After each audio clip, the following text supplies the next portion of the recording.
strongest men in history were not those who conquered armies, but those who conquered their own desires.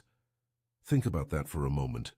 Imagine standing in a palace, marble pillars towering above you, gold ornaments glittering in torchlight. The emperor's lover walks past, known for her beauty, for her cunning, for her ability to bend men to her will.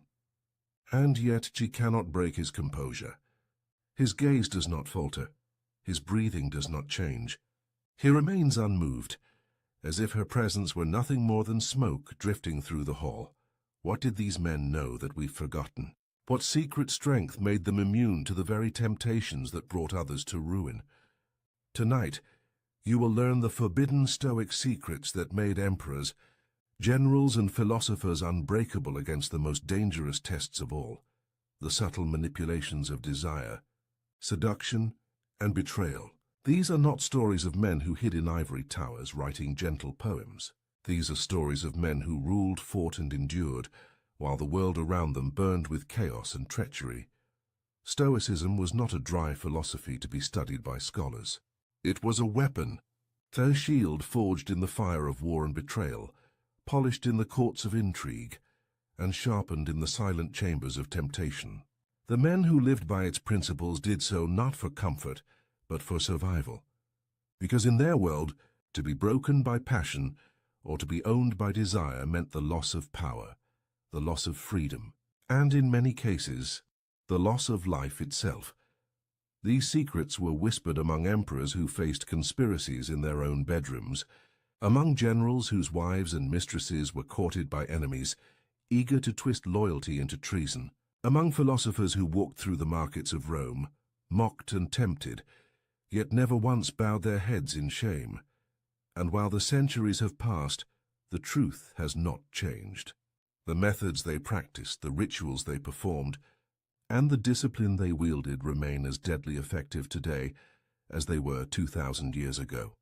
In this video, you will uncover 7 rarely revealed practices, principles so brutal, so uncompromising, that they carved into men a strength no woman, no betrayal, no temptation could break. These were not gentle affirmations. They were cold disciplines, designed to strip away weakness and reveal the core of a man who could not be manipulated. You will hear of the emperor who trained his gaze to see the soul rather than the skin, of the general who prepared daily for betrayal so that not even his wife's treachery could move him, of the philosopher who, as a slave, laughed in the face of mockery and later counseled the very people who once humiliated him, of the soldier who endured public shame in silence, and in that silence found more power than any words could ever give. Each of these lessons comes from the crucible of history. They are not theories. They were tested by men who faced the sharpest daggers and the cruelest temptations. By the end of this journey, you will not simply know what Stoicism is.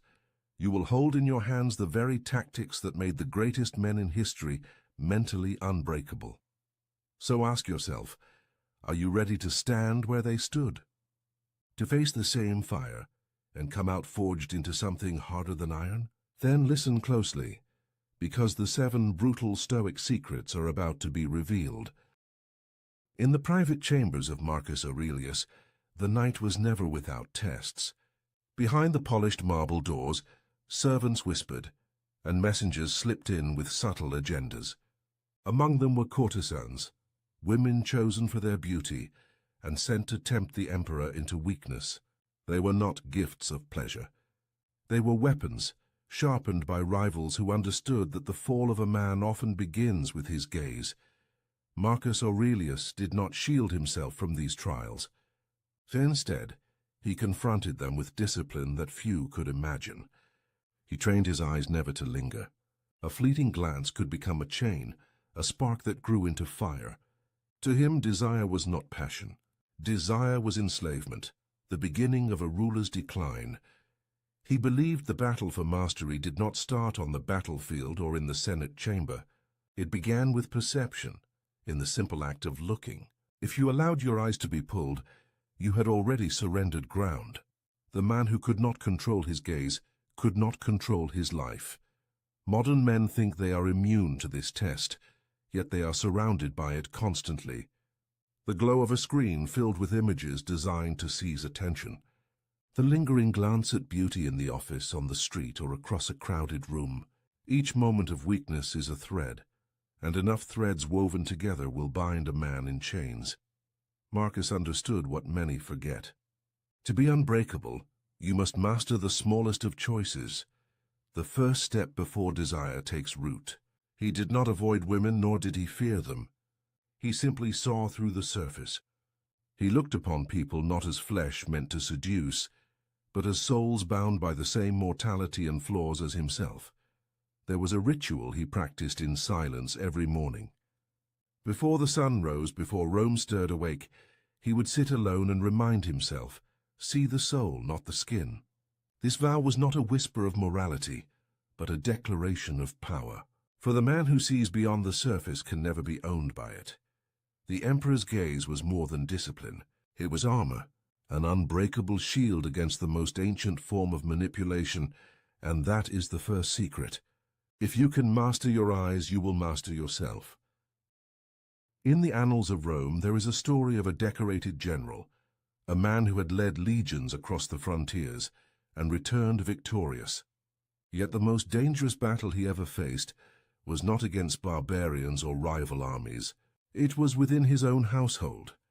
Whispers reached him that his wife, a woman of noble birth, had been conspiring with his political rivals.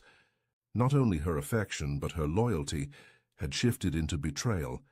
For most men, such news would unleash fury. Rage, humiliation, and the thirst for revenge would consume them. Many leaders before him had executed wives, lovers, even friends for less. But this general did something different. He had prepared for this moment long before it arrived.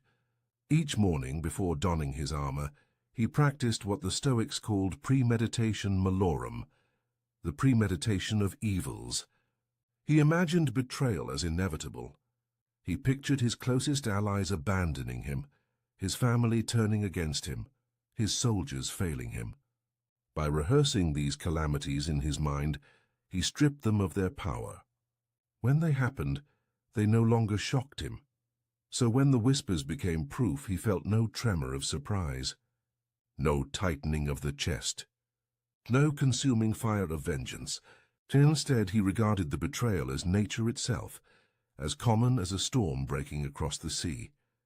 To expect loyalty without fail, he believed, was to live in a fantasy. To expect betrayal was to live in truth. This mindset turned his enemy's weapon into dust. The plot they believed would unmake him did nothing. In fact, he went further.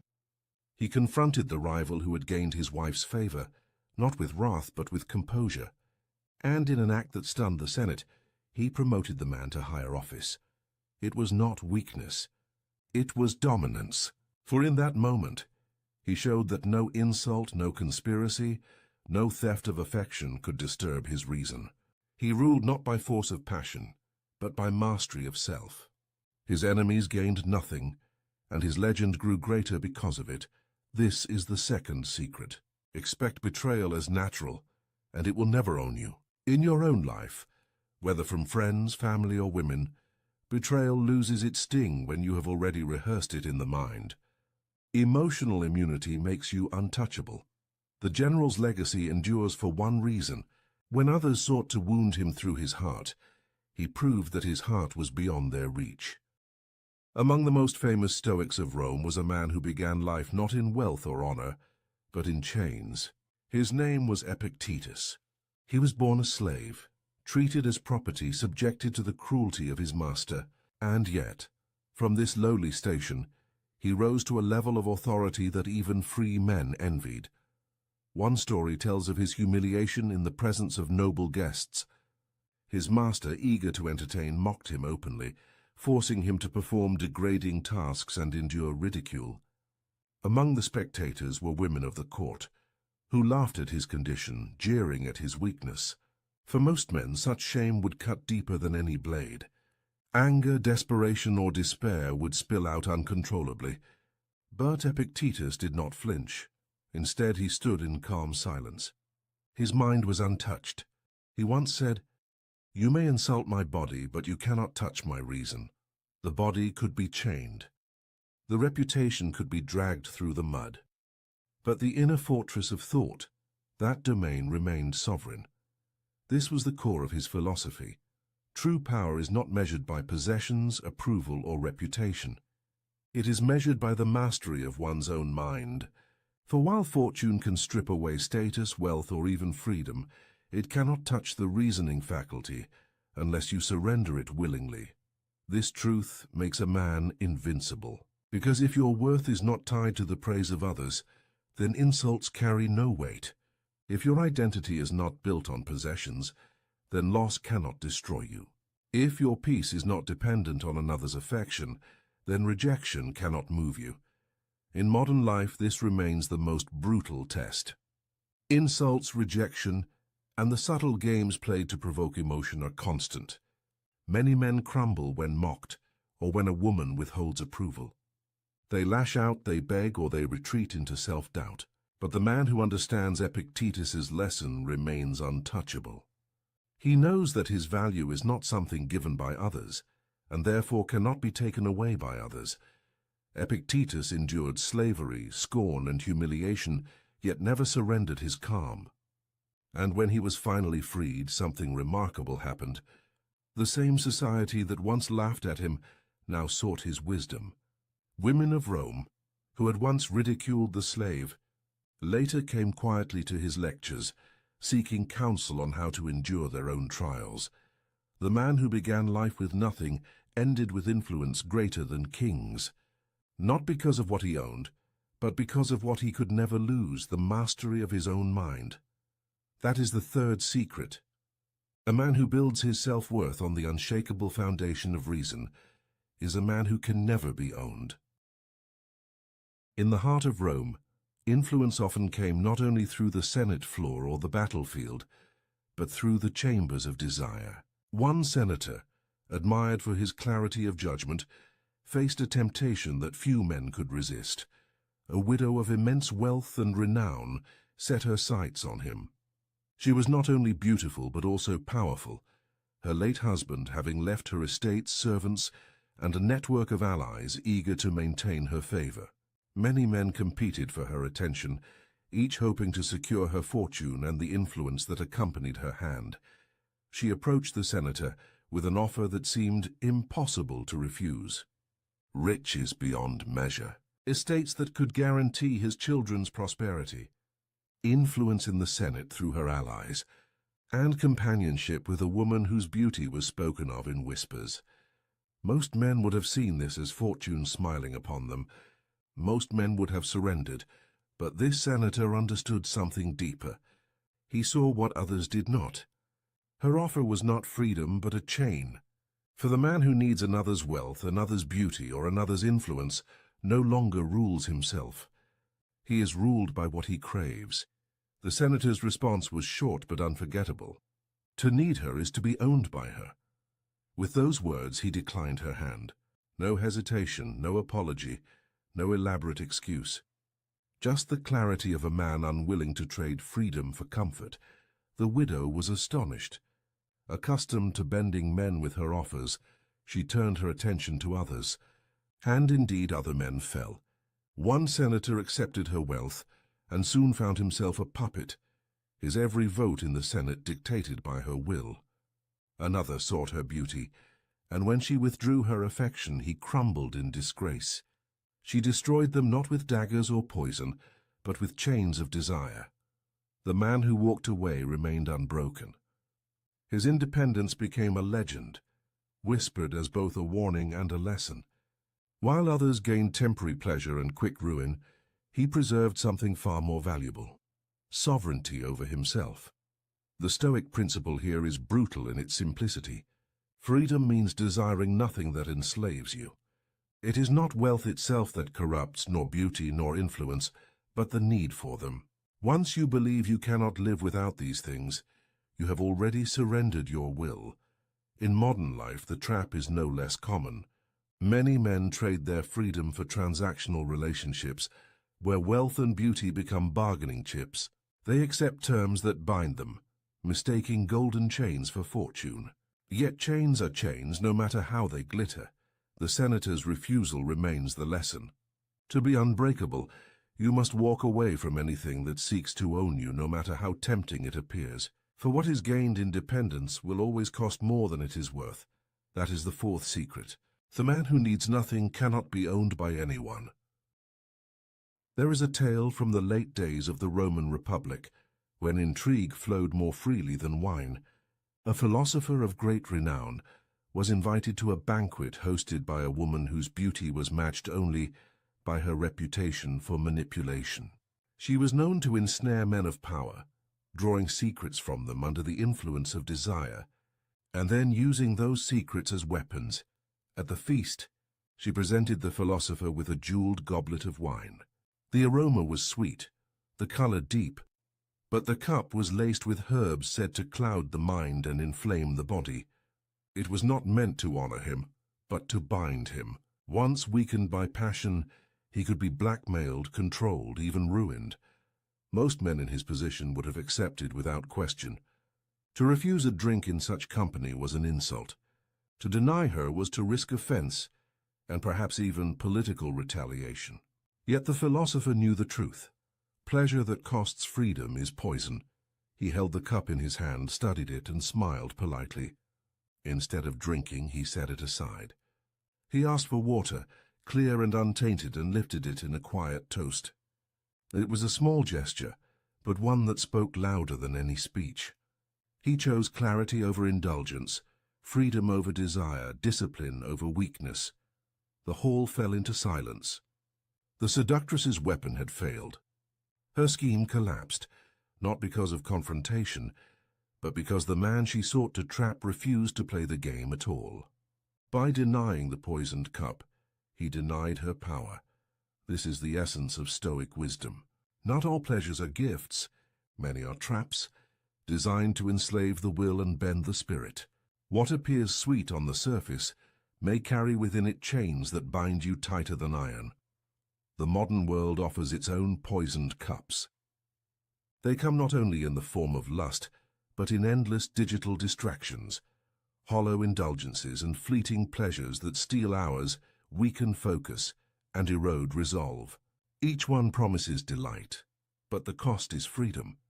The man who accepts without discipline becomes dependent, ruled by cravings rather than reason.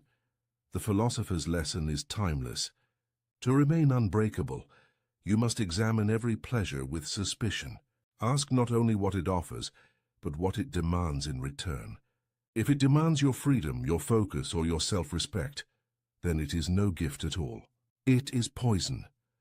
That night the philosopher left the banquet untouched, his reputation intact, his will unbroken. The seductress turned her schemes on others, and lesser men fell. But his quiet act of rebellion, raising a simple cup of water, became legend. That is the fifth secret. The man who refuses the poisoned cup can never be mastered. In the dusty camps along the Roman frontier, soldiers were tested not only by the sword, but by the eyes of those who watched them. Among these warriors was a centurion known for his iron discipline. He had marched through snow, fought through ambushes, and carried the scars of countless campaigns. Yet his greatest trial came not on the battlefield, but in the heart of Rome. Word spread quickly through the capital. His wife, a woman of high birth, was seen in the arms of another man. The whispers grew into open mockery. Rivals expected him to lash out with violence, to challenge the offender, to stain the streets with blood. Others expected him to crumble, humiliated before his men. A lesser soldier might have done both, but this centurion did neither. He showed no anger, no visible wound. He did not confront his wife in public, nor raise his voice in private. He spoke nothing of it at all. Instead, he carried on his duties with the same precision as before, drilling his soldiers, leading his marches, enforcing order. His silence unsettled everyone. The enemy could not provoke him. The gossipers could not shake him. The more they sought a reaction, the more his composure revealed their weakness. This was not passivity, it was strategy. He understood the Stoic principle that silence is a weapon. To rage, to argue, or to plead would have surrendered power to those who sought to break him. Indifference was stronger than confrontation, for it starved manipulation at its root. In modern life, the same truth holds. Many attempt to provoke men into emotional outbursts. Through insults, rejection, or public humiliation, the man who reacts gives away his strength, showing that his state of mind belongs to others. But the man who remains silent, who shows indifference, cannot be controlled. He starves the fire of attention until it dies on its own. The centurion's silence grew louder than any words could. His enemies could not twist his image into one of a jealous fool. His soldiers, seeing his unshaken demeanor, respected him more. Even the Senate, hearing of his restraint, elevated him further, for they trusted a man who could not be baited by scandal. And as for the accuser, the man who flaunted the affair, his name soon faded into shame. Without reaction to fuel his triumph, he became nothing more than a shadow of gossip, forgotten as quickly as he rose. The lesson is clear. Silence is not weakness. It is mastery. The unbreakable man does not need to defend his pride with words or violence. His composure speaks louder than any reply. That is the sixth secret. The man who governs his tongue and his temper rules not only himself but all who seek to provoke him. There is an account of a philosopher whose wife passed away after many years at his side. She was admired in the city, loved by her household, and her funeral was attended by crowds who came to mourn. The air was thick with incense, the sound of weeping echoed through the streets, and her body was carried with solemnity to its resting place. Among those gathered, all eyes turned to her husband. They expected him to collapse in grief, to weep as others wept, to show the same raw emotion that death forces upon even the strongest. But he did none of these things. He stood calm, his face composed, his gaze steady. He neither tore his garments in anguish, nor shed a single tear. His composure unsettled the mourners, who whispered that his heart must be made of stone. One man confronted him openly, mocking him before the crowd. "Do you feel nothing? Was she nothing to you, that you stand as if you have lost no one at all?" The philosopher's reply was simple, but it carried the weight of centuries. Death is not cruelty, but nature's order. To resist is to defy reason. He explained that grief is not owed to death, for death is no injustice. It is the destiny of all men and women, the cycle of nature itself. To rage against it is as futile as raging against the setting sun. Tears do not change the order of the universe. Reason demands acceptance, for what cannot be altered must be embraced. The Stoic principle is clear. To accept nature is to master suffering. Even the loss of love is not tragedy, but training. Each heartbreak is an opportunity to strengthen the mind against what is inevitable. To cling desperately to what must pass is to guarantee endless torment. To accept with calm is to become indestructible. Modern men face this trial in different forms. The end of a relationship, betrayal, abandonment, heartbreak. Each feels like death, and each tempts men to collapse in grief. But the philosopher's example reveals the path of mastery. Do not curse nature for taking what was never yours to keep. Stand firm, let reason guide you, and move forward unbroken. When the final rites were finished, the philosopher did something that chilled those who witnessed it. As the mourners sobbed and the air was filled with lamentation, he turned from the graveside and walked away with head unbowed, steps steady and spirit unshaken. Where others dissolved into sorrow, he carried himself like stone, a living reminder that no power in the world, not even death, could bend his reason. That is the seventh secret. Acceptance is not indifference, it is power. The man who accepts all that nature brings cannot be destroyed by loss, for nothing can take away his mastery of himself. The lessons are now before you: the emperor's gaze, the betrayed general, the slave who owned his masters, the widow's trap, the poisoned cup, the soldier of silence, and the philosopher's funeral. 7 brutal secrets, each forged by men who refused to be broken. These were not abstract ideas or comfortable teachings. They were weapons sharpened by necessity, proven in the harshest trials of life. Men who ruled empires, commanded armies, and endured humiliation carried these principles as their shield. They stood unmovable, even when beauty, betrayal, temptation, and death itself tried to break them. And you too can carry them. Implementing even one will separate you from the ordinary. Because most men surrender their minds at the first test. They let their gaze be captured, their emotions be provoked, their desires be chained, their grief consume them. But the man who takes these secrets into himself walks another path. He is no longer ruled by what he cannot control. He rules himself, and that is the highest form of power. So let this be your final strike of the night. Start tomorrow. Do not let your eyes, your heart, or your silence be controlled by another. That is the first step to becoming unbreakable. Begin with the first secret. Tomorrow morning, practice the emperor's gaze. Notice where your eyes wander and take back control. Train your perception, and you will discover that the first battle is already won. And if you are ready for more, subscribe now. This is only the beginning. There are countless forbidden Stoic secrets waiting to be revealed. Secrets that will arm you with the same strength that once shaped emperors, generals, and philosophers. Stay vigilant. Stay disciplined. Stay unbreakable. The room is quiet. 2 glasses of wine sit untouched. A woman leans forward, eyes sharp, voice steady. Do you even care about me? The question cuts deeper than it sounds. It isn't about love. It isn't about romance. It is about power. Most men stumble here. They rush to explain. They laugh nervously. They pile up words like a wall. But the wall crumbles instantly. Respect slips away. This is how the test begins. A test older than text messages, older than candle-lit dinners, older than modern love itself. In every culture, in every time, women have tested men, not out of malice, not to be cruel, but to see if he bends, to see if he breaks, to see if the man she sits with is the same man he claims to be. And these tests are subtle. They hide behind simple questions, questions that seem innocent, but they are anything but innocent. Each one is a strike at the foundation of a man's composure. Here's the truth. When she asks these questions, she isn't waiting for the perfect answer. She's watching for the reaction.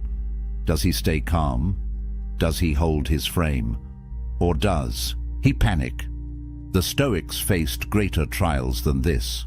Emperors, generals, and slaves alike endured storms of fate. They lost kingdoms. They faced death. And still, they stood unshaken. Their philosophy was simple. Control yourself. Do not be ruled by the chaos outside you. Be anchored. Be still. Be immovable. What if you could bring that same calm to these modern tests? What if every question, every trap, became an opportunity to show strength instead of weakness? In this film, we reveal the 5 questions women use to test men. 5 traps hidden in plain sight. 5 moments where most men collapse. But where the Stoic finds his chance to rise. Stay with me. Because question 3, that one is the silent killer, the one that strips a man of dignity before he even knows it happened. And if you fail it, you may never get it back. Why do women test men? It is a question that makes some men angry. Others shrug it off. But if you ignore the reason, you will never pass the test. The truth is simple. It is not cruelty. It is not manipulation. It is instinct. Think of it like the walls of a fortress. A guard doesn't press the stone to destroy it. She presses to make sure it holds. She tests to see if the foundation is real. And if the wall crumbles at her touch, the fortress was never strong to begin with. That is what these questions are. A press against the wall. A test of strength, of composure, of truth. Now picture this. A young Roman senator stands in the forum. His wife questions him loudly, accusing him of weakness. The crowd holds its breath. If he defends himself with anger, he looks guilty. If he stammers, he looks broken. But he does neither. He stands tall, he answers with calm dignity, and the whispers in the crowd turn into respect. She tested him. He passed, and in passing, he became stronger. The Stoics wrote about this. Epictetus, once a slave, taught that you cannot control the words or actions of others, but you can control your reaction. He said, "It's not what happens to you, but how you react to it that matters." These tests are exactly that, a chance to show mastery, not over her, but over yourself. Modern psychology gives the same answer in different words. Women test to measure certainty. They test to see if your actions match your image. They test because deep down, they want to trust the strength of your frame. Not the mask, not the words, but the man himself. And here's the trap. Most men believe they can talk their way through.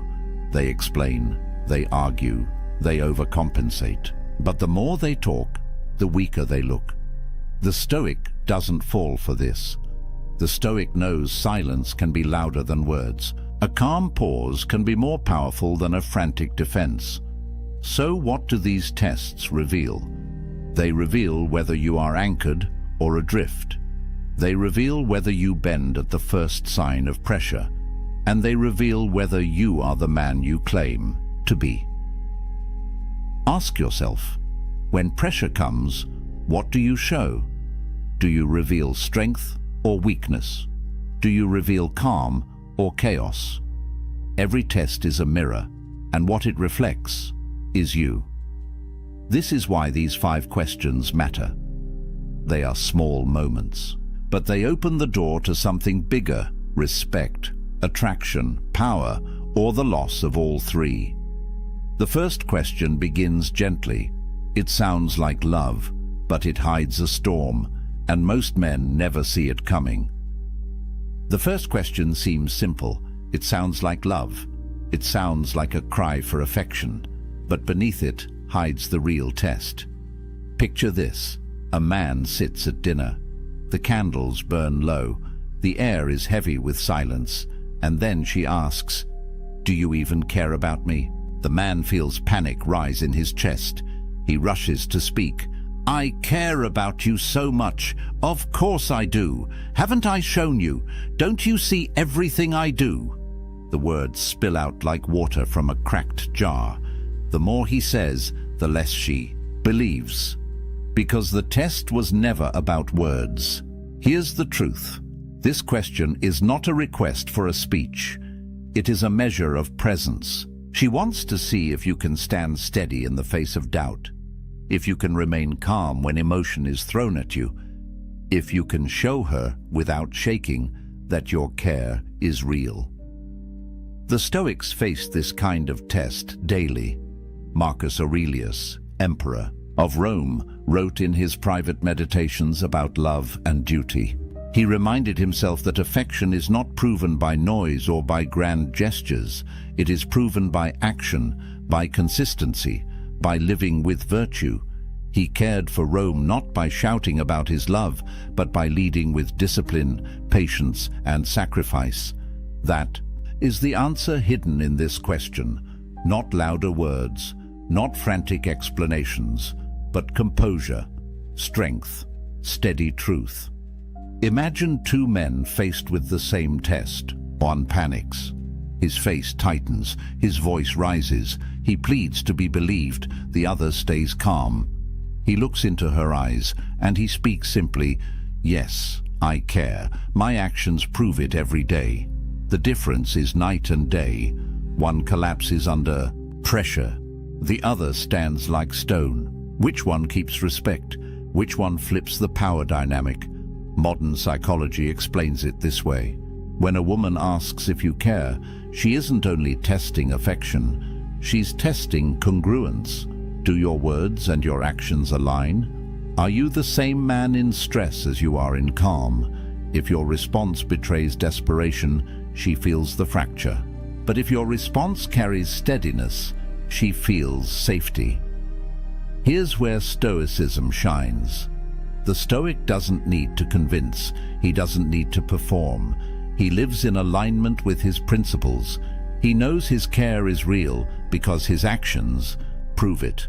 And so, when the question comes, he has nothing to fear, nothing to prove, only the calm truth.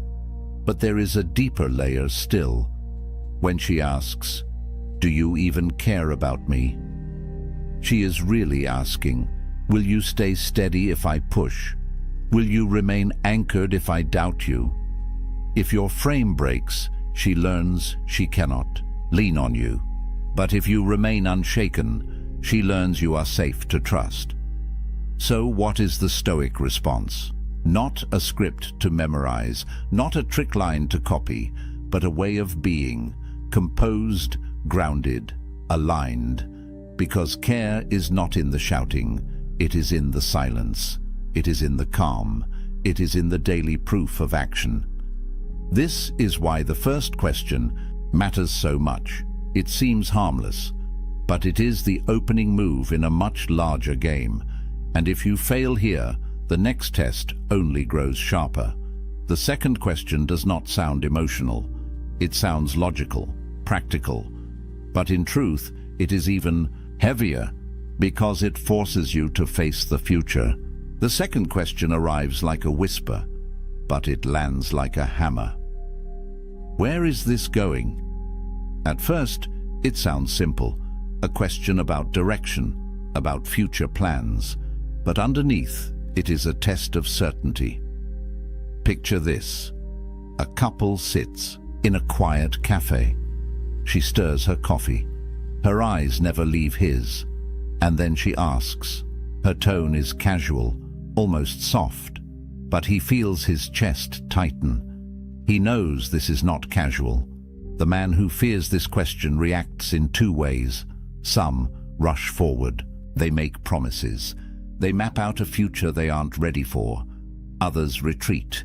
They avoid. They fumble their words and leave her more uncertain than before.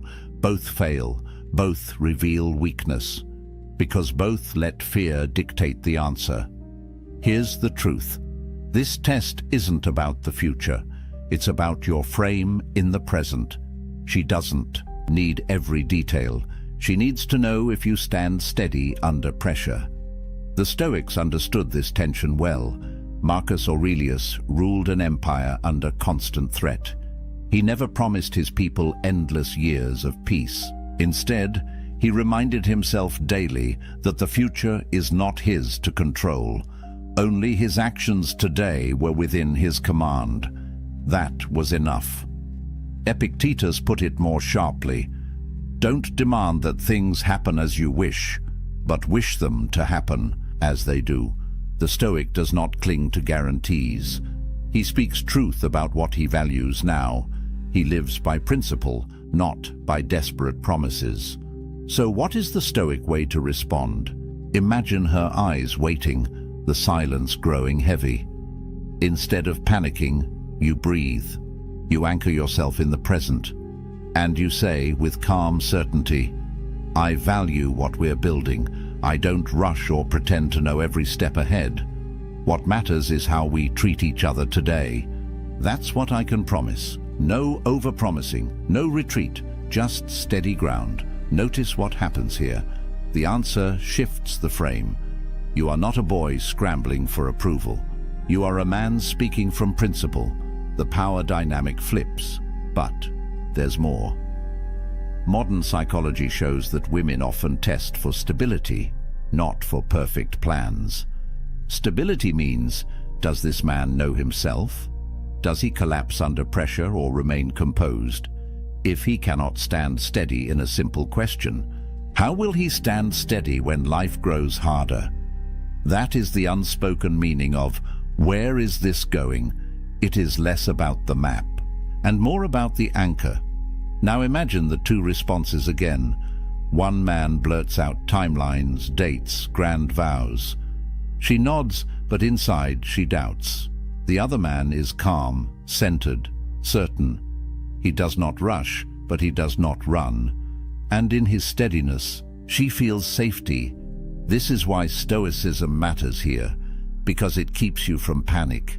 It keeps you from overreach. It keeps you grounded in what you can control, your actions, your principles, your presence. And yet, if this question feels heavy, the third test is sharper still. It comes not at dinner, not in a cafe, but in the silence of a buzzing phone. And most men fail it before they even realize they've been tested.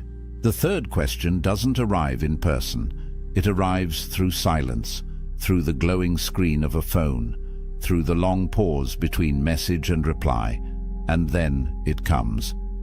Why didn't you answer my text? It sounds harmless, it sounds small, but don't be fooled. This is one of the sharpest tests of all. Picture it. The phone buzzes on the table. You see the message. You are in a meeting, or at the gym, or simply taking a moment for yourself. You don't respond instantly. Hours pass. When you finally open your phone again, there it is, the follow-up message, the test. Why didn't you answer my text? Most men stumble here. Some rush to apologize. I'm sorry. I was busy. I didn't mean to ignore you. Their words overflow with guilt. Others swing the other way. They become defensive. Why do you always need an answer right away? Can't you relax? Both responses fail. One shows weakness. The other shows anger. The Stoic sees something different. He sees that this question is not about the phone. It is about control. It is about composure. It is about whether you can remain steady when accused of neglect. The ancients faced their own version of this. Imagine a soldier in the Roman army. He marches for days without sending word home. When he returns, his lover asks why he did not write. His answer is not panic. It is calm. My duty demanded my focus. I was where I needed to be. The message is clear. His actions spoke louder than the absence of words. Modern psychology confirms this.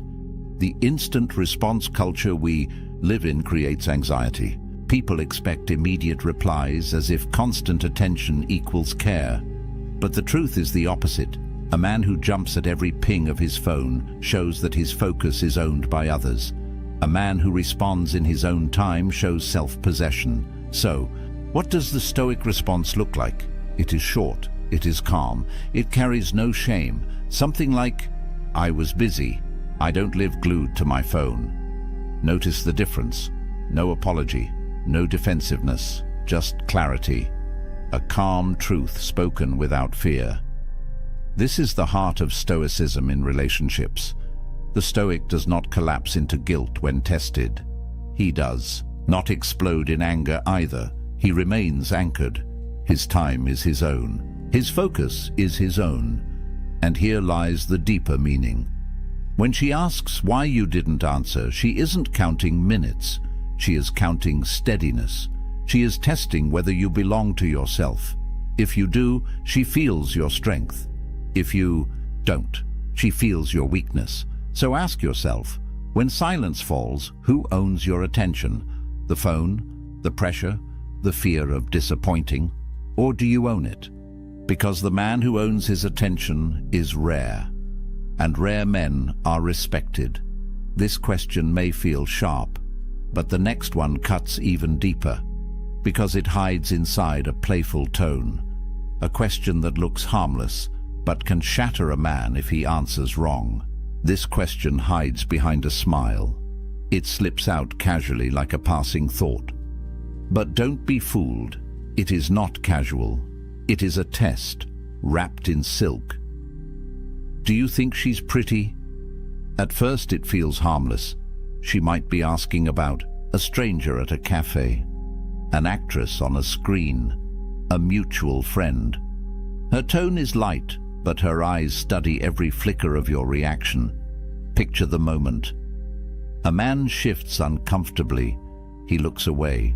He shakes his head too quickly. No, of course not. She's nothing compared to you. But the words sound hollow. The denial feels forced, and something shifts. Trust erodes. Another man takes the opposite route. He answers carelessly, "Yes, she's gorgeous, way more attractive than most." The room grows cold, her smile fades, and in that instant, the damage is done. Both men failed, one out of fear, the other out of thoughtlessness. Here's the truth. This question isn't about beauty, it's about honesty. It's about loyalty. It's about whether you can hold balance in a trap. The Stoics understood the power of balance. They lived in a world of extremes, luxury and poverty, glory and ruin. Marcus Aurelius warned himself not to be swept away by pleasure, nor crushed by fear. Moderation, clarity, steadiness, that was the way. So how does the Stoic respond here? Not with frantic denial, not with careless honesty, but with calm truth that affirms without betraying. Yes, acknowledge reality. If a woman is beautiful, admit it plainly, but then anchor yourself in loyalty, in the present bond. Something like, "She's attractive, but I'm with you for a reason." Short, steady, true.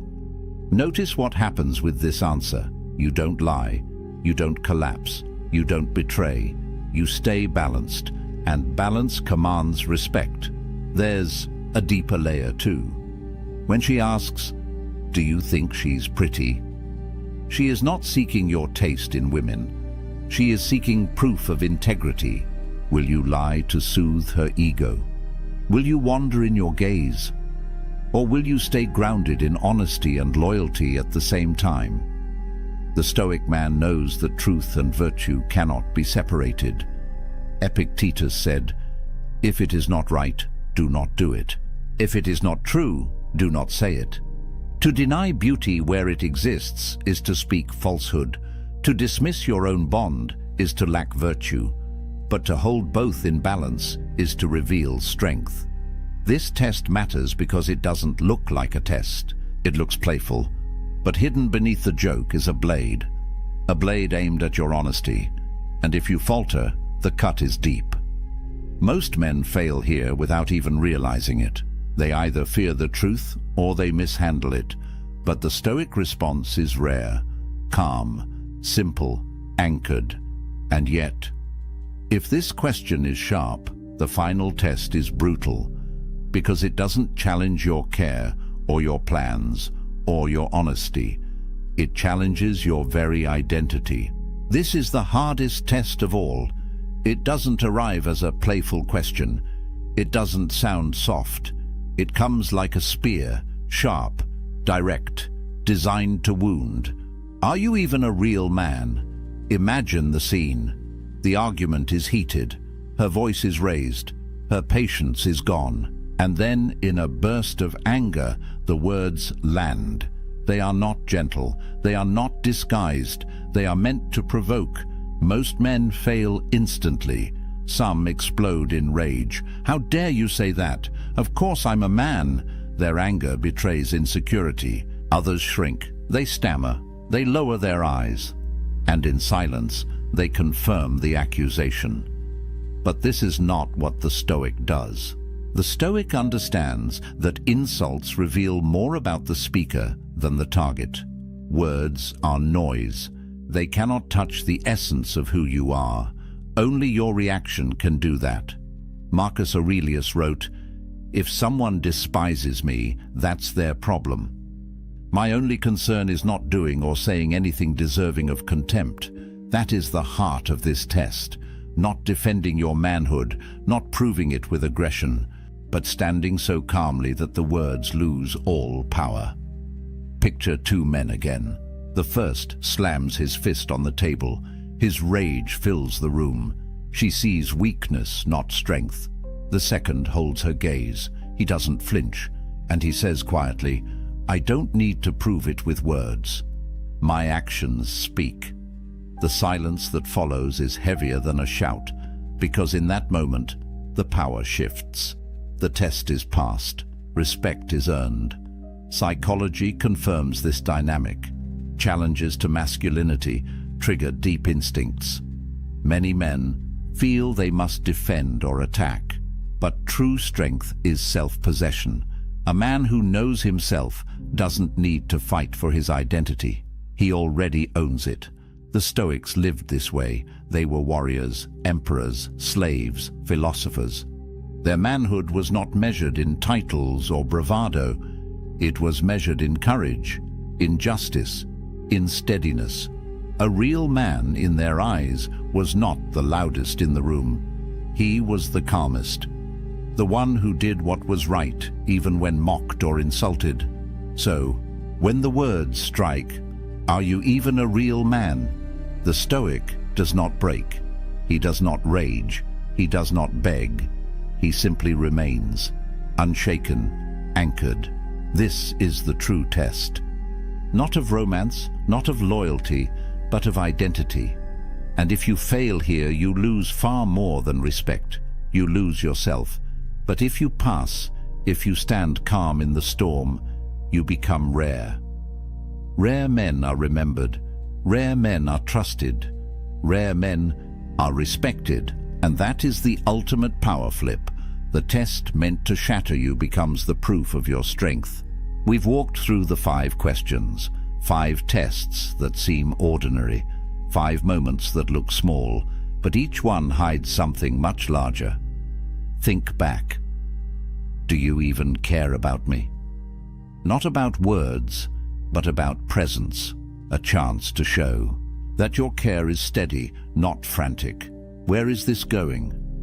Not about maps of the future, but about your anchor in the present. A chance to prove that you don't panic under pressure. Why didn't you answer my text? Not about the phone, but about attention. A chance to show that you own your time, that you are not ruled by constant demands. Do you think she's pretty? Not about beauty, but about honesty and loyalty. A chance to reveal balance, truth without betrayal. And finally, are you even a real man? Not about insult, but about identity.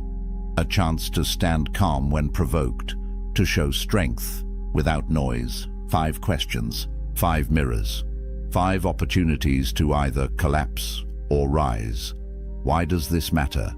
Because life will test you in the same way, not always with these exact words. Sometimes with silence, sometimes with rejection, sometimes with pressure from the world itself. Your boss, your family, your friends. The storms of life will ask you, in 1,000 ways, the same thing. Are you steady, or will you break? The Stoics prepared for this every day. They didn't wait for the test to arrive. They trained their minds like soldiers sharpen their swords. They practiced negative visualization. They embraced voluntary discomfort. They built strength so that when the questions came, they were ready. This is what you must do, because if you fail these tests, the cost is heavy, respect is lost, trust evaporates, attraction fades. But when you pass, when you stay calm, you gain something far greater. You gain respect, you gain peace, you gain power that cannot be taken from you. This isn't about manipulating women. It isn't about clever lines. It is about living with principle. It is about embodying what the Stoics called arete, excellence of character. Because the man who lives by virtue cannot be shaken by a question. He cannot be trapped by words. He remains who he is, always. And here is the final truth. These 5 questions are spoken, but there are others, unspoken, silent tests. The ones you don't see. The moments when she watches your actions, not your answers. When life itself throws challenges that no one names aloud. And those silent tests, they are even more dangerous because you don't know when they will strike. You don't hear them coming, and you only realize you've been tested when it's already over. That is what we'll explore next. The invisible trials, the hidden moments, the tests that define you without a single word. If you want to be ready, subscribe now, turn on notifications so you don't miss it, and share your story in the comments. Which of these 5 questions have you faced? How did you respond? Your story may help another man prepare for his own test. Remember, life will keep asking the question. The only thing that matters is how you answer. 3 in the morning, your eyes snap open, and immediately it starts. The replay. That conversation from yesterday. What you said. What you should have said. What they might be thinking about you right now. Then your mind jumps to tomorrow. The presentation. The email you haven't sent. The decision you can't make. Round and round it goes. This endless, exhausting loop of thoughts that won't stop, won't slow down, won't give you a single moment of peace. You're not alone in this. Research shows that 85% of the things we worry about never actually happen. 85%. Think about that. Your mind is torturing you over futures that will never exist, conversations that will never happen, catastrophes that will never come. But here's what makes this even more painful. While you're lying there, trapped in your racing thoughts, somewhere out there is a man sleeping soundly, not because his life is easier than yours, not because he has fewer problems, but because he discovered something that emperors and slaves, warriors and philosophers have known for 2,000 years. A set of ancient techniques so powerful that they can silence the loudest mind, calm the most chaotic thoughts, and transform overthinking from your greatest weakness into your greatest strength.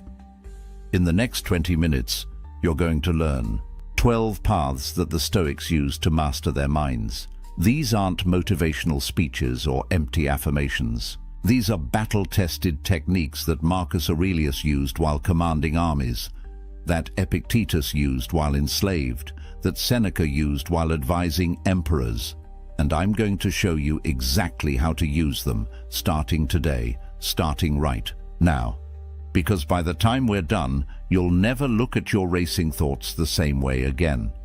But first, you need to understand why your mind won't shut up, and why everything you've tried so far hasn't worked. Your brain was designed to keep you alive. 10,000 years ago, that meant constantly scanning for threats, the rustling in the bushes, the stranger from the rival tribe, the food that might be poisoned. Overthinking wasn't a problem back then. It was survival. Your ancestors who worried the most, who thought through every possibility, who stayed up at night mentally preparing for danger, they were the ones who lived long enough to pass on their genes to you. But here's what changed. The threats your brain evolved to protect you from, they're mostly gone. No saber-toothed tigers, no warring tribes, no immediate danger lurking around every corner. But your brain, it hasn't gotten the memo. It's still scanning, still searching, still trying to find the threat. And in the absence of real danger, it creates imaginary ones. That text message you sent 3 hours ago that hasn't been answered yet, your brain treats it like a threat. That mistake you made at work last month, threat. That upcoming conversation you're dreading, threat, threat, threat. And then we added gasoline to this fire. Social media showing you everyone's highlight reel while you're living your behind the scenes. A culture that tells you you're supposed to have it all figured out by 30. Endless options for everything from what to eat, to where to live, to who to become, creating a paralysis of choice. Your brain isn't just scanning for threats anymore, it's drowning in them. Seneca, the great Roman philosopher, said something nearly 2,000 years ago that sounds like it was written yesterday. We suffer more often in imagination than in reality. Read that again. Most of your suffering isn't happening to you. You're doing it to yourself, in your mind, right now. And the cost of this? It's not just a few sleepless nights. Chronic overthinking rewires your brain. It floods your system with stress hormones. It paralyzes your decision-making. It damages your relationships because you're never fully present, always half somewhere else, lost in your thoughts. It drains your energy, leaving you exhausted from battles that only exist in your head. And here's the cruelest part. The more you try to stop overthinking by thinking about it, the worse it gets. It's like trying to escape quicksand by struggling. Every effort pulls you deeper. You can't think your way out of overthinking, but you can train your way out. And that's exactly what the Stoics discovered. The first path begins with a question that will change everything. A question so simple, so obvious, yet so rarely asked that when you finally understand it, your entire relationship with worry transforms in an instant. Epictetus, a philosopher who spent his early life as a slave, understood something that most free men never grasp. He said, "Some things are up to us and some things are not." That's it. That's the foundation. But don't mistake simplicity for weakness. This single distinction, this one clear line, is the most powerful mental tool you'll ever possess. Because right now, your mind is wasting enormous energy trying to control things that cannot be controlled. And that's not just futile. It's the source of almost all your overthinking. So let's get specific. What's actually in your control? Your thoughts. How you interpret what happens to you. Your actions. The choices you make right now, in this moment. Your responses to whatever life throws at you. That's it. That's the list. Everything else? Your body and what it does or doesn't do. Your reputation and what people think or say about you. The past, which is already written. The future, which hasn't happened yet. Other people and their choices, their moods, their opinions. The weather, the economy, traffic. Whether that email gets a response, whether that job offer comes through, whether that relationship works out. None of it, not a single piece of it, is in your control. Imagine you have a job interview tomorrow. Right now, your mind is probably spinning through 100 scenarios. What if they ask me that question I can't answer? What if I say something stupid? What if they've already decided on someone else? What if I blow my one chance? But here's what's actually in your control. You can prepare. You can practice your answers. You can get a good night's sleep. You can show up on time. You can be honest and present during the interview. That's it. Whether they hire you, not in your control. Whether they like you, not in your control. Whether another candidate is more qualified, not in your control. Whether they even read your resume carefully, not in your control. And here's where it gets liberating. Once you truly see this distinction, once you genuinely accept it, something remarkable happens. You stop wasting energy on the 90% of things you can't influence and pour everything into the 10% you can. Your overthinking doesn't just decrease, it targets correctly. Because real thinking, productive thinking, strategic thinking, it only works on things you can actually affect. Try this right now. Take whatever's been keeping you up at night, whatever worry has been looping through your mind, and ask yourself honestly, is this within my control? Not partially. Not maybe if I try hard enough. Actually, truly, in my control. And if it's not, your job isn't to figure it out. Your job is to let it go. Not because you don't care, but because caring about things you can't control is just another word for suffering. That's the first path, the foundation. But now we're going to do something that seems completely backward, something that will make you question everything you've been told about positive thinking. Most people run from their fears. They avoid thinking about what could go wrong. They distract themselves. They try to stay positive. And then, when something bad actually happens, they're devastated, blindsided, unprepared. The Stoics did the opposite. They had a practice called premeditatio malorum, the premeditation of evils. Deliberately, systematically, they would imagine everything that could go wrong. And this wasn't pessimism. This was preparation. Marcus Aurelius, the most powerful man in the world, would sit each morning and imagine his empire crumbling, his armies defeated, his loved ones dead, not to torture himself, but to prepare his mind, so that if these things happened, he wouldn't be destroyed by surprise. He would be ready. And here's what's fascinating.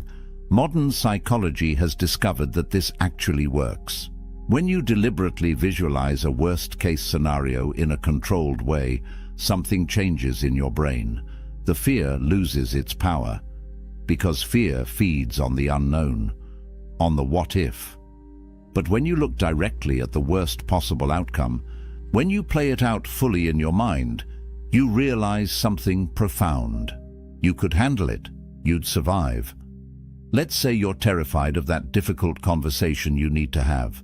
Your boss, your partner, your parent. Your mind keeps spinning, avoiding it, building it up into something catastrophic. Here's what a Stoic would do. Sit down, close your eyes, and imagine it going as badly as possible. They yell at you, they reject you, they end the relationship. Play it all the way through. Don't stop at the fear. Go past it. What happens next? You'd be hurt. You'd feel pain. And then? You'd pick yourself up. You'd move forward. You'd survive. You'd maybe even grow stronger. This isn't catastrophizing. That's when you spiral out of control, lost in worst-case scenarios, with no purpose, no direction. This is different. This is deliberately walking through the fear to the other side. And once you're there, once you've seen that you can handle the worst, the overthinking stops. Because what's left to worry about? You've already faced it. Marcus Aurelius used this before every battle. Seneca used it before every political confrontation. They weren't trying to manifest disaster. They were removing its power to paralyze them. Try it. Give yourself 5 minutes. Pick your biggest current fear and imagine it happening. All the way through. Watch how the fear transforms from a monster in the dark to a manageable challenge in the light. But now we need to address the real problem. Because here's the truth. Overthinking doesn't actually live in your present. It lives in two places. The past, where you endlessly replay what happened, and the future, where you endlessly rehearse what might happen, which means there's one place your overthinking cannot survive. Right here, right now. Marcus Aurelius wrote, "Confine yourself to the present." Not as a nice idea, as a command, because he understood something critical. In this exact moment right now, as you're hearing these words, are you okay? Not yesterday, not tomorrow, right now. Your body is breathing, your heart is beating, you're here, you exist. And in this moment, stripped of past and future, most of your problems disappear. They don't exist here. The past is gone. It's literally not real anymore. It's a memory, a story you tell yourself. And the future? It hasn't happened. It's imagination, fiction. The only thing that's real, the only moment you ever actually live in, is now, this one. But your mind doesn't want to stay here, because the present moment is usually fine, and if the present is fine, your threat-scanning brain has nothing to do, so it pulls you into the past to find things to regret, or into the future, to find things to fear. Here's how you anchor yourself back. Right now, this instant, notice 5 things you can see. Actually look at them.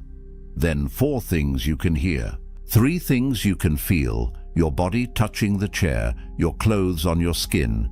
2 things you can smell, 1 thing you can taste. This isn't a meditation technique. This is an emergency brake, because overthinking is a mental state, And mental states can't survive when you're fully embodied, fully present, fully here.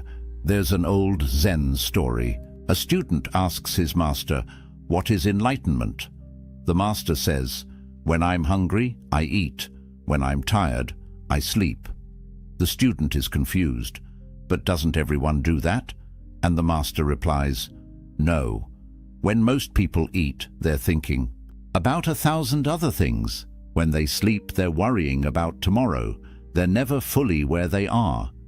That's the disease of overthinking, being everywhere except here.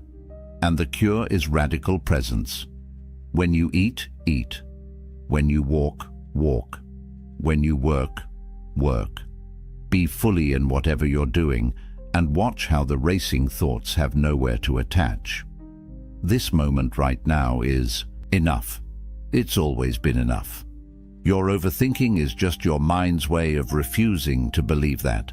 But sometimes, even when you're present, even when you've separated what you can control from what you can't, the problems still feel massive, overwhelming, all-consuming. That's when you need to change your perspective. Literally, you need to zoom out, way out. This is what Marcus Aurelius called the view from above. Here's how it works. Right now, you're trapped inside your perspective. Your problems feel huge because you're looking at them from 3 inches away. So pull back. Imagine yourself rising above your body. You can see yourself wherever you are right now. Keep rising. Now you see your whole building, your whole street, your whole neighborhood. Keep going. Your city, your state, your country, the whole planet spinning in space. Millions of people, all dealing with their own problems, all convinced their worries are the most important thing in the universe. Keep rising. The solar system, the galaxy, billions of stars, each with their own worlds. Keep going until the Earth is a speck, until our sun is just one light among countless lights. Now from up here, from this cosmic perspective, find your problem. Where is it? Can you even see it? And here's the question that breaks everything open. In 100 years, will anyone remember this thing you're overthinking? In 1,000 years? In 1,000,000? From this view, your problem doesn't disappear, but it becomes right-sized, manageable, appropriately small. This isn't about making you feel insignificant. It's about freeing you from the tyranny of ego. Because ego is what makes you think you're the center of the universe, that your problems are cosmic events, that everyone is thinking about you, judging you, watching you. They're not. They're too busy thinking about themselves, and that's liberating. Because if you're not the center of everything, then your mistakes aren't catastrophes, your fears aren't fate, your problems are just problems, human-sized, solvable. Marcus Aurelius used this technique constantly, ruling an empire, commanding armies, making life and death decisions every day.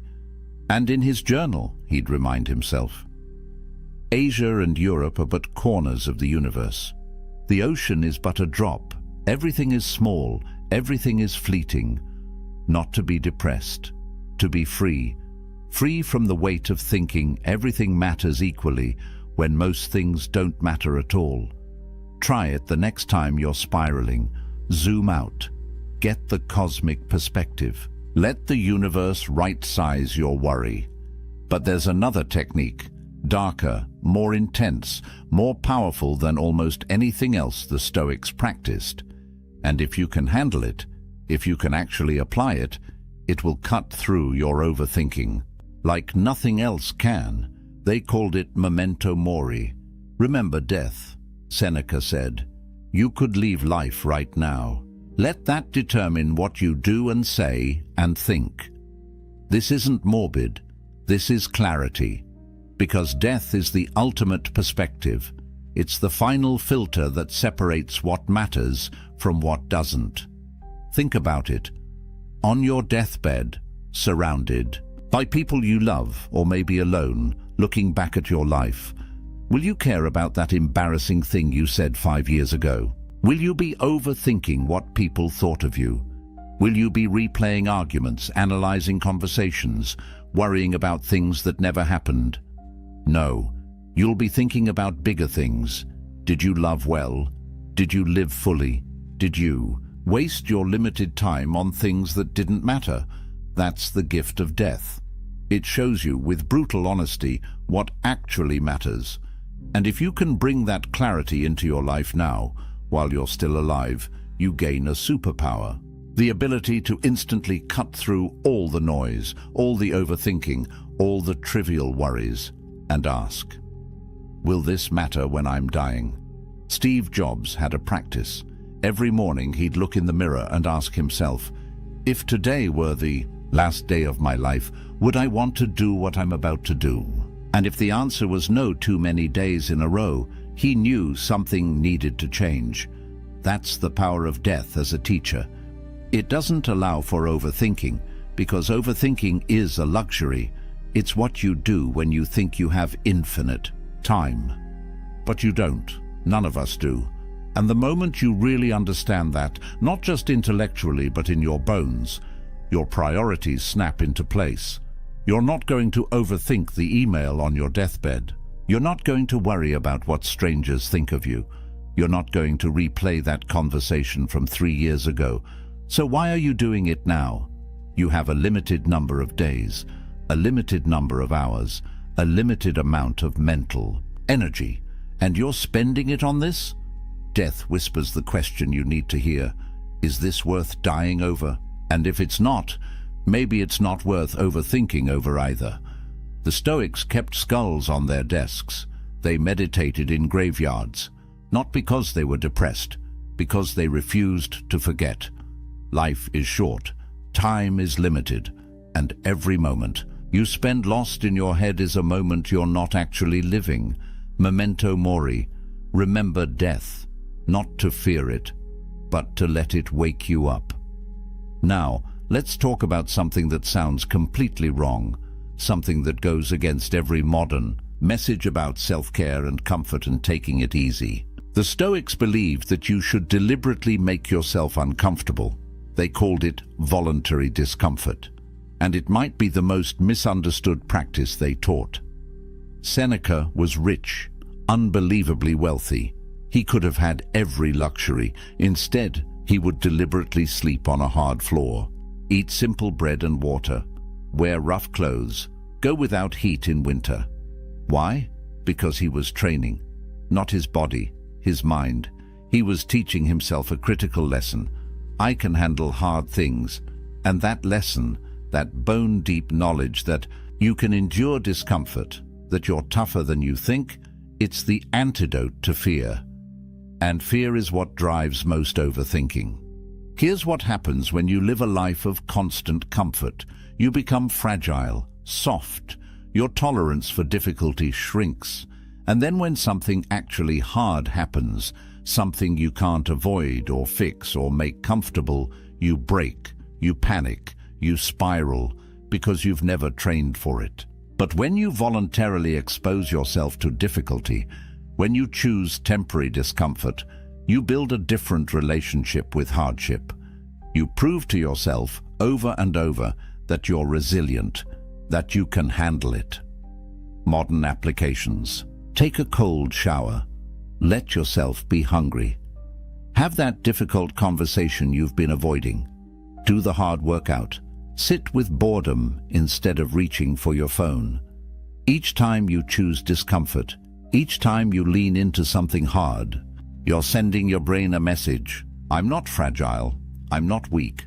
I can do difficult things. And that message, repeated enough times, changes everything.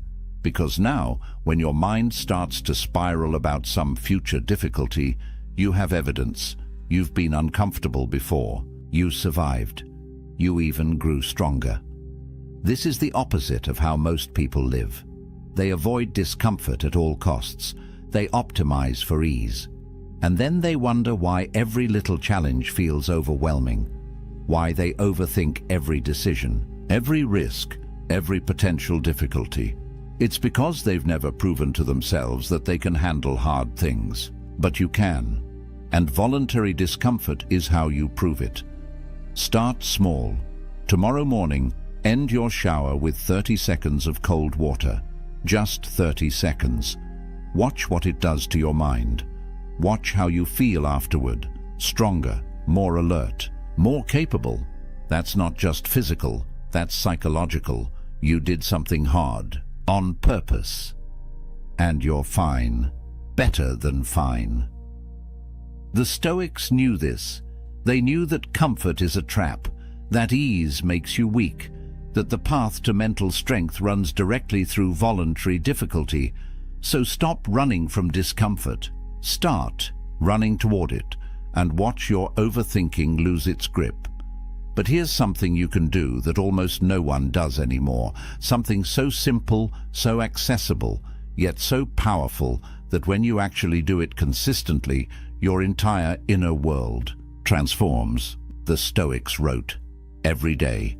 Not blog posts, not social media, private journals, personal reflections. Marcus Aurelius's Meditations wasn't a book he intended to publish. It was his private journal, his way of working through his thoughts, of talking to himself, of gaining clarity. And you need to do the same thing. Here's why journaling is different from just thinking.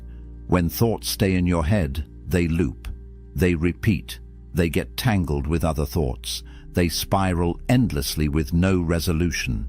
But when you write them down, when you force them out of your mind and onto paper, something shifts. They become external. You can see them, examine them, challenge them, complete them. There's a psychological phenomenon called the Zeigarnik effect.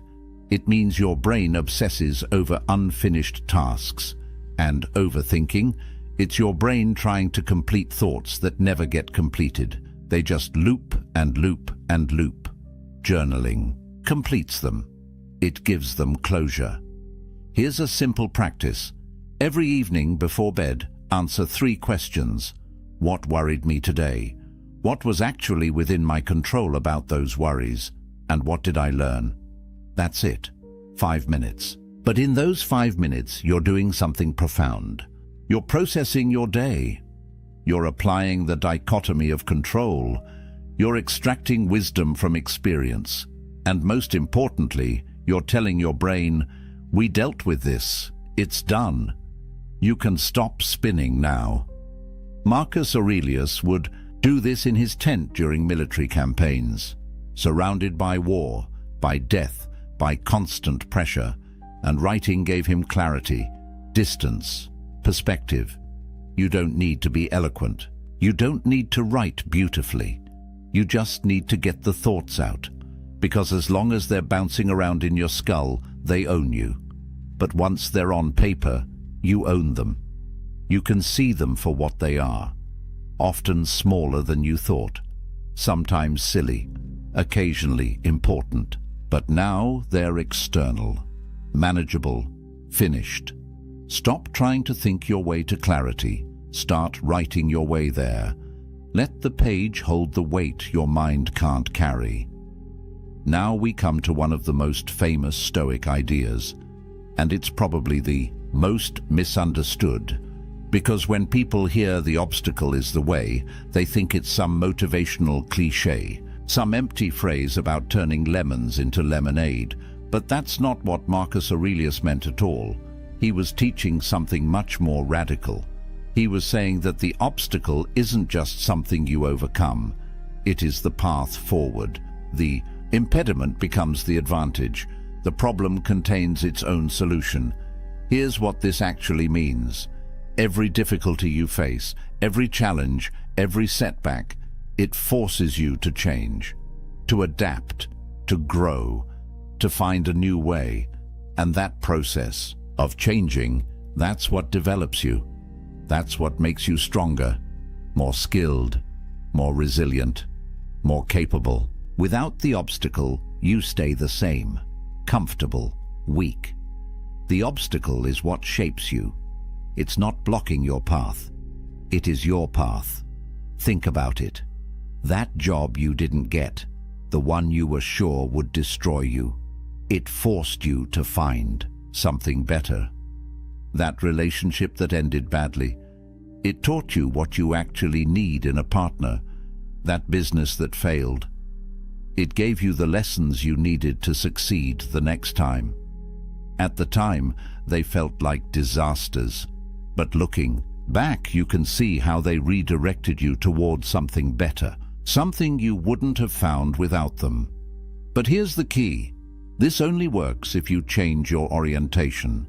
If you see obstacles as enemies, as things to be avoided, as evidence that the universe is against you, then you'll just be miserable. But if you can train yourself to see every obstacle as a teacher, as a challenge that will make you stronger, as an opportunity to prove what you're made of, then everything changes. The obstacle stops being a problem and becomes a project. And projects are solvable. They're interesting. They give you direction. You're overthinking about problems. It's because you're treating them as catastrophes. But what if they're just data, just information about where you need to grow, what you need to learn, how you need to change? That job stress. Maybe it's telling you that you've outgrown that position, that relationship conflict. Maybe it's showing you a boundary you need to set. That financial pressure. Maybe it's teaching you skills you'll need for the next level. The obstacle is the way. It's not poetic, it's practical. The thing in your path is your path. Stop trying to avoid it and start trying to use it. But even deeper than this is a concept that sounds insane at first. A concept so radical that when you first hear it, you'll probably reject it. But if you can actually embody it, if you can make it real in your life, it will end overthinking forever. The Romans called it amor fati, love of fate, not acceptance of fate, love. Most people spend their lives fighting reality. This shouldn't have happened. That person shouldn't have done that. I should be further along by now. My life should look different. And all that resistance, all that shoulding, it's exhausting. It's the source of endless suffering. Because you're at war with what is. And what is always wins. But amor fati offers a different path. What if instead of accepting what happens, you loved it? What if you looked at everything that occurred, the good, the bad, the beautiful, the painful, and said, this is exactly what needed to happen for me to become who I'm meant to be. This isn't toxic positivity. This isn't pretending bad things are good.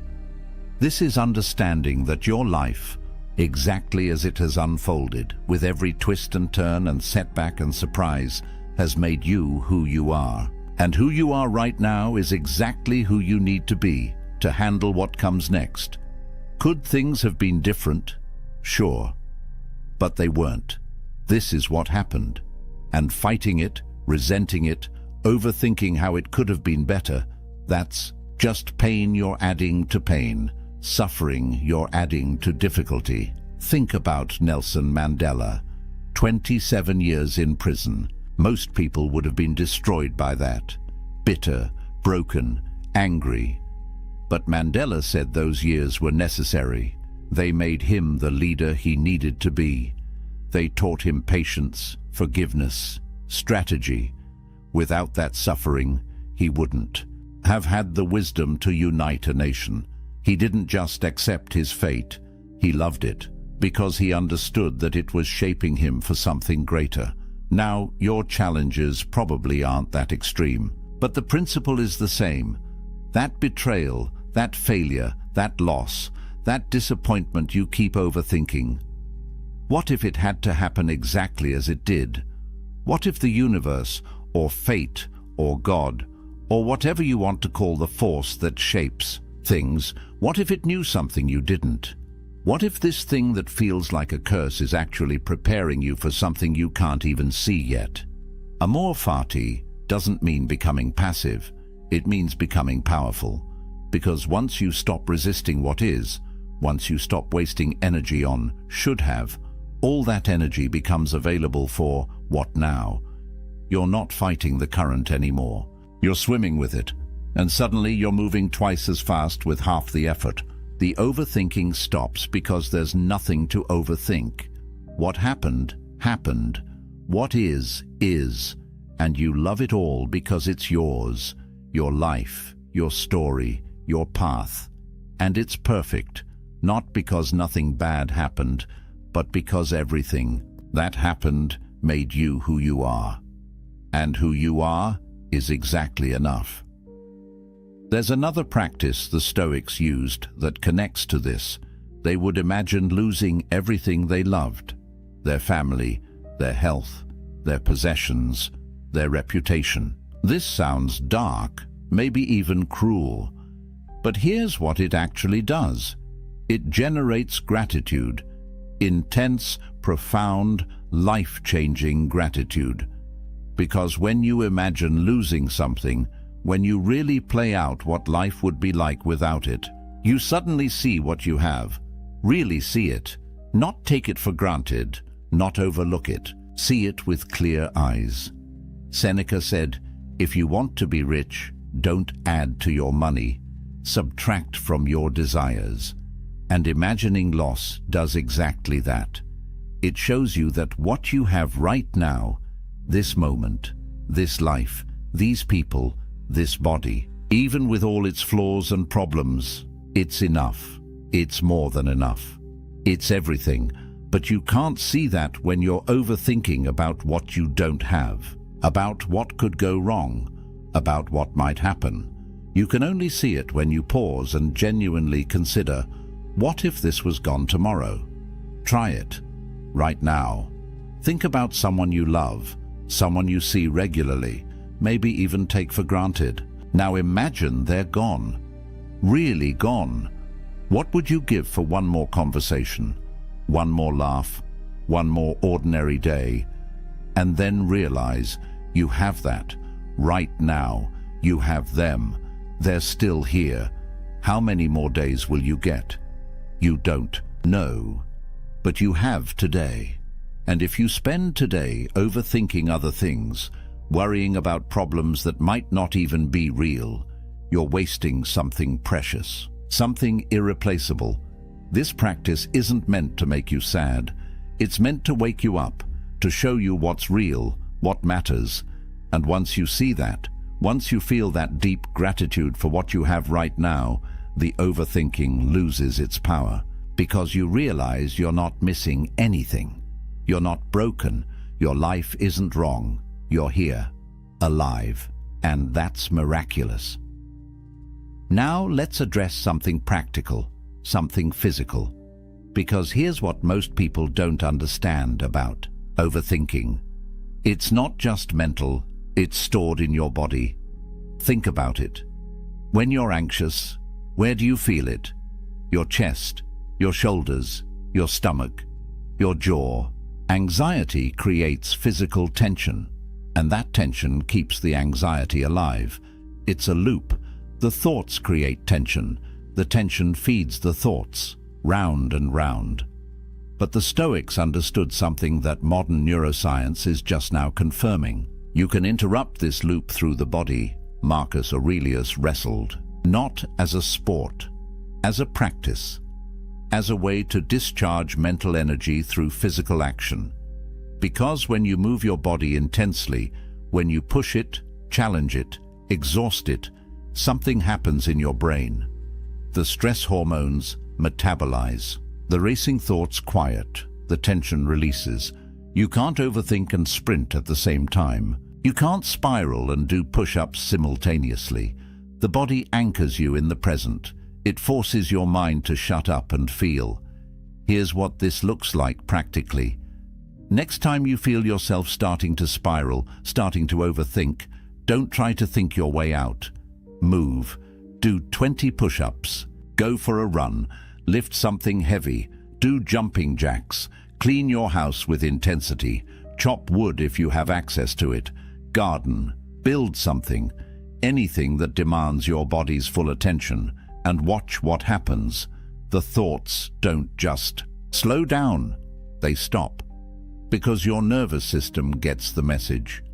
If we're doing something physical, if we're taking action, then we're not in danger.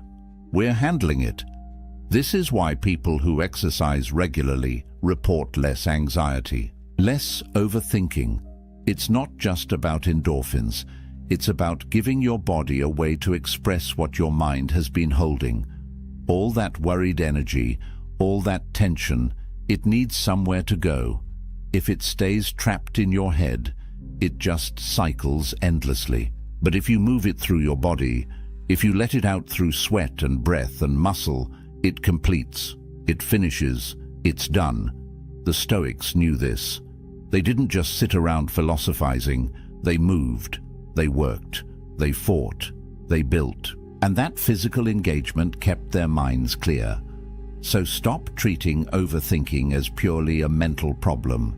Your body holds the key. When the thoughts start racing, move. Push yourself physically. Let your body do what your mind can't, and watch the silence return.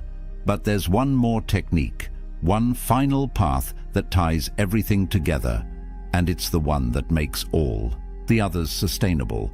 Because knowing these practices is one thing, actually using them when your mind is racing, when you're stressed, when you're triggered, that's different. That requires preparation. The Stoics called this the morning ritual, setting your philosophy in place before the chaos of the day begins. Epictetus taught his students to mentally prepare each morning, to rehearse their principles before they needed them, because if you wait until you're emotional to remember your philosophy, you'll forget. Emotions override reason, but if you've already set your framework, if you've already decided who you're going to be and how you're going to respond, then when the challenges come, you're ready. You don't have to think. You don't have to overthink. You just act according to your preset principles. Here's what this looks like. Every morning, before you check your phone, before you start your day, spend 5 minutes. Just 5. Review your principles. Today, I will focus only on what's in my control. Today, I will see obstacles as opportunities. Today, I will be present. Today, I will remember that I'm mortal and will act accordingly. Today, I will be grateful for what I have. Pick your principles, the ones that matter most to you, and remind yourself, this is how I'm going to show up. This is who I'm going to be. This is my standard. And when something goes wrong, when someone disappoints you, when you're tempted to spiral, you won't. Because you already decided this morning, before it happened, you set your philosophy in place. Plato was famous for this. No matter what happened, no matter the pressure, the temptation, the threat, he responded according to his principles. People said you always knew what Plato would do, because he'd already decided years before. He didn't need to think about it in the moment. He'd already thought about it. He'd already chosen. And that's the power of the morning ritual. It removes the need to overthink. You're not making 100 small decisions throughout the day. You made one big decision this morning, and you're just following it. Try it tomorrow. Wake up. Don't grab your phone. Just sit for 5 minutes. Set your mind. Decide who you're going to be. And then watch how much easier the day becomes. Because you're not overthinking anymore. You're just executing a plan you already made. Now, let's bring this all together. These 12 paths, they're not separate techniques you use, one at a time. They're a system. They reinforce each other. They build on each other. They create a complete transformation in how you relate to your mind. Start with the dichotomy of control. That's the foundation. Separate what you can control from what you can't. Then use premeditatio malorum to prepare for difficulties without being paralyzed by them. Anchor yourself in the present moment, because that's where overthinking dies. Take the view from above when problems feel overwhelming. Remember death to clarify what actually matters. Embrace voluntary discomfort to prove your resilience. Journal to complete your thoughts. See obstacles as the path. Love your fate. Practice. Imagining loss to generate gratitude. Move your body to discharge mental energy. And set your philosophy each morning so you're prepared before challenges arise. This isn't theory. This is practice. And if you practice, if you actually do these things, not just once but consistently, you'll notice something. The racing thoughts slow down. The anxiety lessens. The paralysis breaks. You start to feel like you're in control of your mind instead of your mind controlling you. And that feeling, that sense of internal mastery, it changes everything. Because a man who masters his mind can master his life. Let me give you a real example. There's a guy named James, 32 years old, spent most of his 20s crippled by overthinking, couldn't make decisions, couldn't sleep, constantly worried about what people thought of him, what could go wrong, what he should do. It affected his career, his relationships, his health. Then he discovered Stoicism, and he started with just one practice: the dichotomy of control. Every time he caught himself worrying, he'd ask, "Is this in my control?" If it wasn't, he'd consciously let it go. Just that one practice, repeated daily, started to change things. Then he added journaling, then the morning ritual, then voluntary discomfort, one practice at a time, and over the course of a year he completely transformed. Not because his life got easier, it didn't, but because he learned to respond differently. His mind quieted. He stopped overthinking. He started living. And now, 3 years later, he describes himself as unrecognizable from who he was. Same life challenges, different mental state, all because he trained his mind using Stoic principles.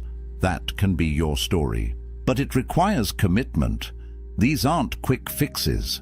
They're a new way of living, a daily practice. But if you do the work, if you actually apply these techniques, your overthinking won't just decrease. It will transform into something useful, into actual thinking. Strategic, focused, productive thinking. The kind that solves problems instead of creating them. Here's your action step. Don't try to do all 12 at once. Pick one. Start with the dichotomy of control. For the next week, every single time you catch yourself worrying or overthinking, ask yourself, is this in my control? And if it's not, practice letting it go. Just that one practice. Master it. Then add another, then another. Build this system, one piece at a time, and watch what happens to your mind. Now here's what I want from you. Comment below and tell me which of these 12 paths resonates most with you. Which one are you going to start with? Let's build a community of men who refuse to be controlled by their racing thoughts. Men who choose to master their minds instead. And if this video gave you clarity, if it showed you a way forward, hit that subscribe button. Because every week, we're diving deep into Stoic wisdom, practical philosophy for modern men who want to live with strength, purpose, and clarity. This isn't motivational content. This is transformation content, and you're going to want to be here for what's coming next.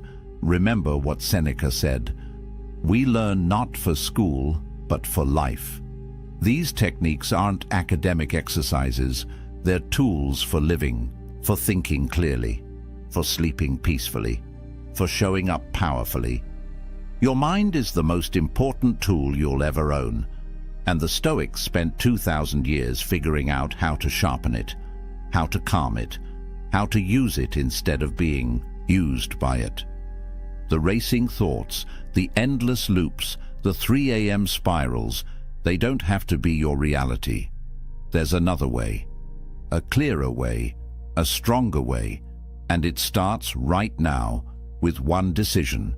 You're going to take control of your mind. Not because you need to be perfect, not because overthinking makes you weak, but because you refuse to waste your limited time trapped inside your own head when there's a whole life waiting for you out here. The Stoics proved it's possible. Marcus Aurelius ruled an empire with a calm mind. Epictetus found peace while enslaved. Seneca maintained clarity while advising a madman. If they could do it in their circumstances, you can do it in yours. You have everything you need, the techniques, the knowledge, the path. All that's left is the decision to walk it. So here's my final question for you. A year from now, when you look back at this moment, at this video, at this day, what do you want to have changed? Do you want to still be overthinking, still lying awake at 3 a.m., still paralyzed by thoughts that don't serve you? Or do you want to be the man who mastered his mind, who walks through life with clarity, confidence, and calm? The choice is yours, but the time to make it is now. Welcome to the path. Let's walk it together. There was a man named David who did everything right, or so he thought. He texted back within seconds, every single time. He explained his feelings in paragraphs. He shared his deepest childhood wounds on the third date because someone told him, vulnerability creates connection. He was always available, always accommodating, always trying to prove his worth through words.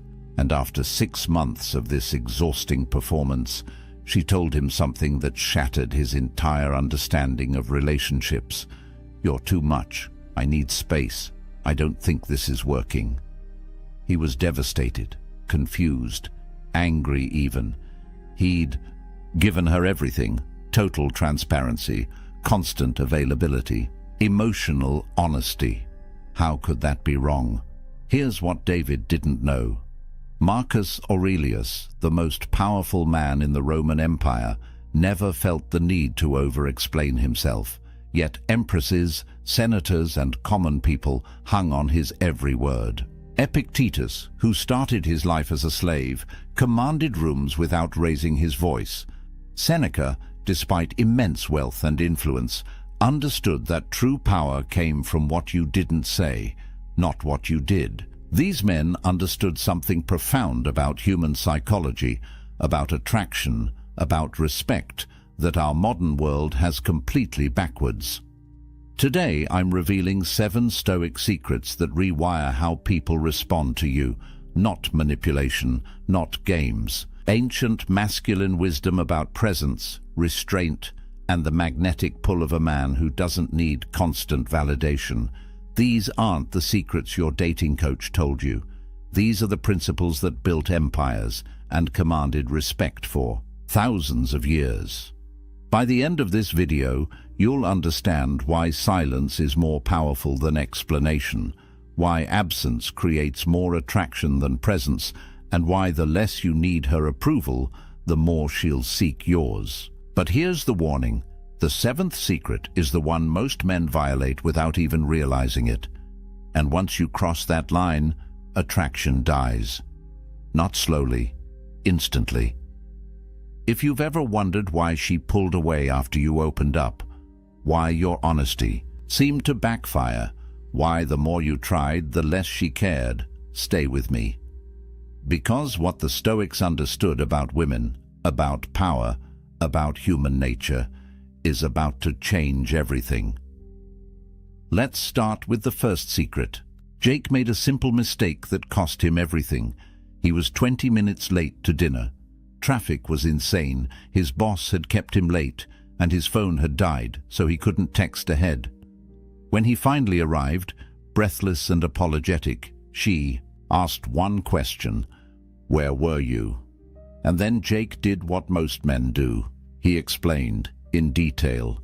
He described the traffic pattern on the freeway. He mentioned his boss's last-minute request. He showed her his dead phone. He provided timestamps, locations, a complete reconstruction of his evening like he was testifying in court. He thought he was being honest, transparent, proving he had nothing to hide. What he didn't see was her face change, not with anger, with something worse, disinterest. By the time he finished his 5-minute explanation, she'd already checked out mentally.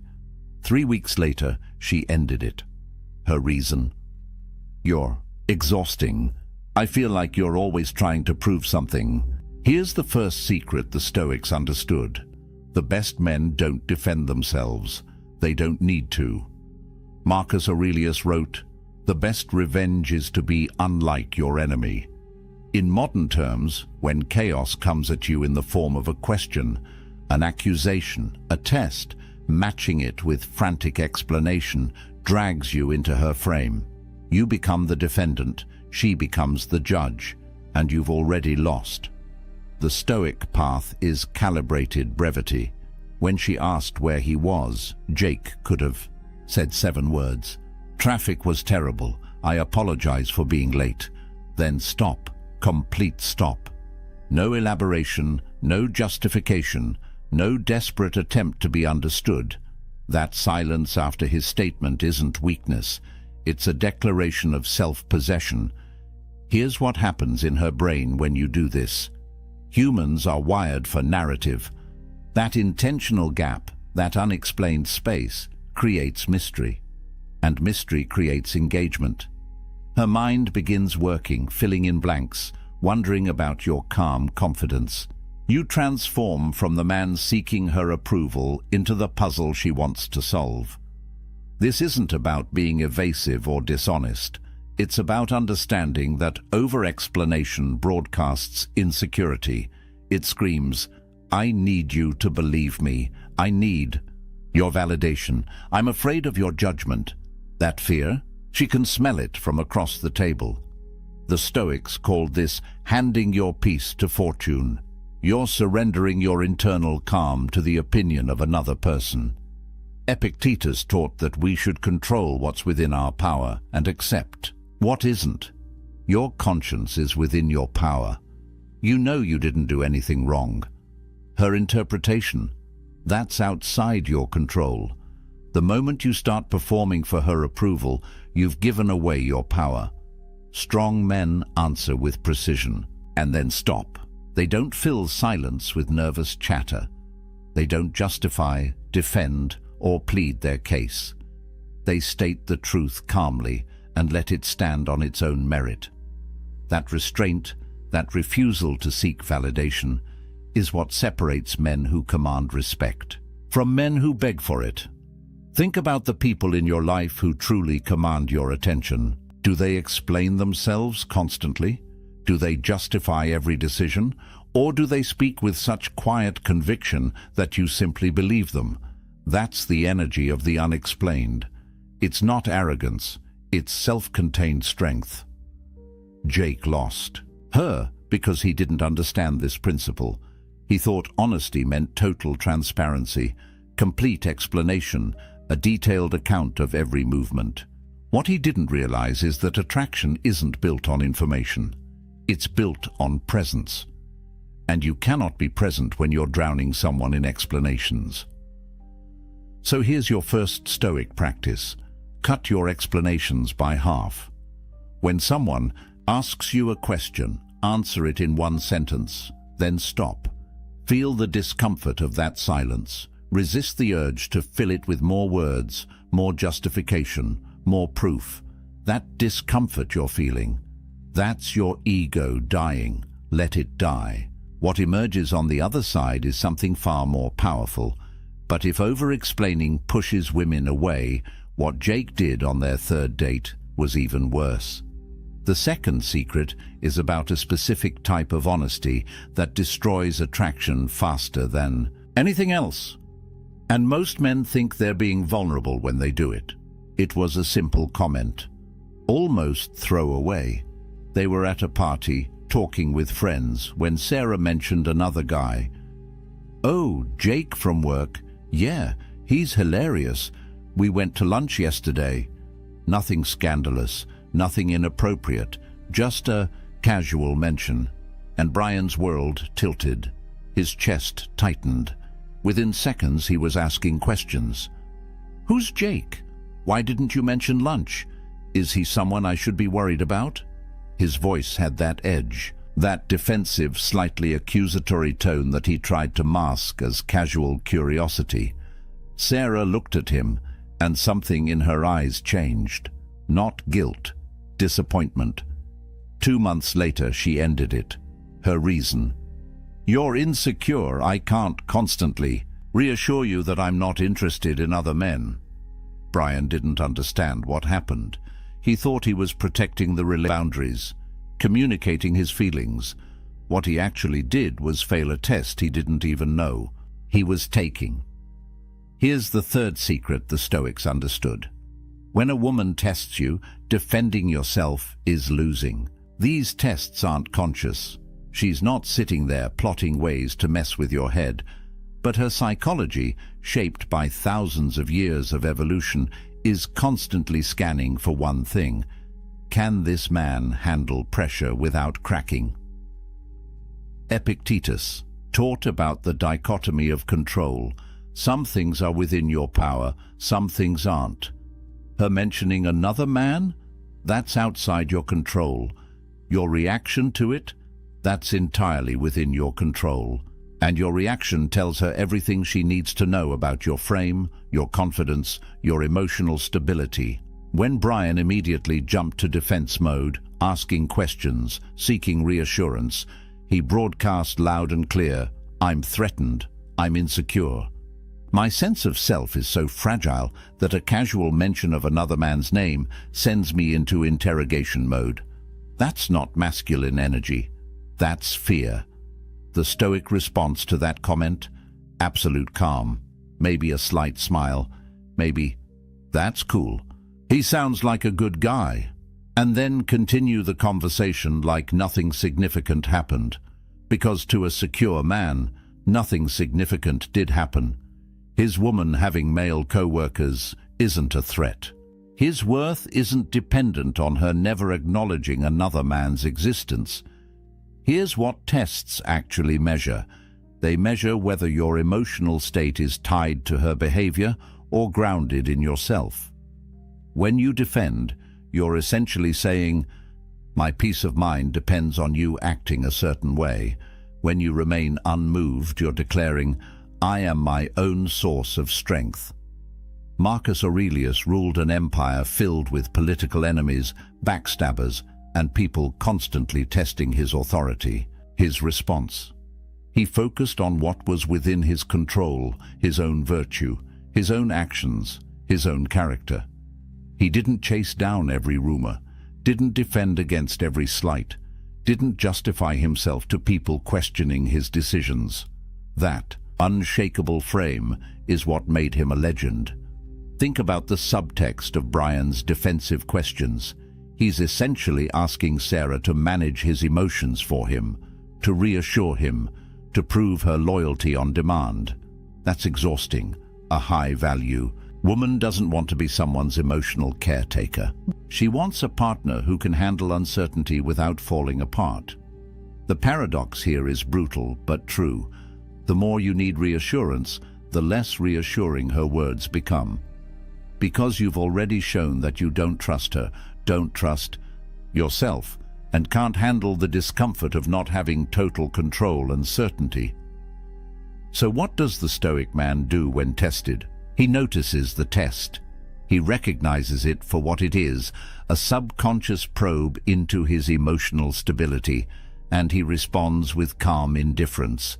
Not cold, not distant, just unaffected. He trusts himself enough that external circumstances don't shake his internal foundation. Here's the practice. Next time something triggers that defensive impulse, that need to question, to clarify, to seek reassurance, pause. Take a breath.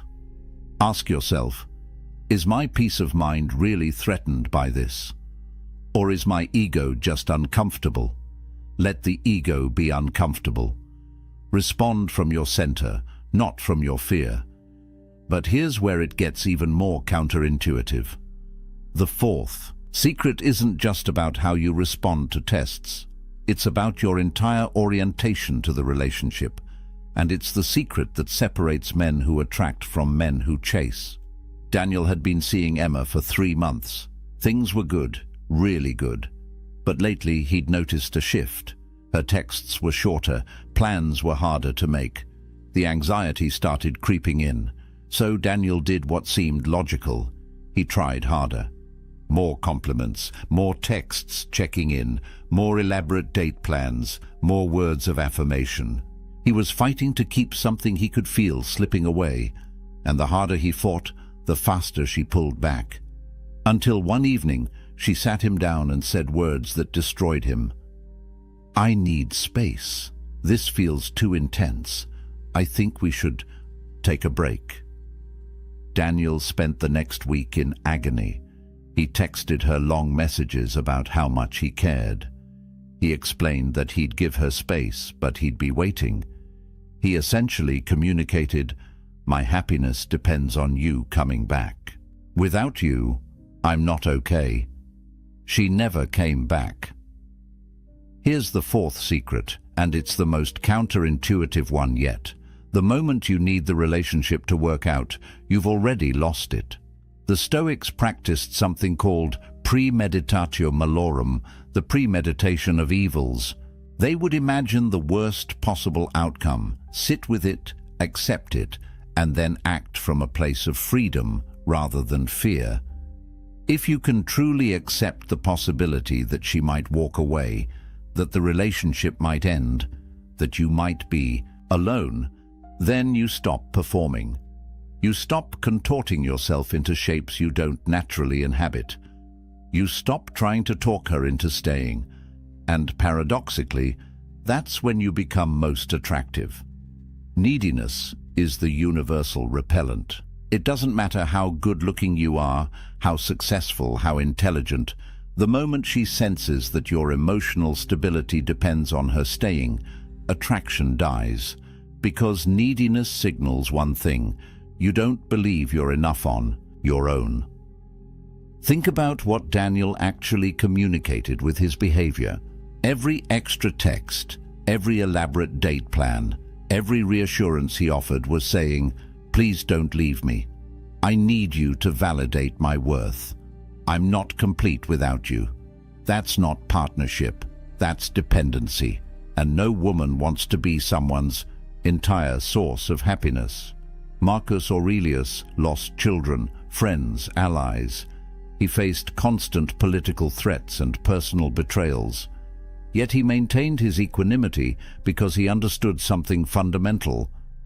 External circumstances are temporary and outside his control. His happiness came from within, from living according to his principles, from his character, not from whether people stayed or left. Here's the brutal practice. Imagine her leaving, right now. Picture your phone staying silent. Picture her with someone else. Picture yourself alone. Don't just think about it intellectually. Feel it. Sit with that discomfort until your breathing steadies, until you realize, deep in your bones, that you would survive, that you would adapt, that you would eventually be okay. Only when you've truly accepted that worst-case scenario can you enter the relationship from a place of genuine strength, because now your actions aren't motivated by fear of loss. They're motivated by authentic desire to connect. There's a massive difference. When you're detached from the outcome, something magical happens. You speak only when your words genuinely improve the silence. You contribute value, not seek validation. You're present when you're together, but you're equally fulfilled when you're alone. That energy, that self-sufficiency, is magnetic. Women have incredible intuition. They can sense when a man's happiness is contingent on their response. They can feel the weight of being someone's everything, and that weight kills desire.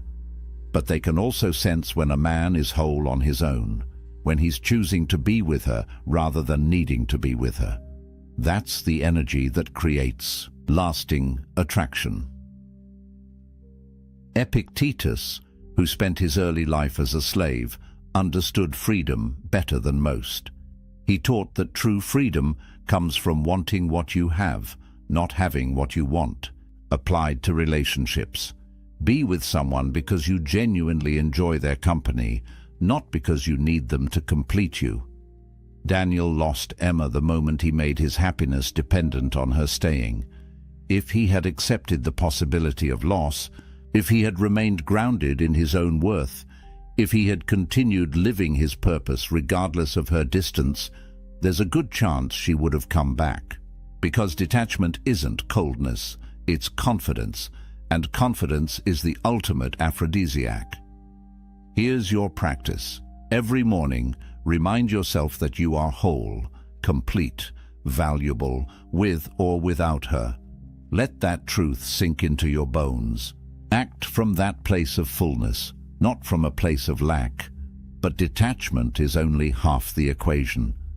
The fifth secret is about what you choose to reveal about yourself. And it's where most men make a fatal mistake. First date. The conversation was flowing. Alex felt the connection building. So when she asked about his past relationships, about his dreams, about his childhood, he opened up. Completely.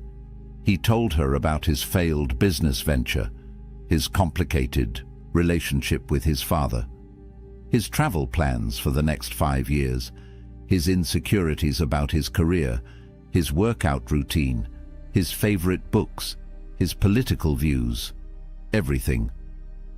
By the end of the night, she knew more about Alex than some of his closest friends. He thought he was building intimacy through honesty. He drove home feeling good, confident he'd made a real connection. She never texted back.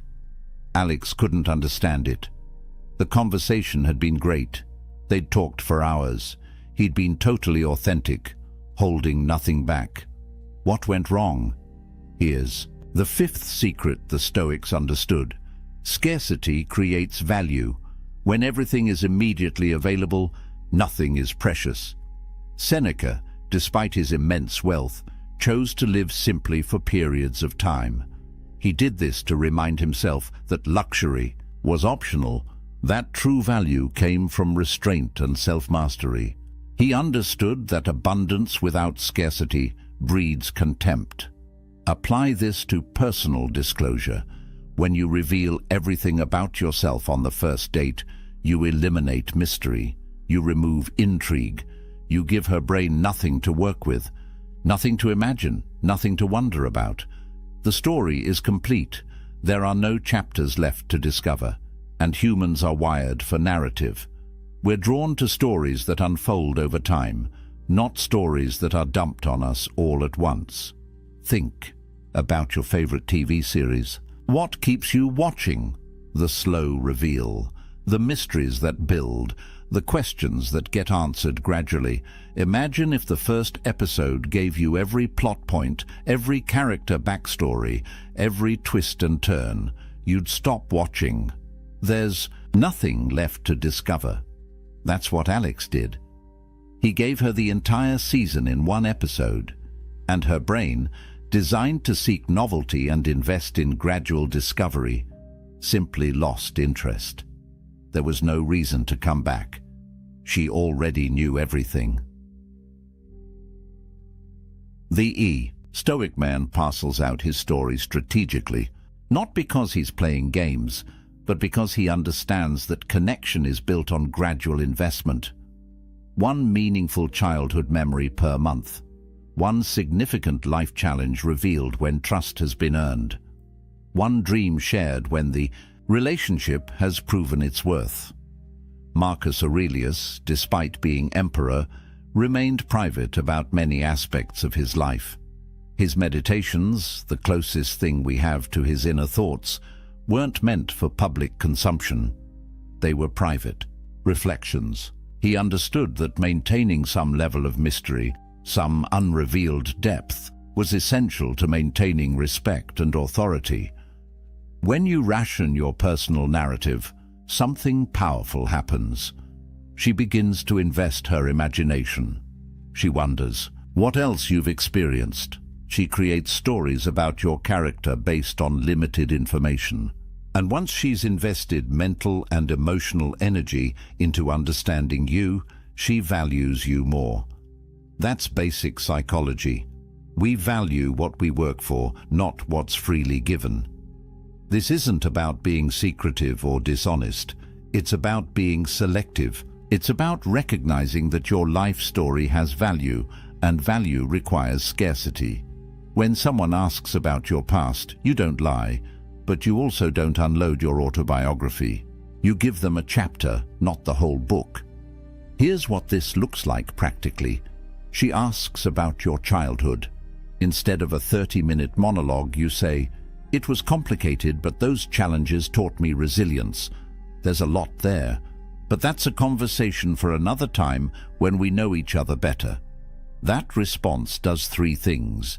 It acknowledges the question, it hints at depth without revealing everything, and it creates anticipation for future conversations.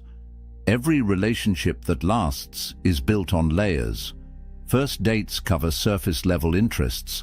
Third dates explore values and perspectives. 6 months in, you share meaningful vulnerabilities. A year in, you reveal deep insecurities. That pacing honors the natural progression of trust and intimacy. Alex robbed the relationship of that progression. By revealing everything immediately, he collapsed all the layers into one overwhelming dump.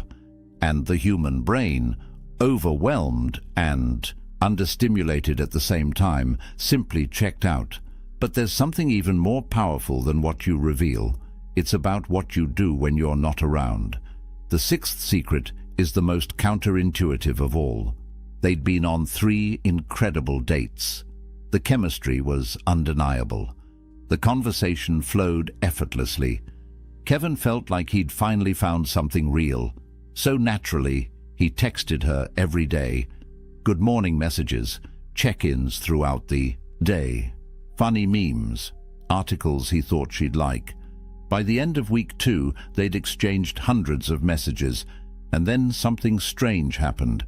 Her responses got shorter, less enthusiastic.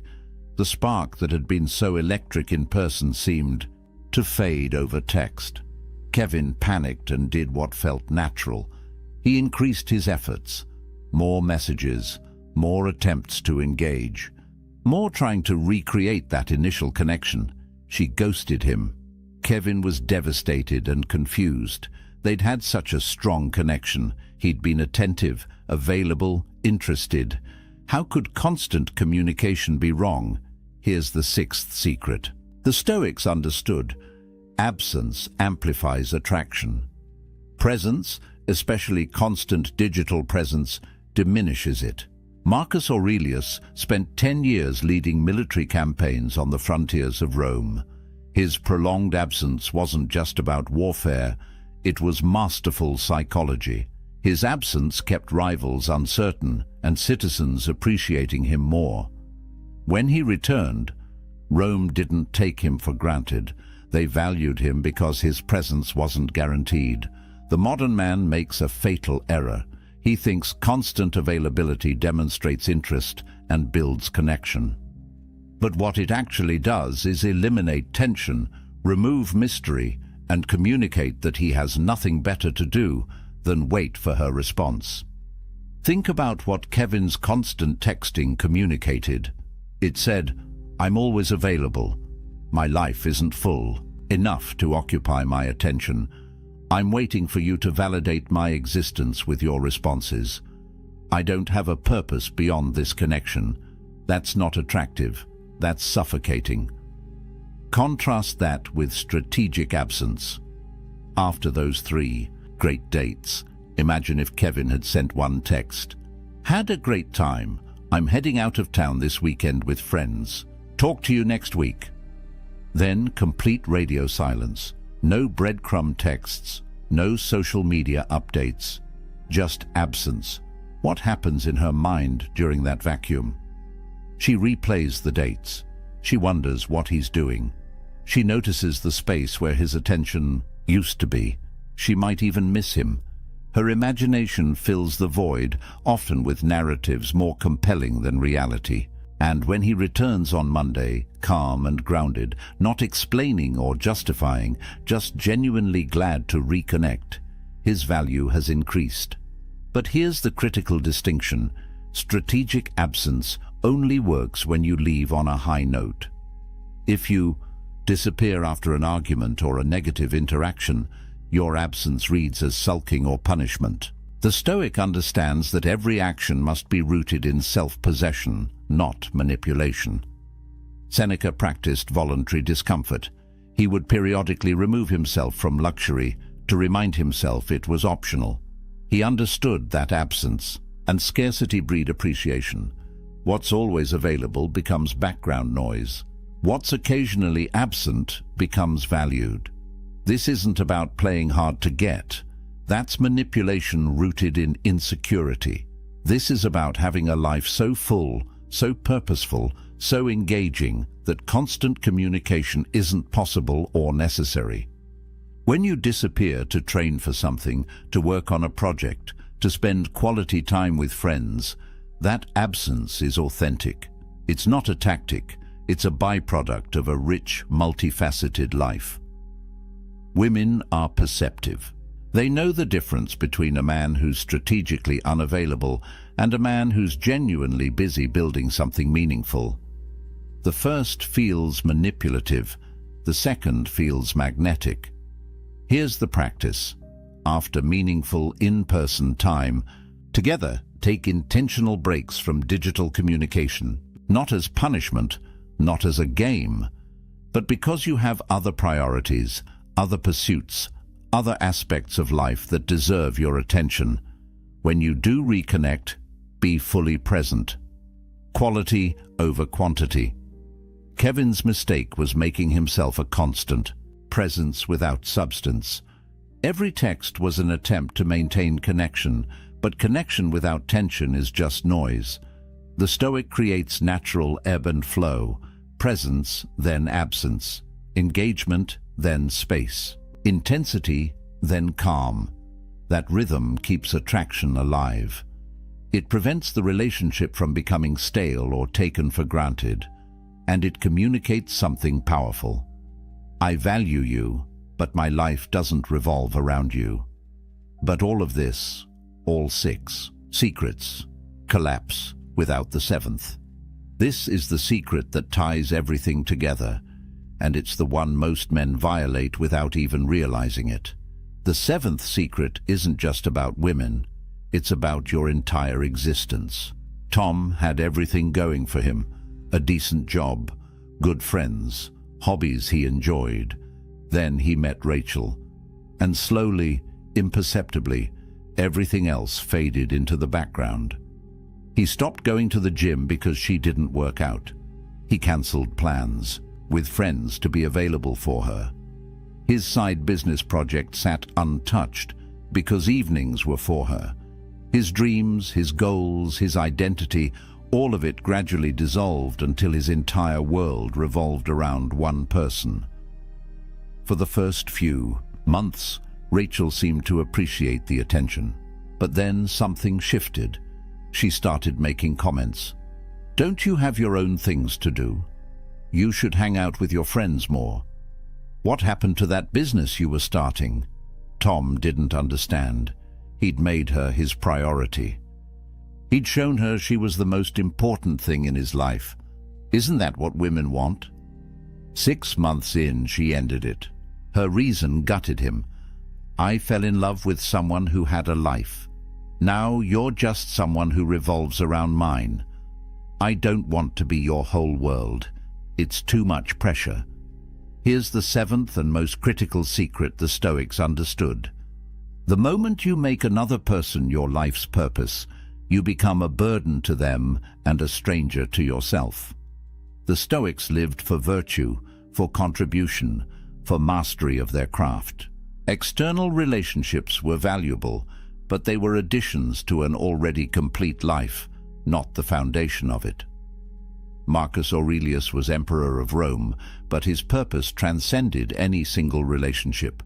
He was committed to philosophy, to justice, to the well-being of the empire. His wife was important, but she wasn't his reason for existence. That independence, that self-sufficiency, that internal purpose is what made him worthy of respect and attraction. Think about what Tom communicated. When he abandoned everything for Rachel, he essentially said, "I don't have anything meaningful in my life beyond you. My dreams aren't compelling enough to pursue. My friendships aren't valuable enough to maintain. My purpose isn't strong enough to command my attention. You are all I have."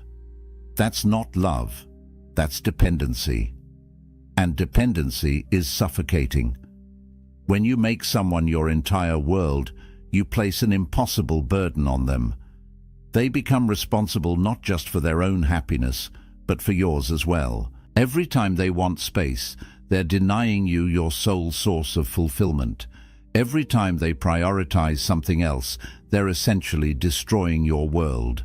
No person can carry that weight, and more importantly, no person wants to. Women are drawn to men who are building something. Men who have a mission that transcends the relationship. Men whose days are structured around compelling goals and meaningful pursuits. Not because these men are emotionally unavailable, but because they're fundamentally engaged with life itself. When Rachel met Tom, he was working on a business. He had friends he valued. He had a gym routine that grounded him. He was a complete person inviting her into an already vibrant life. That version of Tom was attractive because he had substance, direction, purpose.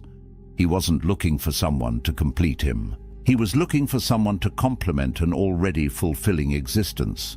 But the Tom who emerged 6 months later was hollow, an empty vessel waiting to be filled by her presence, and that transformation from self-possessed to dependent killed her attraction faster than any other mistake he could have made. Epictetus taught that we should focus on what's within our control. Your purpose, your growth, your contribution to the world, these are within your control. Her feelings, her decisions, her level of investment, these are not. When you make her your purpose, you've oriented your entire life around something you cannot control. That's not just unattractive, it's psychologically devastating. Here's the brutal truth.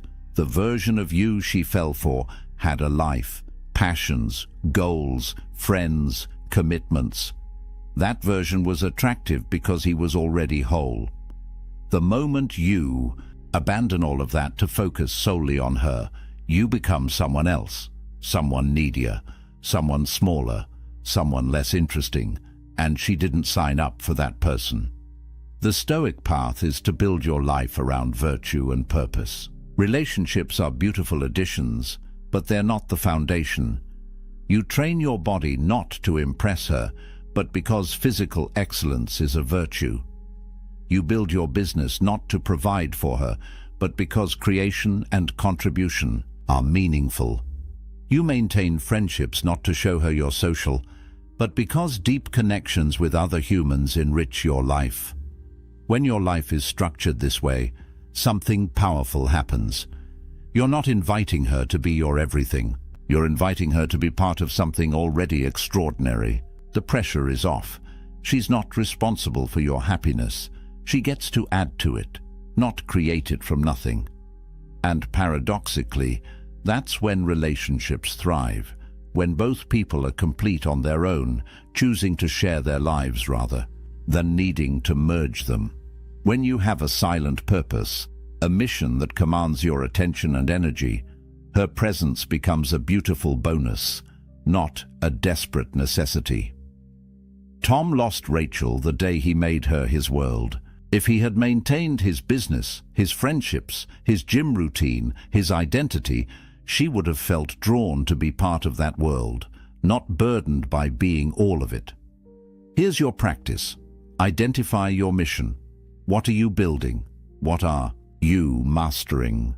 What legacy are you creating? If the honest answer is nothing beyond this relationship, then you've already lost. Start today. Pick one thing that matters to you beyond any romantic connection. Commit to it. Build it. Let it occupy your time and attention.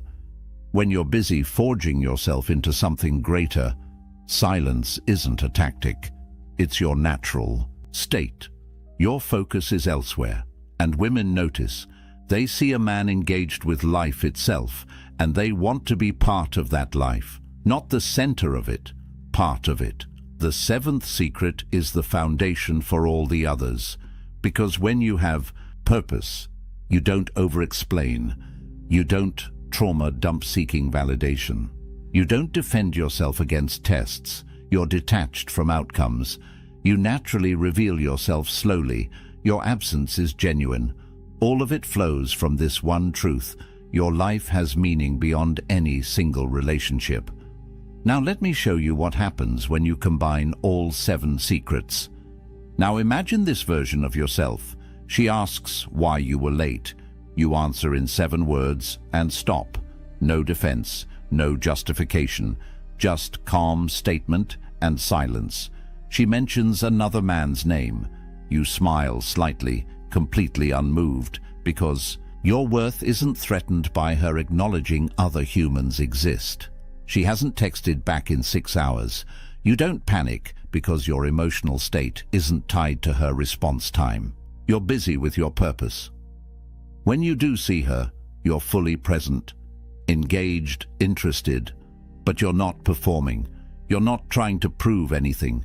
You're not seeking validation. You're simply there, grounded in yourself, offering your presence without neediness. When she asks about your past, you share one meaningful story, not your autobiography, one chapter.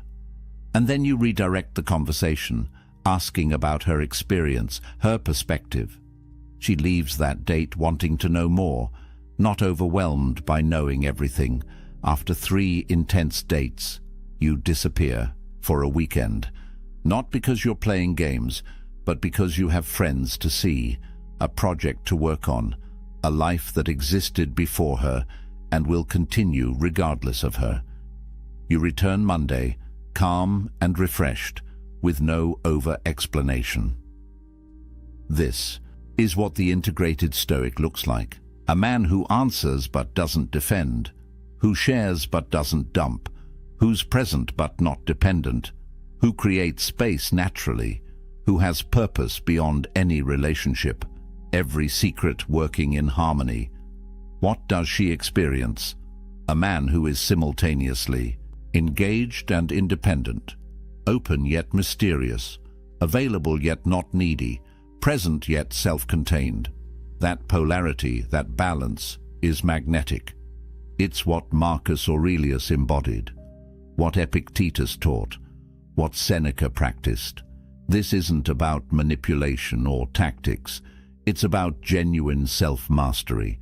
It's about being so grounded in your own worth, so committed to your own purpose, so comfortable with uncertainty, that external validation becomes optional rather than necessary. The Stoics understood something profound. Attraction isn't created through effort. It's created through presence combined with self-possession. When you stop trying to make her like you and start simply being someone worth liking, everything changes. Think about the people who command your respect and attention. Do they chase your approval? Do they explain themselves constantly? Do they make you the center of their world? Or do they have such quiet conviction, such clear purpose, such internal strength that you naturally gravitate toward them? That's the energy you're cultivating, not through external techniques, but through internal transformation. Every secret we've covered is ultimately about the same thing: mastering yourself so that external circumstances, including her response, don't control your internal state. When you operate from this place, relationships transform. They're no longer sources of anxiety and neediness. They become spaces of genuine connection between two complete people. She's not completing you, she's complementing you. And that's the only foundation for lasting attraction. The man who loses women through over-explaining, trauma dumping, defensive reactions, neediness, oversharing, constant presence, and lack of purpose. That's a man who hasn't done the internal work, who's looking outward for validation that can only come from within. The man who naturally embodies these 7 secrets, That's a man who's done the work, who knows his worth, who has purpose, who doesn't need external validation because his internal foundation is solid. That transformation doesn't happen overnight. It requires practice, awareness, and commitment. But every step toward that version of yourself makes you not just more attractive to women, but more respected by everyone and more at peace with yourself. Now let me warn you about the most common mistakes men make when trying to apply these secrets. Here's where most men fail when they try to implement these secrets. They turn wisdom into weaponry. They use silence to manipulate rather than to master themselves. And that approach always backfires. First pitfall, using strategic absence to provoke jealousy. You disappear not because you're living your life, but because you want her to feel anxious, to wonder, to chase. She will sense this immediately. Women have incredible intuition for distinguishing authentic behavior from manipulation. When absence is manufactured to control her reaction, it reeks of insecurity. When absence is natural because you're genuinely engaged with your purpose, it's attractive. The litmus test is simple. Are you silent to control her reaction, or are you silent to govern your own internal state? The first destroys trust. The second builds respect. Second pitfall, overcorrection. You've been the over-explaining, constantly available, emotionally dependent guy. You learn these secrets and suddenly you become a stone wall, completely shut down. No vulnerability, no warmth, no genuine sharing. You've gone from one extreme to the other. Mystery needs windows, or people assume the house is abandoned. The Stoic isn't emotionally unavailable. He's emotionally selective. He shares, but with intention. He's vulnerable, but at appropriate times with earned trust. There's a massive difference between being measured and being closed off. Balance is the key. Offer one genuine compliment per date. Not a barrage of flattery, but one specific, observed appreciation. Share one meaningful thought or experience, but not your entire psychological history. Be present and engaged when you're together, but maintain your life and purpose when you're apart. Third pitfall, applying these secrets from a place of fear rather than abundance. You're not over-explaining because you're confident in your truth. You're not over-explaining because you're terrified she'll leave if you say the wrong thing. That fear leaks through everything you do. She'll feel it. These secrets only work when they flow from genuine self-possession, not from desperate attempts to prevent loss. If you're detached from the outcome because you've truly accepted that you'd be fine either way, that's powerful. If you're pretending to be detached while internally panicking, that's transparent. Fourth pitfall, using these as tricks in an otherwise unchanged life. You start spacing out your texts and maintaining mysterious silence, but you still have no purpose, no mission, no life beyond the relationship. You're just a needy guy who's learned to temporarily mask his neediness. The Stoics weren't performing, they were being. These principles worked for them because they were expressions of who they actually were, not techniques layered on top of insecurity. If you want these secrets to work, you have to become the kind of man for whom they're natural expressions, not calculated moves. Fifth pitfall, forgetting that relationships require genuine care and investment. These secrets aren't about being cold, distant, or uncaring. They're about being grounded, purposeful, and self-possessed, while still showing up fully for someone you care about. The Stoic man doesn't refuse to explain himself because he doesn't care what she thinks. He doesn't explain because he trusts in his own integrity and doesn't need external validation. See the difference? One is rooted in contempt. The other is rooted in self-respect. When applied correctly, these secrets don't create distance. They create healthy space. They don't reduce intimacy. They make intimacy more meaningful when it happens. They don't communicate lack of care. They communicate self-respect and invite mutual respect. The goal isn't to become an emotionless robot, calculating every interaction. The goal is to become so grounded in your own worth and purpose that these behaviors become natural, authentic expressions of who you are. Now let me give you a practical challenge that will make these secrets automatic. Here's your challenge for the next 7 days. This single practice will transform how you communicate and how people respond to you. For the next week, log every sentence you speak to women. Whether it's a romantic interest, a colleague, a friend, doesn't matter. Track it. You can do this mentally if you're disciplined, or for maximum impact, write it down at the end of each day. Then perform an audit. Go through everything you said and cut out any sentence that sought validation, explained unnecessarily, justified your actions, repeated something for emphasis, or defended yourself without being directly challenged. Count how many sentences survive. Your goal is to reduce your word count by 30% by the end of the week. This isn't about being rude or withholding. It's about eliminating the psychological leakage, the insecure chatter that dilutes your presence and undermines your frame. Day 1, you'll be shocked at how much you say that serves no purpose except to seek approval or manage someone else's perception. Day 3, you'll start catching yourself mid-sentence. Day 5, the silence will feel more comfortable. By day 7, you will have fundamentally rewired how you communicate. And here's what you'll notice. The space you create through intentional silence generates a different kind of energy. People lean in more, they listen more carefully, they value your words more because they're not drowning in them. That tension, that deliberate economy of speech, is often more powerful than any words you could say. Track 3 specific metrics. First, how many times did you over-explain when a simple answer would have sufficed? Second, how many times did you share information seeking validation rather than contributing value? Third, how many times did you defend yourself against questions that weren't actually attacks?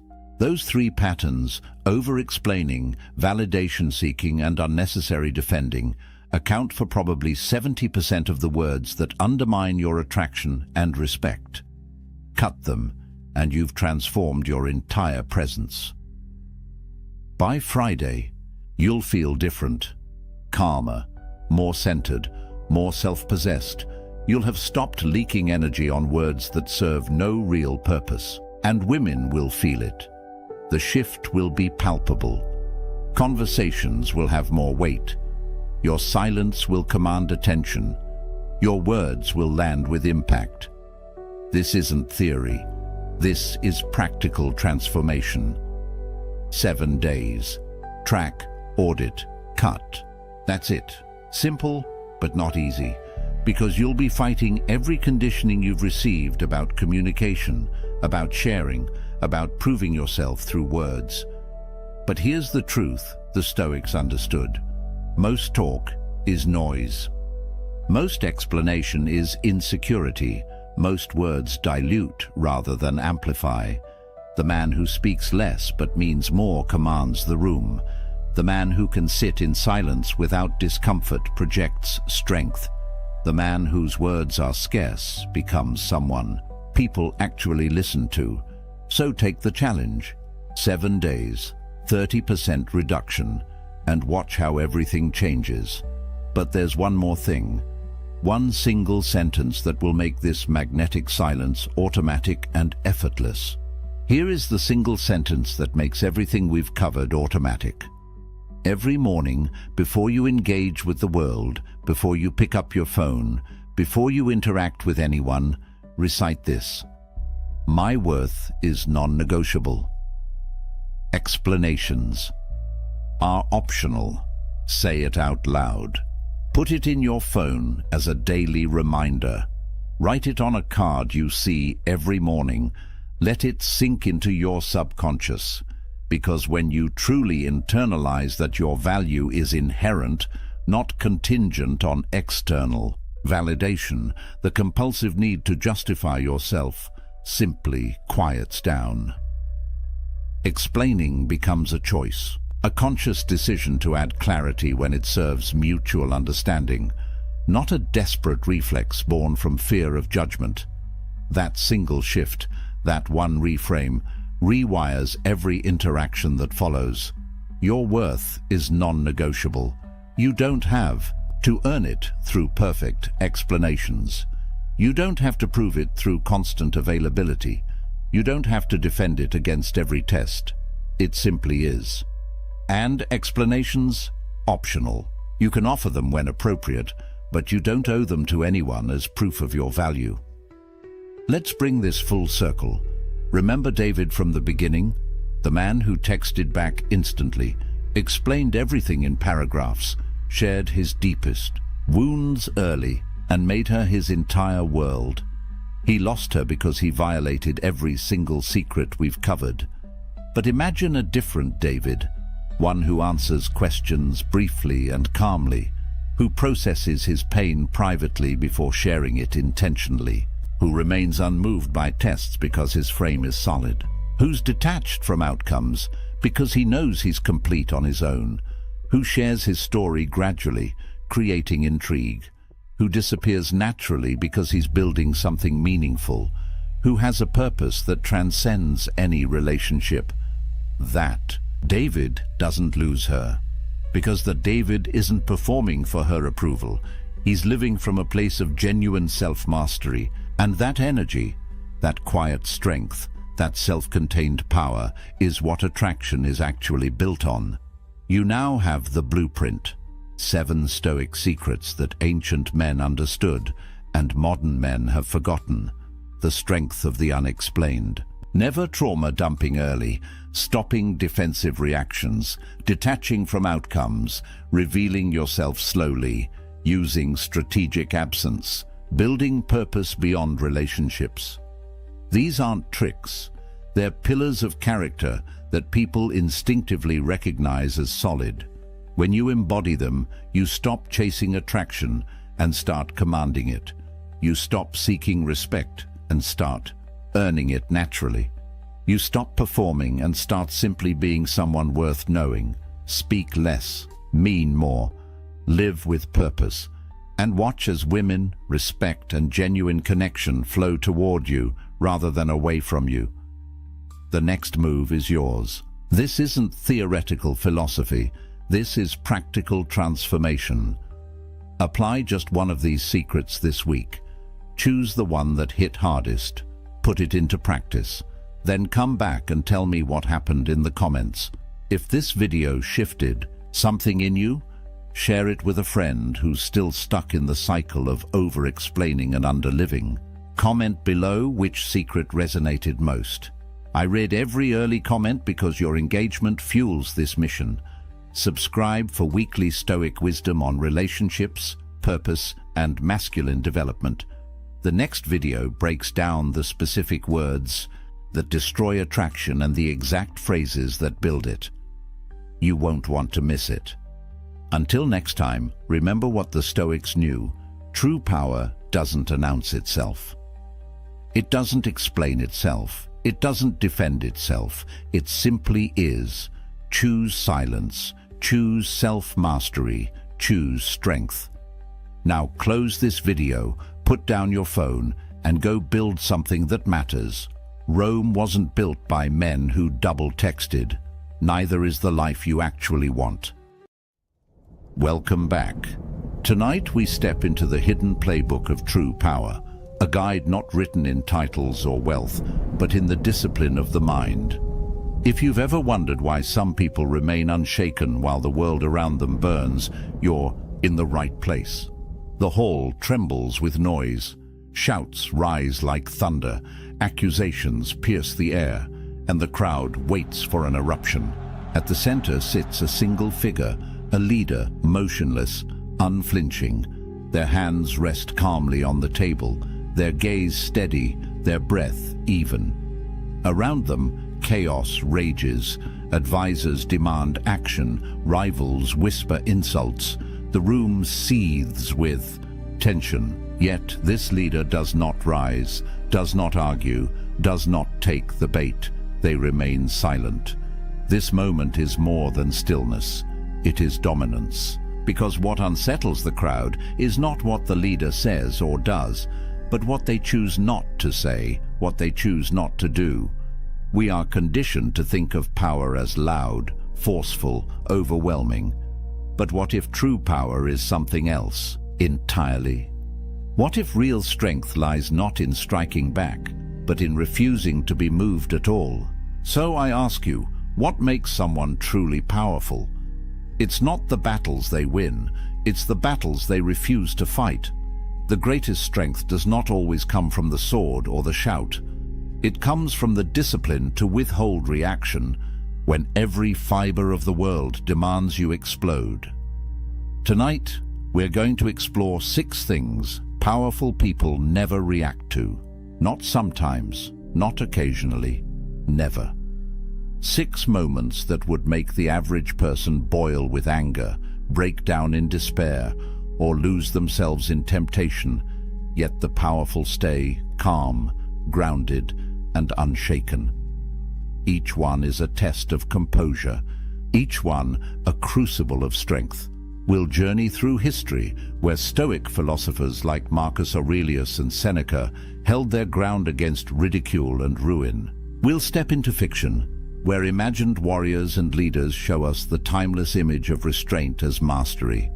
And we'll bring it into the modern day, where insults, rumors, setbacks, and even praise demand more from us than we realize. Along the way, you'll see how philosophy, discipline, and perspective intertwine to create an armor thicker than steel. The ability to control your own mind when the world loses control around you. Because the battlefield of life isn't fought only with armies, money, or politics, it's fought within, in the split-second decision of whether you react or remain still. So as we begin, I want to ask you something. Think about your own life for a moment. What is one thing you wish you could stop reacting to? Maybe it's criticism, maybe it's gossip, maybe it's failure, or the sting of loss. Whatever it is, imagine how much freer, stronger, and calmer you would feel if it no longer had power over you.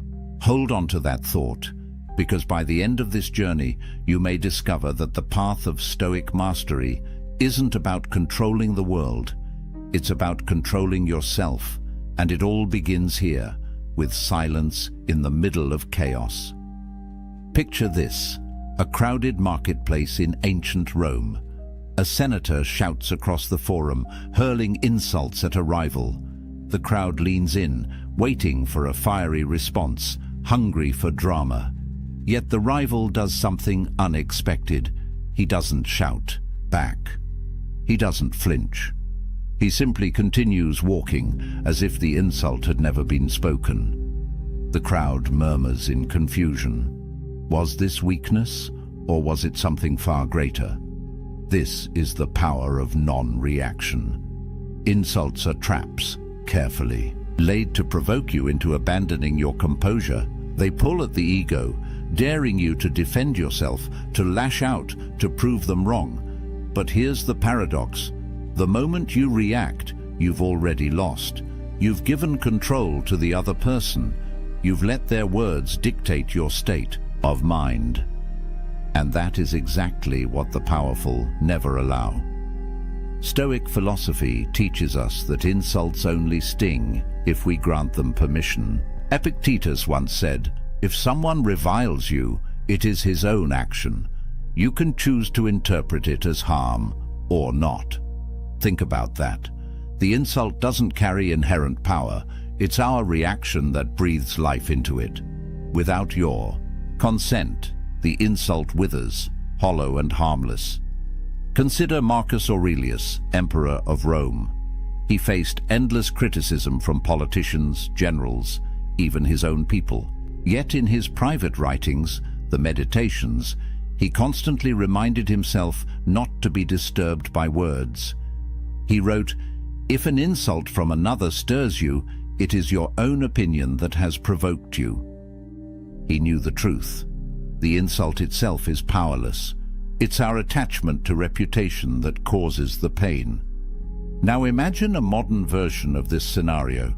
You post something online and suddenly the comments flood in. Someone mocks you. Someone twists your words. You feel the heat rise in your chest, your fingers itching to strike back. But what happens if you don't?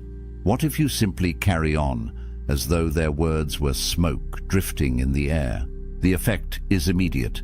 The aggressor loses their audience. The crowd sees composure, not weakness. The power shifts back to you. Fiction often mirrors this lesson. Picture a warrior in a tavern, insulted by a drunken patron eager to pick a fight. The warrior could crush him easily, but instead he turns back to his drink. The room falls silent. Everyone realizes who holds the true power. It isn't the one shouting, it's the one in control of himself. The truth is, insults say more about the giver than the receiver. They expose the speaker's insecurity, anger, or envy. By not reacting, you hold up a mirror that reflects their weakness back to them. Your silence becomes louder than any retort. So the question is, how do you master this art? The next time someone tries to provoke you, pause. Ask yourself, does this insult truly harm me, or is it just air? Remember, powerful people don't waste energy swatting at words. They save their strength for battles that matter.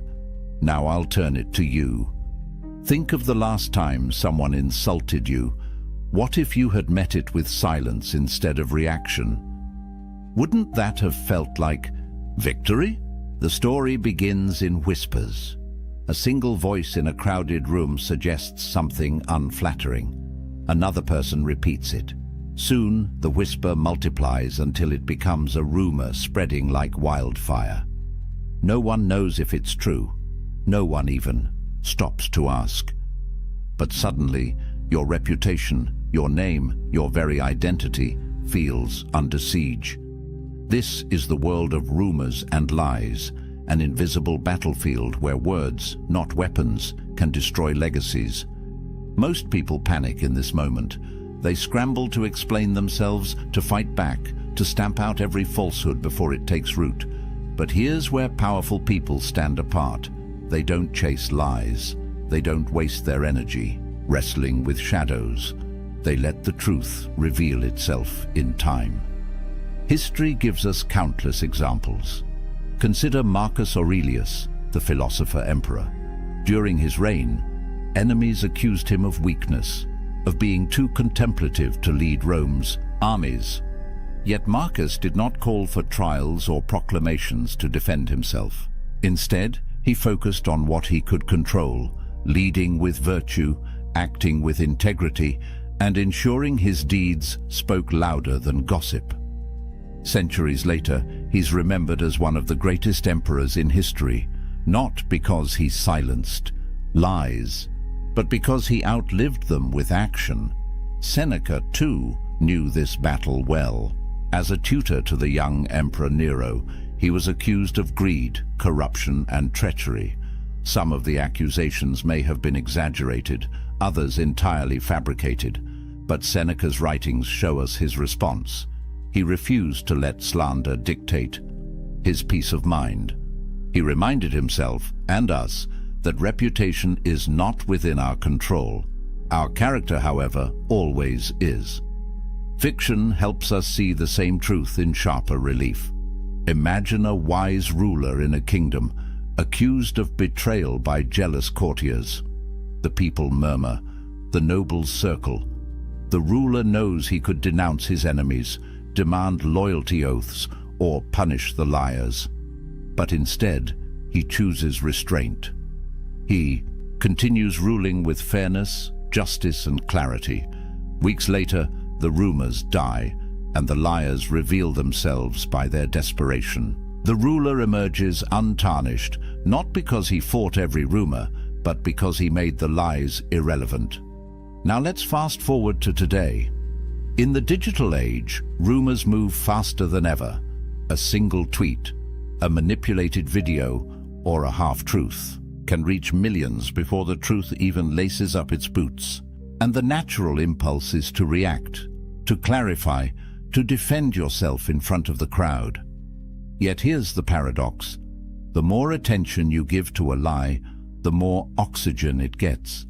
By acknowledging it, you confirm its existence in the minds of others. Silence, on the other hand, robs the rumor of momentum. Stoic philosophy equips us for this. Epictetus taught that we are disturbed not by events, but by our judgments about them. A rumor is only as harmful as the weight we give it. If we anchor ourselves in virtue, living with honesty, acting with fairness, staying aligned with our values, then rumors become like waves crashing against a rock, loud but ultimately powerless. There's also a deeper psychological effect at play. When you don't react to lies, you flip the script on your accusers. Their intent is to provoke you into desperation, to watch you scramble and sweat. But if you remain calm, composed and unmoved, they are the ones left unsettled. The crowd begins to question the liars. If the rumor mattered, wouldn't he have reacted? Maybe there's nothing to it after all. Your restrained people don't simply bury their heads in the sand. Instead, they redirect their energy toward what builds resilience. Their work, their actions, their consistency. Over time, the pattern of your deeds silences lies more effectively than any speech ever could. Think about the people you respect most in life. Chances are, it's not those who rush to defend their names at every insult. It's those whose character is so steady, so undeniable, that lies bounce off them like arrows against armor. Their power lies in patience, in letting the truth reveal itself slowly but surely. So here's a question for you. What rumor or falsehood in your own life have you been tempted to fight? What if, instead of burning your energy in defense, you chose to rise above it, to let your actions over time write the story for you? Could you allow silence to be your greatest rebuttal? The Stoics remind us that reputation is a fickle thing, never fully in our control, but character, that is always ours to guard. And it is through character, not reaction, that we outlast rumors, dismantle lies, and prove ourselves truly powerful. Failure, the very word, makes the heart tighten.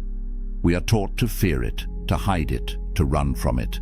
Yet every powerful figure, real or imagined, has walked through the fire of failure and emerged transformed. The difference is not that they never stumble. The difference is how they respond when the ground gives way beneath them. Picture a Roman general on campaign. His strategy collapses, his soldiers scatter, and the banners of Rome fall into enemy hands. The camp is heavy with shame, the whispers of defeat crawling through the night air.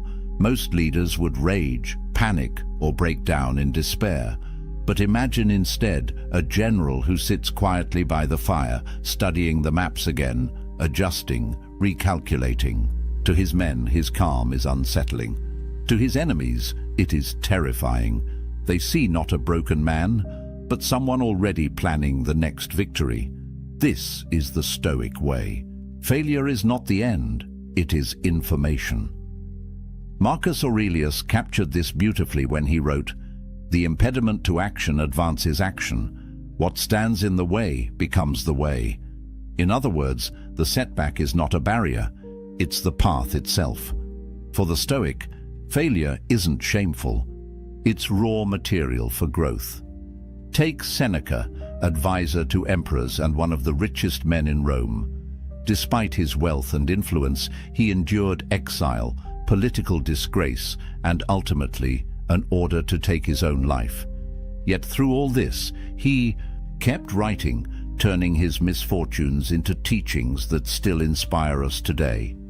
Seneca understood that external circumstances loss, disgrace, even death could not rob him of the inner power to choose his response.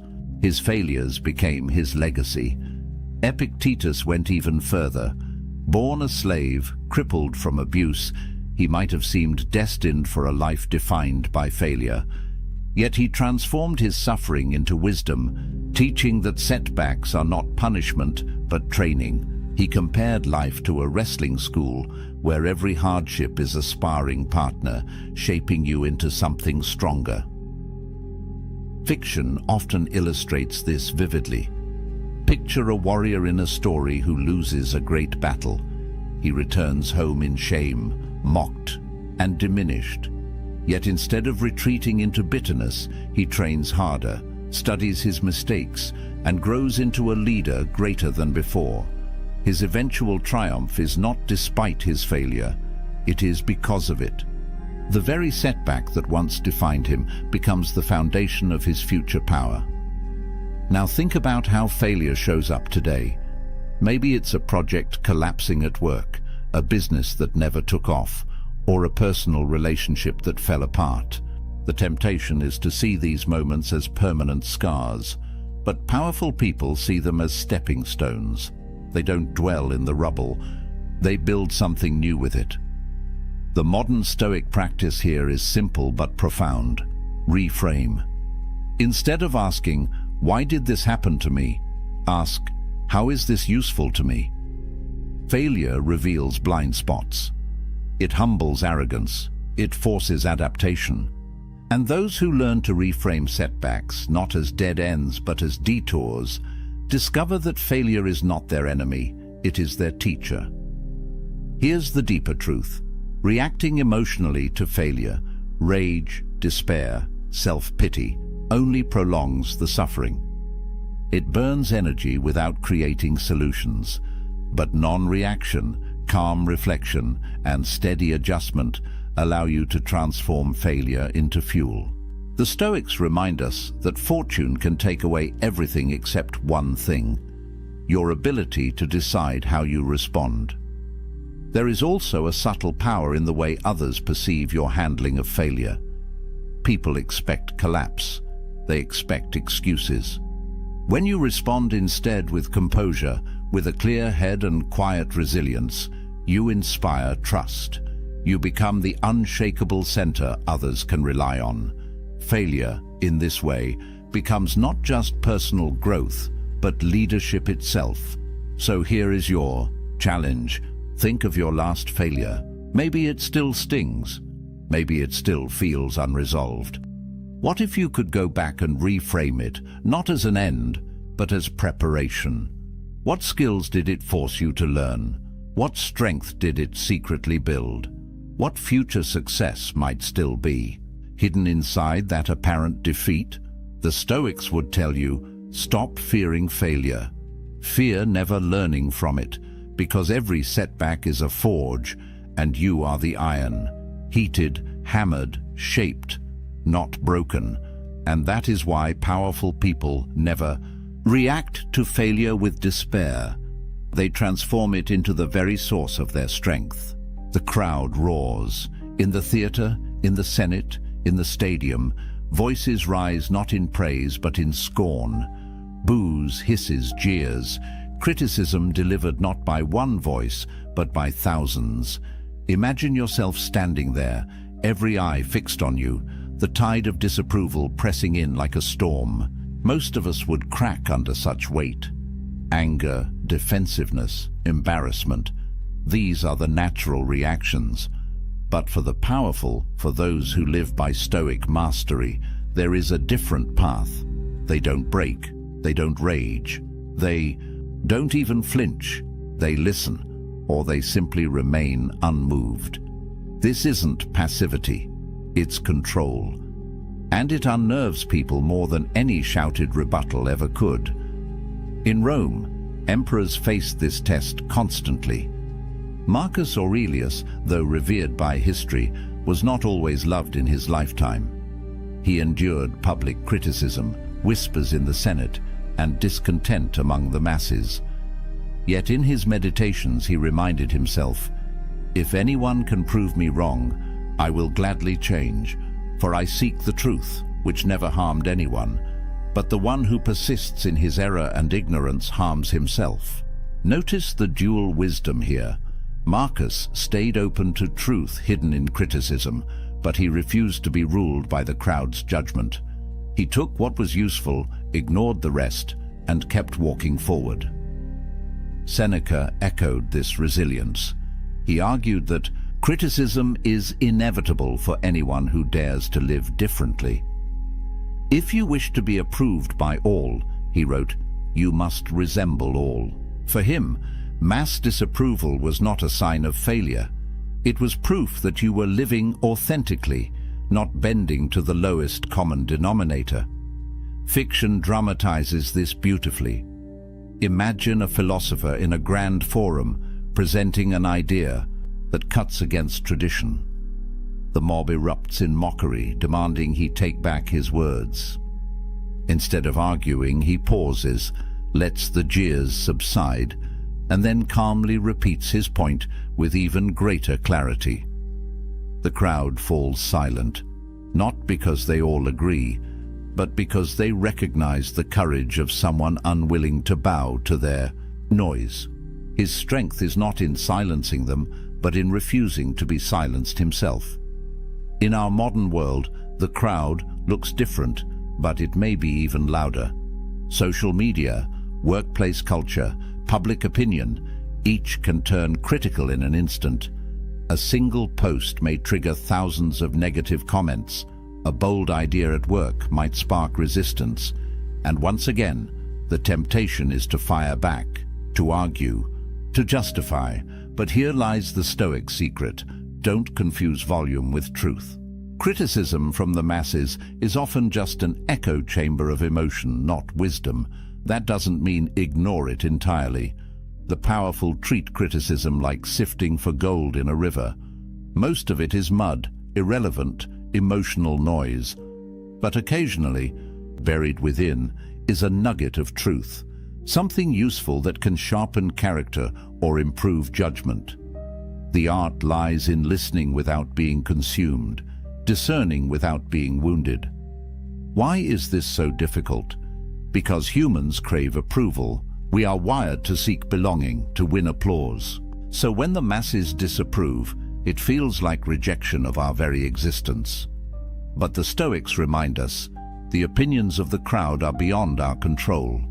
To tie our worth to them is to hand over our peace of mind. Instead, tie your worth to your virtues, your actions, your choices. Let your inner compass, not the crowd, guide your steps. There is also a quiet power in the optics of non-reaction. When a leader remains calm under criticism, it sends a message: I am larger than the noise. Followers respect this. Enemies are unsettled by it. The masses may jeer louder in the moment, but over time, they remember the composure. In fact, history shows us that criticism fades, but dignity endures. Think of figures you admire. Chances are they weren't universally loved in their lifetimes. Many were ridiculed, doubted, even despised. Yet they stood firm. And because of that, their names outlasted the noise of their critics. So ask yourself, how do you react when the masses turn against you? Do you scramble to explain? Do you retreat in shame? Or could you practice the Stoic way, taking what is useful, discarding the rest, and walking forward with calm purpose? The next time criticism swells around you, remember this: the crowd is fickle. Today's boos may be tomorrow's cheers, and neither should rule your soul. The powerful don't let the masses dictate their identity. They let truth, reason, and inner strength decide who they are. That is why criticism from the masses is something powerful people never react to. Not because it doesn't exist, but because it doesn't define them. The fire spreads through the palace, devouring marble halls, priceless art, and treasures collected over a lifetime. Courtiers scream, servants scramble with buckets of water, their efforts useless against the roaring blaze. In the middle of it all, the king stands motionless, watching the flames consume what once defined his power. His voice is calm, almost chilling. You can take my walls, but not my will. This image may sound like legend, but it illustrates a truth the Stoics held above all. Loss is inevitable. Misfortune is certain. To live is to risk having everything you love stripped away. But how you meet that loss, whether with despair or with calm acceptance, determines whether you remain powerful or become broken. For most people, loss feels unbearable. We react with panic when wealth disappears, with bitterness when fortune turns, with devastation when loved ones are taken from us. Misfortune presses against our deepest fears, reminding us how little we control. Yet this is exactly where the Stoics found freedom, by learning not to react with desperation, but to accept, adapt, and endure. Take Epictetus, for example, born into slavery, crippled by his master, stripped of dignity and freedom. If anyone had the right to despair, it was him. Yet he refused to let misfortune define him. Instead, he taught that our possessions, our status, even our health, are not truly ours. They can vanish at any moment. What is ours always is our ability to respond with virtue. He wrote, "It is not what happens to you, but how you react to it that matters." His life became proof of that philosophy. Marcus Aurelius, too, endured unimaginable loss. He buried children, faced plagues that swept through his empire, and lived constantly under the shadow of war. Yet, in his meditations, he reminded himself each day that loss was part of nature. When you kiss your son, whisper to yourself, "Tomorrow he may die." This was not cold detachment, it was radical clarity. By remembering the fragility of life, Marcus trained himself to meet loss with strength, not despair. Even Seneca, often caricatured as wealthy and comfortable, understood the role of misfortune. He warned his readers to practice poverty, to strip life down to the bare minimum, so that when true loss arrived, it would not catch them unprepared. For Seneca, misfortune was not a threat, but a teacher, a reminder that what is truly valuable cannot be taken away. Fiction paints this lesson in vivid color. Imagine a warrior who loses his kingdom, his fortune, even his family. In despair, he could collapse, wandering aimlessly, broken by grief. But the story becomes powerful when he refuses to let misfortune end him. Instead, he rebuilds, not his palace, but his soul. He learns that while fate can strip away everything external, it cannot touch his discipline, his wisdom, or his will. This transformation makes him more formidable than before. Today, we face misfortune in different forms: the sudden loss of a job, the betrayal of a friend, a diagnosis that shatters the life we imagined. These moments shake us, revealing how fragile our comforts really are. But here lies the Stoic choice. Do we react with despair, or do we see loss as part of the natural order? Powerful people choose the latter. They grieve, but they do not collapse. They adapt, but they do not surrender. There is also a hidden strength in how misfortune tests those around us. When you lose everything and yet remain calm, people notice. They draw courage from your composure. They see in you an anchor they can cling to. This is why loss, when met with dignity, becomes a form of leadership. It turns pain into power, not just for yourself, but for others who are watching. The Stoics remind us that all external things, wealth, health, relationships, status, are on loan from the universe. They were never truly ours to keep. When they are taken back, we may feel pain, but we should not feel surprise. True wealth lies in what cannot be stolen: integrity, wisdom, discipline. So here is the challenge for you. Think of something you Fear losing most. What if it vanished tomorrow? How would you meet that misfortune? Would you rage against the inevitable, or could you stand firm, knowing that your true strength lies beyond possession? Powerful people never react to loss with despair. They recognize it as part of the human condition. They mourn, but they endure. They rebuild, but they never lose themselves. And in that endurance lies a form of power greater than any fortune or crown, the power to remain whole when the world falls apart.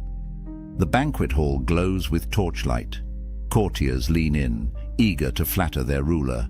Voices flow like honey. You are wise beyond measure. Your victories will be sung for centuries. There is no one greater. The ruler smiles, politely, yet inside remains unmoved. Why? Because the truly powerful know that praise, like insult, is a trap. Most of us crave approval. Compliments lift us, applause intoxicates us, flattery makes us feel invincible. But here lies the danger. When you begin to depend on praise, you hand control of your happiness to others. You let their approval dictate your sense of worth. The Stoics saw this as just as dangerous as reacting to insults, because both are chains that bind the soul. Marcus Aurelius wrestled with this constantly. As emperor, he was surrounded by sycophants. Yet in his private writings, he reminded himself daily, "Do not be intoxicated by applause. Remember how quickly all things are forgotten." He urged himself to see praise for what it was, fleeting noise, no different from criticism. What mattered was whether he lived according to reason and virtue, not whether the crowd cheered or booed. Seneca was even sharper on this point. He warned that flattery was poison, crafted to weaken judgment and feed ego. It is a great man who can treat applause as he would treat criticism. In other words, if you become too attached to being praised, you lose the ability to stand alone. You become a slave not to insults, but to approval. Consider the fictional image of a warrior, offered endless songs of glory. His ego swells, and soon he grows careless, reckless, overconfident. Praise blinds him to his flaws.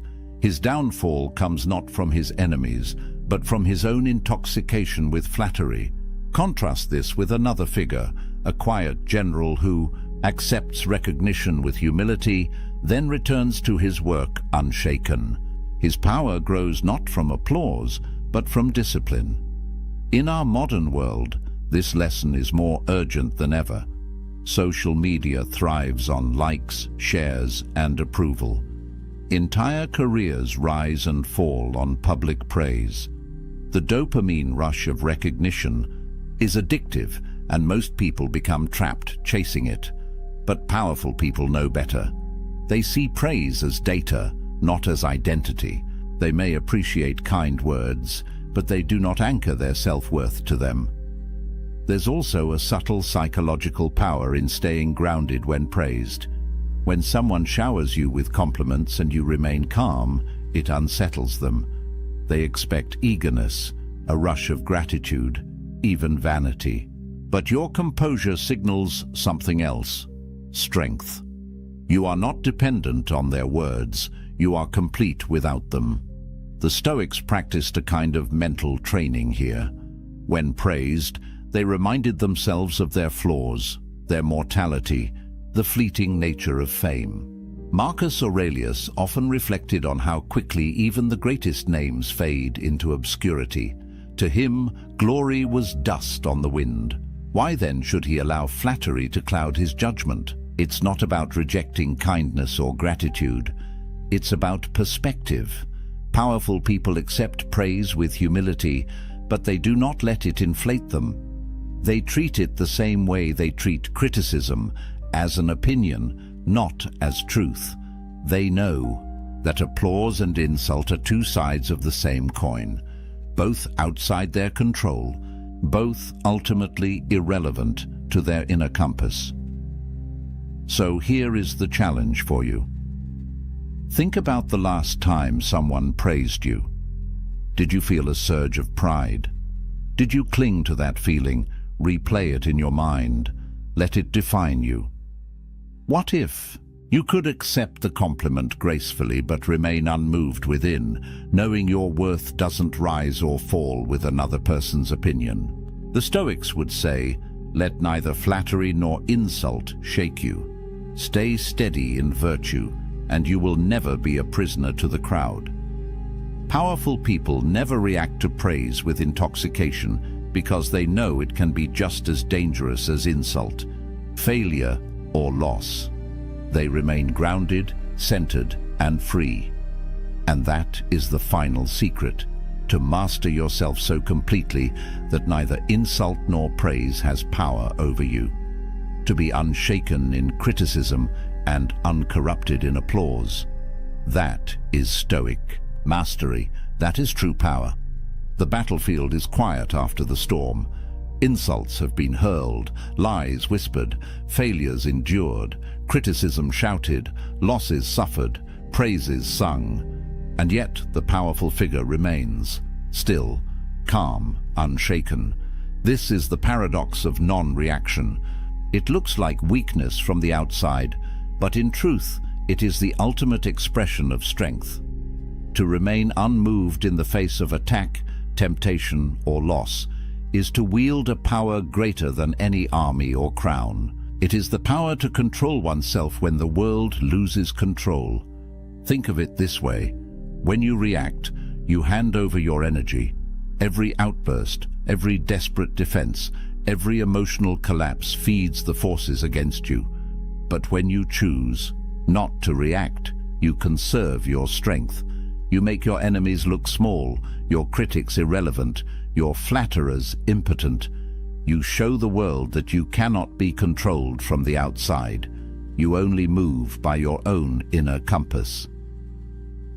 History proves this. Marcus Aurelius ruled through plague and war, yet never allowed panic or praise to alter his steady hand.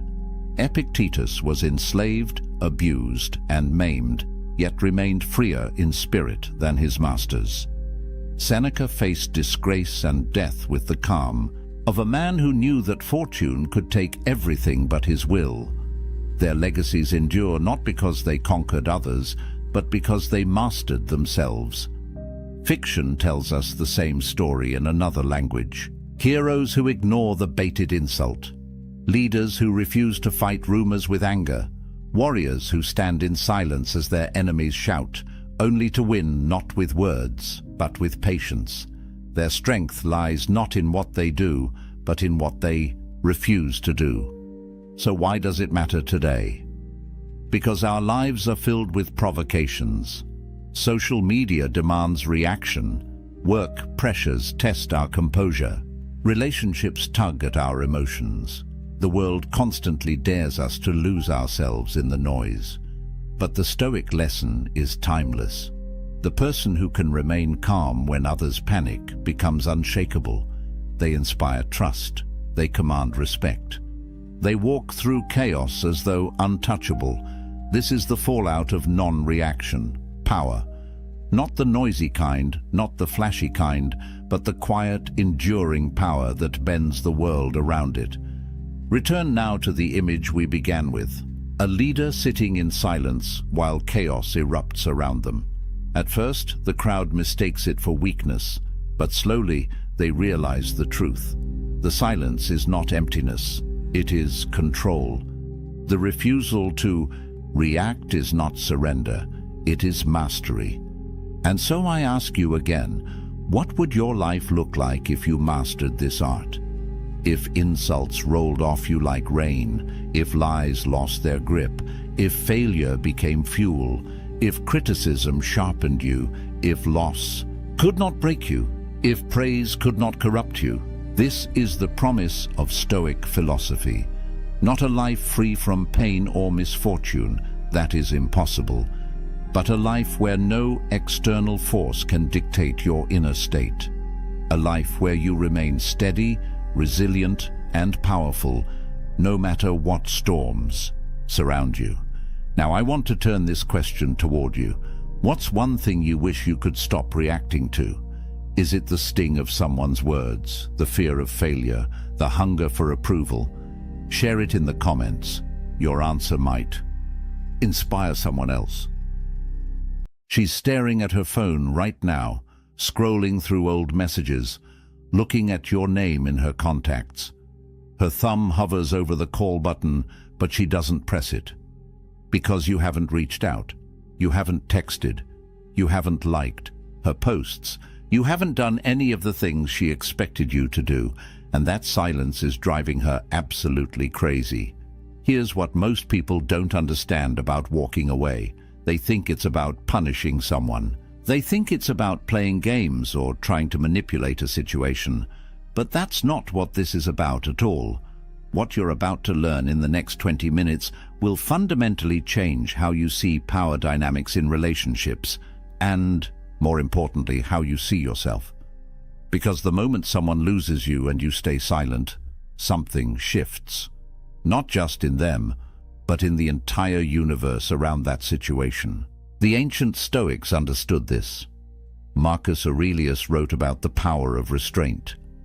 Seneca talked about the strength found in what we don't do. And today, you're going to see exactly why your silence is the most powerful response you could ever give to someone who didn't value you. Most people get this completely wrong. They chase, they explain, they try to make the other person understand what they lost, and in doing so, they give away every ounce of power they had, but not you. By the time we're done here, you'll understand why your absence speaks louder than any words you could ever say. Let's start with something that's going to sound counterintuitive. The weapon they never saw coming isn't your anger. It's not your sadness. It's not even your indifference.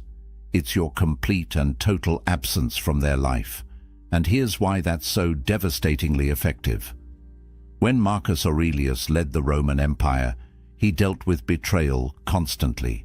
Senators who plotted against him, generals who questioned his authority, people he trusted who turned their backs on him. And you know what he did? He didn't rage. He didn't scheme. He withdrew his energy from them entirely. He wrote in his meditations, "The best revenge is to be unlike him who performed the injury." Not to become bitter, not to seek vengeance, but to remove yourself so completely that your absence becomes the statement. Think about what happens in that moment when you stop reaching out. Most people expect you to fight for them. They expect the angry texts at 2 in the morning. They expect you to show up at their door wanting answers. They expect you to post cryptic messages on social media clearly aimed at them. They've written the script in their head for how this is supposed to go. And then you do something they never anticipated. Nothing. That nothing is everything. Because here's what nobody tells you about walking away in silence. Every single day that you don't reach out, you're not just absent from their life, you're absent from their ability to control the narrative. They can't point to your desperate messages and feel justified in their decision. They can't screenshot your emotional outbursts and show their friends. They can't paint you as the crazy one who couldn't let go. You've taken away their ammunition by simply refusing to engage. But there's something even deeper happening here. Something psychological that most people miss entirely. When you remove your energy from someone's life, you create a void. And nature, as they say, abhors a vacuum.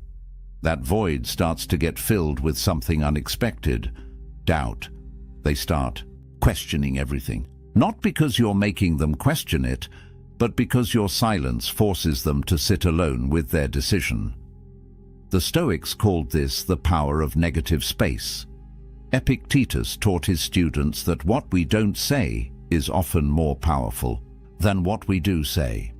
Think about art for a second. A painting isn't just about what's on the canvas. It's about the empty space that makes the painted elements stand out. Your silence is that empty space. And against that backdrop, their decision to lose you starts to look very different than it did when they made it. Here's what they don't know. Every day of your silence isn't passive. Doing nothing. You're doing the hardest thing a person can do. You're exercising complete self-control. You're choosing restraint when every emotion in your body wants to reach out. You're building something they can't see yet, but will feel the impact of soon enough. You're building yourself. Now let me tell you what's happening in their head right now, and I mean right now as you're listening to this. Because if you've walked away and stayed silent, there's a battle taking place in their mind that you'll never see. But understanding it will change everything. In the first few days after you disappear, they convince themselves they don't care. They tell their friends they're relieved. They might even celebrate their freedom. This is the easy part for them, because they're riding high on the decision they made. They're in control, or so they think. But then something starts to happen. Around day 7 to 10, the silence starts to feel different. They check their phone expecting to see your name. Nothing. They post something on social media, something they know you'd normally comment on. You don't. They go to places you used to go together, half expecting to run into you. You're not there. And slowly, confusion creeps in. They start asking themselves questions they didn't expect to ask. Where are you? What are you doing? Are you thinking about them? Have you already moved on? The questions multiply like cracks in a dam. And here's the thing about questions like these. They don't have satisfying answers, because you're not giving them any information to work with. By week 3, something shifts. Their ego, which was so confident in the beginning, starts to crack. They begin rewriting history in their mind. Suddenly, they're not remembering the fights. They're remembering the good times, the inside jokes, the way you made them laugh, the things about you that made them feel special, and they start to wonder if maybe, just maybe, they made a mistake. But here's where it gets really interesting. They can't reach out yet. Their pride won't let them, so instead, they start doing something subtle. They start watching your life from a distance. They check your social media even though they told themselves they wouldn't. They ask mutual friends about you in ways they think are casual. They're trying to gather intelligence without admitting they care, because admitting they care means admitting they might have been wrong. Seneca wrote about this exact phenomenon 2,000 years ago. He said, "We suffer more in imagination than in reality." What he meant was that the stories we tell ourselves about what we've lost are often more painful than the actual loss itself. And right now, they're telling themselves a story where you're out there living your best life, meeting new people, forgetting they ever existed. And that story is torture. The battle in their head intensifies because they have no closure. You didn't give them the satisfaction of a final conversation. You didn't give them the chance to explain or justify or make themselves feel better about their choice. You just left. And that unfinished business lives in their mind like a song they can't get out of their head. Then comes the moment that changes everything. The moment when karma arrives. Not in some mystical, cosmic sense, but in the very real, very human sense of natural consequences catching up with them. It usually starts with a text message. Maybe it comes at 2 in the morning. Maybe it comes on a random Tuesday afternoon. But it comes, and it's carefully crafted. "Hey, just thinking about you. Hope you're doing well." Or maybe it's more direct. "Can we talk?" The words might be different, but the energy is the same. They're testing the waters. And here's what you need to understand about this moment. This text message isn't really about checking on you. It's not about them being a good person who cares. It's about them needing to know if they still have access to you. It's about them trying to re-establish the connection because your absence has become unbearable. They're not reaching out from a place of strength. They're reaching out from a place of lack. What they say versus what they actually mean are two completely different things. When they say, "I've been thinking about you." What they mean is, "I can't stop thinking about you and I hate that you seem fine without me." When they say, "Can we talk?" what they mean is, "I need to know if I still matter to you." When they say, "I miss our friendship," what they mean is, "I miss the way you made me feel and I can't find that anywhere else." This is the moment most men destroy all their progress. They see that text and everything in them wants to respond.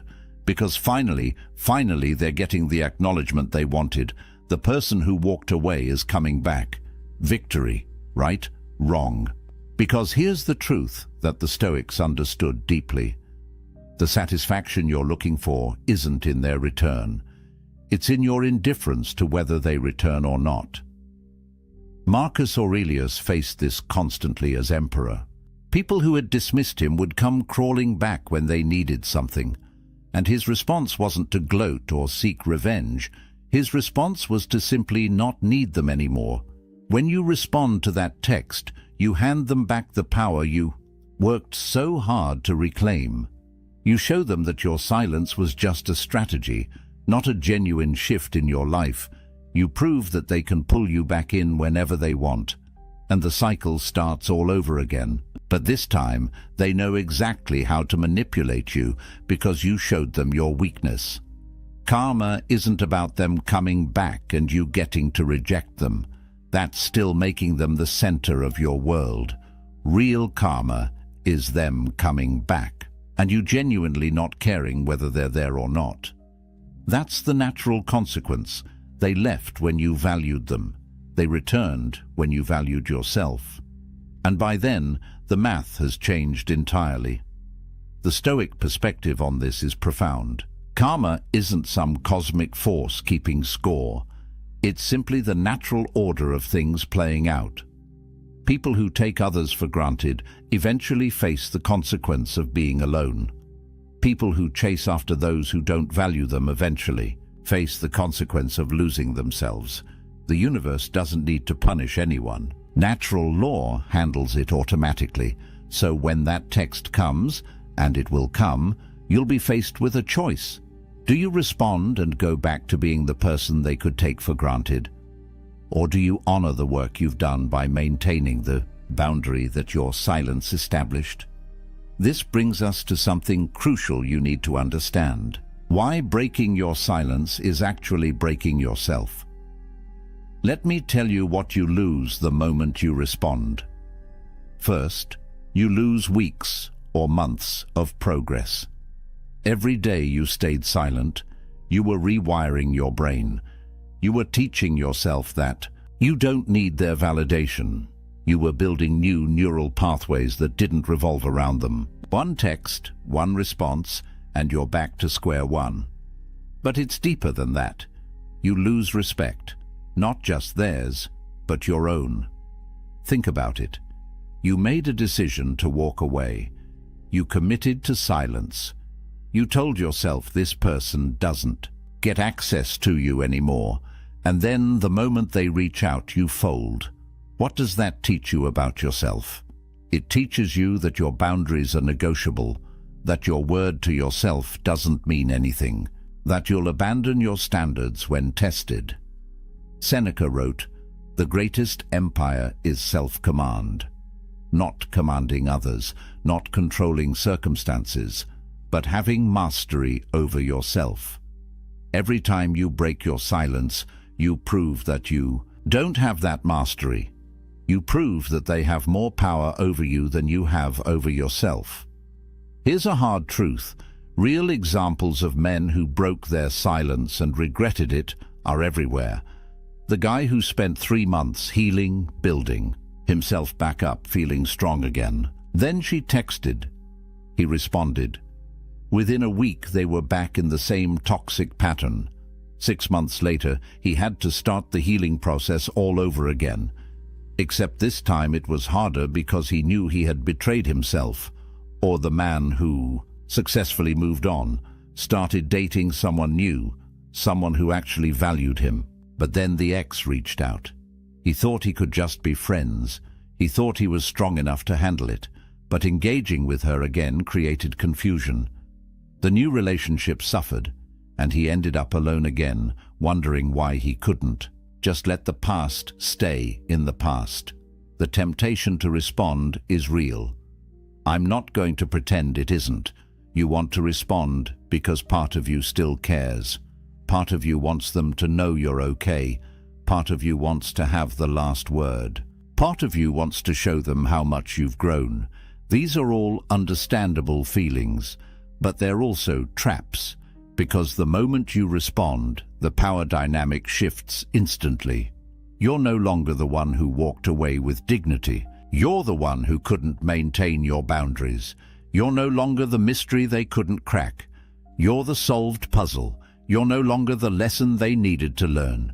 You're the backup option they know will always be there. So how? Do you transmute that urge to respond into something useful? You use it as fuel. Every time you want to text them back, you go to the gym instead. You write in your journal. You call a friend who actually values you. You work on the business you've been building. You take that energy and redirect it into something that actually serves your growth. The Stoics practiced this constantly. They called it turning the obstacle into the way. Every challenge, every temptation, every difficulty became an opportunity to practice virtue. Your urge to respond isn't a weakness. It's an opportunity to practice self-discipline. It's a chance to prove to yourself that you're stronger than your impulses. And here's what's beautiful about this. Every time you don't respond, you're not just resisting them, you're building yourself. You're becoming the kind of man who doesn't need external validation, the kind of man who can sit with discomfort and not react, the kind of man who makes decisions based on his values, not his emotions. That's the man you're becoming in the silence, which brings me to the most important part of this entire message. This was never really about them. It was always about you. The man you're becoming while they're wondering where you went is worth more than any relationship you lost. Think about who you were before. You were seeking validation from someone who couldn't give it. You were measuring your worth by whether someone else chose you. You were willing to accept breadcrumbs because you didn't believe you deserved the whole meal. That version of you needed this experience, needed this loss, needed this silence. Because in the silence, something happens. You're forced to sit with yourself, not the version of yourself that performed for them, not the version that tried to be what they wanted. Just you, raw, unfiltered, alone. And at first, that's uncomfortable. But then something shifts. You start to remember who you were before you met them. The interests you had, the dreams you put on hold, the friends you neglected, the version of yourself that didn't need anyone's approval to feel whole. And slowly, you start to rebuild that person, but this time with more wisdom, with more strength, with more self-respect. 6 months from now, you'll look back at this moment, and everything will make sense. The person you thought you couldn't live without will seem like a stranger. The pain that felt unbearable will be a distant memory. The silence that felt so hard to maintain will feel like the best decision you ever made, because you'll see clearly what you couldn't see in the moment. They didn't leave your life to hurt you. They left your life to make room for who you needed to become. While they're out there wondering what happened to you, you're building. While they're checking your social media looking for signs that you still care, you're too busy creating a life that doesn't revolve around them. While they're telling their friends they made a mistake, you're with people who never made you question your value in the first place. The evidence of your growth is something they'll see from a distance, not because you're trying to show them, but because transformation is impossible to hide. The way you carry yourself changes. The energy you give off shifts. The choices you make reflect a different set of values, and all of it screams one message: I moved on. I evolved. I became someone who doesn't chase people who left. Marcus Aurelius wrote, "The best revenge is not to be like that, not to become bitter, not to seek vengeance, not to hope they suffer, but to become so fundamentally different that their absence doesn't define you anymore. That's the real victory, not them coming back, not them regretting their choice, but you not needing either of those things to feel whole. And here's the final truth that changes everything. They didn't lose you. They lost access to your best self, the version of you that was loyal, caring, present, invested. That person doesn't exist for them anymore. Not because you're trying to punish them, but because you've moved that person to somewhere it's actually valued. The man you become through this process is someone who understands his worth, who sets boundaries and maintains them, who can walk away from anything that doesn't serve his highest good, who knows that silence is sometimes the most powerful thing you can say. That's the man who was forged in this fire, and that man is unstoppable. So let me ask you this, right now, in this moment, who are you going to choose to be? The person who caves at the first sign of attention from someone who didn't value you? Or the person who honors the journey you've been on by staying true to the path you're walking? The ancient Stoics believed that our character is built in moments of decision, not in the easy moments when everything is going our way, but in the hard moments when we're tempted to abandon our principles for temporary comfort. This is your moment. This is where you decide what kind of man you are. You're already ahead of 99% of people just by being here, by listening to this message, by considering these ideas. Most people never get to this level of self-awareness. They spend their entire lives reacting to circumstances instead of intentionally shaping who they become. But you're different. The fact that you've made it this far tells me everything I need to know about your potential. Here's what I want you to remember. Your silence isn't a punishment. It's a boundary. It's a statement that says, I value myself too much to accept less than I deserve. It's a commitment to your own growth that supersedes any temporary desire for connection. It's the space you're creating for something better to enter your life. Marcus Aurelius said, "You have power over your mind, not outside events. Realize this, and you will find strength. You can't control whether they come back. You can't control whether they regret losing you. You can't control what they think or feel or do, but you can control your response. You can control whether you maintain your silence. You can control whether you honor the work you've done. And that control, that self-mastery, that discipline to stay silent when everything in you wants to speak, that's where your power lives. Not in them coming back, not in karma teaching them a lesson, but in you becoming someone who doesn't need either of those things to feel at peace. This applies to so much more than just romantic relationships. This applies to friendships that don't serve you, jobs that don't value you, family members who take advantage of you, any situation where someone has shown you through their actions that you don't matter to them. Your response is the same. Silence, boundaries, walking away, and becoming so focused on your own growth that their absence becomes irrelevant. If this message changed your perspective, hit that like button. If you want more content about building unshakable self-respect and living according to Stoic principles, subscribe to this channel and drop a comment below. What's one relationship or situation you're walking away from? What's the boundary you're setting that's going to change your life? I read every comment and I want to hear your story. Remember, they will regret losing you. But by the time they do, you'll have become someone who doesn't need their regret to feel whole. That's the ultimate victory. That's the power of silence. That's what it means to let karma speak. Stay strong, stay silent, and most importantly, stay committed to becoming the best version of yourself. Because that's what this was always about. The ancients believed that one question could set a person free, or drive them into despair. It was not asked in the open squares of Rome, nor carved into the laws of Athens.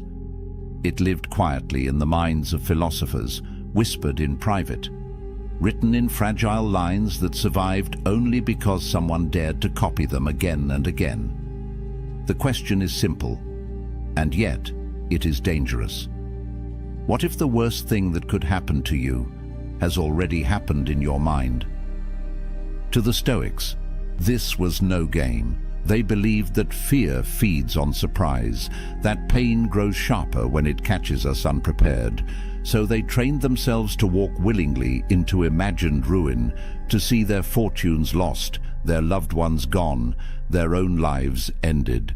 Not because they were morbid, but because they believed freedom begins where fear ends. Consider the emperor Marcus Aurelius. He ruled the greatest empire of his age, commanded vast armies, and held the power of life and death. Yet at night, by candlelight, he wrote words not of conquest, but of surrender. You may leave this life at any moment. Let that determine what you do, say, and think. Why would the most powerful man alive remind himself of his own fragility? Because he knew that power means nothing if the soul is ruled by terror.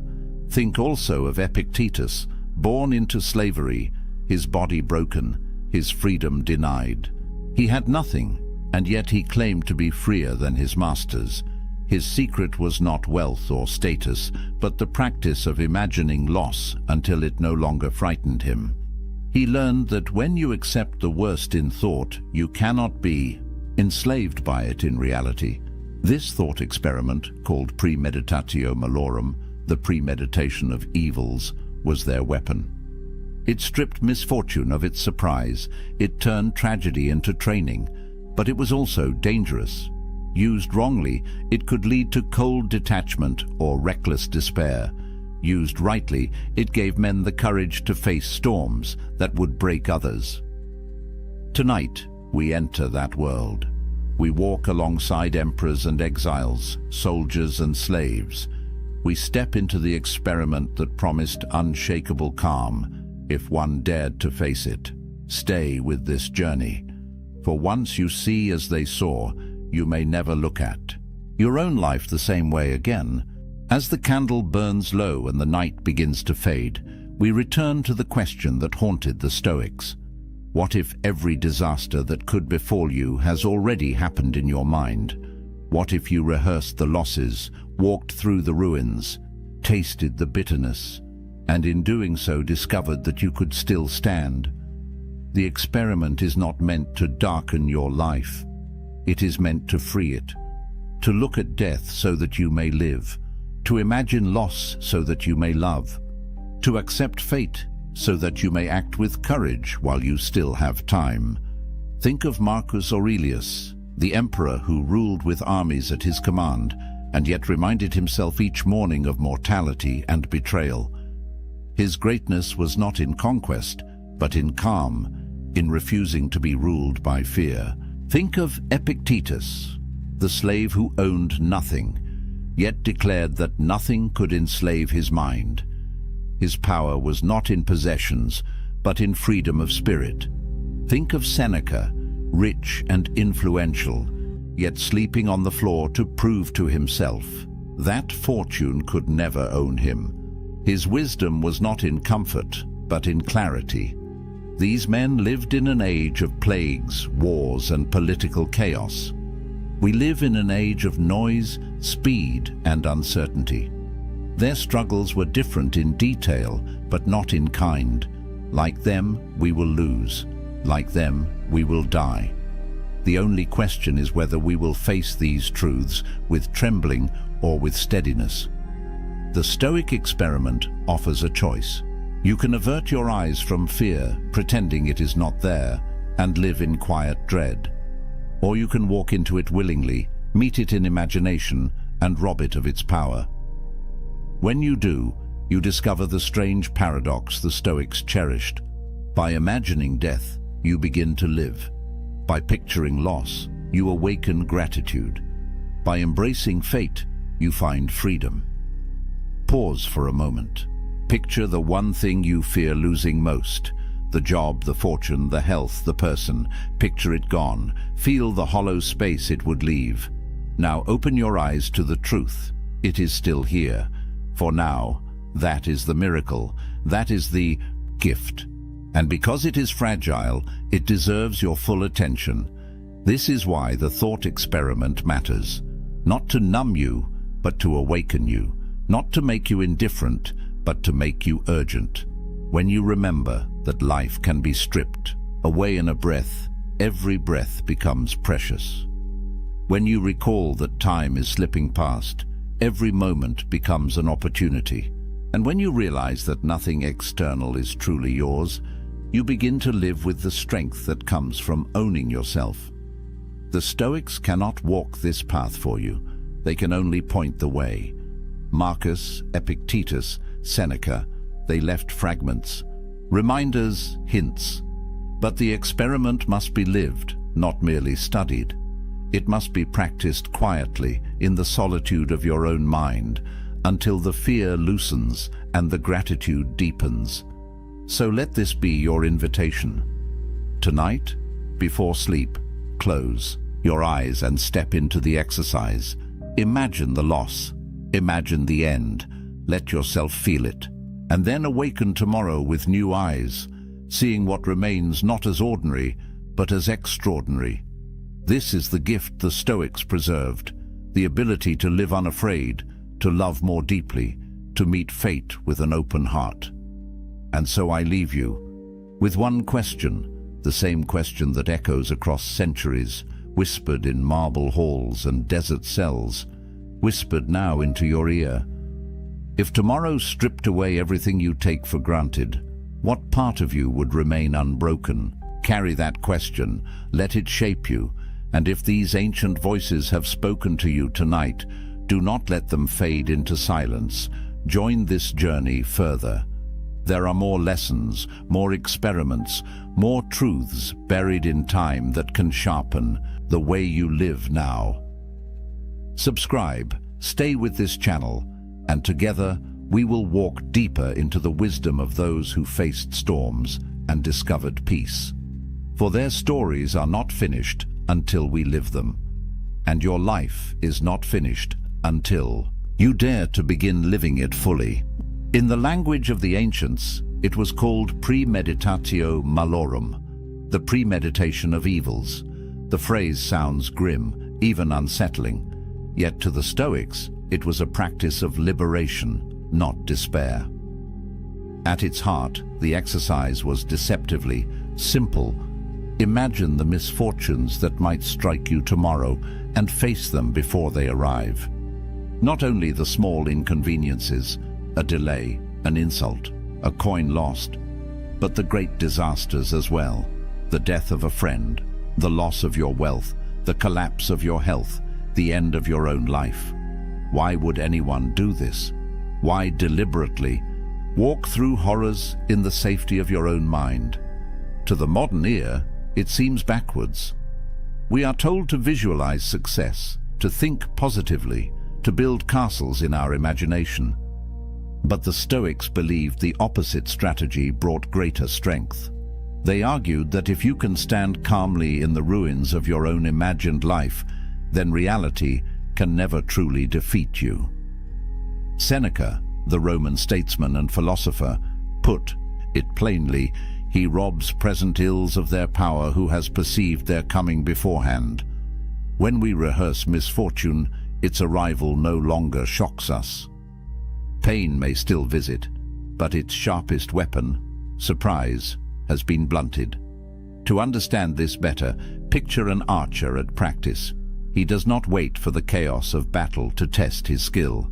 He fires arrow after arrow in quiet fields, so that when the storm of war comes, his movements are steady, automatic, unshaken.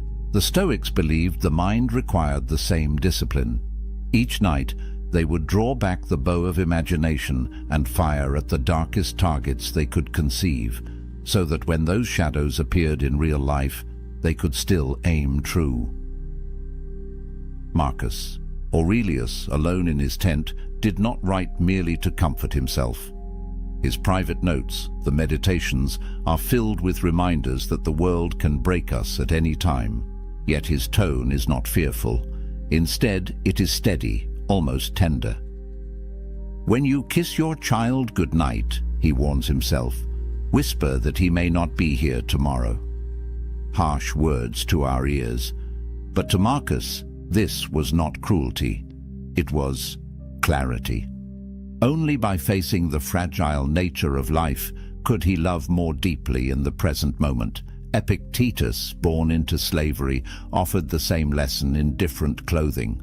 "When you embrace your wife or child," he said, "say to yourself, one day they will die. Not to make the heart cold, but to warm it. For when you remember that nothing is guaranteed, every ordinary moment becomes extraordinary. A simple meal, a shared laugh, even the act of waking to another sunrise becomes precious beyond measure." The thought experiment, then, had two purposes. First, it armed the soul against fear. By imagining loss, you stripped it of its terror. Second, it sharpened gratitude. By rehearsing absence, you learned to love presence more fiercely. This was not daydreaming, it was training. The Stoics approached it as soldiers approach drills, as athletes approach discipline. Night after night, they entered the arena of the Eua, mined and faced the worst fates they could imagine. Some whispered these visions aloud, others scratched them into wax tablets or murmured them in prayer. It was not about predicting the future, but about preparing for it. Yet even here the Stoics were cautious. They warned against letting this practice harden into despair. If you fixate only on loss, you can become bitter, withdrawn, fatalistic. The true Stoic path walked a thin line, to imagine ruin without becoming ruined by the imagination itself. The exercise was meant to polish the soul, not poison it. Think of it like walking into a cold river. At first, the shock makes you gasp. But after a moment, you adjust, you breathe, you find your strength within the chill. The water has not grown warmer, you have grown steadier. So too with premeditatio malorum. Life would not grow kinder, but you would grow stronger. This is the experiment, to step willingly into suffering before it comes, to live through loss in the theater of the mind, so that when the curtain rises on reality, you are ready. To many, it sounded bleak. To the Stoics, it was the most hopeful act of all. For when you have rehearsed the worst, you discover a strange secret. Nothing can truly take your freedom, for you have already faced the cost. At first glance, the Stoic experiment seems like madness. Why summon images of death, poverty, betrayal, exile? Why taste bitterness before it is poured? To most people, this sounds like opening the door to misery. Yet to the Stoics, it was the doorway to strength. The logic begins with a simple truth. Fear feeds on surprise. When something strikes us out of nowhere, it multiplies our suffering. The event itself wounds us once, but the shock, the disbelief, the frantic resistance, these wound us many times over. We suffer more often in imagination than in reality, Seneca wrote. It was his warning, but also his solution. If imagination can magnify our pain, then imagination can also train us to endure it. Consider the man who never thinks of loss. He convinces himself the roof will never leak, the market will never fall, the friends he loves will always remain. When life proves otherwise, he collapses under the weight of broken illusions. Compare him with the man who each night rehearses these possibilities. He wakes each day already at peace with their chance of arrival. To him, a cracked roof or lost coin is no ambush. It is familiar terrain. The Stoics believed this was the essence of philosophy, not endless speculation, but preparation for the blows of fate. Epictetus, whose leg was shattered by his master, said plainly, "When you are going to undertake anything, remind yourself what kind of thing it is. He meant, if you go to bathe, expect to be splashed, jostled, insulted. If you go to war, expect blood and loss. If you live, expect death. Nothing that arrives will then feel foreign to you. This practice also served a deeper function. By imagining misfortune, the Stoic learned to separate what was truly his from what was only lent. Wealth, health, reputation, even the love of others, all of these could vanish. What remained? Only the ruling center of the soul, judgment, intention, choice. In rehearsing the loss of externals, the Stoic discovered the core that no power could strip away. Modern people might call this pessimism, but to the Stoics, it was the opposite. It was optimism at the deepest level, the faith that even when stripped of everything, a person could still stand upright. To them, practicing disaster was like inoculating the mind, a small taste of poison to prevent the full sickness of despair. Imagine two sailors caught in a sudden storm. One has only sailed on calm waters, imagining endless sunshine. The other has trained in foul weather, has studied the stars in darkness, has prepared for broken masts and torn sails. Which sailor panics? Which one acts? The storm is the same, but the soul inside the storm is different, and there was more. Premeditatio malorum was not only a shield against fear, but also a lens-sharpening gratitude. For when you spend a moment imagining your child gone, your fortune stolen, your health declined, and then open your eyes to see them still present, you taste joy more vividly than before. Seneca urged his readers, "He who has anticipated the coming of troubles takes away their power when they arrive, and he who has learned to look upon what he has as if it might be lost, has learned to enjoy it truly." This dual power, resilience and gratitude, made the practice irresistible to the Stoics. By rehearsing loss, they not only grew unafraid of tomorrow, but more alive to today. Marcus Aurelius captured it when he reminded himself, "Do not act as if you were going to live 10,000 years. Death hangs over you. While you live, while it is in your power, be good." The awareness of mortality did not paralyze him. It pushed him toward kindness, urgency, presence. So why imagine the worst? Because the worst will come sooner or later in some form. To pretend otherwise is to live in fragile denial.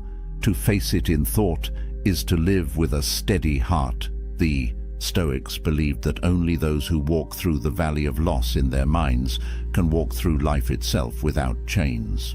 If the Stoics asked their students to imagine misfortune, it was not to dwell in gloom. The exercise was meant to unlock a set of hidden treasures, the kind of treasures that cannot be stolen by thieves or burned by fire. What then were the fruits of this strange discipline? 3 stand above the rest: freedom from fear, gratitude for the present, and resilience in the storms of life. The first and most immediate benefit was liberation. Fear has always been one of humanity's fiercest chains. It bends kings, humbles warriors, and leaves ordinary people trembling at shadows. Yet the Stoics discovered that fear depends on uncertainty. When we do not know what will come, our imagination torments us with endless possibilities.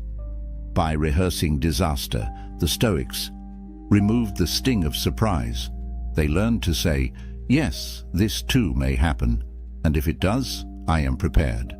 Seneca observed that misfortune becomes lighter when anticipated. What is quite unlooked for is more crushing in its effect, and unexpectedness adds to the weight of a disaster. For him, the act of imagining stripped calamity of its mystery. And once the unknown was known, fear lost its teeth. Imagine waking each morning with the knowledge that no loss, no insult, no illness could shake the foundation of your soul. This is not cold indifference, it is strength. It is the quiet courage of someone who has already rehearsed the worst in the theatre of the mind, and thus walks calmly through the world. The second treasure hidden in this exercise is gratitude. At first, this seems paradoxical. How could picturing death or poverty make life more joyful? Yet the Stoics believed the shadow of loss makes the light of presence burn brighter. Marcus Aurelius urged himself, "Think of yourself as dead. You have lived your life. Now take what's left and live it properly." By imagining that the day was already his last, he found renewed urgency to savor its moments.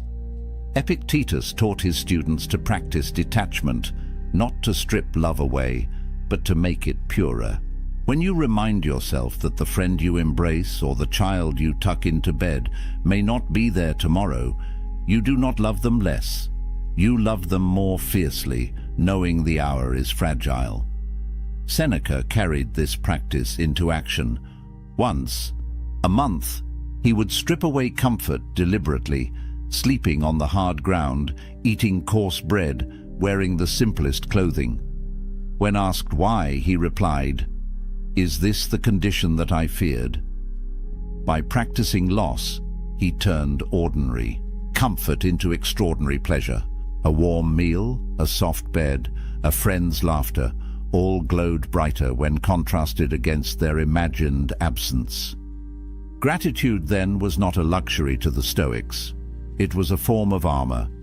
A grateful man, they argued, is untouchable, for he sees every small gift as fortune and every misfortune as training.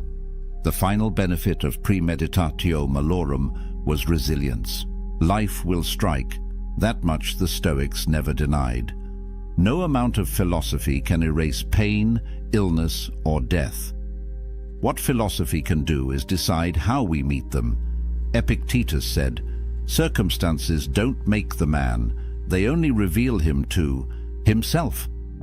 A storm reveals whether a house is built on sand or stone.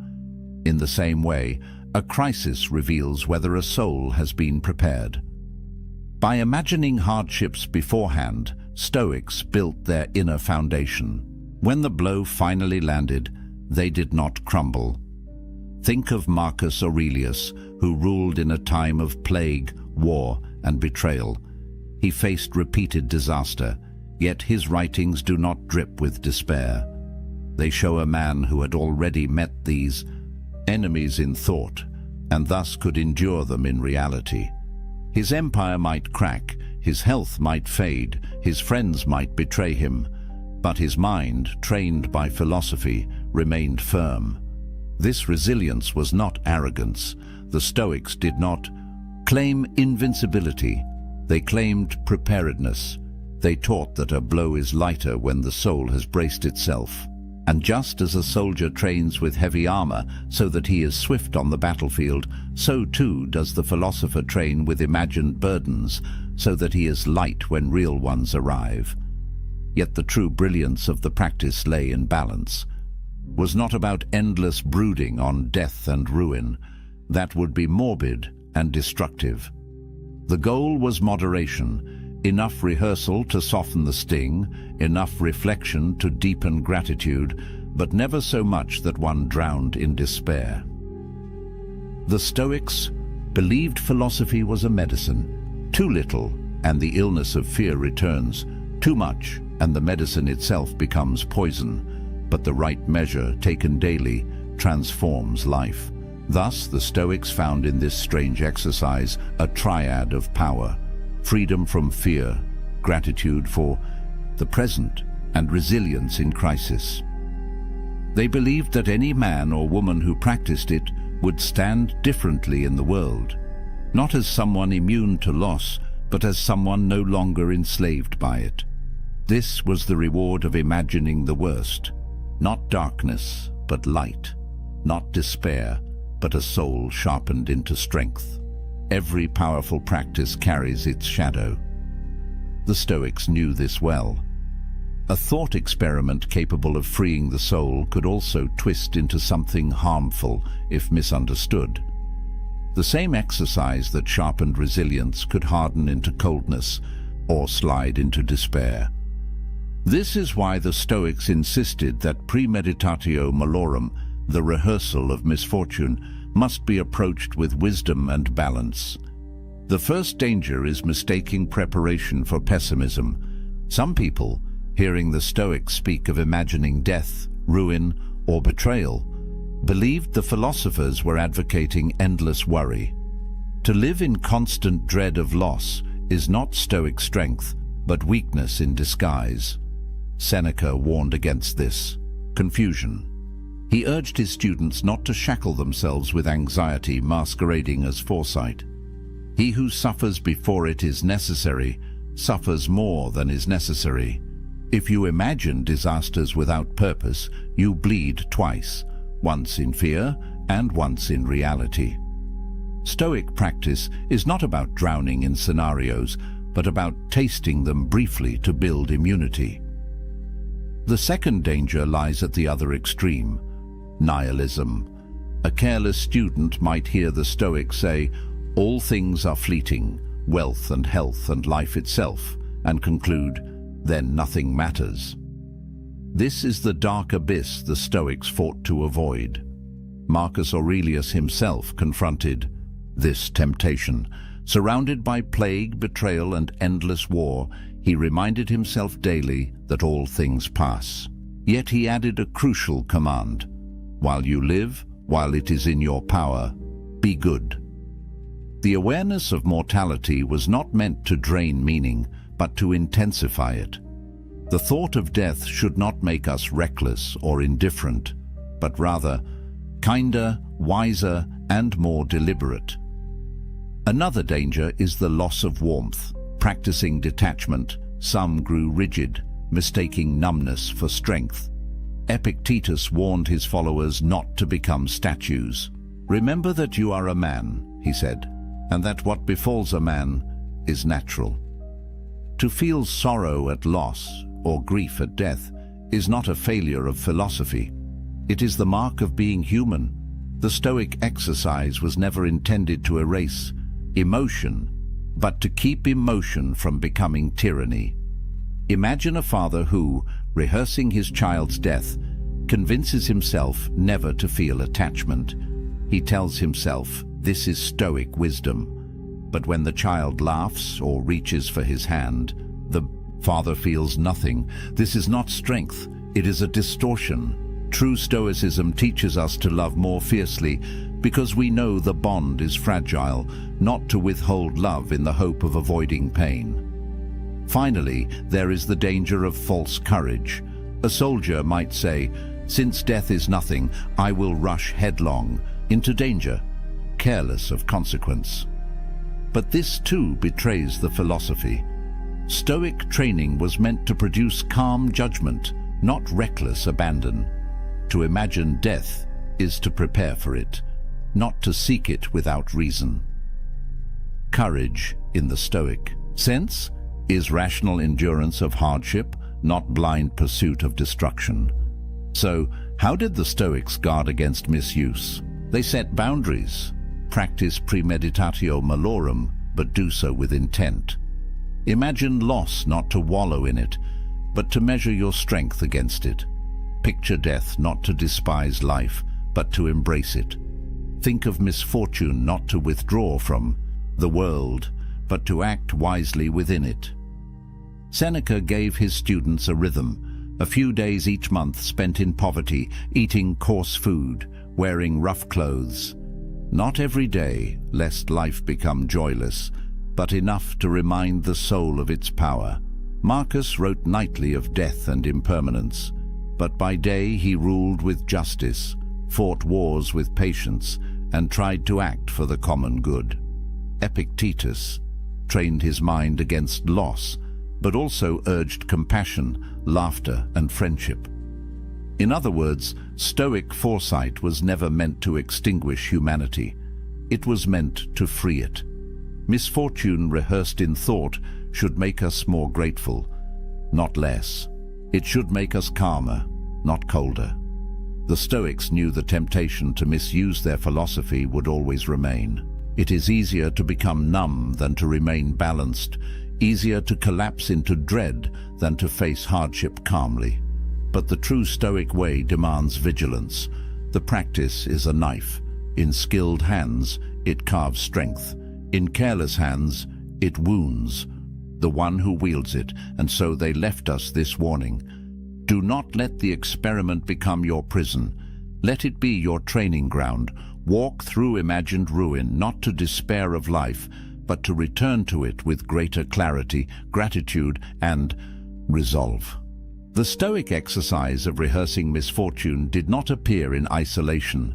It was part of a much older current of thought, flowing through many cultures, carried in different words but shaped by the same recognition. Life is fragile, uncertain, and brief.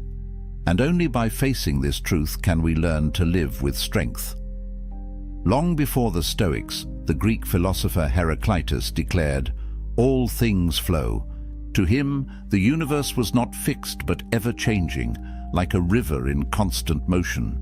He reminded his listeners, "You cannot step into the same river twice. The waters have moved on, and so have you." This vision of ceaseless change influenced the Stoics deeply. If all things are in flux, then clinging to stability is an illusion. Loss is not a possibility, it is a certainty. To imagine loss, then, is simply to imagine reality unfolding as it must. In this way, premeditatio malorum was not pessimism, but alignment with the nature of the cosmos. By practicing misfortune, one harmonizes with the river instead of fighting against its current. Across the world in India, Buddhist monks were practicing something strikingly similar. They meditated on impermanence and death, often contemplating their own bodies as subject to decay. Far from being morbid, this awareness produced compassion and detachment. One well-known Buddhist reflection instructs, "Of all the footprints, that of the elephant is supreme. Of all contemplations, that on death is supreme." By facing mortality daily, monks stripped away illusion and attachment, finding peace in the fleeting nature of life. The Stoic reminder to whisper to yourself, "You may die tomorrow," is a cousin to the Buddhist practice of maranasati, mindfulness of death. Both traditions sought not despair, but clarity. When death is no longer hidden, life becomes luminous. Even in early Christianity, echoes of this practice resound. The phrase memento mori, remember that you will die, became a spiritual discipline. Monks carried skulls into their cells, not to frighten themselves, but to recall the brevity of earthly existence. The goal was not coldness, but urgency, a reminder that every act mattered, every choice carried eternal weight. Like the Stoics, these Christians saw death not as an end to dread, but as a teacher to revere. Marcus Aurelius would have recognized their spirit, even if their theology diverged. For both, mortality was a compass, orienting the soul toward what truly matters. What made Stoicism unique was its ability to weave these threads, flux, impermanence, mortality, into a practical daily exercise. While Heraclitus spoke of cosmic change and Buddhists practiced renunciation, the Stoics asked, how can an ordinary citizen, a senator, a soldier, or a slave use this wisdom to live today? Their answer was premeditatio malorum. Unlike abstract speculation, this was a tool for daily life. Marcus used it before ruling the empire. Epictetus taught it to students struggling with anger or grief. Seneca recommended it to friends navigating wealth, power, and exile. It was not confined to monasteries or ivory towers. It was a philosophy for kitchens, marketplaces, and battlefields. The fact that so many traditions converged on this practice reveals something timeless. Wherever humans have lived, they have wrestled with uncertainty, loss, and the inevitability of death. The Stoics, Buddhists, and monks each reached the same conclusion. Only by bringing misfortune into the light can we remove its tyranny. Different words, same insight. Heraclitus, all things change. Buddha, all conditioned things are. Impermanent. Marcus Aurelius, you could leave life right now. To each the thought of loss was not poison, but medicine. To deny it was to live in fear. To face it was to live in freedom. Tracing these roots shows that premeditatio malorum is not just a Stoic curiosity. It is part of the wider human project of learning how to live when nothing is guaranteed. It links us to the ancients across cultures, reminding us that our struggles are not new. The fears that haunt us today, losing our jobs, our health, our loved ones, are simply modern faces of the same ancient truth. And so, when we practice the Stoic experiment, we are not alone. We stand in a long line of seekers, Greeks, watching rivers, Buddhists meditating on death, monks whispering memento mori. Together they tell us, the way out of fear is not denial, but courage. And courage begins with the imagination of loss. It is easy to relegate Stoic practices to the dusty world of scrolls and emperors. Marcus Aurelius writing in a candlelit tent, Epictetus teaching in a small courtyard, Seneca writing letters to distant friends. But the power of premeditatio malorum is not confined to marble statues and Latin phrases. It is meant for us, for the modern world, with all its noise, pressures, and fragile certainties. Consider the fear of losing a job. In a culture that ties identity to career, the thought of dismissal can feel like death itself. Most people avoid even imagining it. They live in quiet dread of the unexpected email, the sudden meeting, the words, "We have to let you go." The Stoic experiment asks you to imagine this happening tonight. Picture the email, the conversation, the walk out of the building with a box in hand. Let yourself feel the sting in advance. At first, it seems unbearable. But after the storm of panic, something surprising happens. You see that life goes on. Friends remain, skills remain, the capacity to rebuild remains.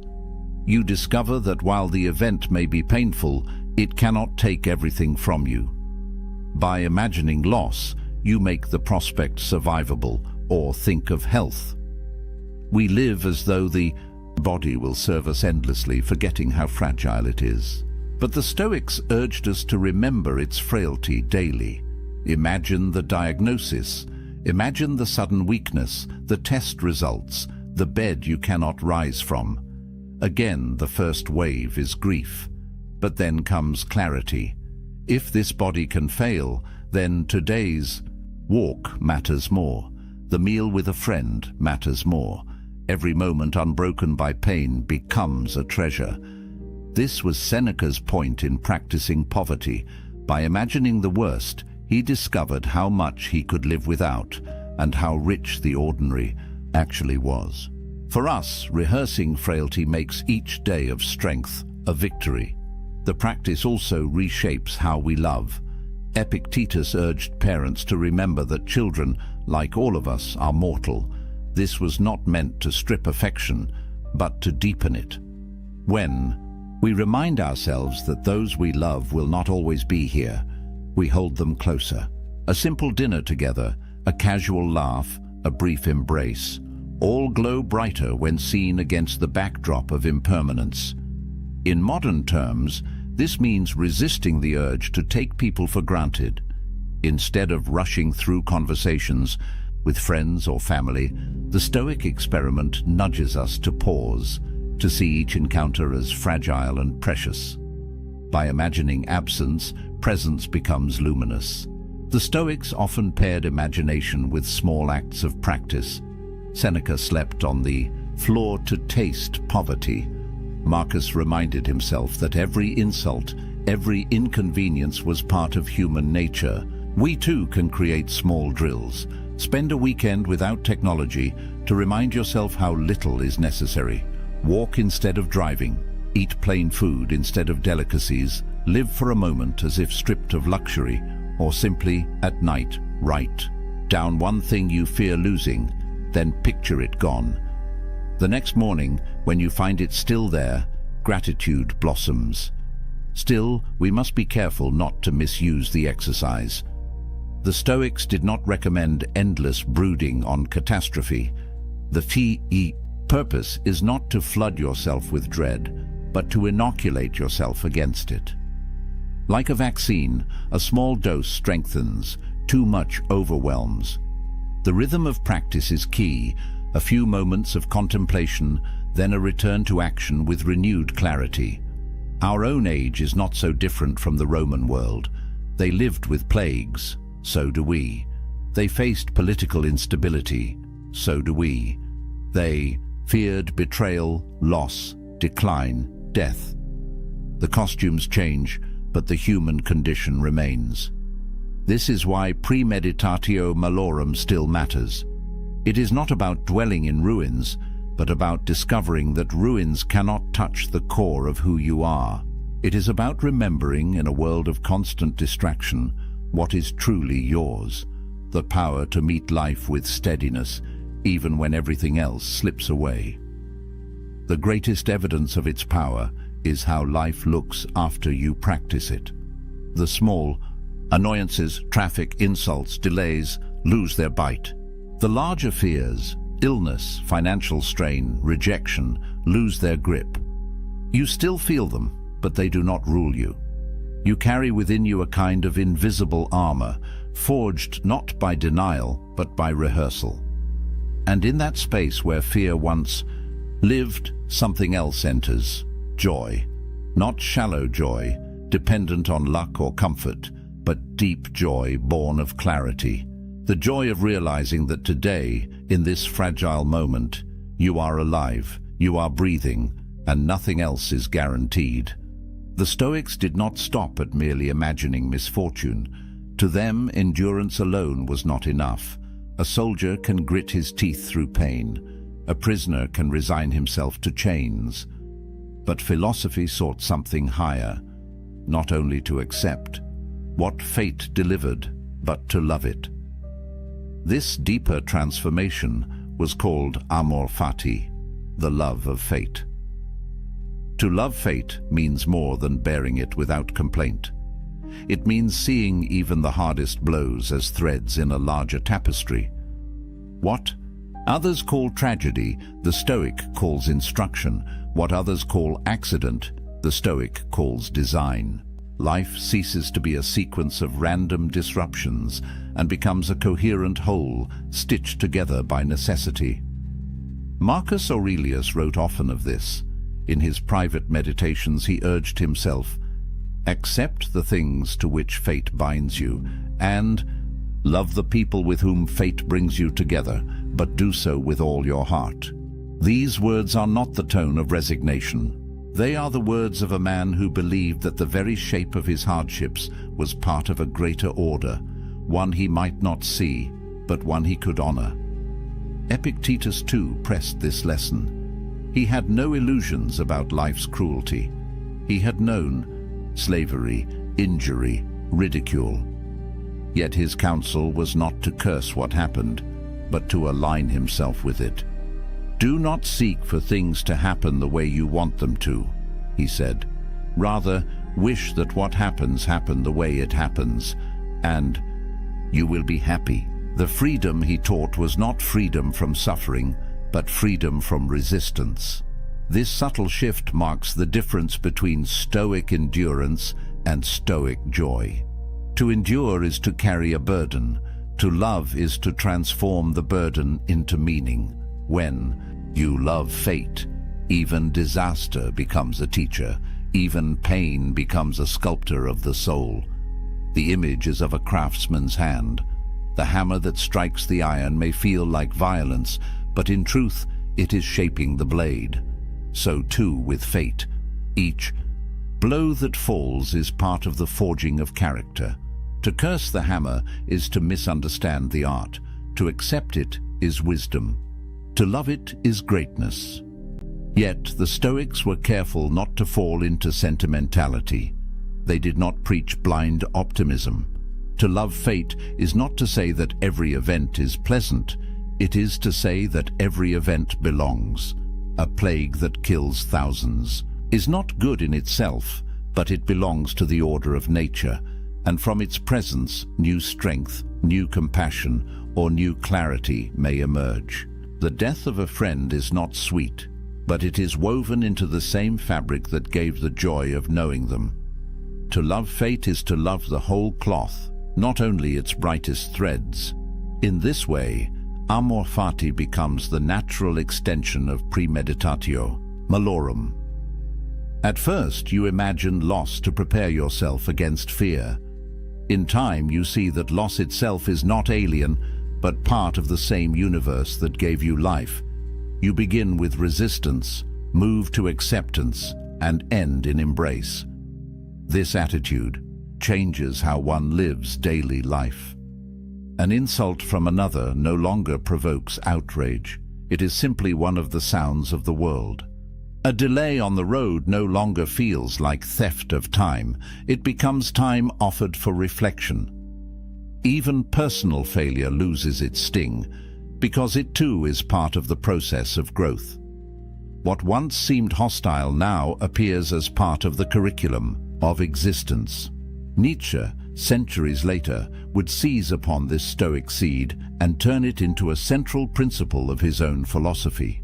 He declared, "My formula for greatness in a human being is amor fati, that one wants nothing to be different, not forward, not backward, not in all eternity, not merely to bear what is necessary, but to love it." Though Nietzsche's voice was not Stoic in every sense, he grasped the same fire. That freedom is not only to endure fate, but to delight in its unfolding. For the Stoics, this delight was not a hollow smile forced in tragedy. It was a deep current of harmony flowing beneath every event. If all is nature, and if we ourselves are part of nature, then what happens to us is not an invasion, but an unfolding. To reject it is to reject reality. To embrace it is to be at one with it. Here lies the highest lesson of their thought experiment. To imagine the worst is only the beginning. To accept it is the next step. But the final step, the hardest and most transformative, is to love it. For when you can love even misfortune, you are untouchable. No exile can banish you. No poverty can degrade you. No death can frighten you. You have become aligned with the order of all things. This is amor fati. To meet each day not as a threat, but as a gift, even when wrapped in pain. To see fate not as enemy, but as companion. To say to whatever comes, yes, this too I will love. Why does this ancient thought experiment still matter? Why should the words of men long buried beneath marble ruins concern us in a world of satellites, skyscrapers, and digital noise? It matters because the human condition has not changed. We still fear loss. We still recoil from death. We still tremble when the future is uncertain. The Stoics remind us that these fears, left unchecked, shape the course of our lives more than any external chain. Fear makes us cautious when boldness is needed. It silences us when truth must be spoken. It binds us to comforts that rot us slowly, because we cannot imagine life without them. To live in fear is to live half a life. And so the Stoics taught that to free oneself from fear is to recover one's humanity. Imagine what it means to walk into each day knowing that nothing can truly take away the essence of who you are. Jobs may vanish, reputations crumble, fortunes evaporate, but your mind, your choices, your capacity to meet events with dignity, these remain untouched. That knowledge is not abstract. It changes how one breathes, how one speaks, how one acts. It replaces panic with clarity and hesitation with calm resolve. This is why Marcus Aurelius, even as emperor, did not surround himself only with soldiers and senators. He surrounded himself with reminders. He whispered to himself each morning, "You will meet with arrogance, deceit, ingratitude, treachery." He rehearsed these encounters not to grow bitter, but to remain steady. He knew that expecting betrayal made him less vulnerable to its sting, and that remembering mortality gave urgency to his duties. In a life of unimaginable pressure, it was this practice that kept him human. It matters because in our own age, we too are emperors of small realms. We govern households, careers, friendships, the fragile empire of our own days. And like Rome itself, our empires are temporary. The Stoics teach us not to cling to their permanence, but to govern them with justice while we can, and to release them when they pass. It also matters because premeditatio malorum sharpens gratitude in a world drowning in abundance. We have more possessions, more food, more comfort than the ancients could dream of, yet we often feel restless and unsatisfied. Why? Because we mistake more for enough. By imagining loss, the Stoic experiment corrects the eye. Suddenly, the meal before us is precious. The roof above us is wealth. The laugh of a friend is treasure. Gratitude, born of imagined absence, turns the ordinary into the extraordinary.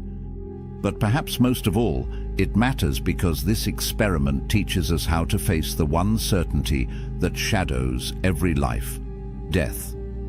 We do not speak of it. We push it to the margins, bury it beneath entertainment and distraction. Yet it waits, patient, inevitable. The Stoics refused to avert their eyes. They taught that the man who rehearses death lives differently. He wastes less time.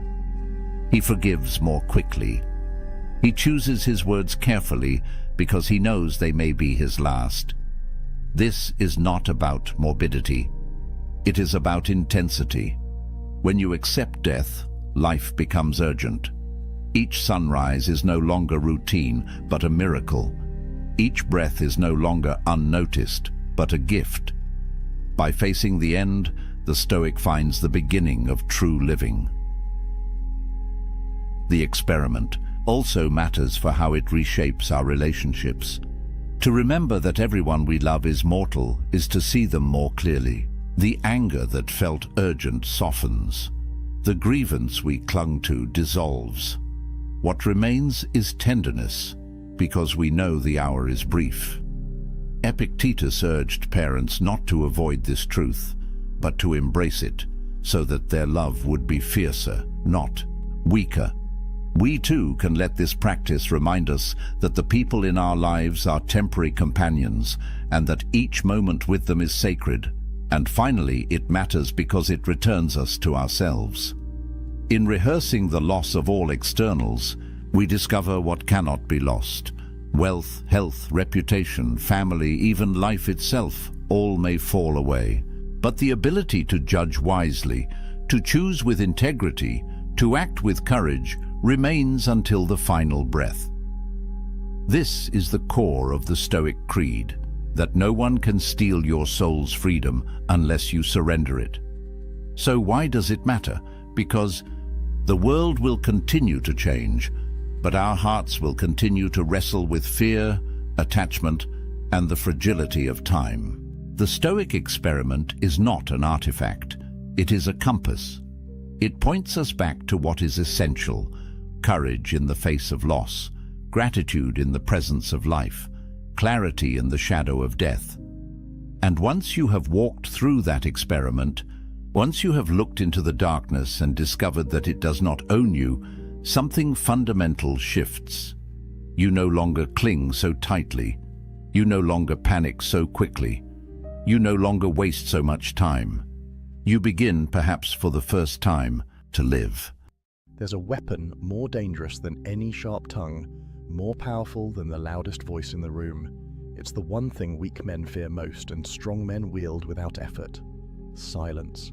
Not the silence of a coward who has nothing to say, but the calculated, deliberate silence of a man who knows exactly when to speak and when to let his presence do the talking. In a world drowning in noise, where every fool with a phone thinks their opinion matters, where grown men argue like children over things they can't control, true power has become rare, and that power lives in the space between words.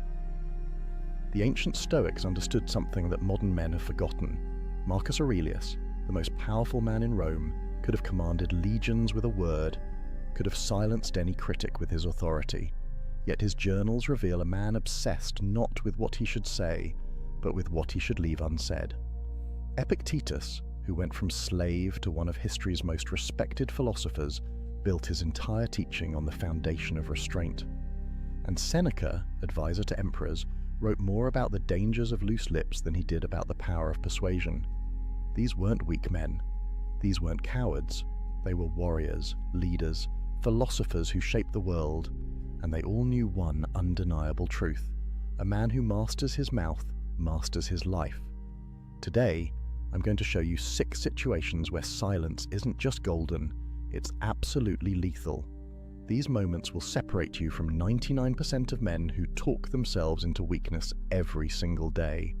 One of these situations involves a trap so subtle that even smart men fall into it, destroying their reputation without realizing it. By the end of this video, you'll never look at conversation the same way again.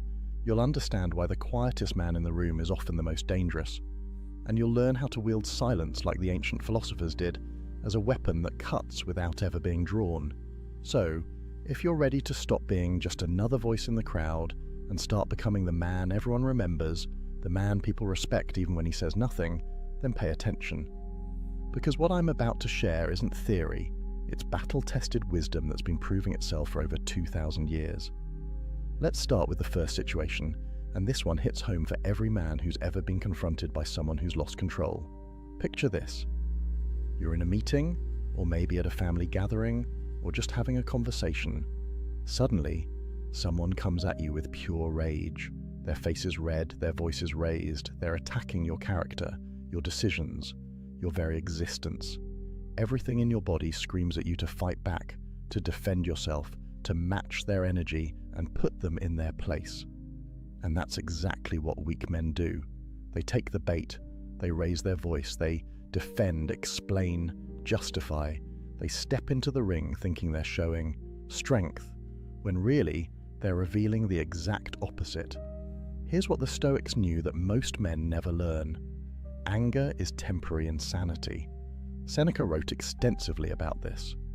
When someone is angry, they're not thinking, they're reacting. Their rational mind has been hijacked by emotion, and in that state, they're essentially having a conversation with themselves. They're not actually hearing you. They're hearing their own narrative, their own story, their own pain. So when you respond with words, with explanations, with counter-arguments, you're feeding the beast. You're giving their insanity something to latch onto, something to justify itself against. But when you go silent, everything changes. Silence in the face of anger is like throwing water on fire. The angry person expects resistance. They're geared up for a fight. Their entire emotional system is primed for your reaction. And when you give them nothing, when you simply stand there with calm eyes and a closed mouth, something extraordinary happens. They're forced to confront their own reflection. Without your words to bounce off, their anger has nowhere to go but back into themselves. And in that moment, they begin to hear how they sound. They begin to see how they look. The mirror you're holding up through your silence is far more devastating than any comeback you could deliver.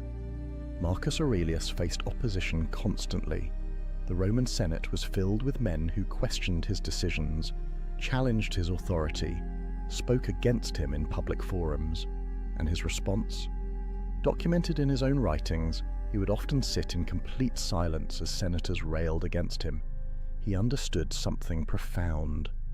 The best answer to anger is silence, not because he was afraid, not because he couldn't defend himself, but because he recognized that angry men defeat themselves if you simply give them enough rope. There's a psychological principle at work here that modern science has confirmed. Mirror neurons in our brains cause us to unconsciously match the emotional state of people around us. It's why yawning is contagious. It's why you feel uncomfortable when someone near you is anxious. And it's why arguments escalate. When someone comes at you with anger, and you respond with anger, you're creating an amplification loop. Both of you are mirroring and intensifying each other's rage. But silence breaks the circuit. When you refuse to mirror their anger, their brain starts searching for a different signal to sync with. And if you maintain calm, steady presence, something shifts. The angry person begins, often unconsciously, to regulate down toward your state rather than escalating further. I've seen this play out in corporate boardrooms. A colleague of mine once sat completely silent while a director screamed at him about a project delay. Not a word, not a defense, not an excuse, just calm, steady presence. The director raged for maybe 2 minutes, which felt like an eternity, and then, with nothing to push against, the anger just collapsed. The director actually apologized before the meeting ended. My colleague never had to say a single word in his own defense. His silence said everything that needed to be said. It said, "I'm not playing this game. I'm not meeting you in your chaos. I'm staying here, in control, while you lose yours." This is power, real, genuine power, not the fake machismo of always having a comeback, not the insecurity of needing to defend every slight, but the unshakable strength of a man who knows that angry people are fighting themselves, not you, and you don't need to participate in their self-destruction. But here's what you need to understand. This silence isn't passive. It's not weakness disguised as calm. It's active, intentional presence. You're not hiding, you're not cowering, you're standing there, fully present, fully aware, choosing not to add fuel to someone else's fire. That choice, that discipline, that restraint, that's what makes you dangerous. Because a man who can't be provoked into losing control is a man who can't be defeated by emotional manipulation. Now, there's a second situation that trips up even smart, capable men. And I guarantee it's happened to you more times than you realize. Someone criticizes you. Maybe it's at work. Maybe it's in your social circle. Maybe it's online. The criticism is unfair, maybe even baseless. They question your competence, your motives, your worth, and immediately your brain starts constructing a defense. You want to explain why they're wrong. You want to correct the record.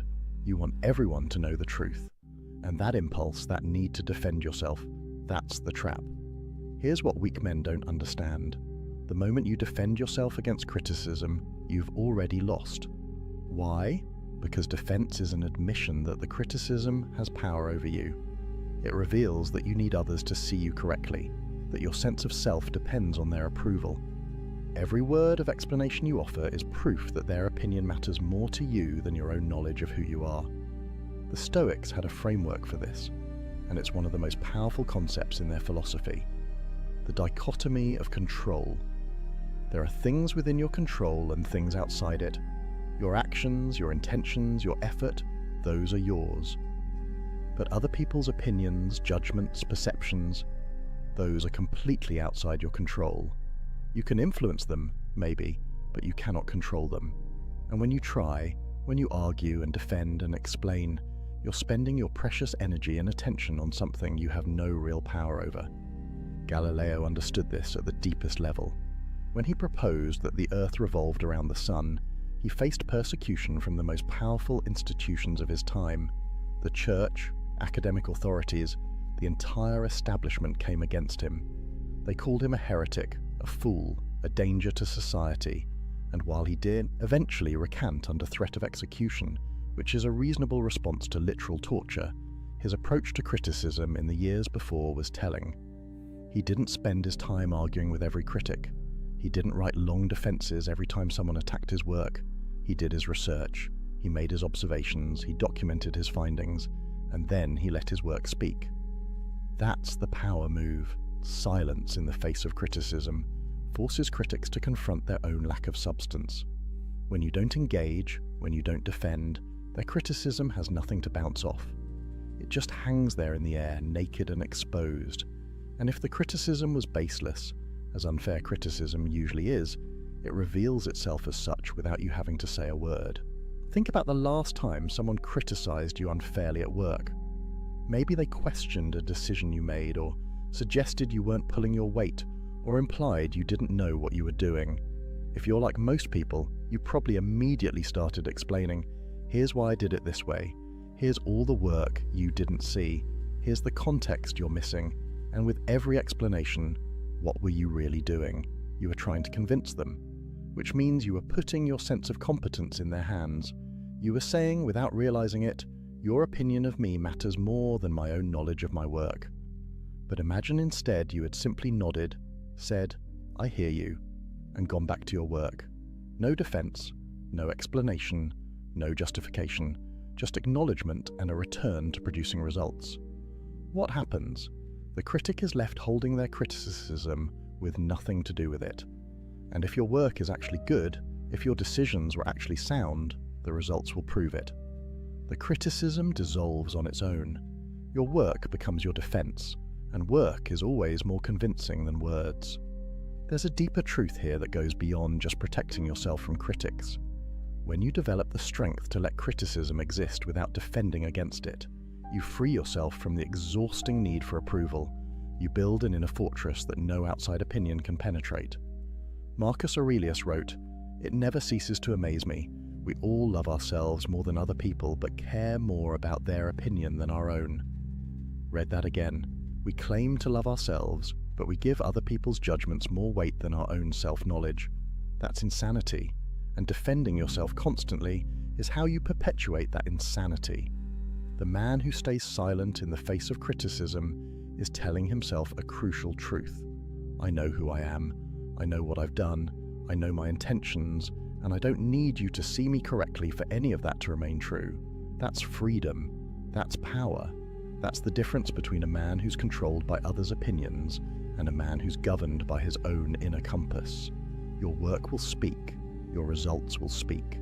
Your character, demonstrated over time, will speak louder than any defense you could mount in a moment of criticism. So, save your energy, save your words. Let the critics talk, let them question, let them judge. And you just keep building, keep improving, keep producing. Let them wonder why their criticism didn't get a reaction. Let them realize slowly that you're operating on a level they don't have access to, a level where their approval was never required in the first place. Now, the third situation is something that happens every single day, and it's one of the most tempting traps a man can fall into. Gossip, rumors, people talking about you behind your back, spreading stories that aren't true, questioning your character to others. And somewhere, somehow, you hear about it. Someone tells you what so-and-so said about you. Someone forwards you a message. Someone gives you the heads up that people are talking. And your immediate instinct is to set the record straight, to correct the narrative, to defend your name. Don't. Here's what you need to understand about gossip and rumors. They're like fire. They need fuel to survive. And every time you respond, every time you address them, every time you try to correct them, you're throwing fuel on the flames. You're giving the rumor legitimacy by treating it as something worth responding to. You're spreading it further by talking about it, and you're revealing that it got to you, which is exactly what gossip thrives on. Seneca wrote something profound about this.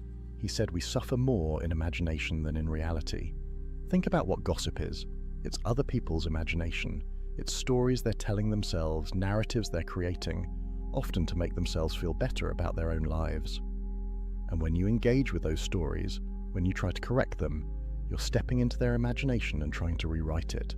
But you can't control their imagination. You never could. That's not your domain.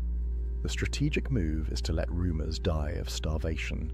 No fuel, no response, no energy, just silence and consistent character. Because here's the thing about rumors. They have a lifespan. If you don't feed them, they run out of steam. People get bored. New gossip comes along. The story fades. But it can only fade if you let it. There was a CEO of a mid-sized company who faced vicious rumors during a merger. People were saying he was being pushed out, that he'd mismanaged funds, that the board had lost confidence in him. None of it was true. His PR team wanted him to issue statements, do interviews, defend his reputation. He refused. He said, "I'll let the merger speak." And he went silent. For 3 months, he didn't address a single rumor. He just kept executing the merger, kept doing his job, kept showing up with the same steady leadership he'd always demonstrated. By the time the merger completed successfully, the rumors had died on their own, and the people who had spread them looked like fools. He never had to say a word. That's the power of silence combined with consistent character. Your reputation isn't built on what you say about yourself or what you say in response to others. It's built on what you do, day after day, week after week, year after year. Gossip is temporary, character is permanent, and the man who understands this can weather any rumor storm without breaking his stride. But there's something else at work here, something psychological that most people miss. When someone gossips about you, they're revealing far more about themselves than about you. They're showing their insecurities, their fears, their need to elevate themselves by diminishing others. And when you respond, when you engage, you're essentially saying you take their opinions seriously. You're validating their behavior by giving it attention. Silence, on the other hand, sends a different message. It says, your opinion of me is so insignificant that I'm not even going to acknowledge it exists. It says I'm operating at a level where your gossip can't reach me. It says I have more important things to focus on than correcting every false story that circulates about me. That's not arrogance. That's priority. That's understanding where your energy is best spent. And it's definitely not spent on defending yourself to people who've already decided to believe something false. The Stoics believed that your character is like a fortress. Marcus Aurelius called it the inner citadel. It's a place inside you that external events can't touch, can't damage, can't penetrate. Gossip is an external event. It's happening out there, in other people's mouths and minds. But your character, your truth, your knowledge of who you are, that's in here, in the citadel. And a strong fortress doesn't send soldiers running out every time someone shouts insults from outside the walls. It simply stands, unshaken, unmoved, confident in its own strength. Over time, this approach does something remarkable. It builds such a strong reputation for integrity that rumors can't stick to you. People who know you, people who've seen your consistent character, they don't believe the gossip, and people who don't know you, their opinions don't matter anyway. You end up with a kind of immunity, not because you fought every rumor, but because you ignored them all and let your life be your testimony. So, when you hear that people are talking, when you discover a rumor circulating, when someone tells you what so-and-so said, take a breath. Recognize it for what it is, other people's imagination, other people's insecurity, other people's entertainment, and then go back to being who you are. Let them talk, let them wonder why you're not reacting. Let them eventually realize that while they were gossiping, you were building.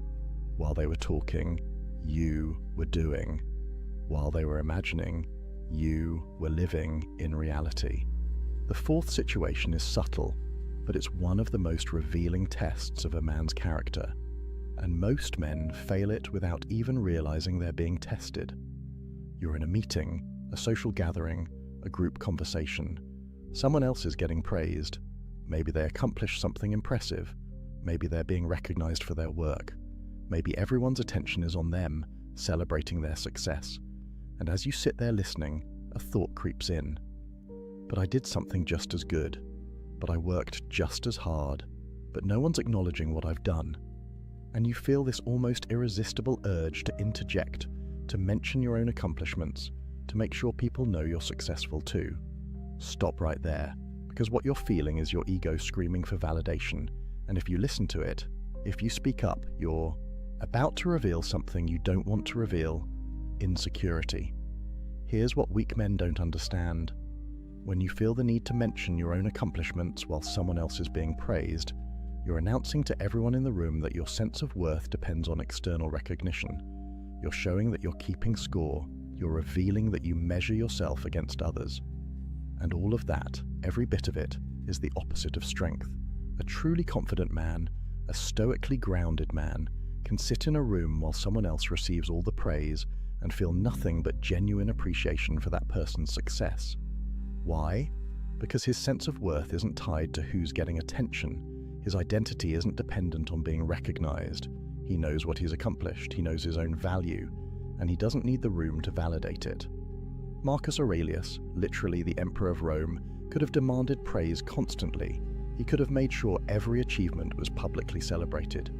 He could have ensured that his name was spoken with reverence at every opportunity, but read his meditations.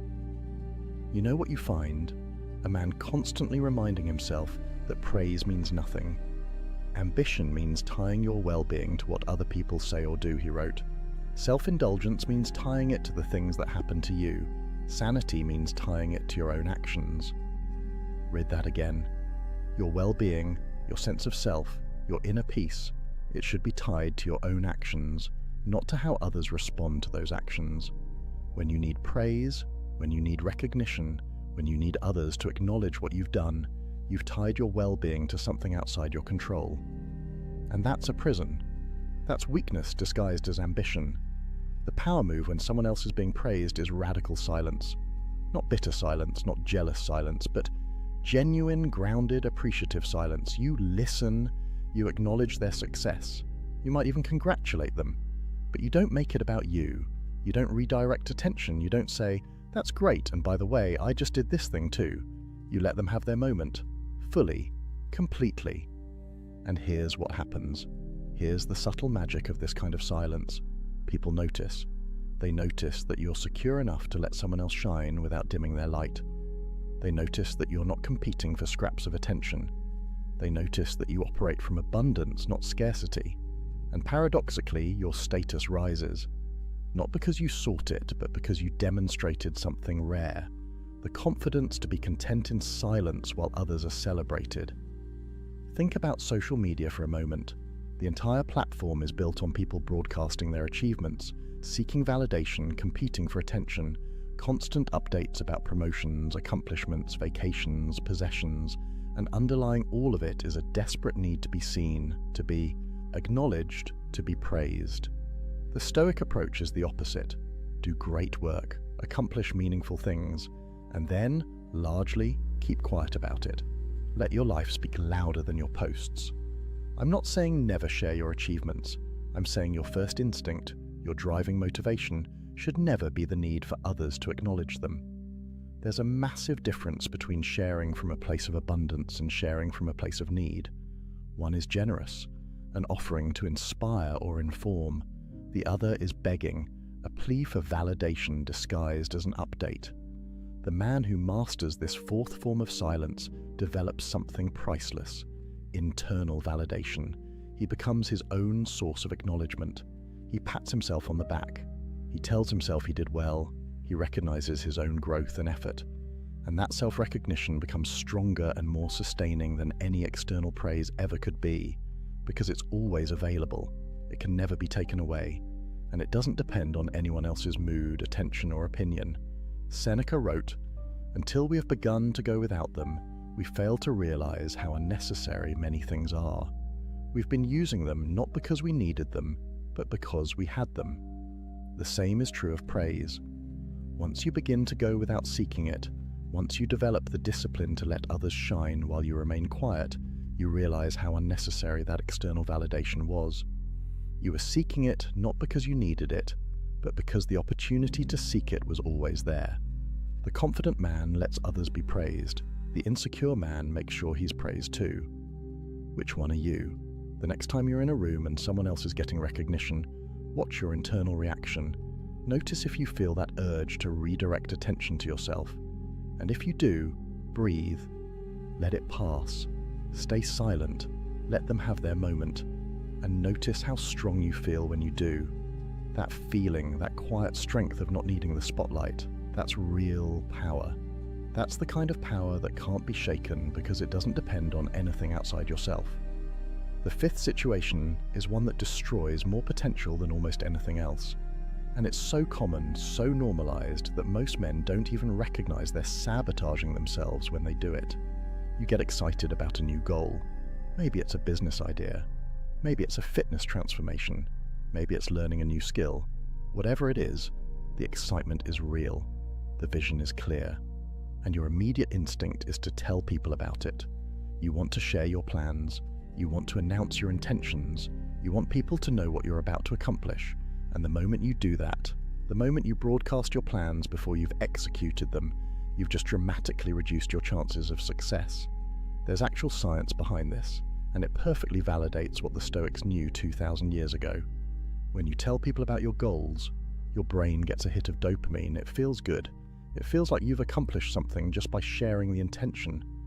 And that feeling, that premature sense of accomplishment, it actually reduces your motivation to do the work. Studies have shown that when people announce their goals publicly, they're less likely to achieve them because the announcement scratches the itch that the accomplishment was supposed to scratch. But beyond the psychology, there's strategy. When you share your plans too early, you invite doubt, negativity, and sabotage, often from people who don't even mean to derail you. They'll question your idea. They'll point out obstacles you haven't considered. They'll share stories of others who tried and failed.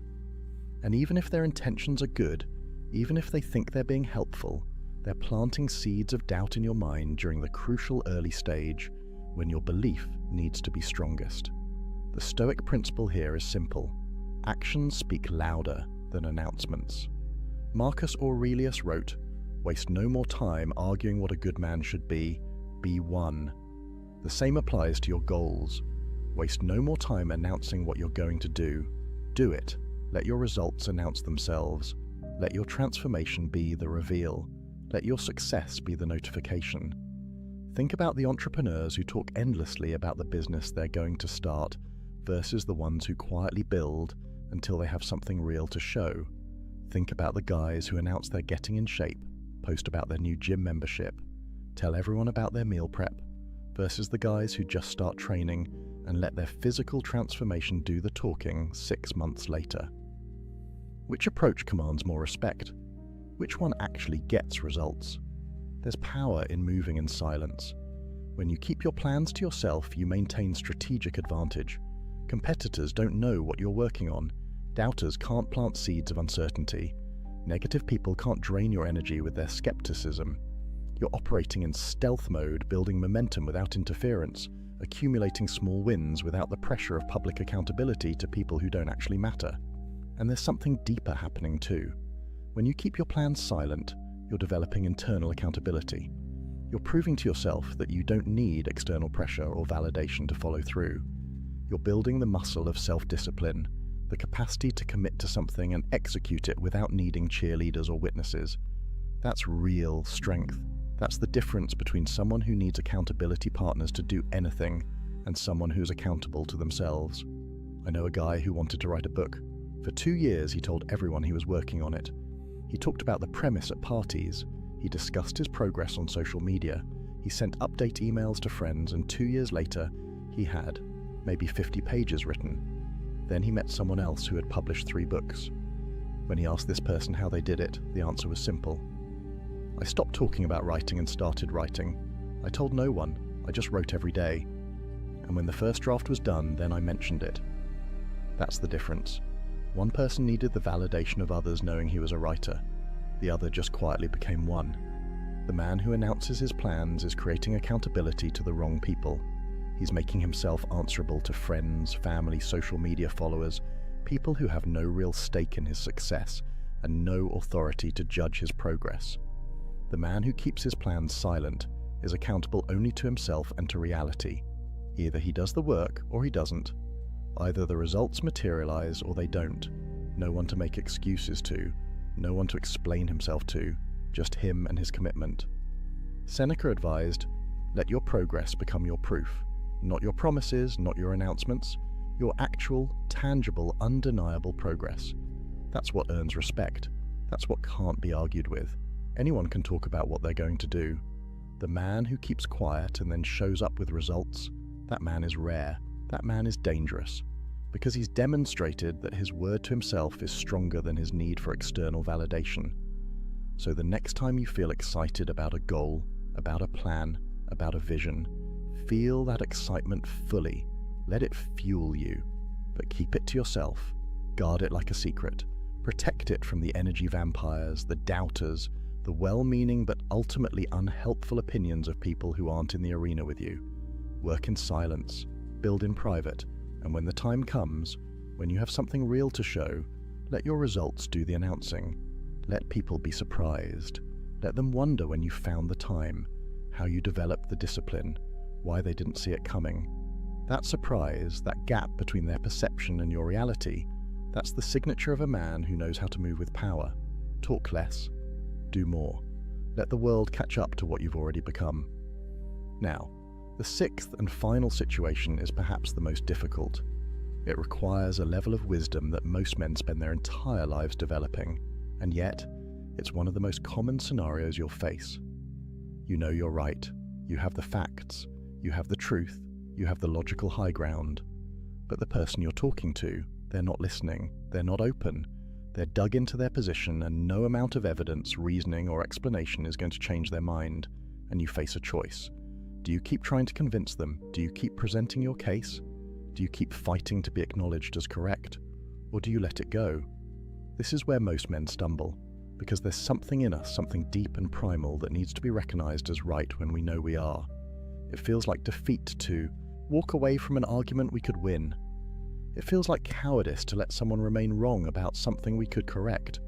And so we keep talking, keep explaining, keep arguing, even when we know it's futile, even when we can see that nothing we say will make a difference. The Stoic wisdom here is brutal in its clarity.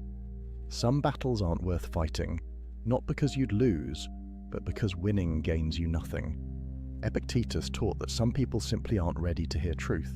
Their current understanding, their current level of consciousness, their current emotional state, it makes them incapable of receiving what you're offering, even if what you're offering is absolutely correct. And when you encounter someone like this, the wise response isn't to try harder, it's to save your energy. Marcus Aurelius wrote, "The object of life is not to be on the side of the majority, but to escape finding oneself in the ranks of the insane." Sometimes the sanity is in recognizing that you can't save everyone from their own ignorance. You can't force growth on someone who isn't ready. You can't argue someone into enlightenment, and trying to do so doesn't make you noble or persistent.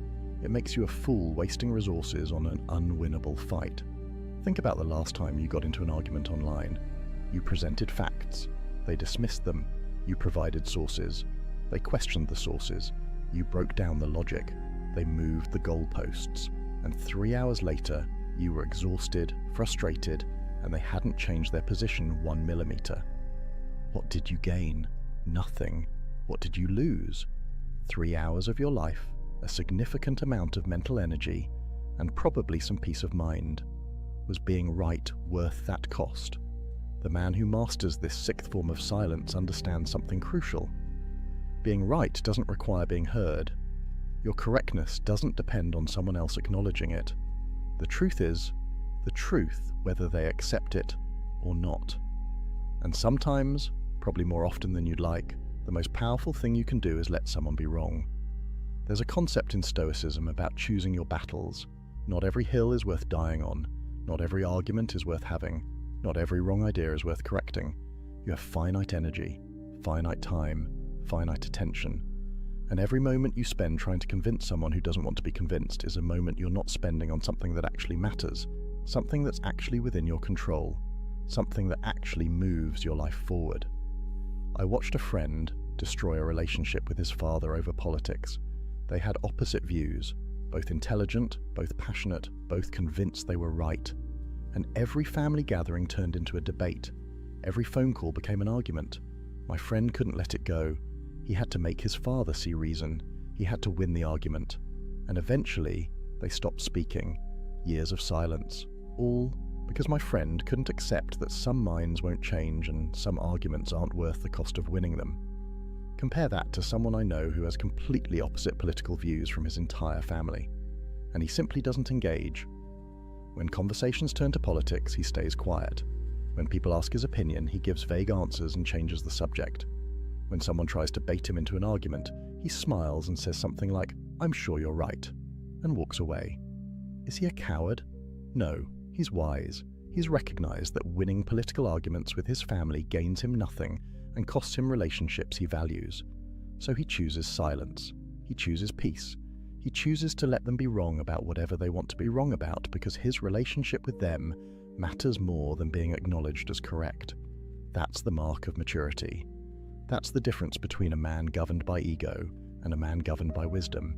The ego says you must be right and you must be recognized as right. Wisdom says, sometimes being at peace is more valuable than being proven correct. Seneca wrote about this extensively. He talked about how the wise man is discerning about where he spends his attention. He doesn't engage with every fool who challenges him. He doesn't correct every error he encounters. He doesn't try to educate everyone who misunderstands. Instead, he focuses on what he can actually influence, what actually matters, what actually aligns with his values and goals. Everything else, he lets it be. This doesn't mean you become passive. This doesn't mean you never stand up for truth. There are absolutely times when speaking up is necessary, when silence would be complicity, when the stakes are high enough that you must engage regardless of whether you'll win. But those situations are rarer than you think. Most of the time, most of the arguments you're tempted to have, they're not about justice or truth or principle. They're about ego. They're about being seen as smart, as right, as superior, and that's not worth your energy. The liberation that comes from letting people be wrong is profound. You stop carrying the weight of other people's ignorance. You stop feeling responsible for educating everyone who doesn't get it. You stop exhausting yourself trying to change minds that don't want to change.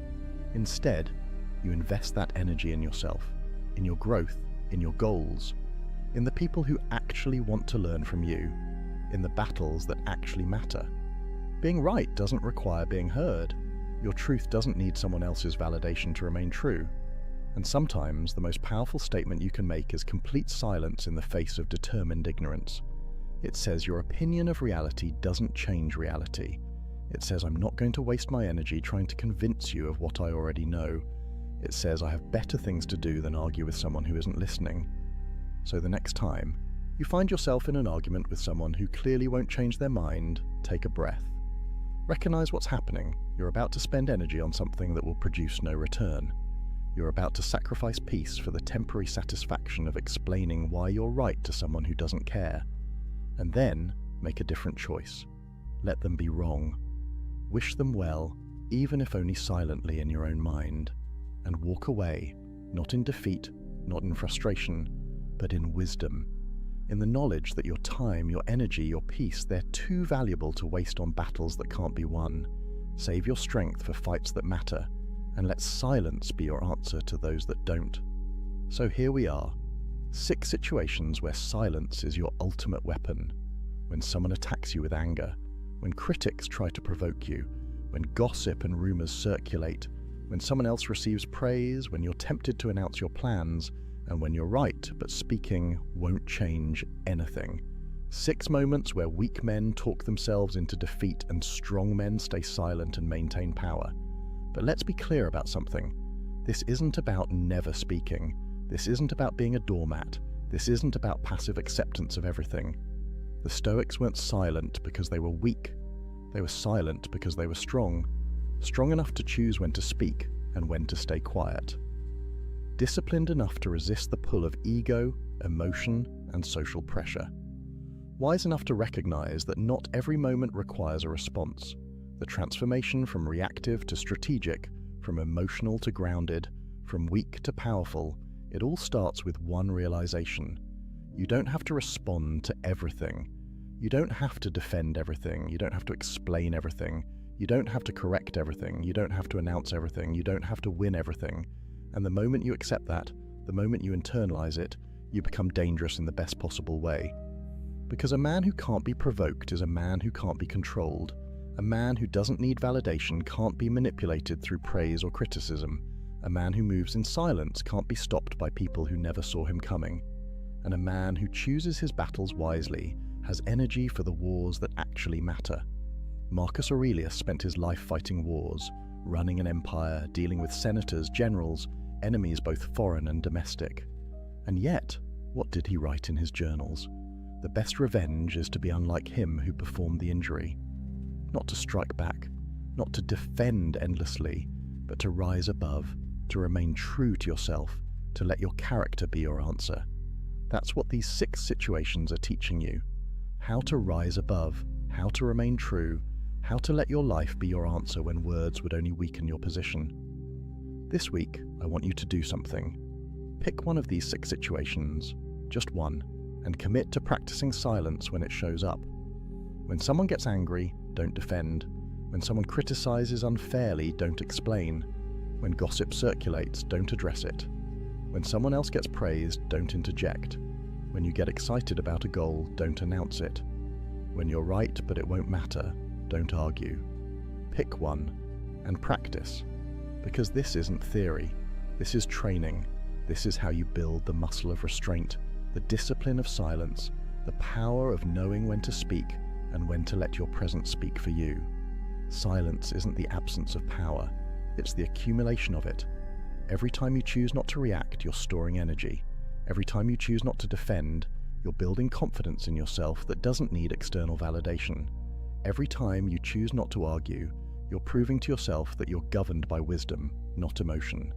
And over time, those choices compound. They turn you into someone different, someone rare, someone who walks into any room and commands respect without saying a word, someone who other men instinctively know not to test, someone who women recognize as genuinely strong, not performatively masculine. That's who you can become. Not through talking about it, but through practicing it. Not through announcing your journey, but through walking it in silence. Not through defending your transformation, but through embodying it so completely that no defense is necessary. The ancient Stoics built empires, survived slavery, advised kings, and faced death itself. And the wisdom they left us wasn't complex. It wasn't hidden. It was simple, practical, and powerful. Speak less. Choose carefully. Let silence be your strength. In a world where everyone's shouting, the quiet man stands out. In a culture where everyone's defending themselves, the man who doesn't need to is magnetic. In an age where everyone's announcing everything, the man who moves in silence is unstoppable. So go out there and practice. Let angry people exhaust themselves against your silence. Let critics reveal their own emptiness. Let gossip die of starvation. Let others have their moment in the spotlight. Let your plans remain yours until they become reality. Let people be wrong when convincing them gains you nothing. And watch what happens. Watch how your life changes. Watch how people's respect for you grows. Watch how much energy you have for things that actually matter. Watch how unshakable you become. This is the path of the Stoic. Not easy, not popular, not celebrated by the crowd, but powerful. Genuinely, undeniably powerful. And that power is yours if you're willing to embrace the silence. If this video resonated with you, if you're committed to walking this path, drop a comment right now. Tell me which of these 6 situations you struggle with most. Are you the guy who can't help but defend yourself? The one who has to announce every plan? The one who always needs to be right? Let me know, because awareness is the first step. Naming your weakness is how you begin to transform it into strength. And if you're ready to go deeper, if you want more of this raw, unfiltered Stoic wisdom that cuts through the modern noise and gives you ancient power, hit that subscribe button right now. This channel is a brotherhood, a place where men come to level up, to strip away weakness, to reclaim the strength that modern culture tries to drain from us. We're building something here, a community of men who understand that real power is quiet, that real strength is disciplined, that real transformation happens in silence, not in social media posts. Remember, brother, a man who talks about doing is just planning. A man who stays silent and does is unstoppable. Be the latter. Master your mouth, master your reactions, master your need for validation, master yourself, and watch as everything else falls into place. The Stoics didn't just talk about wisdom, they lived it. And that's exactly what I'm challenging you to do. Not to watch another video about being better, but to be better, starting right now, starting with silence, starting with the next time one of these 6 situations shows up in your life. And trust me, it will show up probably today. And when it does, you'll have a choice. React like most men, or respond like a Stoic. Choose wisely, your power depends on it. There's a man in every room who never raises his voice, never competes for attention, never performs. He stands still while others fidget. He speaks last while others rush to fill the silence. And somehow, without trying, without effort, without the desperate energy that radiates from men who are starving for validation. He becomes the center of gravity. The room bends toward him. Conversations pause when he speaks. Eyes find him when he moves. Women notice him not because he's chasing their attention, but because his presence whispers something most men have forgotten how to communicate. I don't need you to complete me. I'm already whole. This isn't charisma. This isn't charm. This is something deeper, something the ancient Stoics understood 23 centuries ago, and something modern men have traded for Instagram likes and desperate text messages at 2 in the morning. The truth is brutal and liberating in equal measure. The moment you stop trying to be attractive, you become it. The second you release your grip on outcomes, they fall into your hands. When you embrace the discipline of silence, stillness, and self-mastery, you don't just change how others see you. You transform who you actually are. And that transformation, brother, that's what makes you unforgettable. Most men are taught the opposite. They're told to be loud, to take up space, to dominate conversations, to prove their worth through constant performance. They talk about their achievements, their plans, their opinions. They fill every silence with noise because silence feels like failure. They check their phones every 30 seconds because stillness feels like invisibility. They bend their boundaries, reshape their schedules, and abandon their purpose the moment a beautiful woman shows interest because they've been taught that her attention is the prize. But here's what those men never learn. The prize isn't her attention. The prize is becoming the kind of man who doesn't need it. This isn't a game. This isn't manipulation. This is the ancient art of self-mastery applied to modern life.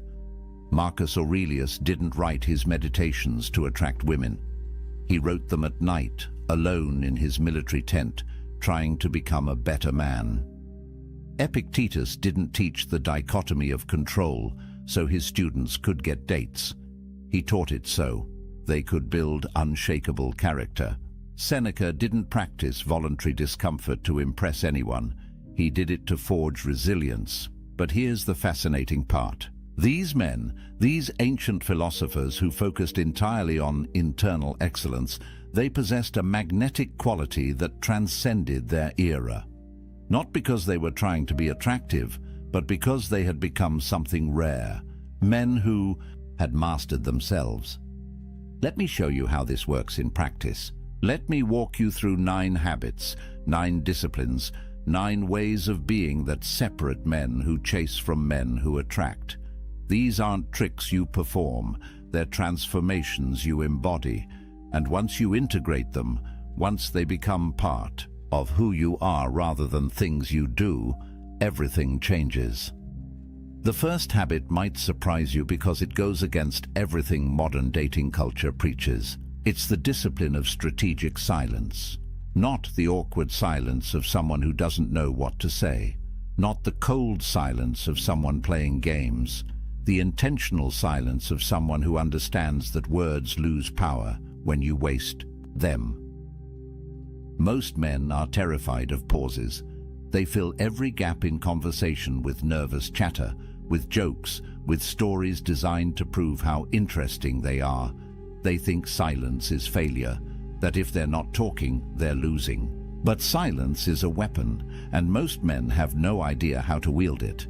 When you ask a woman a question and she answers, "What do you do?" most men immediately respond.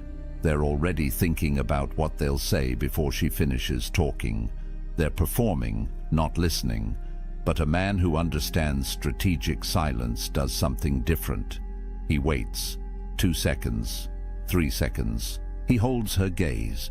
He processes what she actually said, and he lets that pause create weight. In those seconds, something profound happens. Her mind begins to work. She wonders what you're thinking. She replays her words. She becomes aware of your attention in a way she never is when someone rushes to fill the space. That pause creates cognitive tension, and cognitive tension creates fascination. The neuroscience backs this up. When you create a pause, you're forcing her brain to complete a loop. Humans are pattern recognition machines. We need closure. An unanswered question, an unfilled silence, it gnaws at us. And the person who creates that tension, who can sit comfortably in that space, they become magnetic. Because silence signals something most men can't fake: self-sufficiency. A man who needs her validation can't tolerate silence. A man who's complete within himself can let it breathe. Epictetus taught that we have 2 ears and 1 mouth, so we can listen twice as much as we speak. This wasn't just about being polite. It was about power. The man who speaks less controls more, not through manipulation, but through presence. When your words are rare, they carry weight. When you're comfortable in silence, you communicate something that transcends language. I don't need to fill this space because I'm not afraid of it. And fear, brother, fear is the scent that kills attraction faster than anything else. But silence alone isn't enough. You can be quiet and still radiate anxiety through every muscle in your body. This brings us to the second discipline, the one that most men violate every single day without realizing it. Physical stillness. Watch men in any social situation. They're constantly moving, shifting their weight, adjusting their clothes, checking their phones, playing with their hair, fidgeting with their drinks. Their bodies are screaming a message their mouths never say: I'm nervous, I'm uncomfortable, I need something to do with this energy because I can't just be here. Now picture the opposite, a man standing with his weight evenly distributed, his hands at his sides or clasped in front of him, but not moving, his head still, his breathing deep and even. He's not rigid, not tense, he's relaxed but contained. When he moves, it's deliberate. When he reaches for his drink, it's a complete action. One movement, no adjustments, no fidgets, no nervous energy leaking through his fingers. That man commands attention without saying a word. The psychology here is profound. We have mirror neurons in our brains. When we observe someone, our nervous system begins to sync with theirs. If you're anxious, she feels anxious. If you're fidgety, she feels unsettled. If you're calm, centered, still, she begins to feel that too. Your physical state becomes her emotional state. This is why women talk about feeling safe around certain men. It's not just about physical protection. It's about nervous system regulation. She can relax because you're relaxed. She can be still because you're still. Marcus Aurelius wrote that you have power over your mind, not outside events. Physical stillness is the practice of that principle. You're not reactive. You're not controlled by impulses. You don't need to move just because there's empty space. You don't need to check your phone just because 5 minutes have passed. You're present, grounded, here. And that presence, that groundedness, it's magnetic in a world where everyone is scattered. This is where most men start to understand that attraction isn't about doing more. It's about being more intentional with everything you do, which leads us directly into the third discipline, one that modern social media has nearly destroyed: the practice of strategic mystery. In an age where people broadcast their entire lives, where every thought becomes a tweet and every meal becomes a photo, where vulnerability has been weaponized into a performance, the man who guards his inner world becomes fascinating by default. Mystery isn't about being secretive for the sake of games. It's about understanding that not everything needs to be shared. Not every thought needs to be vocalized. Not every experience needs to be explained. When you meet someone new and they ask about your life, most men unload their entire story in the first conversation. Where they're from, what they do, their past relationships, their future plans, their insecurities, their dreams. They think vulnerability creates connection. And it can, but only when it's earned. When you share everything immediately, you're not being authentic. You're seeking validation through disclosure. A man who practices strategic mystery answers questions, but he leaves room for imagination. She asks what you do.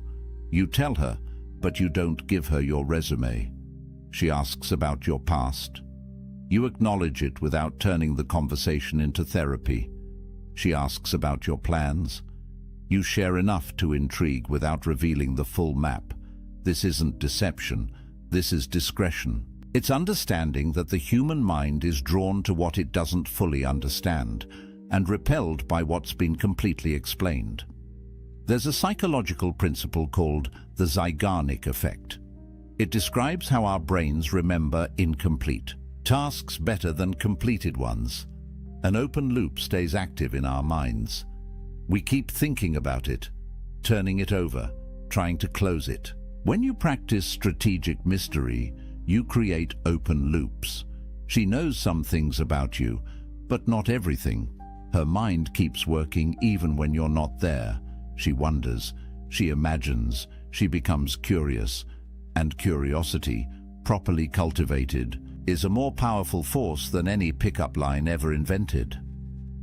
The Stoics understood this intuitively. Marcus Aurelius kept his meditations private. They were never meant to be published. Epictetus taught his students but didn't seek fame.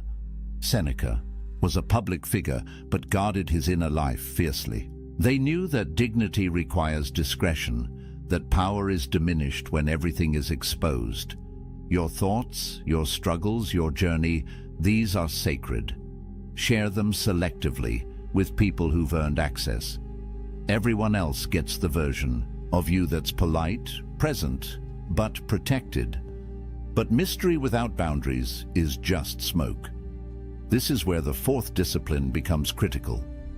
The practice of maintaining unwavering boundaries. This is where most men fail spectacularly. They meet a woman they're attracted to, and suddenly every boundary they claim to have dissolves. She texts at midnight. They respond immediately, abandoning their sleep schedule. She cancels plans last minute. They immediately offer alternatives, communicating that their time has no value. She disrespects them subtly. They laugh it off, afraid that standing up for themselves will cost them her attention. Here's the truth that will set you free. Boundaries aren't walls. They're not rejection. They're standards. They're the lines that define who you are and what you accept. When you hold boundaries, you're not being difficult. You're being self-respecting. And self-respect, properly embodied, is the foundation of every form of attraction that actually lasts. The ancient Stoics were obsessed with this principle. Epictetus built his entire philosophy around the dichotomy of control, understanding what's yours to protect and what isn't. Your time is yours. Your energy is yours. Your peace is yours. These things are within your control, and protecting them isn't selfish. It's essential. When you maintain boundaries, something shifts in how others perceive you. The scarcity principle kicks in. What's easily obtained is undervalued. What requires effort to access is treasured. When your time isn't available at any moment, it becomes valuable. When your attention isn't given freely to anyone who demands it, it becomes a gift. This isn't manipulation. This is natural human psychology. We respect what respects itself. Practically, this looks like simple but powerful actions. She texts you at midnight. You're asleep. You respond when you wake up naturally, not when your phone buzzes. She cancels plans with short notice. You acknowledge it, but you don't immediately rearrange your life to accommodate her. You had plans. You keep them. She tests your frame with a comment designed to make you defensive. You don't react. You stay centered. Your boundaries aren't negotiable, but they're also not aggressive. They're just there, quietly communicating, I value myself and I expect you to value me too. This discipline flows directly into the fifth habit, the one that underlies all the others: outcome independence. This is the core Stoic principle applied to modern attraction, and it's the one that most men find impossible to embody because it requires you to genuinely not need the result, not pretend, not fake it, actually release your attachment to whether she likes you, whether she texts back, whether this interaction leads anywhere. You engage fully, you're present completely, but you're not invested in controlling the outcome. The paradox is brutal and beautiful. The less you need it to happen, the more likely it happens. The more you release your grip, the more naturally things flow to you. But you can't fake this. You can't perform outcome independence. She'll smell the neediness underneath whatever game you're playing. Outcome independence has to be real, which means you have to genuinely be fulfilled without her. Your life has to actually be complete. Your purpose has to actually sustain you. Your identity has to actually be stable. Otherwise, every interaction becomes a test of your worth, and tests create anxiety, and anxiety creates the desperate energy that repels everyone around you. Marcus Aurelius spent his life practicing detachment from outcomes. He wrote about accepting what happens with equanimity, about understanding that you control your actions, but not their results. This wasn't pessimism, it was freedom. When you stop trying to control outcomes, you stop being paralyzed by fear of failure. You act clearly, you speak honestly, you engage fully because you're not burdened by the weight of needing it to work out a specific way. Here's how this looks in practice. Before you talk to her, you remind yourself, I'm complete either way. During the conversation, you notice if you're performing for approval or genuinely connecting. After the interaction, you don't refresh your phone every 30 seconds waiting for her response. You go back to your life, your mission, your purpose, because those things matter whether she texts back or not. This isn't apathy. You still care. You still prefer positive outcomes, but you're not defined by them, and that freedom transforms how you show up. Which brings us to the sixth discipline, the one that separates you from 99% of modern men who have forgotten how to do this. Radical presence. Being fully, completely, undividedly here. No phone, no distractions, no mental rehearsal of what you'll say next. Just attention, pure and concentrated, on this moment and this person. In a world where everyone is perpetually elsewhere, mentally scrolling through their feeds even while sitting across from you, the person who can actually be present becomes intoxicating. The Stoics called this memento mori, remember you will die, not as morbid obsession, but as radical wake-up call. This moment is all you have. This conversation is happening now and will never happen again. Marcus Aurelius wrote that the whole of time present is just a pinpoint in eternity. This second, right now, is your entire life. Everything else is memory or imagination. When you truly grasp this, presence becomes natural. You stop living in your head and drop into reality. What does this look like practically? Your phone is not just face down on the table, it's away, completely. When she speaks, your body turns toward her. Your eyes hold hers, not darting around. The room. You notice not just her words, but her energy, her emotions, the small shifts in her voice that reveal what she means beneath what she's saying. You respond to her actual communication, not the surface level. This level of attention is so rare that when someone receives it, they feel seen in a way that's almost shocking. The psychological power here is profound. When you're fully present, you create what researchers call interactional synchrony. Your nervous systems begin to harmonize. Time seems to slow down. The conversation flows. She feels safe enough to reveal her real self. not the performed version she shows most people. And when someone feels that level of safety and being seen, they don't forget you. They can't. Because you gave them something almost no one else offers anymore, your complete, undivided presence.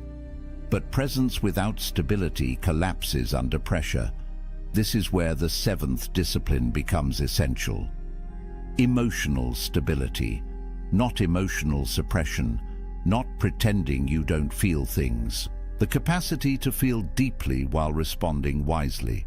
Most men fail this test spectacularly. She gets upset, they panic. She withdraws, they chase. She creates drama, they match her energy. They're emotionally reactive, which means they're controlled by external circumstances. And being controlled, being reactive, being emotionally volatile, it destroys attraction faster than almost anything else. The Stoic view of emotions is misunderstood. They didn't advocate for becoming unfeeling. They advocated for not being controlled by feelings. There's a space, Viktor Frankl later wrote, between stimulus and response. In that space lies your power. She says something that triggers you. There's a moment before you respond. In that moment, you can choose. React impulsively or respond with intention. Get defensive or stay grounded. Match her energy or maintain your center. Women test emotional stability constantly, not because they're cruel, but because biology programs them to assess whether you'll be stable under pressure. In evolutionary terms, your emotional stability determines whether you can protect and provide when circumstances get difficult. If you collapse when she's upset, she can't trust you when real problems arise.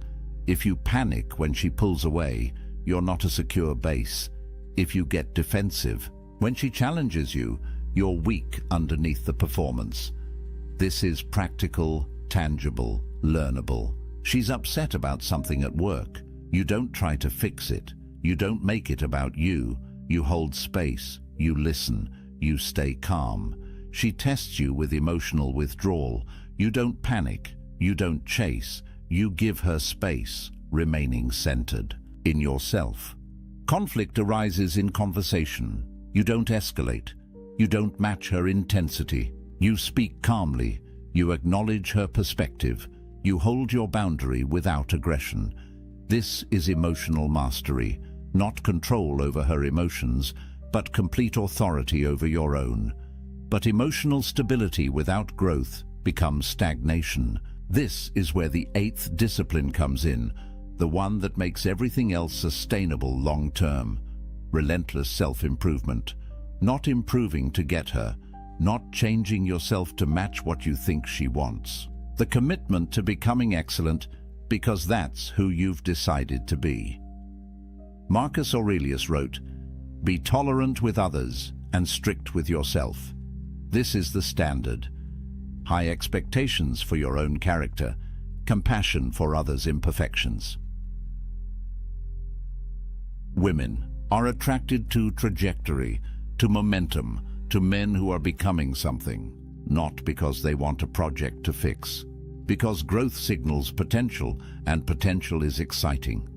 A man who's stagnant, who's been the same person doing the same things for years, he's safe but boring. A man who's actively developing, who's reading, training, learning, building, he represents a future worth being part of. But here's the critical distinction. You improve because your standards demand it, not because her approval requires it. This looks like discipline across every domain. Physically, you train not for aesthetics, but for strength, resilience, capability. Mentally, you read widely, think deeply, expand your understanding of the world. Emotionally, you do the work. Therapy if needed. Meditation, journaling, facing your shadows instead of projecting them onto others. Professionally, you build competence, you contribute value, you become someone who solves problems rather than creates them. Spiritually or philosophically, you clarify your values and live by them, even when it's difficult. This compounds over time. The man who commits to improvement for 1 year is interesting. The man who commits for 5 years is formidable. The man who makes it a lifelong practice becomes rare, valuable, magnetic. Not because he's perfect, but because he's dedicated to excellence. And that dedication, that standard, it's visible in everything he does. She feels it. Everyone feels it. But all of this, every single discipline we've discussed, collapses without the 9th and final habit. The foundation that makes everything else possible. Operating from authentic purpose. Having a reason to exist that transcends pleasure, comfort, or validation. Something you're building, serving, creating, becoming. A mission that gives your life direction and meaning. Without this, every other habit becomes performance. With this, every habit flows naturally because it serves your greater aim. Marcus Aurelius ruled an empire. Epictetus taught philosophy. Seneca wrote and counseled. They had purposes larger than themselves. Their lives meant something beyond personal satisfaction. Modern men often avoid this work because it's difficult, because it requires confronting hard questions. What am I here to do? What's worth sacrificing for? What will my life have meant when it's over? It's easier to make women the purpose, to let relationships become the point. But when you do that, you become needy, desperate, without center. Because no person can be your purpose without crushing both of you under that weight. Purpose creates everything attractive about a man. It generates natural confidence because you know why you're here. It establishes boundaries automatically because you protect what serves your mission. It creates outcome independence because your purpose sustains you regardless of any single relationship. It makes presence easy because you're grounded in meaning. It provides emotional stability because you're not blown around by circumstances. It demands improvement because your purpose requires you to grow. It generates mystery because your life has depth beyond what anyone sees on the surface. When you have purpose, silence comes naturally. You're not desperate to fill space because you're not desperate for validation. Stillness emerges organically. You're centered in something real. Mystery exists without effort. Your life has dimensions she's only beginning to discover.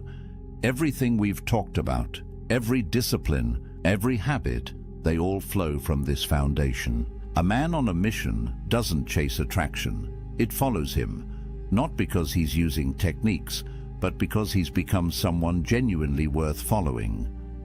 Here's what this means practically. You wake up every day with something to do that matters. Not just a job, though work can be part of it. Something you're building, creating, serving. Maybe you're developing a skill, starting a business, creating art, serving a community, raising a family with intention. Whatever it is, it's yours. It gives you direction. It makes you someone with somewhere to go, and women want to walk beside. Men who are going somewhere. The irony is perfect and inescapable. When you stop making women your purpose, they become more attracted. When you build your life around something meaningful, they want to be part of it. When you're not trying to be attractive, you become it. Because attraction, real attraction, that lasts beyond the first conversation, it's not about tactics. It's about substance. It's about becoming a man who has mastered himself, who has built something real, who stands for something beyond his own comfort. These 9 habits work together. Each reinforces the others. Practice strategic silence, and you naturally develop stillness. Cultivate mystery, and boundaries become obvious. Build outcome independence, and presence flows naturally. Master emotional stability, and improvement becomes inevitable. Do all of this from genuine purpose, and you're not performing attraction. You're embodying it. This isn't easy. None of it is easy. Anyone who tells you there's a shortcut is selling you something. The Stoics were clear about this. Excellence requires discipline. Character requires practice. Becoming admirable requires becoming someone worth admiring, and that's daily work. But it's the only work that actually creates lasting results. You can learn all the pickup lines, all the texting strategies, all the psychological tricks. They might get you short-term results, but they won't make you into someone you respect. They won't build a life you're proud of. They won't create the kind of attraction that sustains a real relationship. What I'm describing is different. It's becoming the kind of man who doesn't need these videos, these strategies, these techniques. The kind of man who attracts naturally because he's built himself into something genuinely attractive. Not attractive because he's playing a role, but attractive because he's become someone valuable, someone centered, someone purposeful, someone who has done the work. Try this for 30 days. Pick one habit and make it yours. Practice strategic silence in every conversation. Notice what happens when you hold your body still in social situations. Guard your inner world for a month and watch how curiosity builds. Hold your boundaries without apologizing and feel the shift in how people treat you. Release your attachment to outcomes and notice how much lighter everything becomes. Give your complete presence to every interaction. Stay emotionally stable when everyone around you is reactive. Commit to genuine improvement in one specific area. Clarify your purpose and let it guide your decisions. One habit. 30 days. See what changes.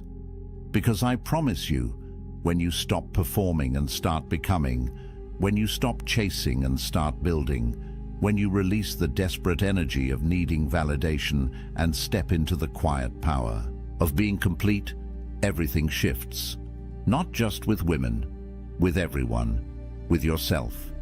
You become the kind of man you actually respect. And that respect, that self-possession, that groundedness, it's magnetic in a way that no technique ever could be. The most attractive man in any room isn't the one trying to be. He's the one who's forgotten to care because he's too busy being excellent, too focused on his purpose, too grounded in his values to waste energy on performance. Be that man. Do the work. Build the life. Master yourself. The attraction will follow, not because you chased it, but because you became worth chasing. If this resonated with you, if you felt something shift in how you understand attraction and masculinity, hit that like button. Subscribe to this channel because we're building a community of men who are committed to excellence, who understand that the ancient wisdom still works, who are willing to do the difficult work of becoming someone genuinely valuable. Drop a comment below and tell me which of these 9 habits you're starting with today. Which one challenges you most? Which one are you ready to master? Remember, the Stoics have been waiting 23 centuries to teach you this. Marcus Aurelius faced battles, plagues, betrayals, and he never lost his center. Epictetus was born into slavery and died free in every way that matters. Seneca counseled emperors and faced death with equanimity. These weren't men who had easy lives. They were men who built unshakable character. You have the same capacity, the same potential, the same choice every single day to become stronger, wiser, more centered. The most attractive man in the room isn't the one trying to be. Be that man.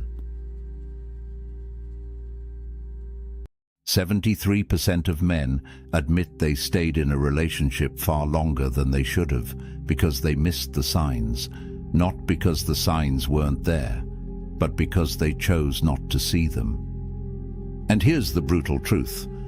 While you were hoping, planning, and investing your time, she had already made her decision. You just weren't ready to accept it. What you're about to discover will save you months, maybe years, of wasted emotional energy. These aren't the obvious red flags everyone talks about. These are the hidden signals that slip past your radar because they're disguised as something else, as temporary problems, as phases she's going through, as obstacles you can overcome if you just try harder. But the Stoics understood something powerful about human nature. Marcus Aurelius wrote that we suffer more in imagination than in reality. And nowhere is this more true than when a man refuses to see that a woman has no intention of committing to him. The pain isn't in the truth. The pain is in the years spent avoiding it. Now, before we dive into these 7 signs, I want you to understand something. The men who truly grasp what I'm about to share don't just passively consume content. They take what they learn and transform their entire approach to relationships. They stop wasting time. They start seeing clearly. And that clarity, that's what separates the men who get chosen from the men who get strung along. So pay attention, because sign number 4 is the one even your closest friends won't have the courage to tell you about. Let's talk about why intelligent, successful men miss these signs in the first place. Here's what nobody wants to admit. Your desire is lying to you, right now, in this moment. If you're involved with a woman and questioning her commitment level, your brain is actively working against your ability to see the truth. It's not your fault. It's biology mixed with psychology, and it's incredibly powerful. Epictetus, one of the great Stoic philosophers, taught a fundamental principle. We don't control external events, but we absolutely control our perceptions and responses. The problem? Most men aren't controlling their perceptions. They're letting hope control their perceptions. They're letting attachment dictate what they're willing to see. Think about it this way. You meet a woman, there's chemistry, things start developing, and somewhere in your mind you begin constructing a future.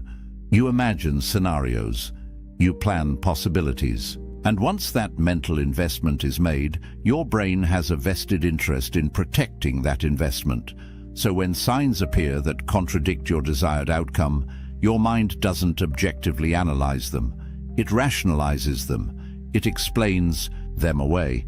It tells you stories that keep hope alive.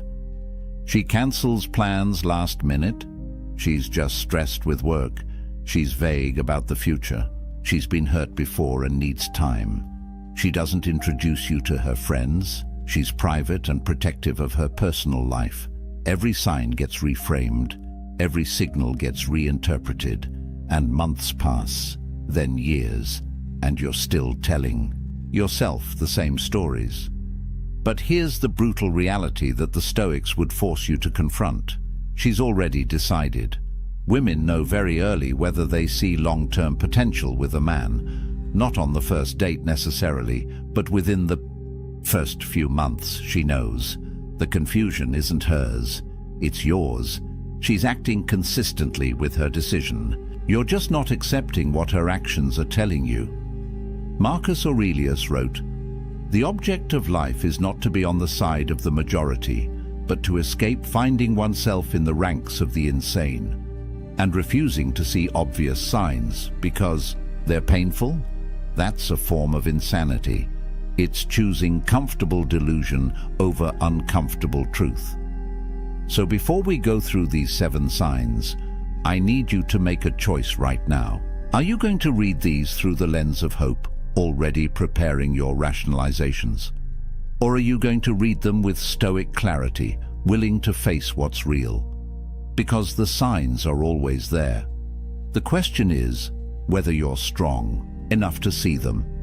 Let's start with the sign that most men completely misinterpret as genuine interest. She keeps you in rotation. And here's how you know. Her texting pattern is erratic. Some days she's engaged and responsive. Other days, radio, silence. You send a message on Friday night, nothing. Then Monday morning she resurfaces like nothing happened. "Hey, sorry, been crazy busy." And you accept it. Because what else are you going to do? Seem needy by questioning it? Plans with her are always tentative. Maybe this weekend, she says. Let me check my schedule and get back to you. But she rarely gets back to you. You're the one following up. You're the one suggesting times. You're the one making it happen. And when it does happen, there's a pattern. Last-minute confirmations, short windows of availability, and a sense that you're fitting into gaps in her calendar rather than being a priority on it. Here's what this means, and I'm going to be direct. You're an option. You're one of several men she's keeping in orbit.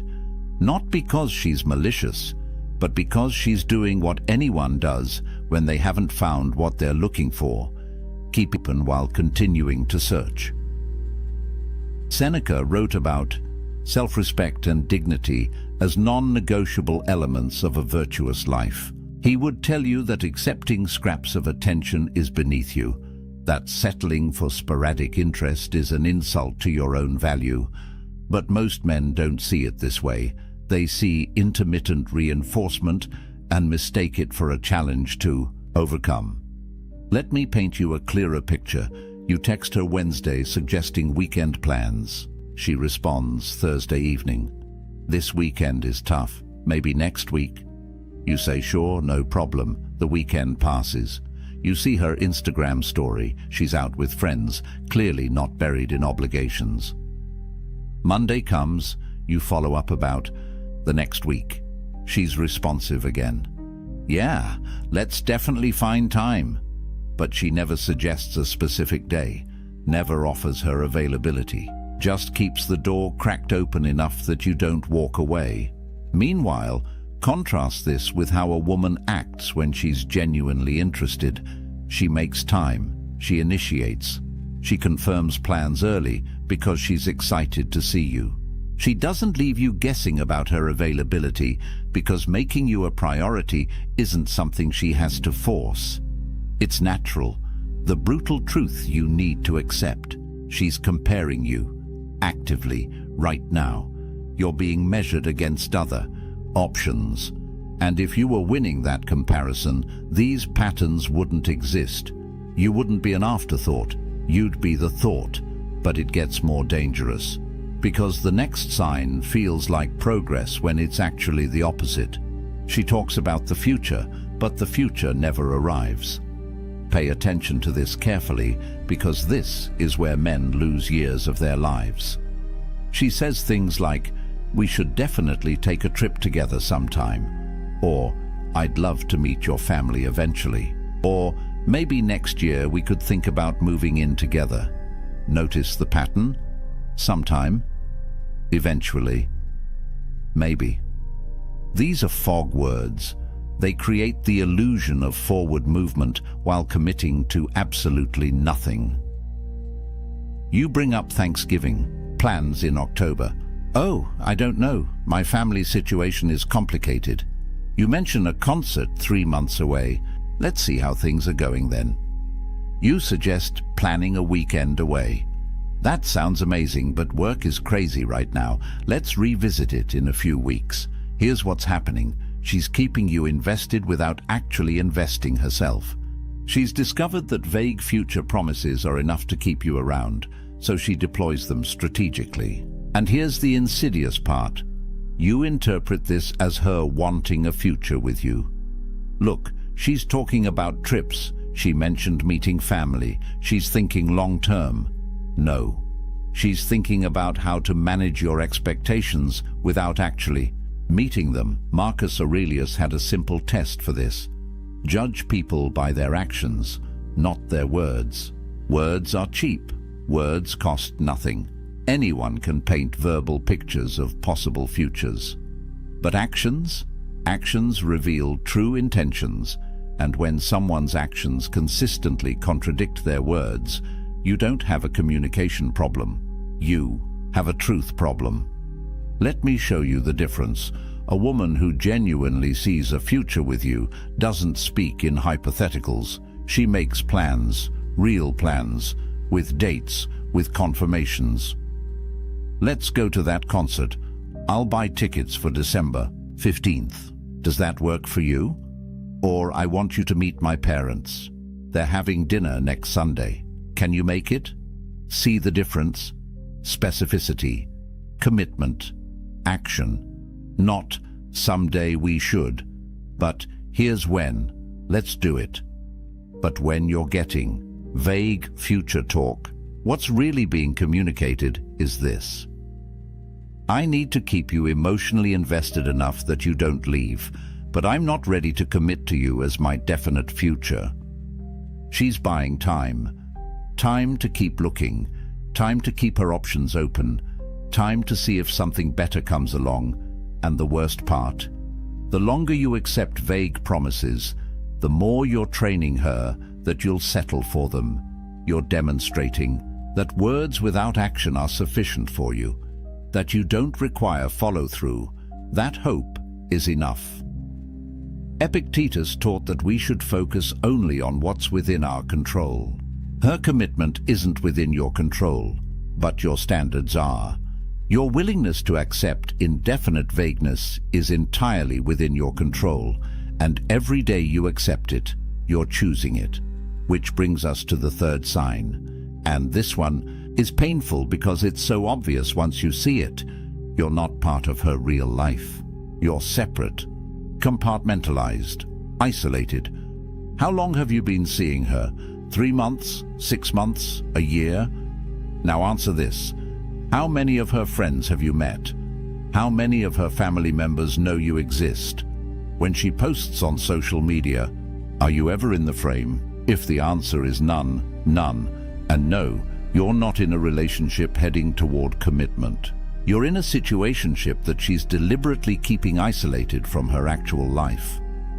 Here's what people don't understand about integration. When a woman sees you as her future, she naturally wants to integrate you into her present, not because she's following some relationship rulebook, but because humans naturally bring the people they value into their social circles. We want our friends to meet the person we're excited about. We want our family to know them. We want to share our joy with the people we love. So when she's actively preventing that integration, it's not because she's private or her friends are judgmental or the timing isn't right. It's because she doesn't see you as permanent. And she knows that integrating you would send a message to everyone in her life and to herself that she's not ready to send. Think about what integration actually signals. When she introduces you to her best friend, she's saying, "This person matters to me." When she brings you around family, she's saying, "I see this going somewhere serious." When she includes you in her social media, she's saying, "I'm proud to be associated with this person publicly." All of those statements require a level of commitment she hasn't made, so she keeps you separate. The relationship exists in a bubble, just the two of you. No external validation, no social proof, no permanent record. And when you bring it up, watch the excuses. "My friends are so judgmental, I don't want them to scare you off." Translation: I'm not ready to deal with their questions about where this is going. I don't really do social media with my relationships. Translation: I don't want to appear unavailable to other options. My family is complicated. I'm protecting you from drama. Translation: I'm not ready to signal to them that I'm off the market. Epictetus would tell you to observe what people do when they think no one is watching. But I'll modify that. Observe what people do with their real lives when you're not around. Because that's where the truth lives. A woman who's committed to you doesn't hide you. She showcases you. Not in some performative way, but naturally. Because you're part of her life. So of course you're around when she's with friends. Of course family knows about you. Of course there's evidence of your existence in her world. But when you're kept separate, when months go by and you're still her secret, you're not her future. You're her present convenience. And the longer you accept that role, the longer you'll stay in it. Now, this next sign is so subtle that even relationship experts miss it. But once you see it, you can't unsee it. She deflects every conversation about the relationship itself. You try to have the "what are we" conversation. She makes a joke. "Why do we need to label things? We're having fun, aren't we?" You try to discuss where things are heading. She gets slightly irritated. "Why are you being so serious? Can't we just enjoy what we have?" You express that you'd like more clarity about exclusivity. She deflects. "I thought we were on the same page. Do we really need to have this talk?" Notice what's happening here. She's not answering your questions. She's questioning why you're asking them. She's reframing your need for clarity as a problem, as pressure, as you being needy or insecure or rushing things. This is intentional avoidance, and it's incredibly effective because it makes you feel like you're the one creating an issue by wanting basic relationship clarity. Here's the psychology behind this. She knows that having an explicit conversation about commitment would force her to either commit or be honest that she doesn't want to. Both options are uncomfortable for her. If she commits, she's closing doors she wants to keep open. If she's honest that she doesn't want to commit, you might leave. So she chooses option 3. Avoid the conversation entirely and hope you stop asking. Marcus Aurelius wrote extensively about courage as one of the 4 cardinal virtues. And this situation requires courage from both people. It requires courage from you to ask difficult questions, but it also requires courage from her to answer them honestly. When she deflects instead of answers, she's revealing a lack of courage, a lack of respect for you, and a lack of genuine commitment to anything beyond the present moment. Let me show you what this looks like in practice. You say, "I really like you, and I'd love to know where you see this going." She responds with, "I like you too. Let's just see where things go naturally without overthinking it." That sounds reasonable, right? Except it's not an answer. You asked a direct question about her vision for the future. She responded with a pleasant-sounding non-answer that commits to nothing.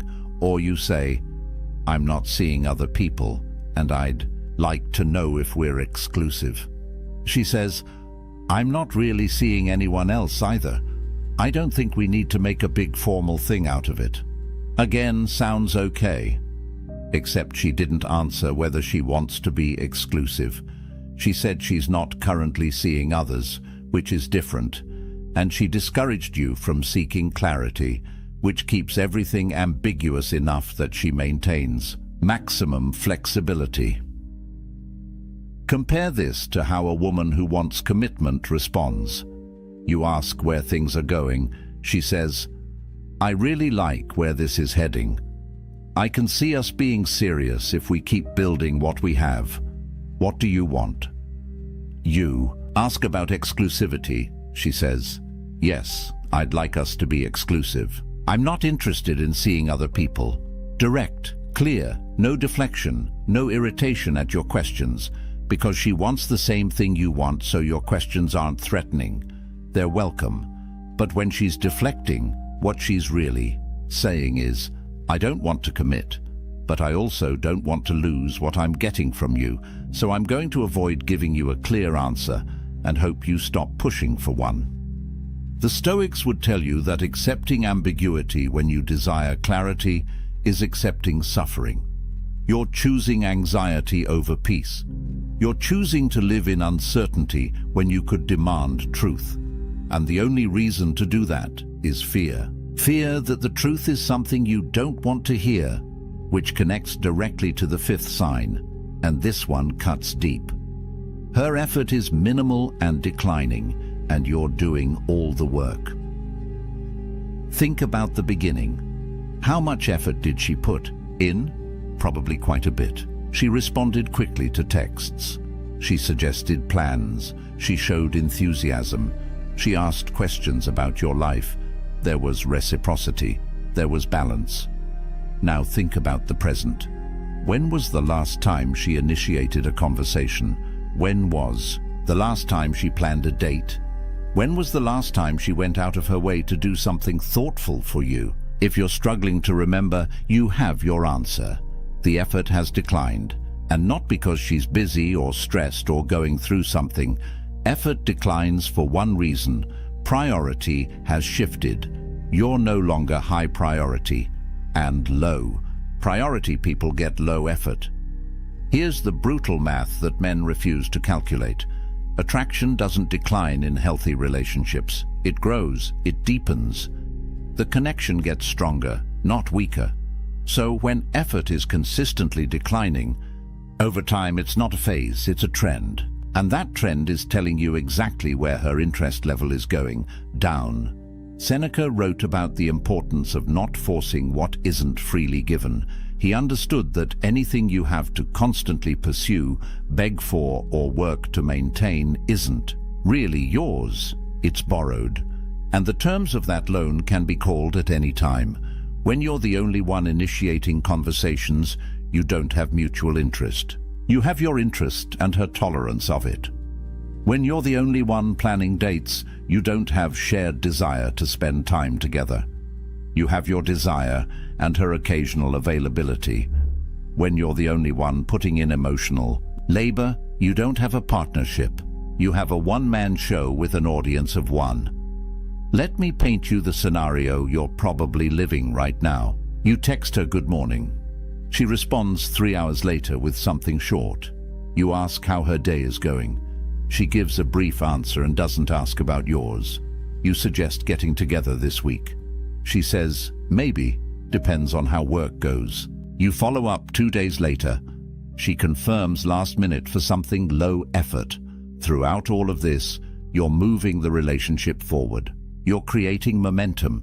You're generating energy. And she's just responding, minimally, when it's convenient, with the least amount of effort required to keep you engaged. Now imagine the opposite. Imagine a woman who's genuinely invested. She reaches out first sometimes. She makes plans. She goes out of her way. She thinks about you when you're not together and acts on those thoughts. She puts in effort because she wants to, not because you're extracting it from her through constant pursuit. That's what mutual interest looks like. That's what growing connection feels like. And if you're not experiencing that, no amount of effort on your part will create it. You can't effort your way into someone's genuine desire. You can't pursue someone into wanting you back. All you can do is exhaust yourself trying. The Stoics would ask you, why are you working so hard to maintain something she's not working to maintain? What are you getting from this exchange that justifies the imbalance? And most importantly, what does it say about your self-respect that you're settling for minimal reciprocation? These last two signs are what separate boys from men. They require you to see what you've been avoiding. She keeps distance during conflict, and that tells you everything. Here's how you know a relationship has real potential. How does she handle disagreement? Does she lean in or pull away? Does she work toward resolution or disappear until things blow over? Because anyone can be present during good times. That's easy. That's fun. The real test of commitment is what happens when things get difficult, when there's tension, when you disagree, when feelings are hurt. A woman who's genuinely committed sees conflict as something to resolve because the relationship is worth protecting. She doesn't enjoy the conflict, but she engages with it. She communicates. She works through it. Because preserving the connection matters more than avoiding discomfort. But a woman who's not committed, she disappears. She goes cold. She stonewalls. Because working through conflict requires investment in a future together. And if she's not invested in that future, why would she put in that work? Marcus Aurelius wrote about relationships requiring mutual effort and shared values. He understood that real bonds are forged not just in joy, but in adversity. How two people handle challenges together reveals the true nature of their connection. So when you have a disagreement and she shuts down, stops responding, or creates distance instead of working toward understanding, she's telling you something crucial. This relationship isn't important enough to fight for. Not the dramatic kind of fighting, but the necessary kind. The kind where you both care enough to push through discomfort toward resolution. I want you to think about your last disagreement with her. Maybe you expressed that something bothered you. Maybe you had different expectations about something. What happened after that? Did she engage in good faith to understand your perspective? Did she share her side and work toward compromise? Or did she withdraw? Did she minimize your concerns? Did she frame you as being too sensitive or dramatic or demanding? And more importantly, how long did it take to get back to normal? A few hours of honest conversation, or days of cold distance until you finally let it go and pretended everything was fine? Here's the pattern. When she's not committed, every conflict becomes a threat to the relationship's existence rather than an opportunity to strengthen it. She treats disagreement as something to avoid or escape rather than something to resolve. And over time, you learn not to bring things up. You learn to swallow your concerns. You learn to accept less than you need because you're afraid that asking for more will make her leave. And that's not a relationship. That's walking on eggshells. Epictetus taught about maintaining dignity even in difficult circumstances, but there's no dignity in suppressing your legitimate needs because someone can't handle basic relationship communication. There's no virtue in staying small to make someone else comfortable. A partner who can't or won't work through conflict with you isn't capable of long-term commitment, because long-term anything includes challenges, includes disagreements, includes moments where you both have to choose the relationship over your individual comfort. And if she's choosing distance over resolution now, she'll choose distance over commitment later. Actually, she already has, which brings us to the final sign, the one that encompasses all the others. She tells you, she's been telling you all along, just not with words. Here's what you need to understand. Everything we've covered, the sporadic availability, the vague future talk, the social isolation, the deflection, the declining effort, the conflict avoidance, these aren't separate issues. They're not individual problems to solve. They're coordinated messages forming one clear communication. I'm not committing to you. Her body language tells you. The way she creates physical distance, the way her energy shifts when you talk about the future, the way she's less affectionate than she was in the beginning. Her enthusiasm tells you, or rather, the lack of it, the absence of excitement when you make plans, the muted response when you share good news, the sense that she's going through motions rather than genuinely engaging. Epictetus taught that people show you who they are through their actions, and your only job is to believe them, not who you hope they'll become, not who they could be if circumstances were different, who they're showing you they are right now. And right now, through every sign we've discussed, she's showing you that she's not choosing commitment with you. She might be choosing convenience. She might be choosing companionship until something better comes along. She might be choosing the ego boost of being desired, but she's not choosing permanent partnership. She's not choosing future building. She's not choosing you. This is the hardest truth to accept because it requires you to stop telling yourself stories, stop rationalizing, stop hoping, stop waiting for her to suddenly transform into someone ready to commit. She's not going to, not to you, not in this dynamic. Because the pattern is established and people don't break established patterns, they follow them. Marcus Aurelius wrote about accepting reality as it is, not as we wish it to be. And the reality is this: if a woman wants to commit to you, she makes it obvious. She removes doubt. She creates security. She builds toward a future. There's no confusion. There's no mixed signals. There's no wondering where you stand. If you're confused, you have your answer. Confusion exists when someone is deliberately keeping things unclear. And people keep things unclear when clarity would force them to admit something they don't want, to admit that they're not all in. So what's the lesson here? What did the Stoics know that modern men have forgotten? They knew that self-respect requires seeing truth, even when truth is painful.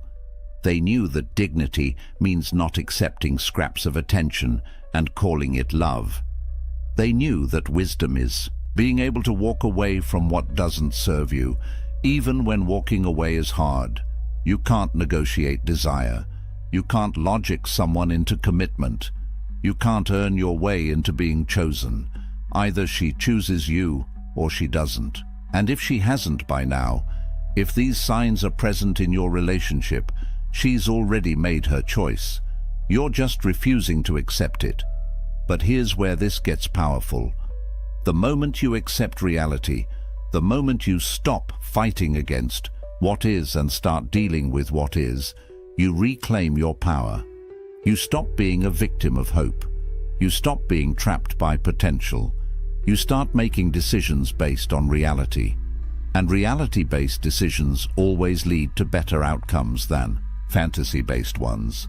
So what do you do with this information? First, you get honest, brutally honest, about which of these signs you're experiencing, about how long you've been experiencing them, about what you've been telling yourself to avoid facing the truth. Second, you make a choice, not about her, because you can't control her, but about yourself, about your standards, about what you're willing to accept and what you're not, about whether you're going to continue investing time and emotion into someone who's not investing back. And third, you remember this: the men who understand these signs, who have the courage to see them and act on what they see, those men don't stay stuck in dead-end situations. They don't waste years hoping for change that never comes. They move forward. They find women who are excited to commit to them, women who make them a priority, women who integrate them into their lives without hesitation. Because here's what happens when you raise your standards and stop accepting non-commitment. You become the kind of man that committed women seek out. You stop settling, you stop chasing, you start attracting. And that shift changes everything. Now, if this resonated with you, if you're ready to stop missing the signs and start seeing relationships clearly, you need to stay connected to content. That keeps you sharp. Most men watch one video, feel motivated for a day, then slip back into the same patterns. The men who actually transform their relationships, they consistently expose themselves to truth. They don't let comfort pull them back into delusion. Next week, we're breaking down exactly how to walk away with dignity when you've recognized these signs, how to reclaim your power, how to detach without bitterness, how to use Stoic principles to turn this pain into growth. Because seeing the truth is step one. Acting on it with wisdom is step two. And most men never make it to step two.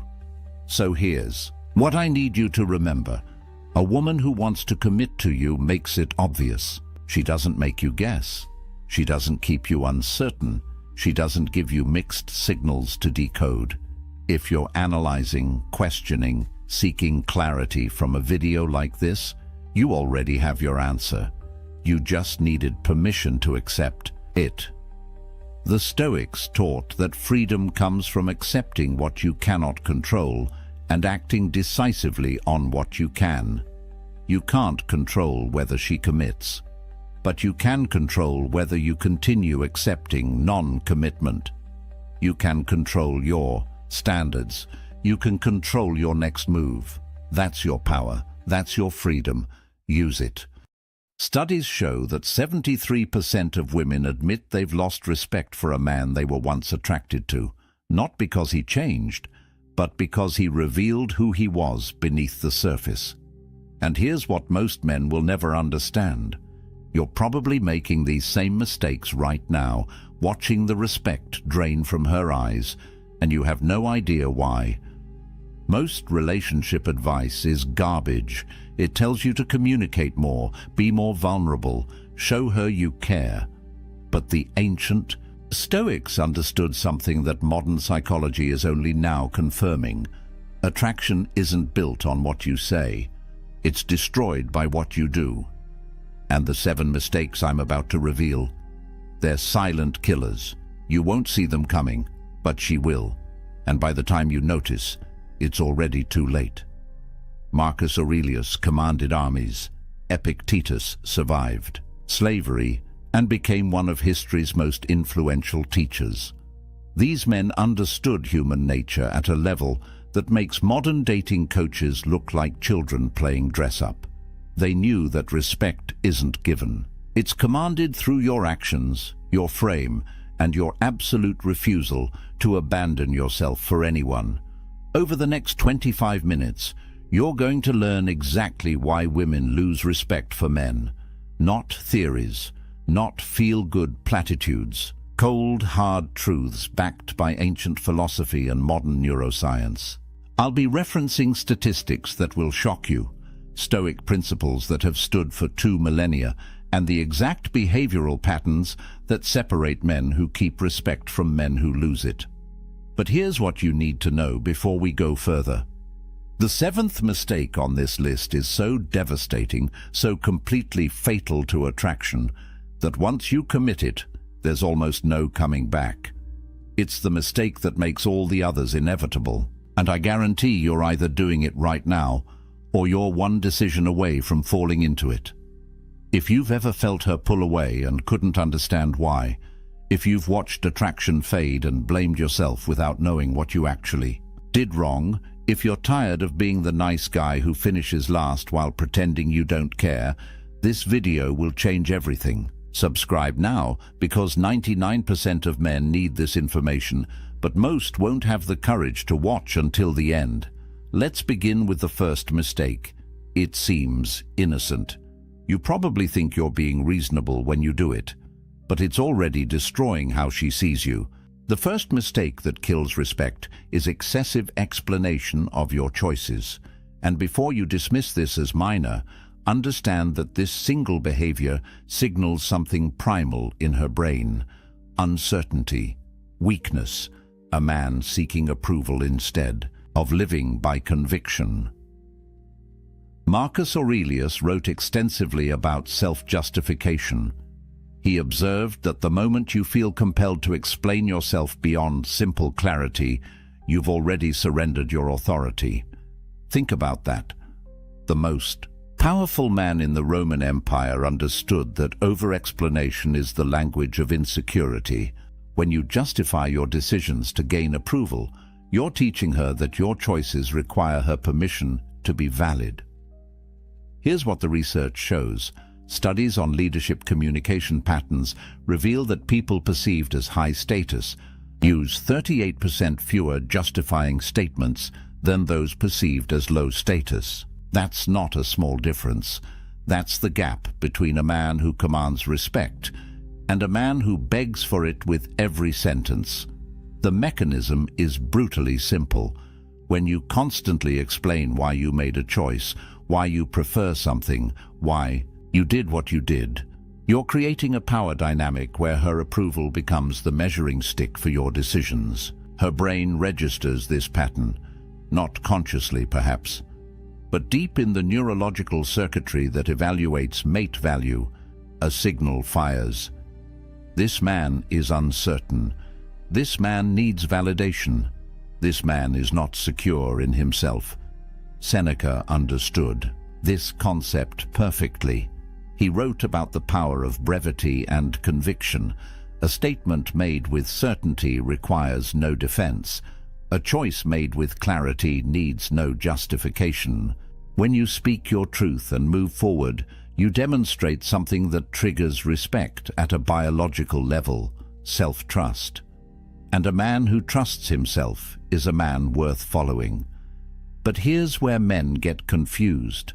They think explaining is being considerate, thoughtful, communicative, and there's a difference between accountability and approval seeking that most men never learn.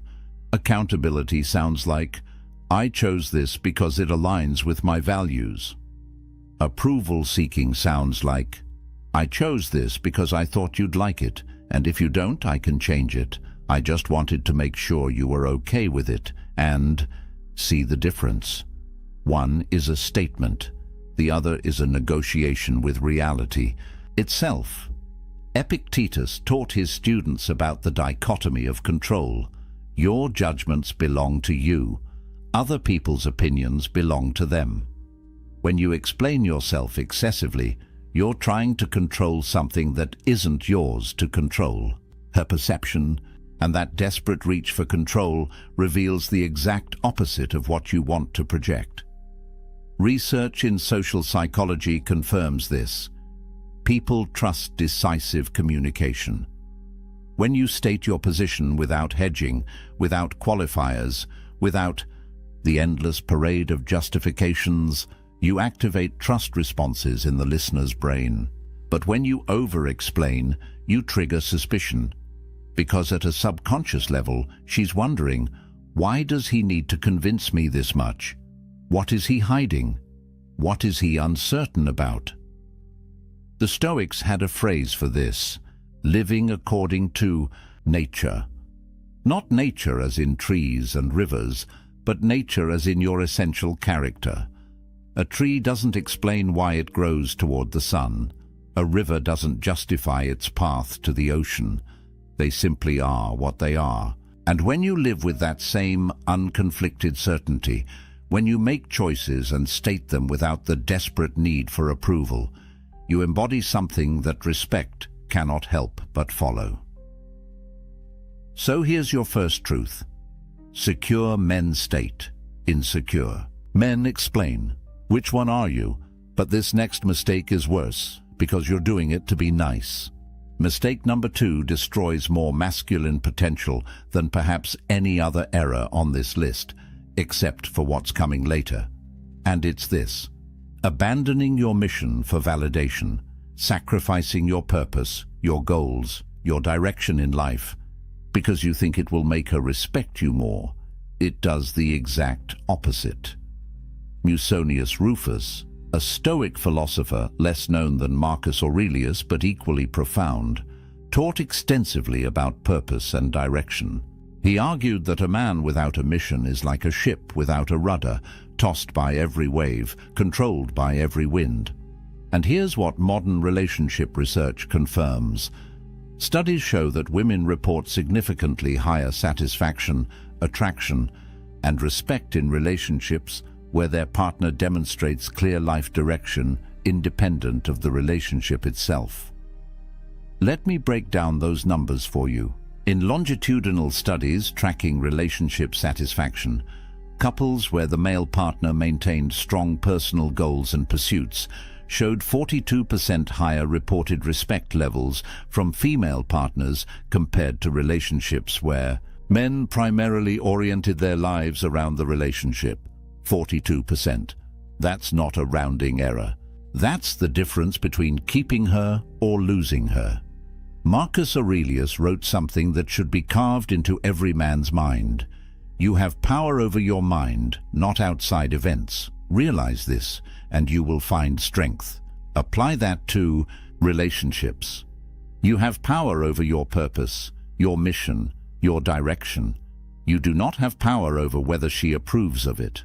And the moment you abandon what you know you should be doing to chase her approval, you've lost both your mission and her respect. Here's the paradox that breaks most men. They believe availability equals value.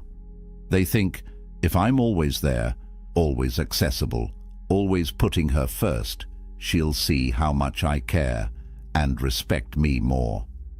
But the data reveals something completely different. Research on attraction patterns shows that women consistently report higher attraction to partners who demonstrate what psychologists call high investment in personal goals. Not high investment in chasing her, high investment in building themselves. The Stoic framework explains why. External validation is inherently unstable. Today she approves of your choices. Tomorrow she doesn't. Today she wants your attention. Tomorrow she wants space. If your mission changes based on her shifting moods, you're not a man with direction. You're a weather vane spinning with every breeze, and no woman respects a weather vane. Epictetus taught the dichotomy of control with surgical precision. There are things within your control: your choices, your values, your effort, your discipline. There are things outside your control: her moods, her approval, her attraction, her respect. When you sacrifice what you control, your mission, to chase what you don't control, her validation, you've committed the cardinal sin of Stoic philosophy. You've traded your power for powerlessness. But here's where it gets deeper. Neuroscience. Research on relationship dynamics shows something fascinating. When a man maintains strong personal direction, when he has goals and pursuits that exist independently of his partner, it triggers what researchers call mate value perception stability. In simple terms, she sees you as more valuable because your value doesn't depend on her. Your worth exists whether she's there or not. And that independence, that unwavering commitment to your path, activates attraction at a primal level. Think about what you're communicating when you drop your goals to spend more time with her, when you cancel your training to watch her TV shows, when you abandon your business plans because she needs attention. You're saying, my mission is negotiable. My purpose is flexible. I don't actually have a core that cannot be moved. And she registers that message perfectly.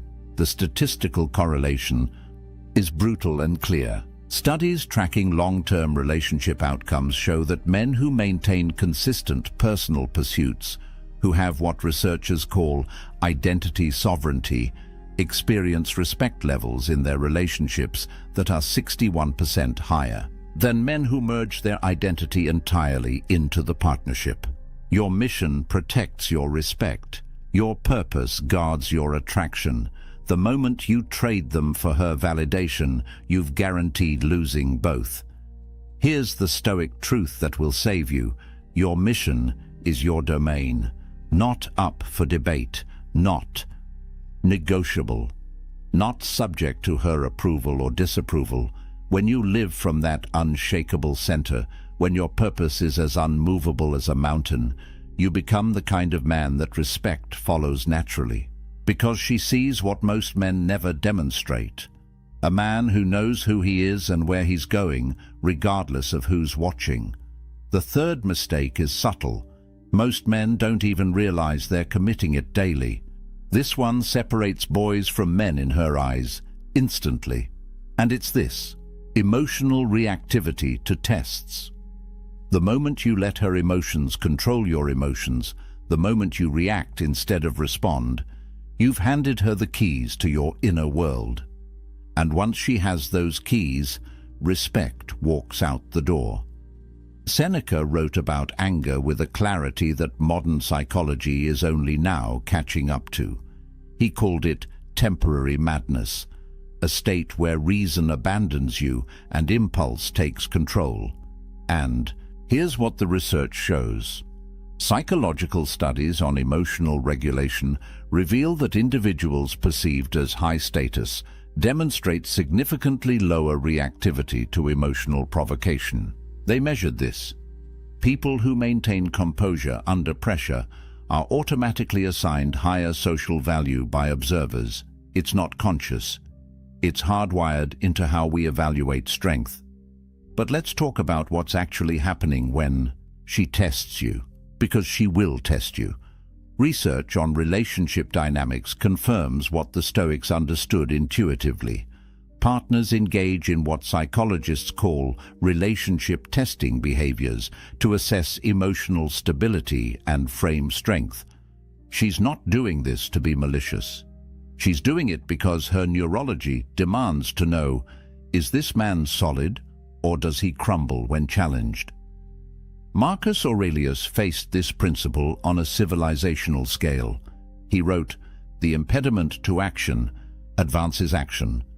What stands in the way becomes the way." Apply that to her tests, that moment when she questions your decision, that time when she pushes back on your choice, that instance when she throws emotion at you to see if you'll catch it and throw it back. That's not an attack, that's an opportunity to demonstrate the one quality that triggers respect more reliably than anything else: emotional mastery. Here's the mechanism. When you react emotionally to her emotional state, when you meet anger with anger, when you match her intensity, you've entered her frame. You're now playing her game by her rules, and in that game, you've already lost, because the moment you needed to react, you proved you're not the rock she's looking for. You're just another wave. Studies in neuroscience reveal something critical about emotional contagion in relationships. When one partner displays high emotional reactivity, it creates a feedback loop that escalates conflict and erodes perceived stability. But when one partner maintains what researchers call emotional sovereignty, when they can witness the other's emotional state without becoming it, the dynamic stabilizes. And here's the key finding. The partner who maintains composure is consistently rated as more trustworthy, more competent, and more attractive. The Stoic practice of premeditatio malorum, negative visualization, was designed exactly for this. You imagine the worst that could happen. You rehearse your response to chaos. So when it actually arrives, you're not surprised, you're prepared. Epictetus taught his students to expect resistance, to anticipate challenges, to train for difficulty. Because when you're surprised by her test, you react. But when you expected it, you respond. And there's a universe of difference between those two words. Reaction is automatic, emotional, controlled by external circumstances. Response is chosen, deliberate, controlled by internal discipline. When she says something designed to provoke you, and you pause, breathe, and respond from a place of centered calm, you've just demonstrated something her biology is screening for: strength under pressure. Research data on relationship respect levels tied to emotional stability is staggering. Partners who demonstrate consistent emotional regulation receive respect ratings that are 54% higher than partners with high reactivity patterns. That's more than half.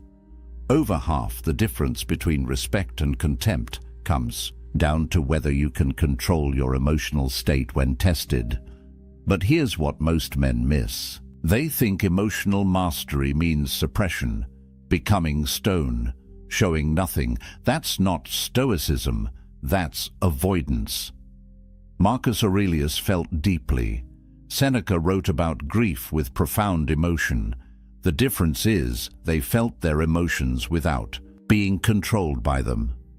They experienced the wave without becoming the wave. And that's what she needs to see.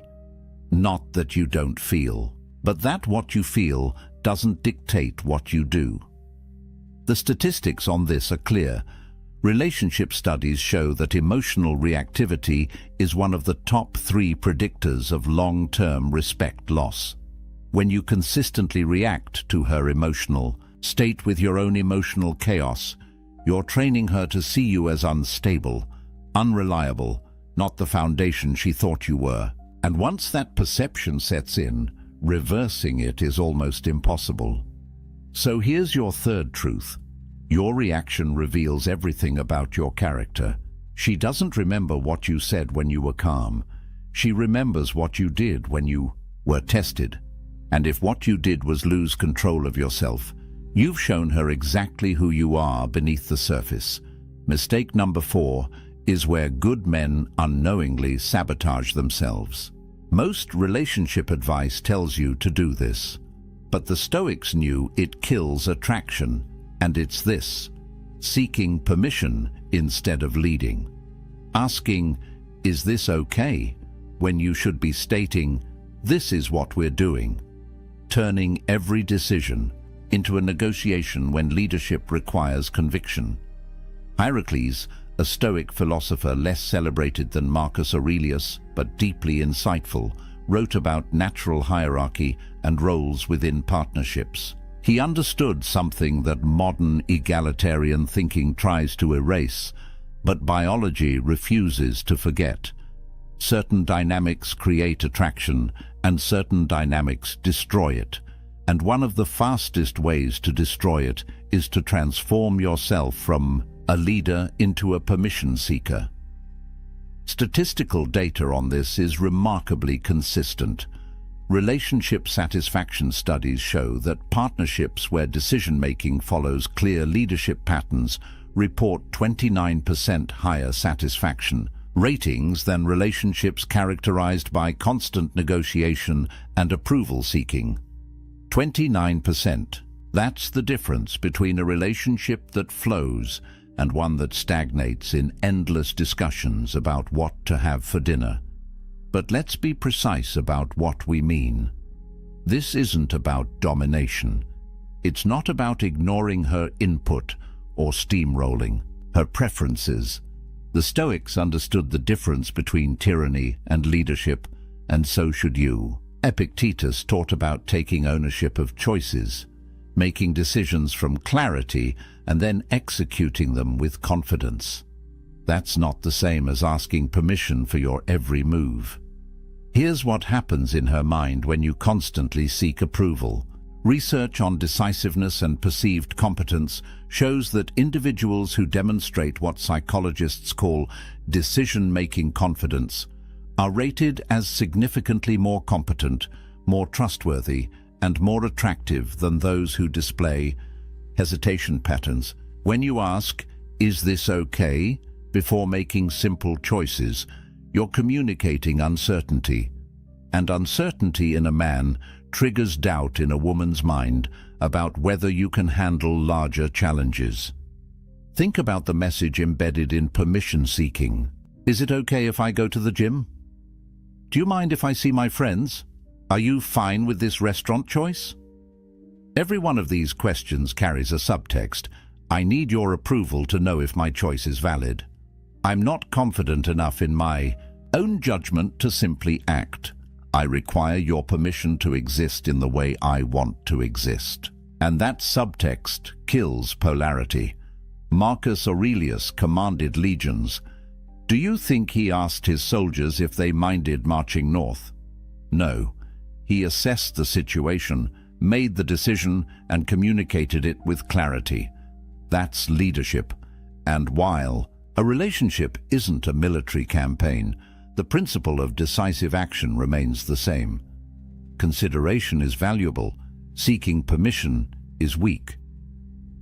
The neuropsychology of leadership and attraction reveals something fascinating. Brain imaging studies show that when people observe decisive behavior, it activates neural pathways associated with trust and security. When they observe hesitation and approval seeking, it activates pathways associated with uncertainty and anxiety. Your indecision makes her anxious. Your confidence makes her secure. Which state do you think triggers respect? Research tracking decision-making speed and respect levels found a direct correlation. Partners who make decisions efficiently, who assess options and commit without endless deliberation, receive respect ratings 33% higher than partners who agonize over every choice and seek constant validation, 1/3 higher. That's the tax you pay for weakness disguised as consideration. But here's where men get confused. They think asking her opinion is respectful, and it can be when done correctly. There's a difference between, "What do you think about this option?" and "Is it okay if I do this?" The first invites collaboration. The second surrenders authority. Epictetus wrote about the importance of maintaining your sphere of choice.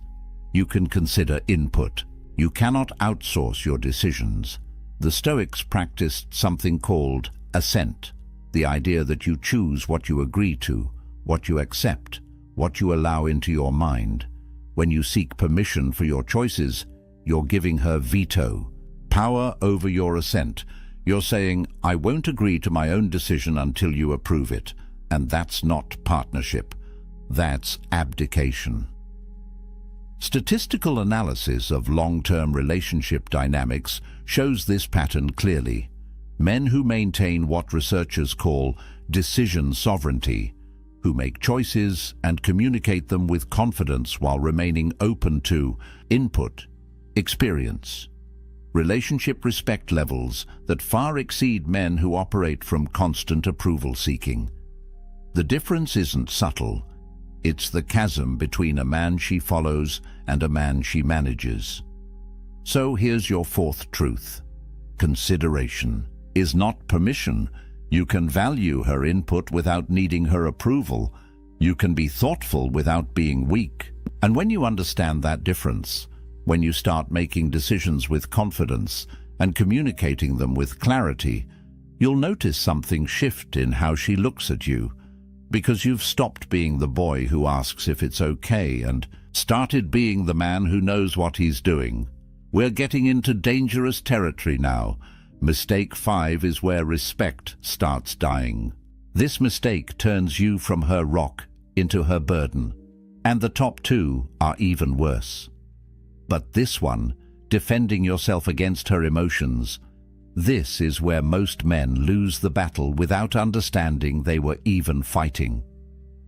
Seneca wrote extensively about distinguishing your peace from others' chaos. He understood that the moment you allow another person's emotional state to determine your own, you've surrendered the only real power you have, sovereignty over your inner world. And in relationships, this principle becomes critical, because when she's emotional, when she's upset, when she's projecting her internal chaos onto you, your instinct will be to defend yourself, and that instinct will destroy you. Relationship. Studies on emotional regulation and partnership dynamics reveal something most men never learn. Research shows that in conflict situations, when one partner responds to emotional accusations with logical defense, it escalates the conflict 84% of the time. 84%. You're not solving the problem by defending yourself. You're feeding it. You're validating the premise that you need to defend against her emotional state, which means you've accepted that her emotional state has power over you. Here's the mechanism. She says something emotionally charged. Maybe it's an accusation. Maybe it's blame. Maybe it's just emotional venting that happens to be directed at you. And your immediate response is to defend. That's not what I meant. You're misunderstanding me. I didn't do that. Every single one of those statements is an attempt to logically dismantle her emotional experience, and every single one of them makes it worse. Epictetus taught something revolutionary. Men are disturbed not by things, but by their opinions about things. Apply that here. She's not disturbed by what you did. She's disturbed by her opinion about what you did. And when you defend against her opinion, when you try to logic your way out of her emotional state, you're attempting to control something that isn't yours to control. You're trying to change her perception by arguing with it. And arguments don't change perceptions, they entrench them. Marcus Aurelius wrote about maintaining the inner citadel, the fortress of your mind that remains calm regardless of external chaos. When she's emotional, when she's throwing accusations or blame or simple emotional turbulence your way, that's the test, not of whether you're right or wrong, but of whether you can remain unmoved, whether your peace is conditional on her state or rooted in something deeper. Research on conflict resolution styles and long-term respect is devastating to the defending strategy. Studies tracking couples over 5-year periods found that men who consistently engaged with emotional accusations, who defended themselves against emotional attacks, experienced respect erosion at rates 57% higher than men who maintained emotional non-reactivity, more than half. The defense itself creates the disrespect you're trying to prevent. Here's what's actually happening at a neurological level. Studies in emotional projection and response show that when you defend against someone's emotional state, you're confirming that their emotional state is a valid threat. You're treating it as real, as dangerous, as something requiring defense. And that treatment validates it. Her brain registers. He's defending himself, which means my emotional accusation has merit, which means I should trust this feeling, which means he probably did what I'm accusing him of. The defense creates the conviction. But when you remain still, when you hear her emotional state without becoming it, without defending against it, without engaging with it as if it's a logical argument requiring rebuttal, something different happens. You demonstrate what Stoic philosophy calls apatheia, not apathy in the modern sense of not caring, but freedom from being controlled by passions, hers or yours. Seneca wrote about endurance versus reactivity. When you endure her emotional storm without being moved by it, without defending yourself, without trying to fix it or argue with it or make it stop, you're showing her something she desperately needs to see: a man who cannot be shaken, a man whose peace doesn't depend on her mood, a man who can witness chaos without becoming chaos. The data on this is clear. Statistical analysis of emotional regulation in partnerships shows that the partner who maintains composure during emotional conflict, who doesn't defend or engage or try to logic their way out, is perceived as more trustworthy, more stable, and more worthy of respect. The numbers are stark. 62% higher respect ratings for non-defensive responses compared to defensive ones. But here's the principle most men never grasp. Her emotions are her domain. Your reaction is yours. Epictetus divided all of existence into two categories: things you control and things you don't. You don't control her emotions. You don't control her accusations. You don't control her mood or her perception or her interpretation of events. The only thing you control is your response, and when you defend, you've given control of your response to her emotional state. You've let what you don't control dictate what you do. Marcus Aurelius faced betrayal, criticism, and chaos on scales we can barely imagine, and his response was always the same: maintain the inner citadel. Don't let external turbulence penetrate the fortress of your peace. When she's emotional, that's not an attack on you. That's her processing her internal experience. And the moment you make it about you, the moment you defend yourself as if you're under assault, you've failed the test. Research shows that men who remain unmoved during emotional conflict, who can witness without defending, who can stay present without becoming reactive, create what psychologists call secure base dynamics. She learns that your stability isn't conditional, that your peace isn't fragile, that you're actually the rock she thought you were, and that realization doesn't come from your words. It comes from your stillness. So here's your fifth truth. Defending creates the problem you're trying to solve. Engagement with emotional accusations validates them. Your stillness is your strength. And when you understand that her emotions are her domain and your peace is yours, when you stop defending and start simply being unmoved, respect follows naturally. Because you've shown her what she's been testing for all along: a man who cannot be broken by her storms. The final two mistakes are fatal. They kill respect permanently. Number 6 happens when you think you're being strong. This is where most modern men fail completely, and they think they're doing the right thing. They think they're being strong, being mature, being the bigger person. But what they're actually doing is confusing tolerance with strength, and that confusion kills respect faster than almost anything else on this list. Marcus Aurelius wrote about boundaries as virtue, not as punishment, not as control. but as the necessary structure that allows anything good to exist. He understood that a man without boundaries is not peaceful, he's simply being eroded. And modern relationship research confirms what the Stoics knew.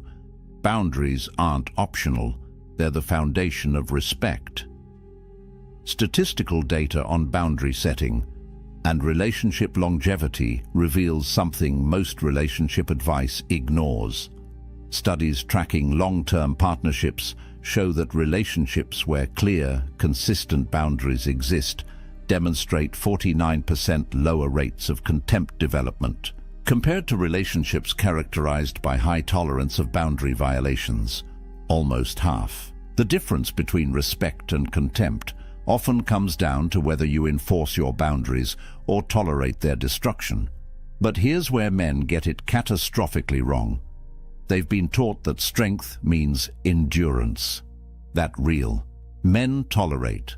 That setting boundaries is rigid, controlling, or insecure, so they tolerate disrespect. They tolerate boundary violations. They tolerate behavior that corrodes their self-respect. And they call it strength. But it's not strength. It's cowardice dressed in philosophical clothing. Cato the Younger, a Stoic known for his unwavering principles, chose death over compromise of his values. That's not tolerance, that's the opposite. He understood that some lines cannot be crossed, some standards cannot be lowered, some violations cannot be endured without losing the core of who you are. And while your relationship isn't a political crisis in ancient Rome, the principle remains. You teach people how to treat you by what you tolerate. Psychological research on boundary enforcement and attraction reveals something that destroys the tolerance myth completely. Studies show that partners who enforce clear boundaries consistently are rated as significantly more attractive and more worthy of respect than partners who tolerate boundary violations in the name of harmony. The data is explicit. Women report higher attraction to men who maintain standards than to men who accommodate disrespect. Here's the mechanism most men miss. When she crosses a boundary and you tolerate it, you're not being strong. You're not being understanding. You're teaching her nervous system something critical. This man's boundaries are negotiable. This man will sacrifice his standards to keep me. This man values my presence more than his self-respect. And once her neurology learns that lesson, respect begins its inevitable decline. Epictetus wrote, "No man is free who is not master of himself." Apply that to boundaries. If you cannot master your own standards, if you cannot enforce your own limits, if you allow others to violate your boundaries without consequence, you're not free. You're enslaved to her approval. And slavery never generates respect. It generates contempt. Neuroscience research on respect and boundary violations shows something brutal. Brain imaging studies reveal that when people observe others tolerating mistreatment, it activates neural pathways associated with lowered status perception. Your tolerance of disrespect literally lowers your perceived value in her brain, not consciously. At the level of automatic neural processing, her biology is watching how you treat yourself, and it's downgrading your worth accordingly. Statistical correlation between self-respect and partner respect is one of the strongest findings in relationship psychology. Studies show a 0.87 correlation between enforcing personal boundaries and receiving partner respect. That's almost perfect correlation. When you respect your boundaries, she respects you. When you tolerate violations of your boundaries, she loses respect. It's not complicated. It's not mysterious. It's mathematical. But here's where the Stoic distinction becomes critical. Seneca wrote extensively about endurance versus submission. Endurance is choosing to bear difficulty for a purpose. Submission is allowing yourself to be degraded because you're afraid of the alternative. When you tolerate her disrespect because you're working toward a goal, because you're strategically choosing your battles, that's endurance. When you tolerate her disrespect because you're afraid she'll leave if you don't, that's submission, and she can tell the difference. Research data on relationship power dynamics and satisfaction is unambiguous. Partnerships where one partner consistently violates boundaries without consequence show satisfaction decline rates of 68% over 3-year periods. 2/3 of satisfaction erodes when boundaries aren't enforced. Because without boundaries, there's no respect. Without respect, there's no attraction. Without attraction, there's no relationship worth keeping. Here's what most men don't understand about boundary testing. She doesn't cross your boundaries to see if you'll tolerate it. She crosses your boundaries to see if you'll enforce them. It's a test. And every time you fail to enforce, every time you tolerate what you should correct, every time you let violations slide in the name of keeping peace, you fail the test. And she registers that failure deep in the part of her brain that evaluates mate quality. Marcus Aurelius faced constant challenges to his authority, his principles, his boundaries, and his response was never tolerance of violations. It was enforcement of standards, not through anger, not through punishment, through unwavering consistency. When a boundary was crossed, there were consequences, not because he was controlling, but because he understood that boundaries without enforcement aren't boundaries. They're suggestions, and suggestions don't command respect. The critical distinction is this. Stoic acceptance applies to things outside your control. Her actions are outside your control, but your boundaries, your standards, your requirements for how you're treated, those are entirely within your control. And when you confuse accepting what you cannot control with tolerating violations of what you can, you've misunderstood Stoicism completely. Statistical analysis shows that men who maintain firm boundaries while remaining emotionally calm experience relationship respect levels 71% higher than men who either explode when boundaries are crossed or tolerate violations to keep peace. The key is unwavering enforcement without emotional reactivity. The boundary is maintained not through anger, but through certainty. So here's your 6th truth. Tolerance of disrespect is not strength. It's self-abandonment. She doesn't respect men who endure her worst behavior. She respects men who won't tolerate it. And the moment you understand that enforcing your boundaries isn't about controlling her, it's about respecting yourself, everything changes. Because you stop being the man she can walk over and start being the man she has to rise to meet. But nothing, absolutely nothing, kills respect faster than mistake number 7. This is the one that ends it all. This is the ultimate killer. The mistake that makes all the others inevitable. The one that destroys not just her respect for you, but your respect for yourself. And it's this: placing her above your self-respect, making her your priority in a way that turns you into her option. Marcus Aurelius, the most powerful man in the known world, wrote something that every man should memorize. The opinion of 10,000 men is of no value if you have no self-respect. Not the opinion of enemies, not the opinion of strangers. The opinion of 10,000 men means nothing if you don't respect yourself. Now apply that to one woman. Her opinion, her approval, her validation means absolutely nothing if achieving it requires you to abandon your self-respect.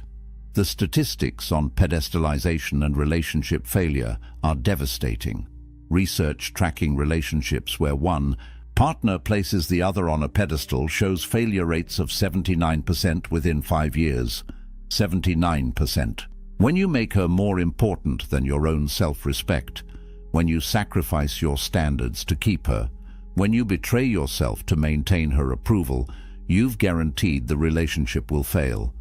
Because she cannot respect what you don't protect. And what you're not protecting is yourself. Here's the philosophical foundation that most men never understand. Epictetus taught about the hierarchy of values. At the top, above everything else, must be your character, your integrity, your self-respect. Not because you're selfish, but because without that foundation, everything else collapses. When you place her above your self-respect, you've inverted the hierarchy. You've made something outside your control, her approval, more important than something within your control, your character, and that inversion destroys everything. Research data on self-abandonment and attraction death is unambiguous.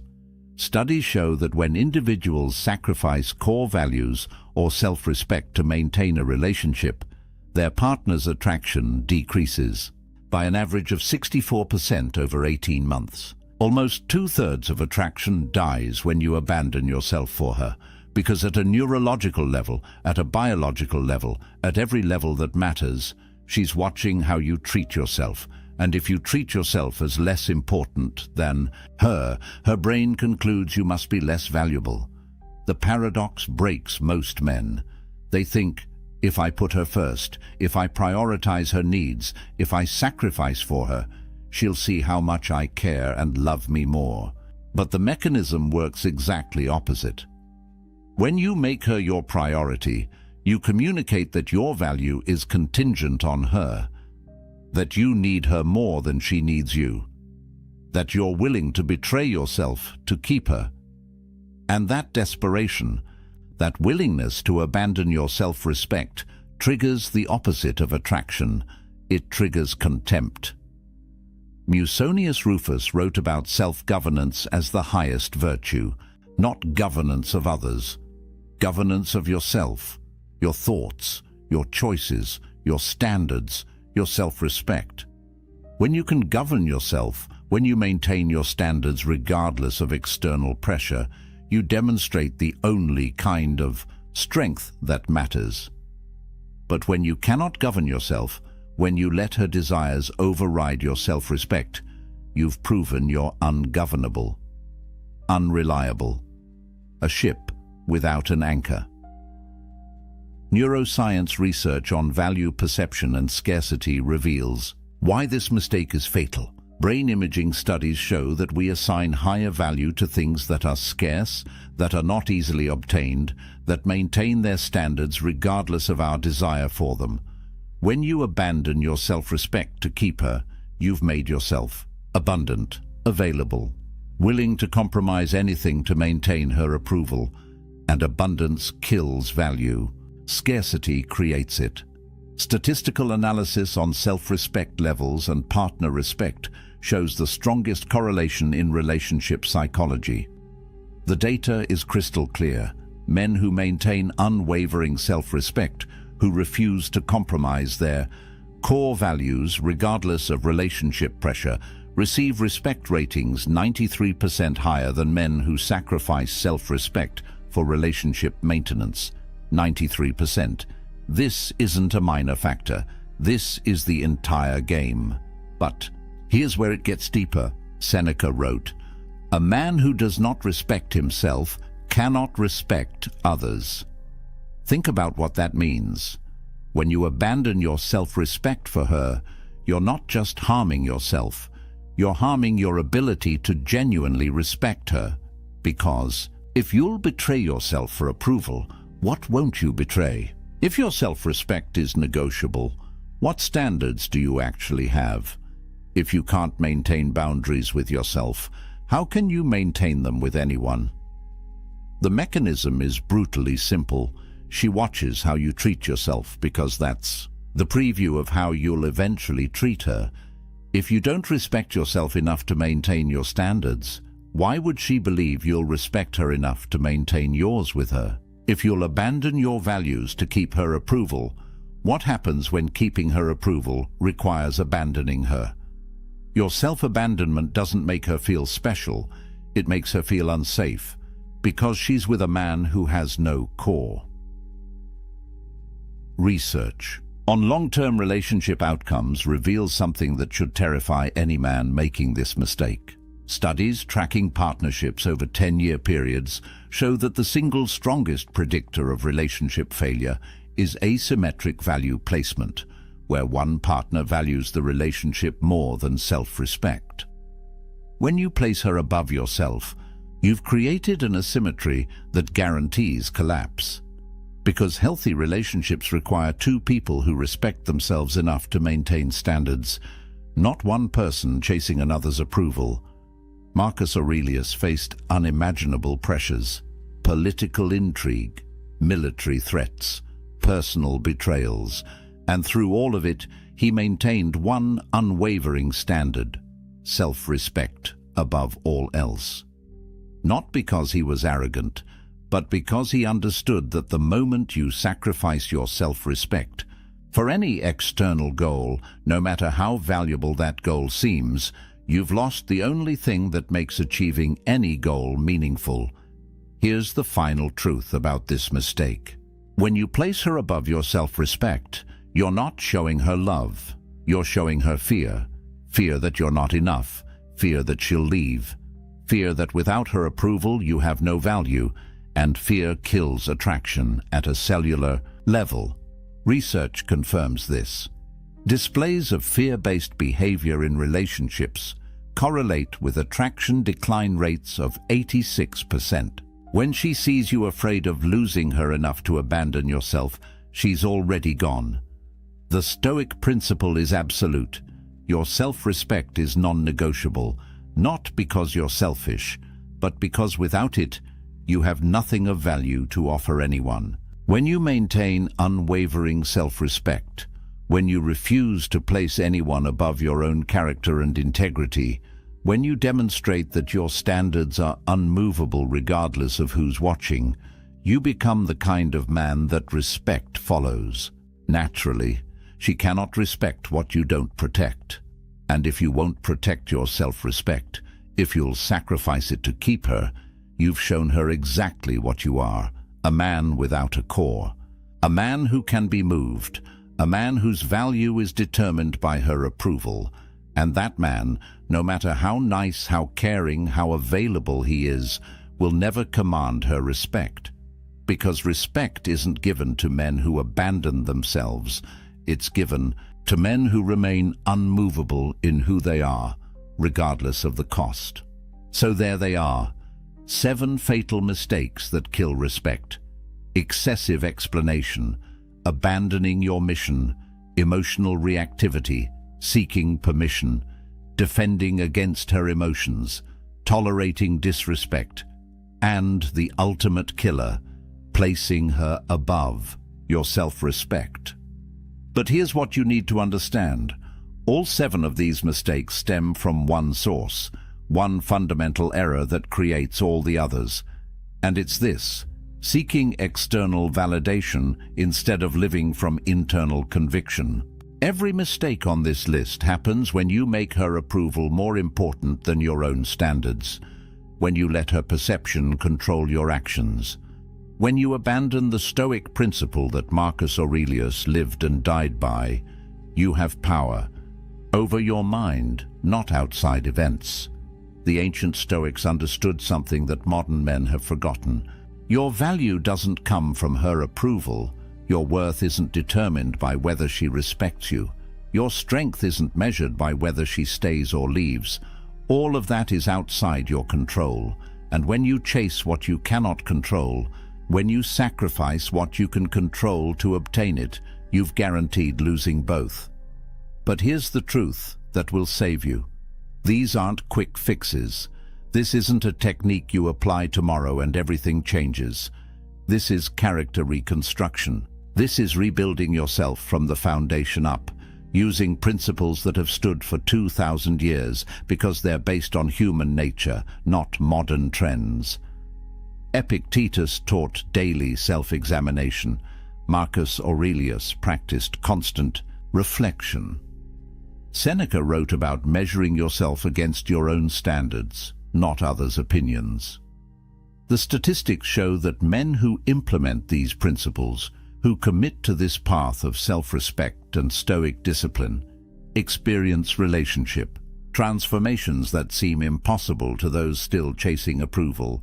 But it's not impossible, it's inevitable, because when you stop seeking respect and start embodying what commands it, when you stop chasing her validation and start validating yourself through your standards, respect follows naturally. The choice is before you right now. Continue the pattern. Keep making these mistakes. Keep wondering why attraction fades and respect dies. Or break the cycle today. Commit to the Stoic path. Prioritize self-respect above all else. Maintain your mission. Control your emotions. Lead with conviction. Enforce your boundaries. And watch how everything changes when you stop being the man who needs her approval and start being the man who doesn't. Subscribe to this channel for more Stoic wisdom that actually works in the real world. No feel-good platitudes, no modern relationship nonsense, just ancient truths backed by modern science, delivered directly. Comment below which mistake hit you hardest. Most men won't admit it, but the ones who do are the ones who actually change. And if you want to know what comes next, if you want to learn the 7 Stoic behaviors that make women pursue you instead of you chasing them, that video is coming next. The inverse of everything you just learned, the actions that create attraction instead of destroying it. But remember what Epictetus said about control. You control your choices, you control your discipline, you control your self-respect. Her response, her attraction, her respect, those are consequences of your choices, not your responsibility to force. When you live from that understanding, when you embody these principles not to manipulate her reaction, but to build your character, you become dangerous, not to her, to the version of yourself that accepted less than you deserved. The Stoics knew that the path to strength is simple but brutal. Stop seeking what others think. Start protecting what you know is right. Your self-respect isn't negotiable. Your mission isn't optional. Your boundaries aren't suggestions. And when you live from that unshakable foundation, respect doesn't need to be earned. It's commanded by who you are. You're sitting across from someone you trusted, a business partner maybe, or someone you thought was close. The conversation feels off, like walking through fog where nothing is quite solid. They ask a question, something that sounds innocent enough, but the moment it leaves their lips, you feel it, a shift, a pressure. Your chest tightens. Your mind starts racing, trying to defend yourself against an accusation that was never actually made. And before you know it, you're the one explaining yourself, justifying your thoughts, questioning. Whether you're crazy for even noticing something was wrong in the first place, that's not an accident, that's manipulation. And it happens through the most dangerous weapon a liar can wield, the question. Here's what most people don't understand. Manipulators don't need grand schemes or elaborate lies. They don't need to convince you of anything dramatic. All they need is the right question at the right moment, delivered with the perfect mix of innocence and accusation, and suddenly you're dancing to their tune without even realizing the music started. Studies show that the average person encounters manipulative tactics multiple times a day: workplace, relationships, social media, even casual conversations, and most never recognize what's happening. They feel the discomfort. They sense something's wrong, but they can't name it. They can't defend against what they can't see. The ancient Stoics understood this 2,000 years ago. Marcus Aurelius, Epictetus, Seneca. These men didn't just philosophize about virtue in ivory towers. They lived in a world of political intrigue, betrayal, and deception that would make today's drama look tame. And they developed something powerful, a framework for staying unshakable when everyone around you is trying to shake you. Because here's the truth: when you understand how manipulation works, when you can recognize the questions designed to control you, you become immune. Not cold, not paranoid, just clear, unshakably clear. And that clarity is freedom. By the end of what I'm about to share with you, you'll be able to spot these 5 manipulative questions the moment they're asked. More importantly, you'll know exactly how to respond with the kind of calm authority that makes manipulators powerless. So let's begin. Before we break down the 5 specific questions liars use, you need to understand why questions are such effective weapons. Think about how conversations work. When someone makes a statement, you can challenge it, you can disagree, you can demand proof. But questions shift the burden. They put you in a position where you have to defend, explain, justify. They create an immediate power dynamic where the questioner controls the frame and you're left scrambling to respond. This is psychological warfare disguised as innocent curiosity. A liar knows that if they say you're too sensitive, you might push back. But if they ask, "Why are you so sensitive?" suddenly you're in defense mode, trying to prove you're not sensitive, which ironically makes you look more sensitive. The question itself becomes the trap. And here's the really insidious part. These questions are designed to make you doubt yourself.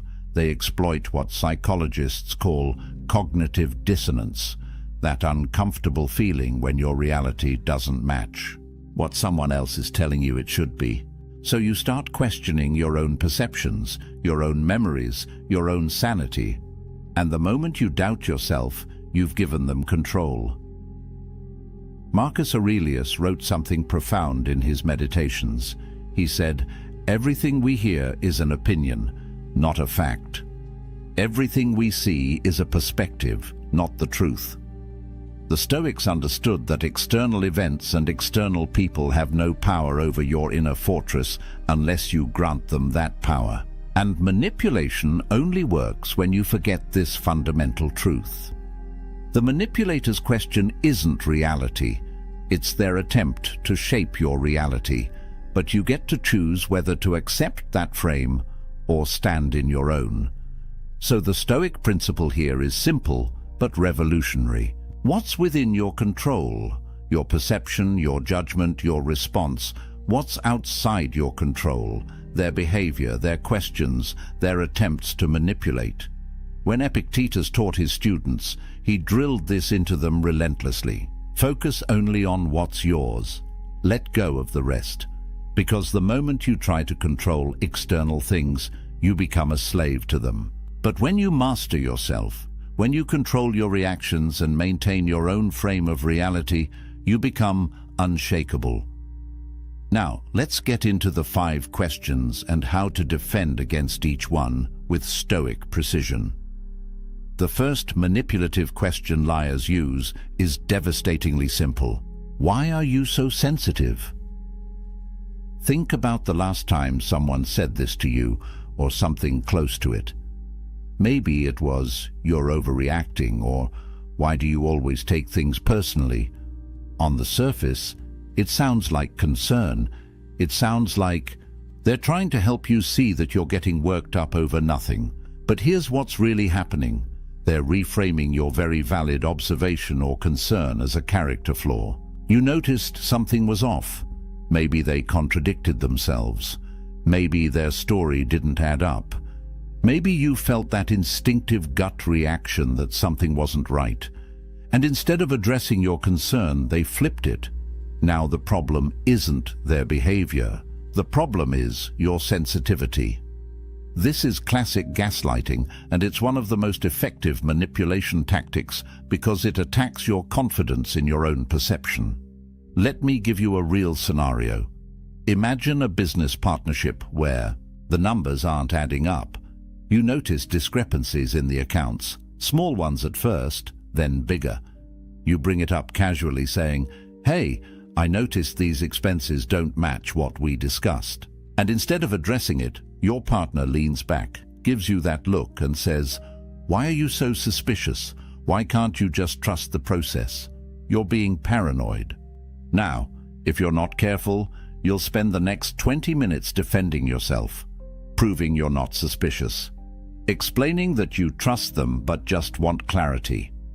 And while you're doing that, the actual issue, those discrepancies in the accounts, gets buried.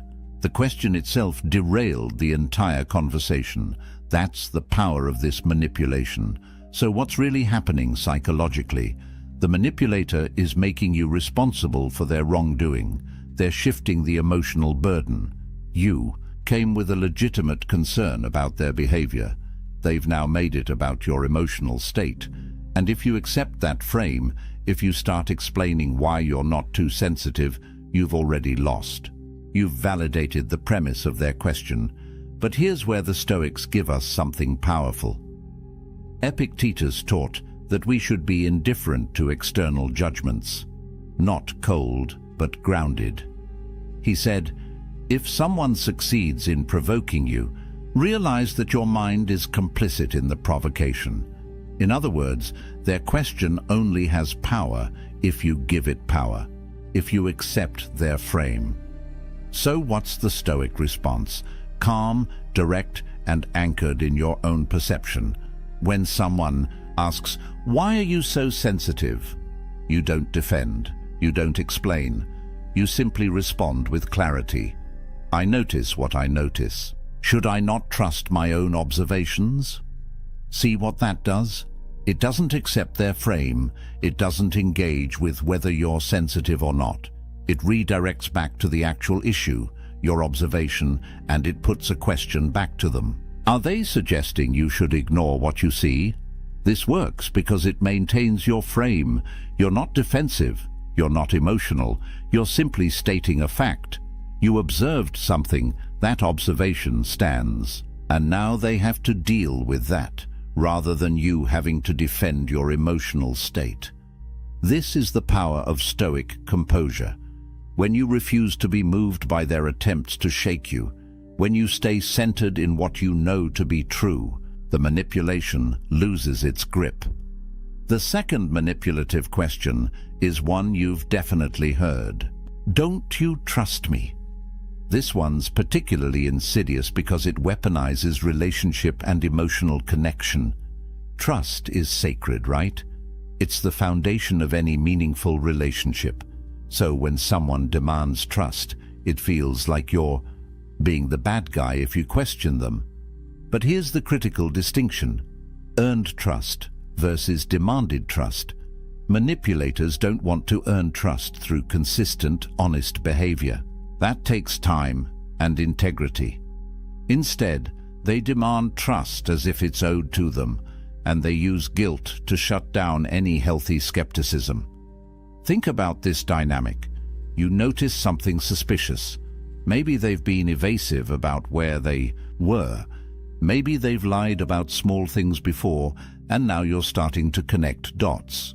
So you ask a simple question, and their immediate response is, "Don't you trust me? After everything we've been through, you still doubt me."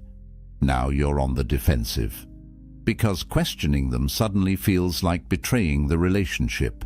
And if you back down, if you say, no, of course I trust you, you've just given them permission to continue whatever they were doing without accountability. The question itself becomes a shield against scrutiny. Here's a real scenario that plays out all the time: financial deception in relationships. One partner handles the money, and the other starts noticing withdrawals that don't make sense. They ask about it, and instead of transparency, they get, "Don't you trust me to handle our finances? Have I ever let you down?" And the person asking, who has every right to understand where shared money is going, now feels guilty for even questioning it. That guilt is the goal, because guilt silences questions, and silence allows the deception to continue. What's happening psychologically is something called a false binary. The manipulator is presenting only two options. Either you trust them completely and blindly, or you don't trust them at all. But that's not how trust actually works in healthy relationships. Real trust isn't blind. real trust is built on consistent, transparent behavior over time, and real trust allows for questions without feeling threatened. Seneca understood this perfectly. He wrote, "No one can be happy who has been thrust outside the pale of truth." And there are two ways that one can be removed from this realm, by lying or by being lied to. The Stoics knew that truth is the foundation of peace, not comfort, not avoiding hard questions. Truth, and trust without truth, is just willful blindness. So what's the Stoic response to, "Don't you trust me?" Again, you don't. Accept the frame. You don't get defensive about whether you trust them or not. You simply state a principle. Trust is built through consistent behavior over time. I'm asking because I care about clarity, not because I doubt you. See what that does? It reframes trust as something earned through actions, not demanded through guilt. It removes the emotional manipulation and replaces it with a rational principle. And crucially, it maintains your right to ask questions without apologizing for it.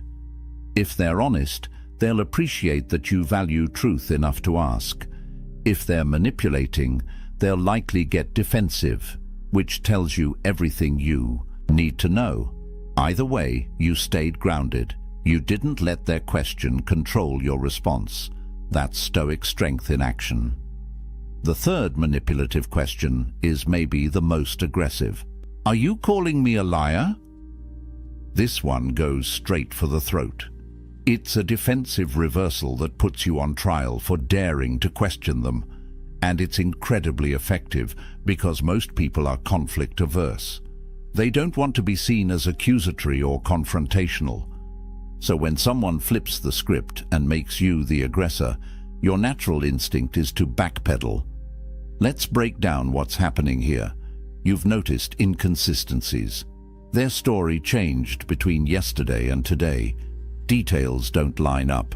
So you gently point it out, maybe saying, "I'm confused because you said something different earlier." And their response isn't to clarify, it's to attack. Are you calling me a liar? Is that what you think of me? Suddenly, you're no longer talking about their inconsistent story. You're talking about whether you're accusing them of lying, and that's a much more uncomfortable conversation to have. This works because it creates instant fear. Fear of confrontation, fear of being wrong, fear of damaging the relationship. So you scramble to soften your position. No, I'm not saying you lied. I'm just confused. Maybe I misunderstood. And in that scramble, the actual issue, the inconsistency in their story, gets completely buried. They've successfully redirected the conversation away from their behavior and onto your character. Here's a real scenario. Imagine you have a family member who borrowed money and promised to pay it back by a certain date. That date comes and goes. You bring it up, and they get immediately defensive. Are you calling me a liar? You think I'm trying to steal from you? I said I'd pay you back, and I will. Why are you attacking me?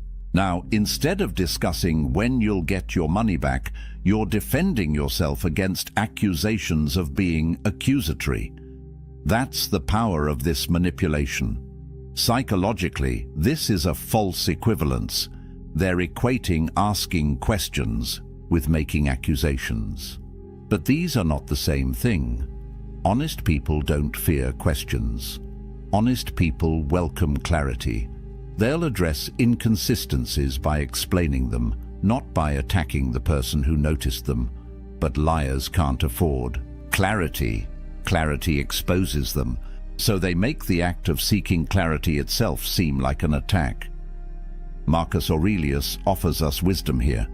He wrote, "If someone is able to show me that what I think or do is not right, I will gladly change, for I seek the truth by which no one was ever truly harmed."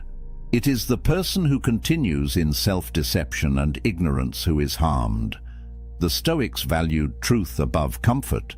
They understood that being wrong and correcting course is strength, not weakness. and they modeled this by welcoming examination rather than fearing it.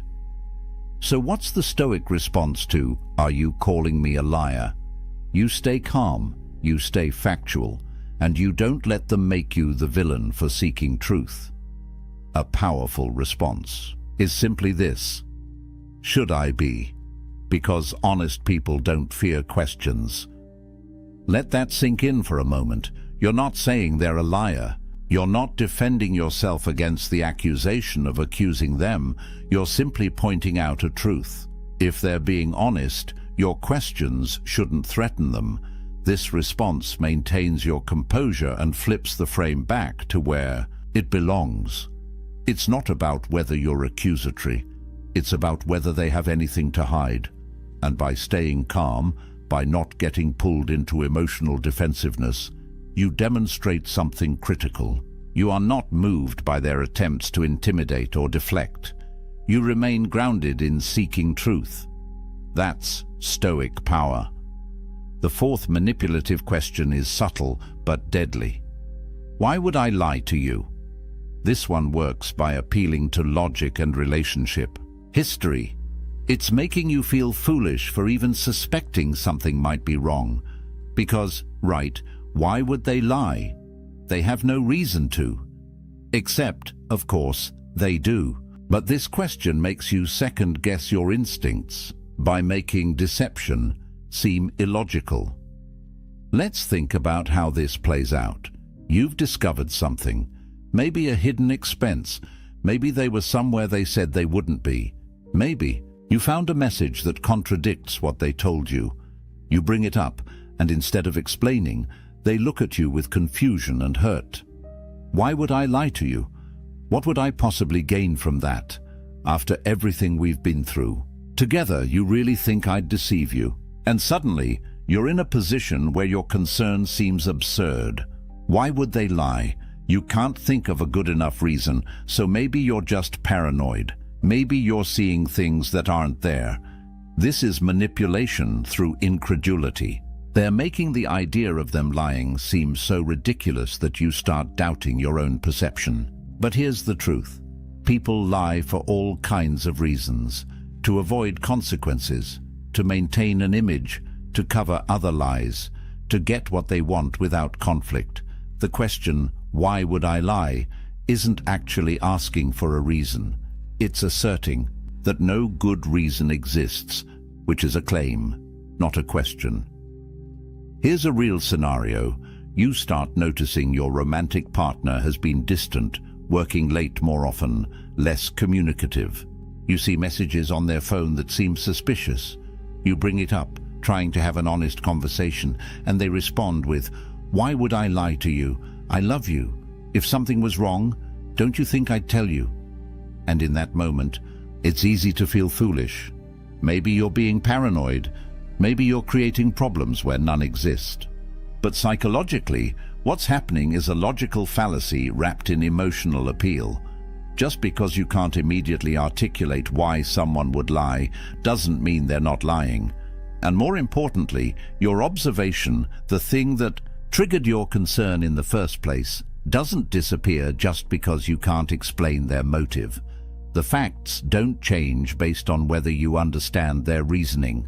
Epictetus taught his students to focus on what's actual, not on assumptions. About why, he said, "It is not things themselves that disturb us, but our judgments about those things." The Stoic approach is to separate what you know from what you assume. What do you know? You observed something that doesn't add up. That's a fact. What? You don't know their motivation, but you don't need to understand their motivation to trust your observation. So what's the Stoic response to, "Why would I lie to you"? You don't justify your concern. You don't try to explain their possible motives. You simply state what triggered your question. "I'm asking because something doesn't add up. Can you help me understand?" This response does something powerful. It acknowledges that you noticed a discrepancy. It invites them to provide clarity. And it doesn't accept the premise that your concern is baseless just because their motive isn't obvious. You're staying in the realm of facts, not getting lost in speculation about why. If they're being honest, they'll explain the discrepancy. If they're manipulating, they'll likely continue trying to make you feel foolish for asking. And that reaction, in itself, tells you what you need to know. The Stoic remains unmoved by attempts to confuse or shame. You stay anchored in what you observed. That's your power. The fifth and final manipulative question is perhaps the most frustrating. Can't we just move on? This is the escape hatch, the premature closure. The attempt to avoid accountability by making resolution seem like the mature thing to do. But here's the problem. You can't truly move on from something you haven't actually addressed. And that's exactly what the manipulator is counting on. This question usually comes after they've been caught in something they can't easily explain. You've confronted them. You've presented evidence. They've tried deflection, denial, maybe even some of the other questions we've already covered. And when none of that works, when you don't back down, they pivot to, can't we just move on? Why? Do we have to keep dwelling on this? I thought we were past this. What makes this so effective is it appeals to your desire for peace. Nobody wants to live in constant conflict. Nobody wants to be the person who won't let things go. So when someone frames moving forward as healthy and addressing the issue as dwelling, it's tempting to agree. You don't want to be difficult. You don't want to be the problem. So you agree to move on. Except you haven't resolved anything. You've just agreed to stop talking about it, and the manipulator gets exactly what they wanted: escape without consequence. Let me give you a real scenario. You discover your business partner has been taking money from the company account for personal expenses without discussing it with you. You confront them, and after some initial defensiveness, they finally admit it, but minimize it. Okay, fine, I used some company funds for personal stuff. It wasn't that much. I'll pay it back. Can't we just move on? Why are we still talking about this? And you're left feeling like if you push for more, a clear repayment plan, an understanding of why it happened, assurance it won't happen again, you're being unreasonable. But here's what's really happening. They want the discomfort of the conversation to end, without the discomfort of actual accountability. They want resolution without understanding. They want forgiveness without change. And the question, can't we just move on, is designed to make you feel like continuing the conversation is the problem, not their behavior that started the conversation. Psychologically, this is about comfort over truth. And the Stoics were very clear on this point. Seneca wrote, "No one can be happy who has been thrust outside the pale of truth." Moving on without truth isn't peace, it's avoidance. And avoidance breeds resentment, mistrust, and the conditions for the same behavior to happen again. Real resolution requires understanding. It requires acknowledgement. It requires often a plan for how things will be different moving forward. The Stoic perspective is that premature peace is no peace at all. Marcus Aurelius constantly reminded himself to stay committed to truth, even when it was uncomfortable, even when it would be easier to just accept things as they are and move on, because the price of false peace is living in a false reality. And eventually, that reality collapses. So what's the Stoic response to, can't we just move on? You maintain your requirement for understanding. A powerful response is, we can move forward once I understand what happened and how we'll prevent it in the future. See what that does? It's not refusing to move forward. It's clarifying what moving forward actually requires. It's insisting on truth as the foundation for peace. And it makes clear that you're not going to accept performative resolution that doesn't address the actual issue. If they're sincere about moving forward, they'll engage with that. They'll provide the understanding and assurance you're asking for. If they're manipulating, they'll get frustrated that you won't just drop it. They'll likely try to frame you as difficult or unforgiving. But the Stoic doesn't need their approval. The Stoic needs truth. And once you have that, genuine moving forward becomes possible. Now let's bring all of this together into a unified Stoic framework that makes you untouchable when it comes to manipulation. Because recognizing the 5 questions is important, but understanding the underlying principles that make you immune is what transforms you. The Stoics built their entire philosophy on 3 fundamental pillars, and when you embody these, manipulation becomes powerless against you. The first pillar is self-control, not suppression, not coldness, but the ability to govern your emotional reactions so they don't govern you. When someone asks, "Why are you so sensitive?" and you feel that spike of defensiveness, that's normal, that's human. But the Stoic practices the pause, that space between stimulus and response where you choose how you'll react. Epictetus said, "No man is free who is not master of himself." This is what he meant. Your emotions will arise. That's not in your control. But what you do with those emotions, that's entirely yours. Manipulators target emotional reactivity. They want you flustered, defensive, confused, guilty, because in that emotional state, you're not thinking clearly, you're just reacting. But when you've trained yourself to maintain composure, when you can feel the emotion without being controlled by it, suddenly their tactics don't work. You can hear, "Don't you trust me?" and recognize it as manipulation without getting swept into guilt. You can hear, "Are you calling me a liar?" and stay grounded in your observation without getting defensive. That's power, real power, not over them, over yourself. The second pillar is clear judgment.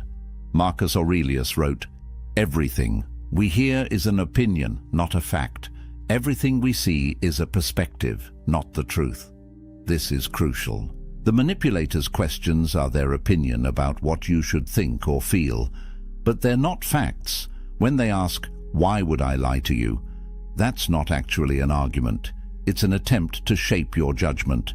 And the Stoic separates what's factual from what's opinion. What's factual? You observed an inconsistency. That's real. What's opinion? Their claim that observing inconsistencies means you're suspicious or untrusting. That's their framing. You don't have to accept it. This clarity of judgment means you stay focused on what's actual. Not what they want you to believe is actual. Not what would be more comfortable to believe. What is? And when you operate from that foundation of clear judgment, their attempts to distort your reality fail. They can ask manipulative questions all day. But if you're grounded in what you know to be true, those questions lose their power to move you. The third pillar is maintaining your frame. This is about psychological sovereignty. It's about recognizing that you are the author of your internal reality. Others can offer their perspectives, their questions, their frames for how you should interpret things, but you choose whether to adopt those frames or maintain your own. When someone asks, "Can't we just move on?" they're trying to impose their frame, moving on without understanding. But you can reject that frame and maintain your own. Understanding first, then moving forward. This isn't stubbornness, it's integrity. It's refusing to let other people's manipulation of language and emotion pull you off center. Seneca understood this when he wrote, "A gem cannot be polished without friction, nor a man perfected without trials."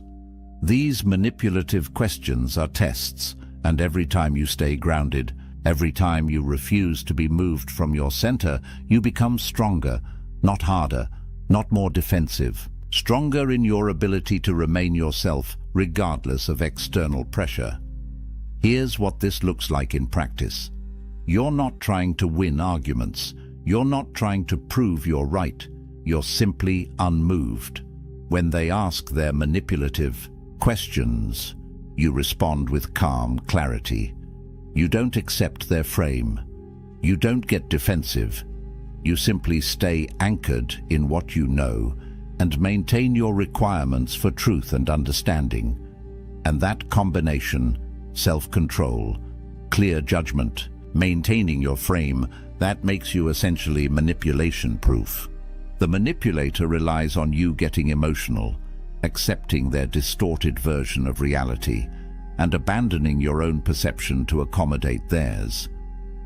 But when you embody these Stoic principles, none of that works. You feel the emotion, but don't react from it. You see through their distortion and stay grounded in facts. You maintain your frame despite their attempts to impose theirs. And in that state, you're free. Not because they stop trying, but because their attempts no longer affect you. This is what Marcus Aurelius meant when he wrote, "You have power over your mind, not outside events. Realize this, and you will find strength." The manipulator is an outside event. Their questions are outside events.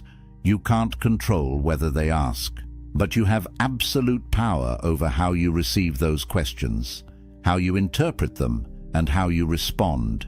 That's your domain. That's your fortress. And when you build that fortress strong, nothing external can breach it. Let's be clear about something important. This isn't about being cold. It's not about being suspicious of everyone. It's not about turning into some emotionless robot who questions every interaction. The Stoics weren't advocating for isolation or cynicism. They were advocating for clear-sighted engagement with reality. Being unmanipulatable doesn't mean being unkind. It means being clear. It means trusting your observations. It means maintaining your standards for truth, even when it would be more comfortable not to. You can still be warm, open, trusting, vulnerable. In fact, the Stoics would argue you can only truly be those things when you're grounded in this kind of strength. Because vulnerability without discernment is just naivety. Trust without verification is just wishful thinking. The Stoic is both compassionate and clear, both open and discerning. It's not either or, it's both. You can love people deeply while also recognizing when they're trying to manipulate you. And recognizing it doesn't mean the relationship is over. It means you're addressing reality instead of pretending it doesn't exist. Here's the beautiful paradox. When you become unshakable in this way, when manipulative questions can't move you, you actually improve your relationships. Because you're no longer tolerating lies for the sake of peace. You're no longer accepting distorted versions of reality to avoid conflict. You're insisting on truth as the foundation, and relationships built on truth, even uncomfortable truth, are infinitely stronger than relationships built on comfortable lies. The people in your life who are honest will appreciate this about you. They'll value that you ask direct questions, that you don't accept manipulative deflection, that you maintain high standards for truth and accountability. And the people in your life who rely on manipulation, they'll either change how they interact with you, or they'll remove themselves. Either way, you win, because you're no longer carrying the weight of their deception. So where does this leave us? You now know the 5 manipulative questions liars use. Why are you so sensitive? Don't you trust me? Are you calling me a liar? Why would I lie to you? Can't we just move on?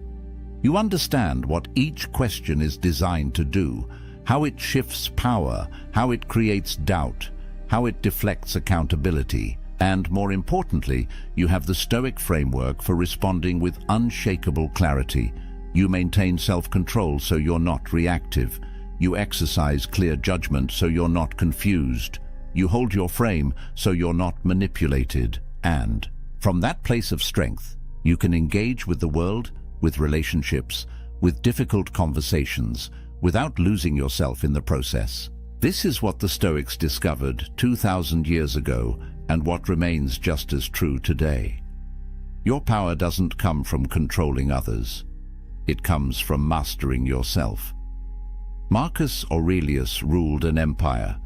Epictetus was born a slave and became one of history's greatest teachers. Seneca advised emperors and wrote profound philosophy. These men lived through political intrigue, betrayal, war, loss, everything you can imagine, and what they all concluded was this: external circumstances cannot rob you of your internal fortress unless you let them. Lies cannot control you unless you accept them as truth. Manipulation cannot move you unless you abandon your center. So be unmoved, not unfeeling, not cold, just clear. Clear about what you observe, clear about what you know, clear about your standards and your boundaries. Let manipulative questions bounce off that clarity like waves against a rock, because that's what you are when you embody these principles. Immovable, not because you're stubborn, but because you're grounded in truth. And truth, unlike lies, never needs to manipulate. It simply is. If this resonated with you, if you recognized yourself in any of these scenarios, or you've dealt with these manipulative questions before, hit that like button. It tells me this content is serving you, and it helps more people find it. Subscribe to this channel for more Stoic wisdom that cuts through the noise and gives you practical tools for living with strength and clarity. These aren't just philosophical ideas. They're weapons you can use every single day to protect your peace, your truth, and your power. And drop a comment below. Which of these 5 questions have you encountered most? Which one hit closest to home? I read every comment, and I want to hear your experiences, because that's how we learn together. We share what we've been through. We recognize the patterns, and we support each other in standing firm. Remember this: a man who controls his mind cannot be controlled by lies. A man who knows his truth cannot be shaken by manipulation. And a man who embodies Stoic principles doesn't need to prove anything to anyone. He simply stands in his reality, clear-eyed and unshakable. Be that man. The world needs more people who can't be manipulated, more people who insist on truth, more people who remain themselves no matter what pressure they face. That's the path. That's the power. That's the promise of Stoicism. Now go walk it. Picture this. Your fists are clenched. Your jaw is locked tight. Heat floods your chest, racing up your neck, pounding in your temples. Someone just disrespected you, crossed a line, threw words at you that cut deep. And right now, in this moment, every fiber of your being wants to explode, to unleash, to make them feel what you feel. But here's what you don't realize. That fury building inside you isn't strength. It's a prison, and you're both the jailer and the prisoner. Every second you spend consumed by rage is a second stolen from your life, your peace, your power, the relationships you've destroyed, the respect you've lost, the things you've said that you can never take back. All because in that moment you thought anger was the answer. But what if I told you that nearly 2,000 years ago, ancient philosophers discovered something that modern psychology is only now confirming? A truth so powerful that once you understand it, anger becomes almost impossible, not suppressed, not hidden, actually impossible, because they found the secret that most men never discover. The reason you get angry has nothing to do with what's happening out there, and everything to do with a choice you're making inside your own mind without even realizing it. Stay with me for the next 15 minutes, and I'll show you exactly how to break free from anger forever. Not through willpower, not through breathing exercises, but through a fundamental shift in how you see reality itself. By the end, You'll possess a mental framework that the Stoics used to remain unshakable in the face of insults, betrayal, and chaos. The same framework that can make you the calmest, most powerful man in any room. Because once you understand this, you'll never be a slave to rage again. Here's the first truth that destroys everything you think you know about anger. You believe you're angry at them, at what they said, at what they did, at the disrespect, the betrayal, the injustice. You think the source of your rage is out there in the world, in their actions, in their words, in the unfairness of it all. But Epictetus, the Stoic philosopher who was born into slavery and became one of the wisest men in history, revealed something that shatters this illusion completely. He said that men are disturbed not by things, but by the views which they take of things. Read that again. Not by things, but by your view of things, your interpretation, your judgment, the story you tell yourself about what just happened. Think about this. Two men get cut off in traffic. Same situation. Same driver flipping them off as he speeds away. One man grips the wheel, blood boiling, heart racing, ready to follow that car and confront the driver. The other man simply shakes his head, maybe, even chuckles, and continues his drive in peace. Same event. Completely different responses. Why? Because the event itself has no power. The power lies entirely in the judgment they make about it. The first man tells himself a story. This is disrespect. This is an attack on me. I need to defend myself. I need to make him pay. And with that judgment, with that interpretation, he creates his own prison. His body floods with cortisol. His rational mind shuts down. His entire day, maybe his entire week, is now ruined by a stranger he'll never see again. The second man makes a different judgment. That driver is probably having a terrible day, or he's late, or he's just reckless. Either way, it has nothing to do with me, and with that judgment, he remains free. This is the revolution that the Stoics handed us. You're never fighting them, you're always fighting your own mind. The battle isn't out there, it's between your ears. You are the one generating the anger, not through their actions, but through the meaning you assign to their actions. The moment you grasp this, everything changes. Because if you created the anger, you have the power to uncreate it. The prison door has been unlocked this entire time. You just didn't know you were holding the key. So if anger isn't coming from them, if it's coming from your own judgments, then who actually controls this? That's where Marcus Aurelius enters, the most powerful man in the known world. Roman emperor, commander of armies, ruler of millions. And yet, as a young man, he couldn't control his own temper. He writes in his personal journal, The Meditations, about his struggle with rage, about how he would become furious with his Stoic teacher Rusticus, about how close he came to losing control and doing something he would regret forever. Marcus knew the story of his predecessor, Emperor Hadrian, who in a moment of rage stabbed a slave through the eye with a writing stylus. Later, when Hadrian calmed down and apologized, the slave said the only thing he wanted was his eye back.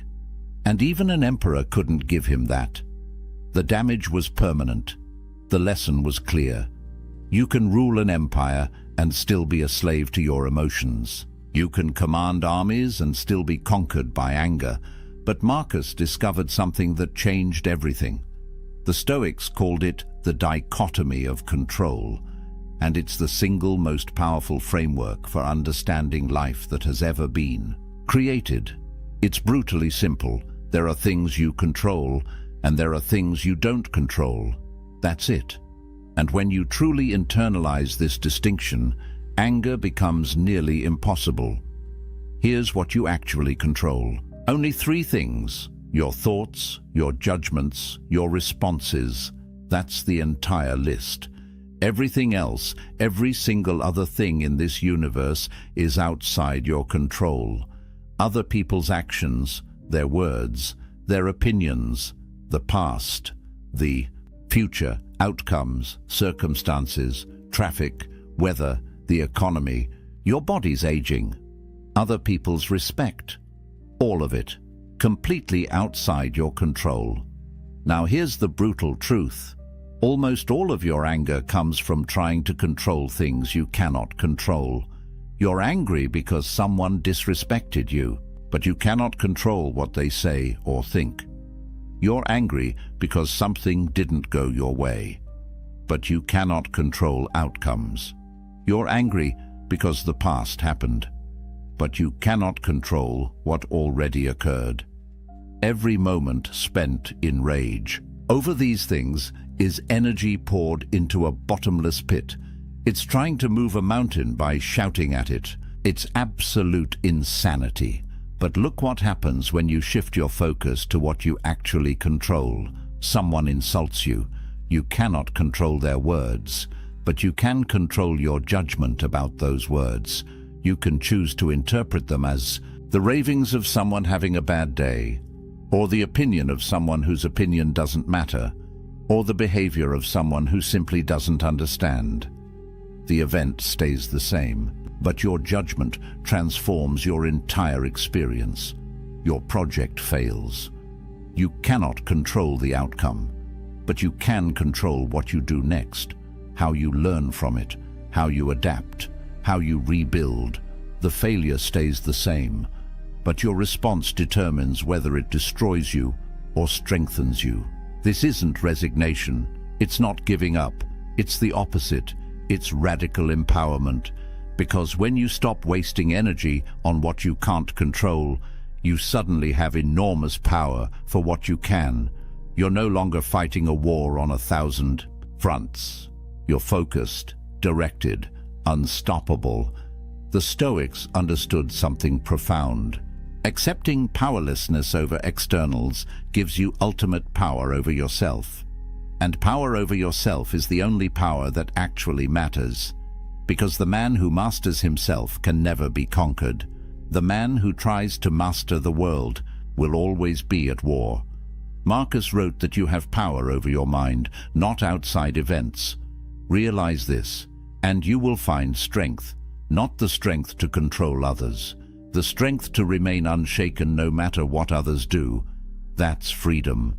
That's power. That's the dichotomy of control. Now here's where most men fail. They understand this intellectually. They nod along. They think they get it. But when the moment comes, when someone disrespects them, when something goes wrong, they explode anyway. Why? Because they didn't meet anger at the gate. They let it in. And once it's inside, it's nearly impossible to control. Seneca, another Stoic philosopher, wrote an entire essay called On Anger. And in it, he gives us a metaphor that's absolutely brutal.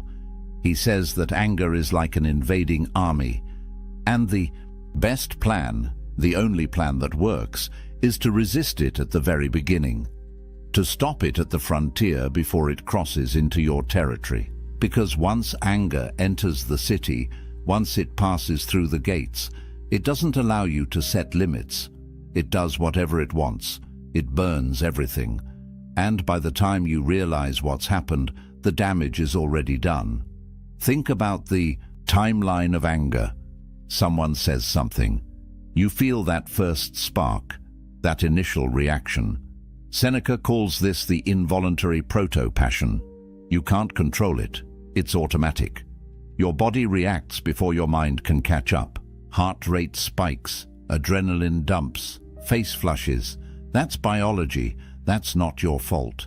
But here's what happens next. You have maybe 60 seconds, 1 minute.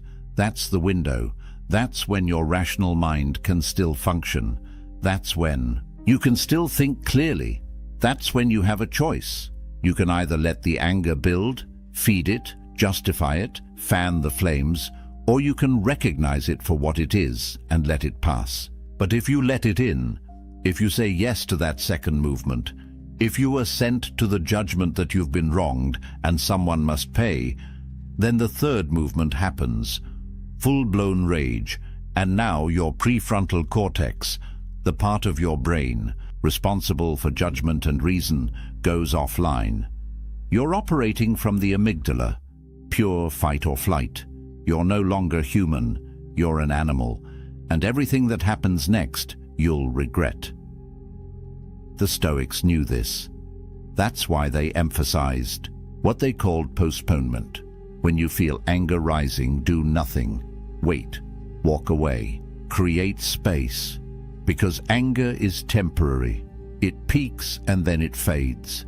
But the consequences of what you do in anger can be permanent. Words said in rage can destroy a marriage. A punch thrown in fury can ruin a life. A decision made in anger can cost you everything. Hadrian couldn't give that slave his eye back. You can't unsay the words. You can't undo the damage. Marcus Aurelius understood this deeply. He wrote to himself, "How much more grievous are the consequences of anger than the causes of it?" Think about that. Whatever made you angry, the insult, the betrayal, the disrespect, it's nothing compared to what your anger will cost you. The anger hurts you more than they ever could. Seneca put it even more bluntly. The person who angers you becomes your master, because now they control you. They pull your strings, they make you dance, and you've handed them that power willingly. So here's the first defense. Recognize the physical signs before the explosion. Tight chest, clenched jaw, racing heart, hot face, shallow breathing. These are your warning signals. Your body is telling you that anger is at the gate. Don't ignore it. Don't push through it. Pause. Just pause. Count to 10. Walk away. Do whatever it takes to create that critical gap between stimulus and response. Because in that gap lives your freedom. That's where you're human instead of animal. That's where you choose wisdom instead of chaos. Meet anger at the gate or lose everything inside the walls. But here's the deeper question. Why does anger show up at all? What actually triggers that first spark? And the answer brings us to the most liberating truth in Stoic philosophy. It's not them. It's not what they did. It's your opinion about what they did. Epictetus is absolutely clear on this. It's not things that disturb us, but our judgments about things. Remove the judgment and you remove the anger. It's that simple and that difficult. Think about what actually happens when someone disrespects you. They say words, sound waves hit your ears, neurons fire in your brain, processing those sounds into language. And then, and this is the crucial part, you interpret those words. You assign meaning, you create a story. You tell yourself, this is disrespect. This diminishes me. This cannot stand. This demands a response. And with that interpretation, with that story, you create your anger. But here's what's wild. That interpretation isn't reality. It's just your opinion, your judgment, your chosen narrative. Someone else hearing the exact same words might interpret them completely differently. They might see desperation, or projection, or jealousy, or they might not care at all. Same words, different judgment, different emotional result. The words themselves are neutral. It's the meaning you attach that gives them power. So here's the practice. When someone does something that triggers you, catch yourself before you interpret. Before you create the story, before you assign the meaning, just observe the facts. He said these words. She did this action. That's it. No interpretation, no judgment, just raw data. Now watch what happens to your anger. Without the judgment, it has nothing to feed on. It dies before it's even born. Take a scenario. Your colleague takes credit for your work in a meeting. The fact is, he spoke words attributing the project to himself. That's observable reality. Now watch the judgments you could add. Judgment 1. He disrespected me. He stole from me. He's trying to undermine my career. This is an attack. Result: rage, resentment, a desire for revenge. Judgment 2. He's insecure about his own abilities. He needs validation. This says more about his weakness than anything about me. Result: pity, maybe mild annoyance, but no real anger. Judgment 3. In the long run, truth comes out. Good work speaks for itself. My reputation will be built on consistent results, not one meeting. Result: complete calm, strategic thinking about how to address it professionally. Same event. 3 completely different emotional results, based entirely on the judgment you choose. And make no mistake, it is a choice. It doesn't feel like a choice because you make it so quickly, so automatically, that it seems like the anger just happens to you. But the Stoics are telling you that there's always a gap, always a moment where you choose the interpretation. And once you start paying attention to that gap, once you start catching yourself in the act of judging, you realize you've been the author of your own suffering this entire time. This is what the Stoics mean when they say that the obstacle is not the thing itself, but your view of the thing. Change your view, and the obstacle disappears. Someone insults you? Only if you agree that it's an insult. Someone betrays you? Only if you judge that as a betrayal worth your energy. Someone treats you unfairly? Only if you believe that your worth comes from how others treat you. Strip away your judgments, and you're left with neutral events. And neutral events can't make you angry. Only you can do that to yourself. But the Stoics have one more tool to make this even easier. When you're in the middle of it, when you're triggered, when you can feel that anger rising, Marcus Aurelius gives you a visualization that changes everything. He calls it the view from above. And it's simple but devastatingly effective. Zoom out, pull back, see yourself from outside. Imagine you're looking down at this moment from 30,000 feet. From orbit. From the perspective of the cosmos. From that height, how important is this moment? This insult, this slight, this frustration, will it matter in a year?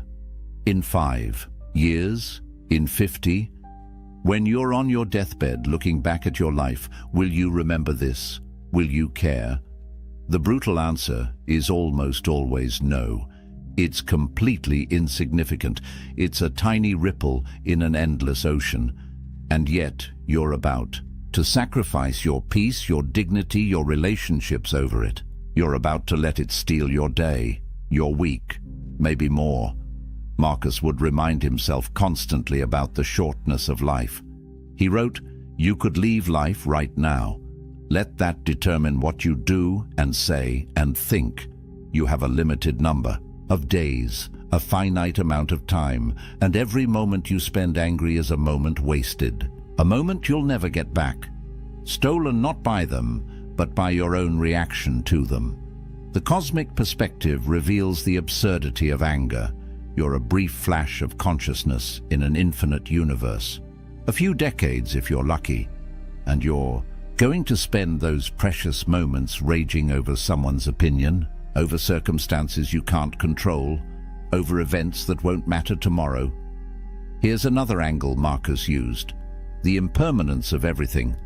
That person who just disrespected you, they'll be dead soon. So will you, both forgotten, both dust. The Roman Empire seemed eternal. It fell.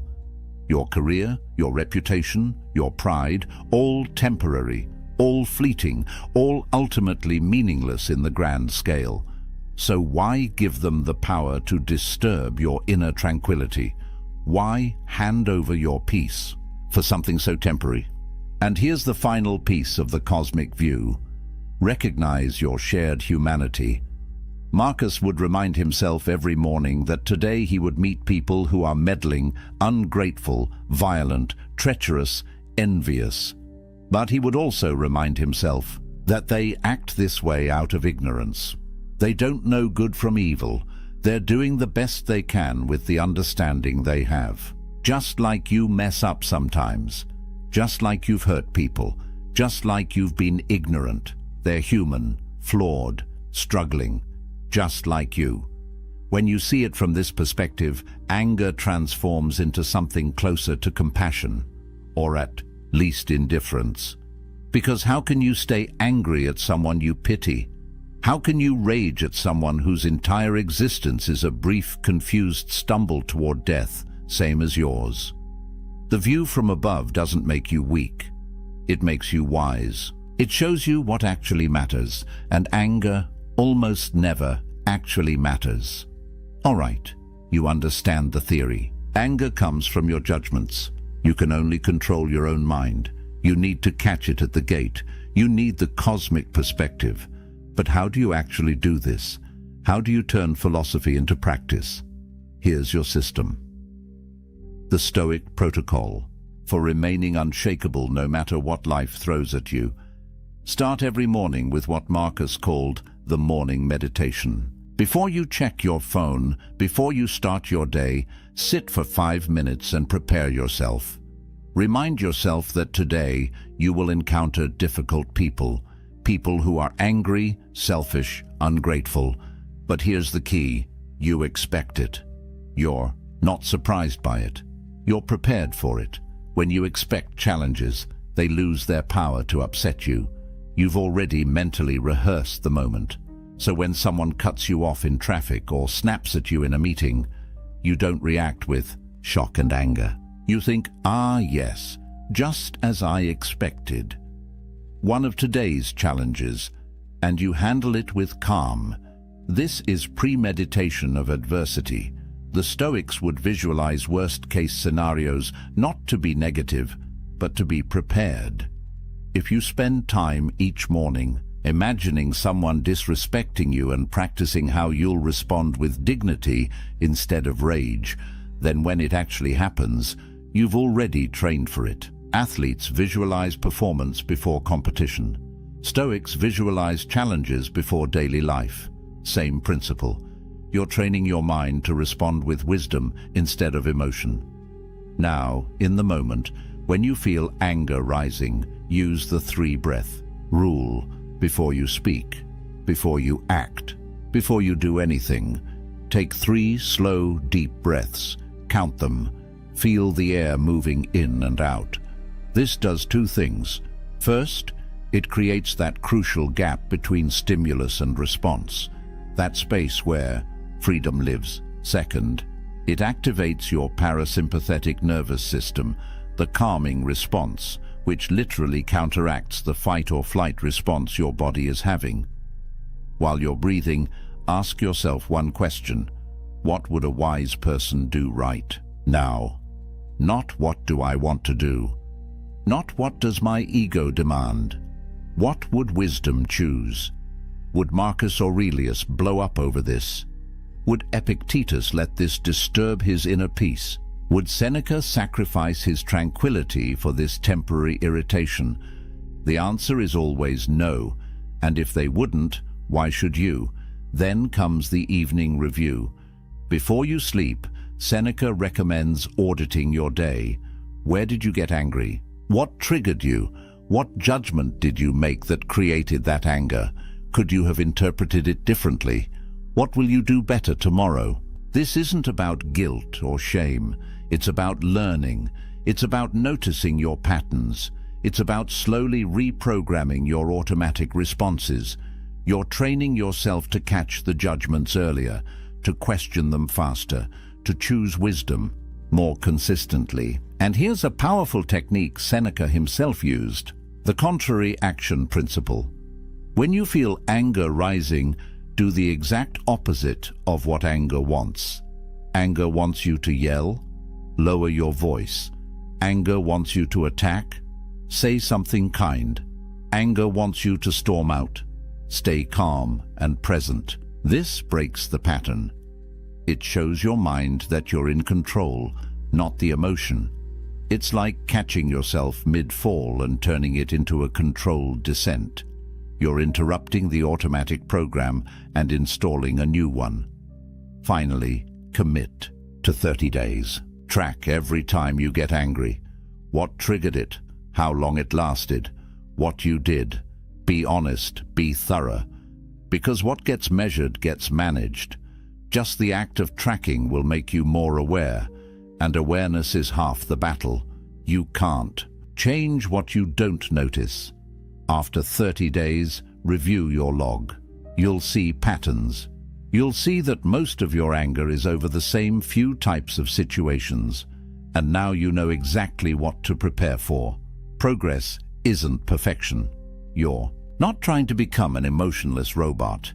You're building the skill of emotional command, the ability to feel anger arise, recognize it, and choose not to act on it. To let it pass through you like a wave instead of becoming the wave. Some days you'll nail it. Other days you'll fail. That's fine. The Stoics weren't perfect either. Marcus still got angry sometimes. But over time, with practice, with consistency, the gap between trigger and explosion gets longer, the anger gets weaker, and your inner peace gets stronger. Until one day, you realize that the things that used to send you into a rage barely register anymore. That's freedom, that's mastery, that's the Stoic protocol working. So here we are. You've just learned what took the Stoics' lifetimes to perfect, the fundamental truth that's been hidden in plain sight. You're never angry at them, you're angry at your own judgments about them. You cannot control what happens to you, but you control everything about how you respond. Anger is not strength. It's weakness disguised as power. Real strength, masculine strength, the kind that commands respect without demanding it, is calm. It's the man who remains unshaken while chaos swirls around him, the man who speaks quietly while others yell, the man who walks away with dignity while others burn bridges. This isn't about suppression. It's not about hiding your feelings or pretending everything is fine.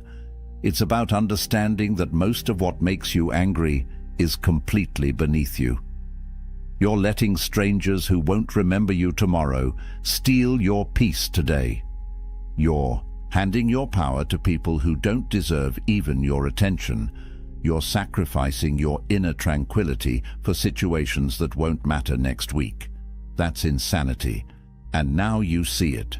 When you master this, everything changes. Your relationships deepen because you're not reactive anymore. Your respect grows because people see that you can't be rattled. Your decisions improve because you're thinking clearly instead of through the fog of rage. Your peace becomes your default state instead of something you're always chasing. You become the kind of man who walks into a room and immediately the energy shifts. Not because you're trying to dominate, but because you've dominated yourself. Marcus Aurelius, the most powerful man in the world, knew this. He wrote, "The nearer a man comes to a calm mind, the closer he is to strength. Not loud strength, not aggressive strength, calm strength, unshakable strength. The strength that doesn't need to prove itself because it's already proven. That's what's waiting for you on the other side of anger. A version of yourself you haven't met yet. The version who's free." So here's your challenge. For the next week, commit to this. Every time you feel anger rising, pause. Recognize the judgment you're making. Ask if it's actually true. Ask if it actually matters. Choose a different interpretation. Meet the anger at the gate and turn it away. Keep track. See what happens. I guarantee you'll be shocked at how much energy you've been wasting, how much peace you've been sacrificing, and how much power you actually have once you stop giving it away. If this resonated with you, if you're ready to join a brotherhood of men who choose wisdom over chaos, who understand that real power is internal, hit that like button right now. Subscribe to this channel because we're building something here, a community of men who refuse to be slaves to their emotions, who understand that the ancient philosophers weren't teaching theory, they were teaching survival skills for the modern battlefield of life. And every video on this channel is designed to sharpen that edge, to make you harder to break and impossible to control. Remember what Marcus wrote: "You have power over your mind, not outside events. Realize this and you will find strength." That's not just a quote. That's the key to unshakable peace. That's the answer to a life lived without rage. That's your inheritance from the Stoics. Don't waste it. Don't stay trapped in anger when the door's been open this entire time. Walk through it. On the other side is the man you're meant to become. Calm, powerful, free, and absolutely unshakable. That's not just philosophy. That's your future if you choose it. See you in the next one, brother. There was a man who lost the woman he loved because of one sentence. Just one. They'd been dating for 2 months. Everything was perfect. The chemistry was undeniable. She laughed at his jokes. Her eyes lit up when she saw him, and he felt like he'd finally found something real. Then, one night over dinner, he said something. 5 words. And everything changed in that moment. Her smile faded. Her energy shifted. Within 2 weeks, she was gone. He spent months replaying that night, trying to understand what happened. The truth: he violated a fundamental law of attraction that the ancient Stoics understood thousands of years ago. Now, I'm going to share something with you that might sting a little. This isn't about being fake. This isn't about playing games or manipulating women. This is about understanding ancient masculine wisdom that modern men have completely forgotten. Marcus Aurelius, the most powerful man in Rome, never begged for anyone's approval. Epictetus, who started life as a slave, never chased validation. These men understood something profound about human nature, about power, about attraction.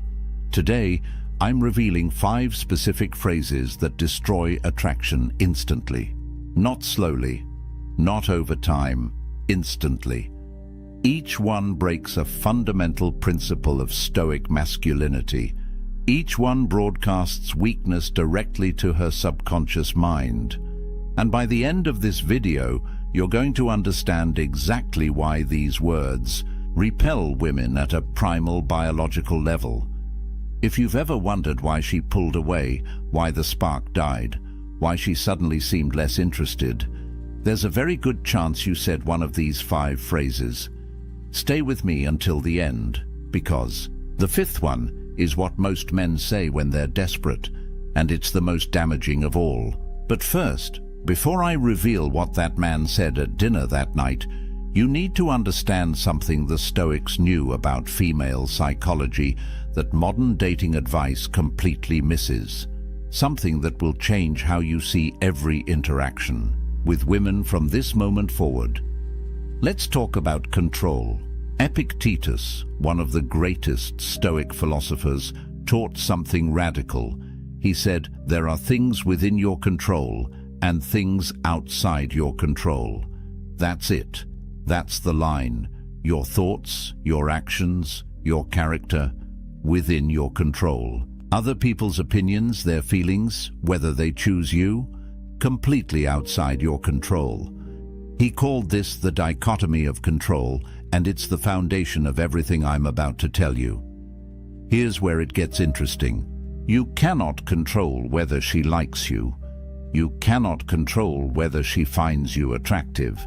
You cannot force chemistry, manufacture desire, or negotiate attraction. But here's what you can control: your dignity, your frame, your self-respect, and how you show up in this world. When you understand this deeply, not just intellectually but in your bones, everything changes. Now let me connect this to something most men don't understand about female psychology. Women are biologically wired to detect neediness, not as a conscious choice. This is evolutionary programming that goes back hundreds of thousands of years. In ancient times, a needy man was a survival threat. A man who couldn't stand on his own, who depended on others for his emotional stability, who collapsed without approval. That man couldn't protect, couldn't provide, couldn't survive when things got hard. So her subconscious brain, the part that's been evolving for millennia, is constantly scanning for signs of neediness. And the moment she detects it, attraction dies. Here's the brutal truth. The moment you try to control her feelings, you lose. Every attempt to make her like you pushes her away. Every strategy to secure her approval broadcasts insecurity. It's a paradox that drives most men insane. The ancient Stoics had a concept called oikeiosis. It's not well known, even among people who study philosophy. It means natural affinity, the way things are drawn together when they're aligned with their true nature. The Stoics taught that genuine connection happens naturally when you're living in accordance with your own nature, when you're authentic, grounded, self-possessed. But the second you try to force that connection, the second you manipulate or chase or need it, you destroy it. Modern application: stop chasing, start embodying. Think about a magnet. A magnet doesn't chase metal. It doesn't beg, it doesn't convince. It simply is magnetic, and metal comes to it naturally. That's the energy of a man who understands Stoic principles, self-possessed, grounded, complete within himself. And here's the paradox that changes everything. The less you need her validation, the more powerfully she's drawn to you. Not because you're playing a game, because you're genuinely whole. So when a man says the first phrase I'm about to reveal, he's violating this ancient principle in the worst possible way. He's announcing to her subconscious mind that he doesn't understand the dichotomy of control, that he's placed his happiness outside himself, that he needs her approval to feel valuable. The first phrase seems harmless. Most men say it thinking they're being honest, being vulnerable, being real. But to her subconscious mind, it's a red flag that screams one thing: this man is not enough on his own. Let me tell you what it is. The first phrase that kills attraction: confessing your feelings too early. I really like you. I'm falling for you. I think about you all the time. Said too soon, these words are poison. Let me tell you about James. He met a woman at a coffee shop. They exchanged numbers, went on a first date, then a second. The chemistry was electric. She was texting him every day, laughing at his jokes, touching his arm when they talked. He felt something he hadn't felt in years. On their third date, sitting across from her at a restaurant, he couldn't hold it in anymore. He looked into her eyes and said, I just need you to know, I really like you. Like, I think you're amazing. I haven't felt this way in so long. He thought he was being honest, vulnerable, real. The moment those words left his mouth, he watched her face change. Her smile became polite, distant. She said something like, "Oh, that's sweet," but her energy had completely shifted. She didn't pull away immediately. She finished the date, but her texts became shorter. Plans became harder to make. Within 2 weeks, she was gone. He was confused, hurt, angry even. I was just being honest. What's wrong with telling someone how you feel? Everything. Everything is wrong with it when you do it too soon. Here's why. When you confess feelings prematurely, you're violating Epictetus's core teaching. You're placing your happiness, your emotional state, your sense of well-being in something external, in her response, in her validation. You're essentially saying, my emotional stability now depends on what you think of me. That's not love. That's dependency. And dependency repels.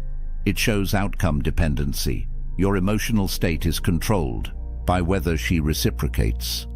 A Stoic man's emotional state comes from within, from his character, from living according to his values. When you say, I really like you, after 3 dates, you're announcing, I've already decided you're the prize. before I even know who you are. Think about what that communicates. You don't have standards. You don't have options. You're not selective. You're just grateful someone is paying attention to you. And here's something most men don't understand about female psychology. Women are attracted to mystery, to uncertainty, to the thrill of not quite knowing where they stand. That tension, that space between "does he like me" and "I think he might," that's where attraction builds. The moment you remove all doubt, the moment you hand her absolute certainty about your feelings, the game is over. There's nothing left to discover. No tension, no excitement, just the pressure of your expectations weighing on her. From a biological standpoint, women are attracted to men who are selective. High-value men don't fall for every woman who gives them attention. They're discerning. They have options. They take time to evaluate compatibility.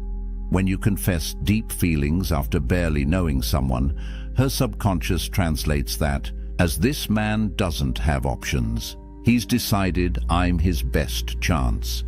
And if I'm his best chance, what does that say about his value?" Marcus Aurelius wrote, "The best revenge is not to be like your enemy." In the context of attraction, the enemy is desperation, neediness, the desperate chase for validation. Don't seek it. Don't announce your feelings, hoping she'll reciprocate and make you feel secure. That's weakness disguised as honesty.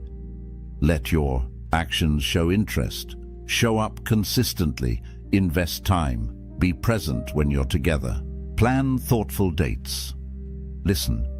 But don't hand over your power by verbally declaring your emotional investment before she's earned it, before enough time has passed, before genuine depth has developed between you. The Stoics had a practice called amor fati, love of fate. Love the process itself, not just the outcome. Enjoy getting to know her. Appreciate the uncertainty. Embrace the journey of discovering whether she's actually compatible with you, not just whether she'll validate your feelings. When you're outcome-focused, you're needy. When you're process-focused, you're grounded. One repels, one attracts. So if you're dating someone right now and you feel that urge to confess, to tell her how much you like her, to seek reassurance that she feels the same way, pause, breathe. Remember the dichotomy of control. You cannot control her feelings, but you can control your dignity. Keep it. But here's what's even worse than confessing too early. The second phrase actually makes you the problem in her eyes. It makes you a burden she has to carry. And that weight? It crushes whatever attraction existed. The second phrase that destroys attraction. You make me so happy. You complete me. I need you. Any variation of making her responsible for your emotional state.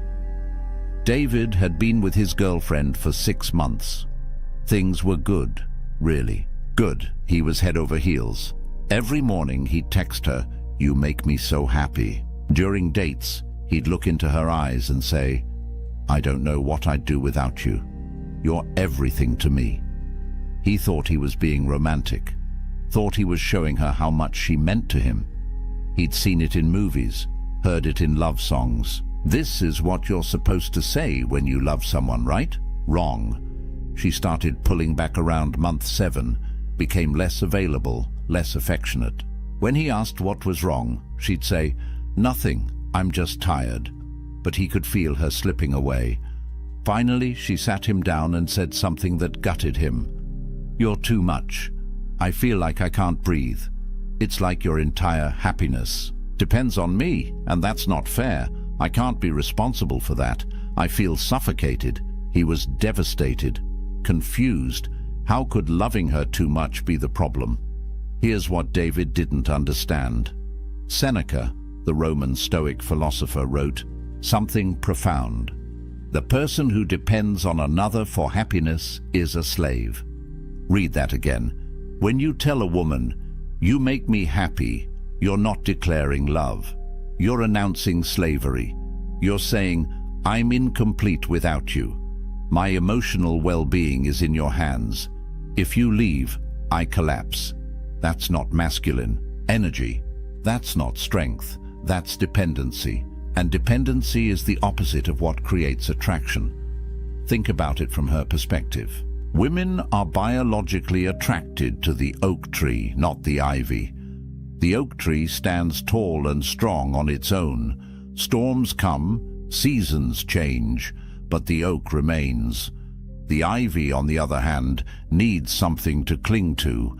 It can't stand alone. It wraps around the tree, dependent on it for structure, for support, for survival. When you make a woman responsible for your happiness, you become the ivy.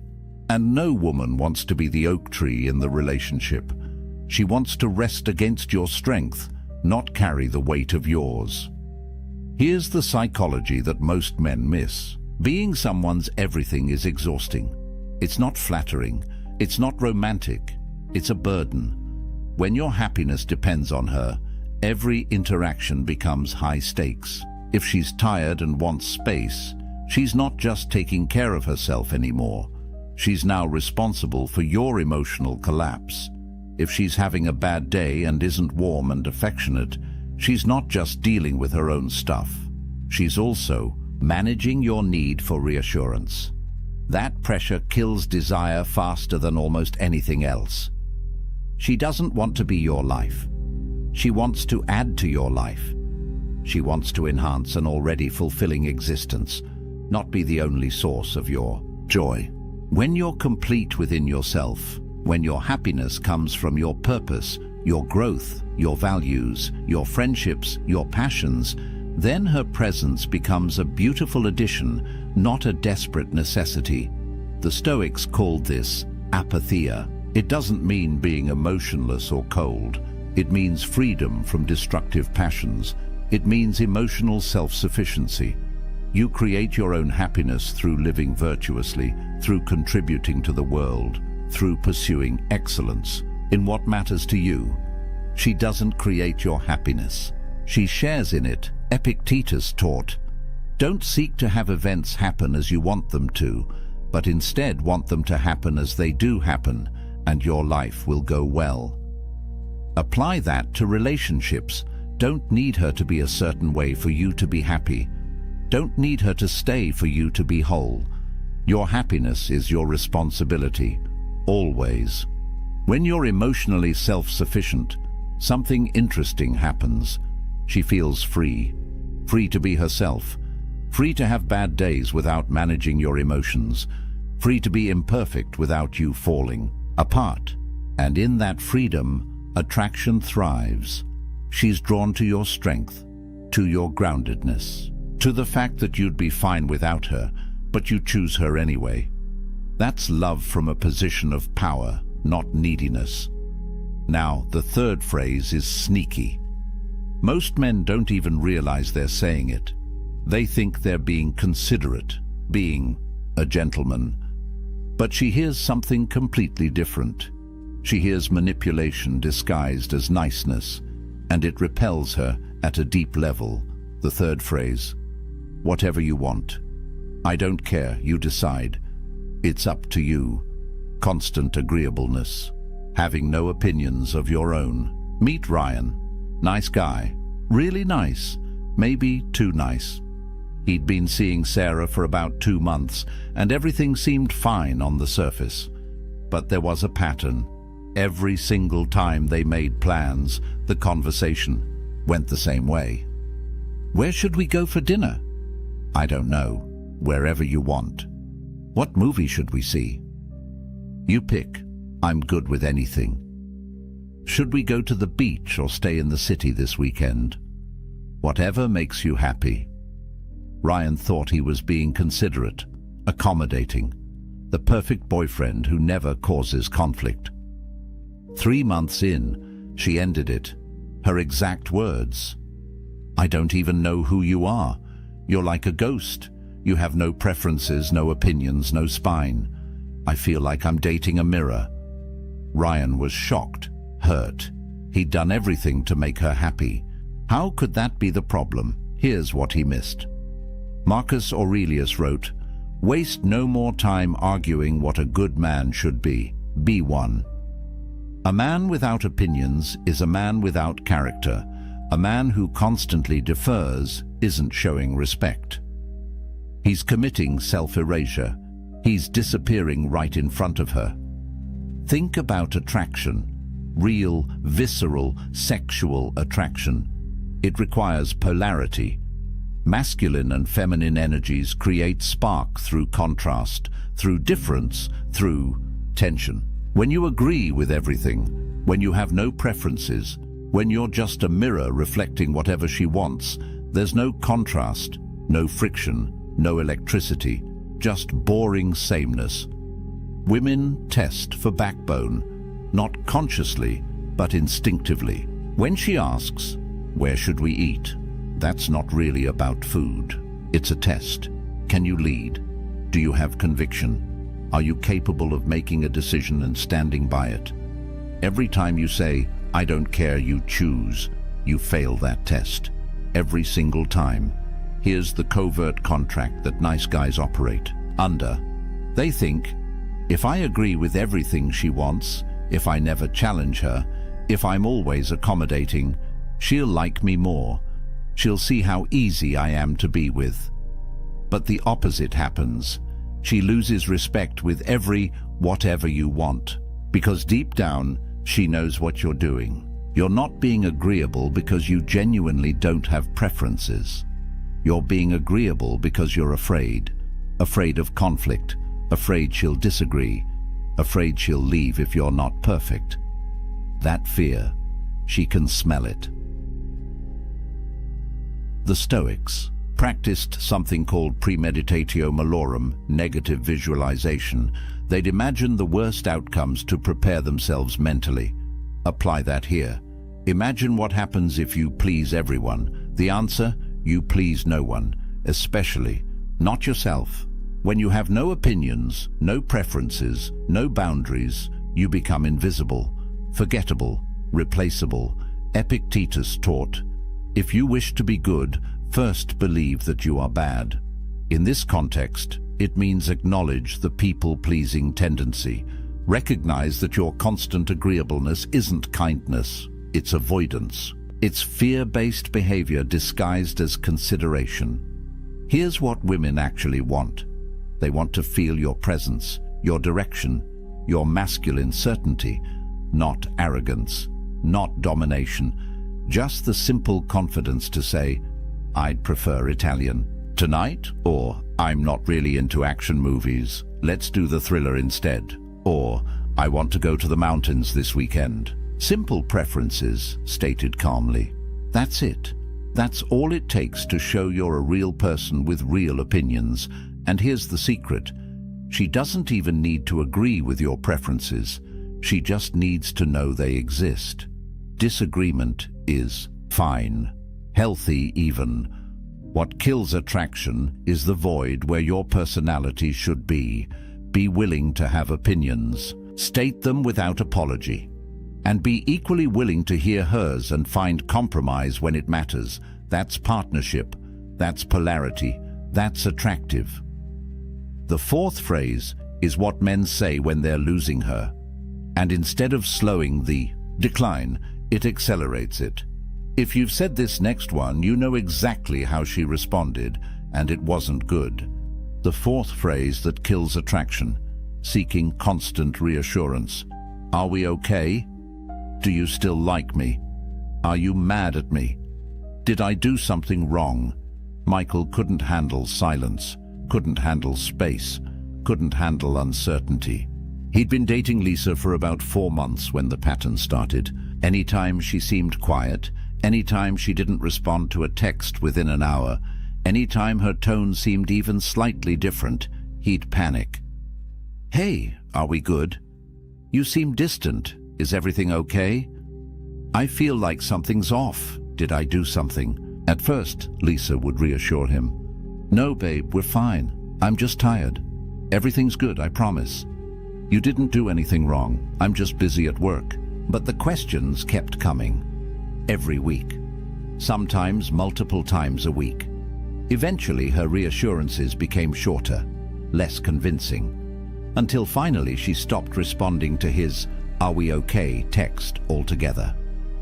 2 days later, she sent him a long message.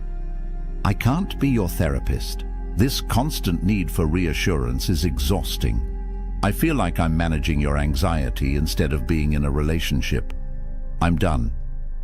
Michael was crushed. He thought he was just communicating, being open about his feelings, addressing issues before they became problems. What he didn't realize, he was creating the very problem he feared. The Stoics taught amor fati, love of fate. It means accepting what is exactly as it is, without resistance. Every time you ask, "Are we okay?" you're rejecting what is. You're fighting reality because you're afraid. You don't trust the present moment. You don't trust her. You don't trust yourself. You're essentially saying, "I don't believe this is stable. I don't believe I'm enough. Please convince me otherwise." And here's the brutal psychology. Every time you seek reassurance, you plant a seed of doubt in her mind. She might have been completely fine before you asked, but now she's thinking, "Why is he asking? What does he see that I don't? Is there a problem I haven't noticed?" Your insecurity becomes contagious. You're literally creating instability through your fear of instability.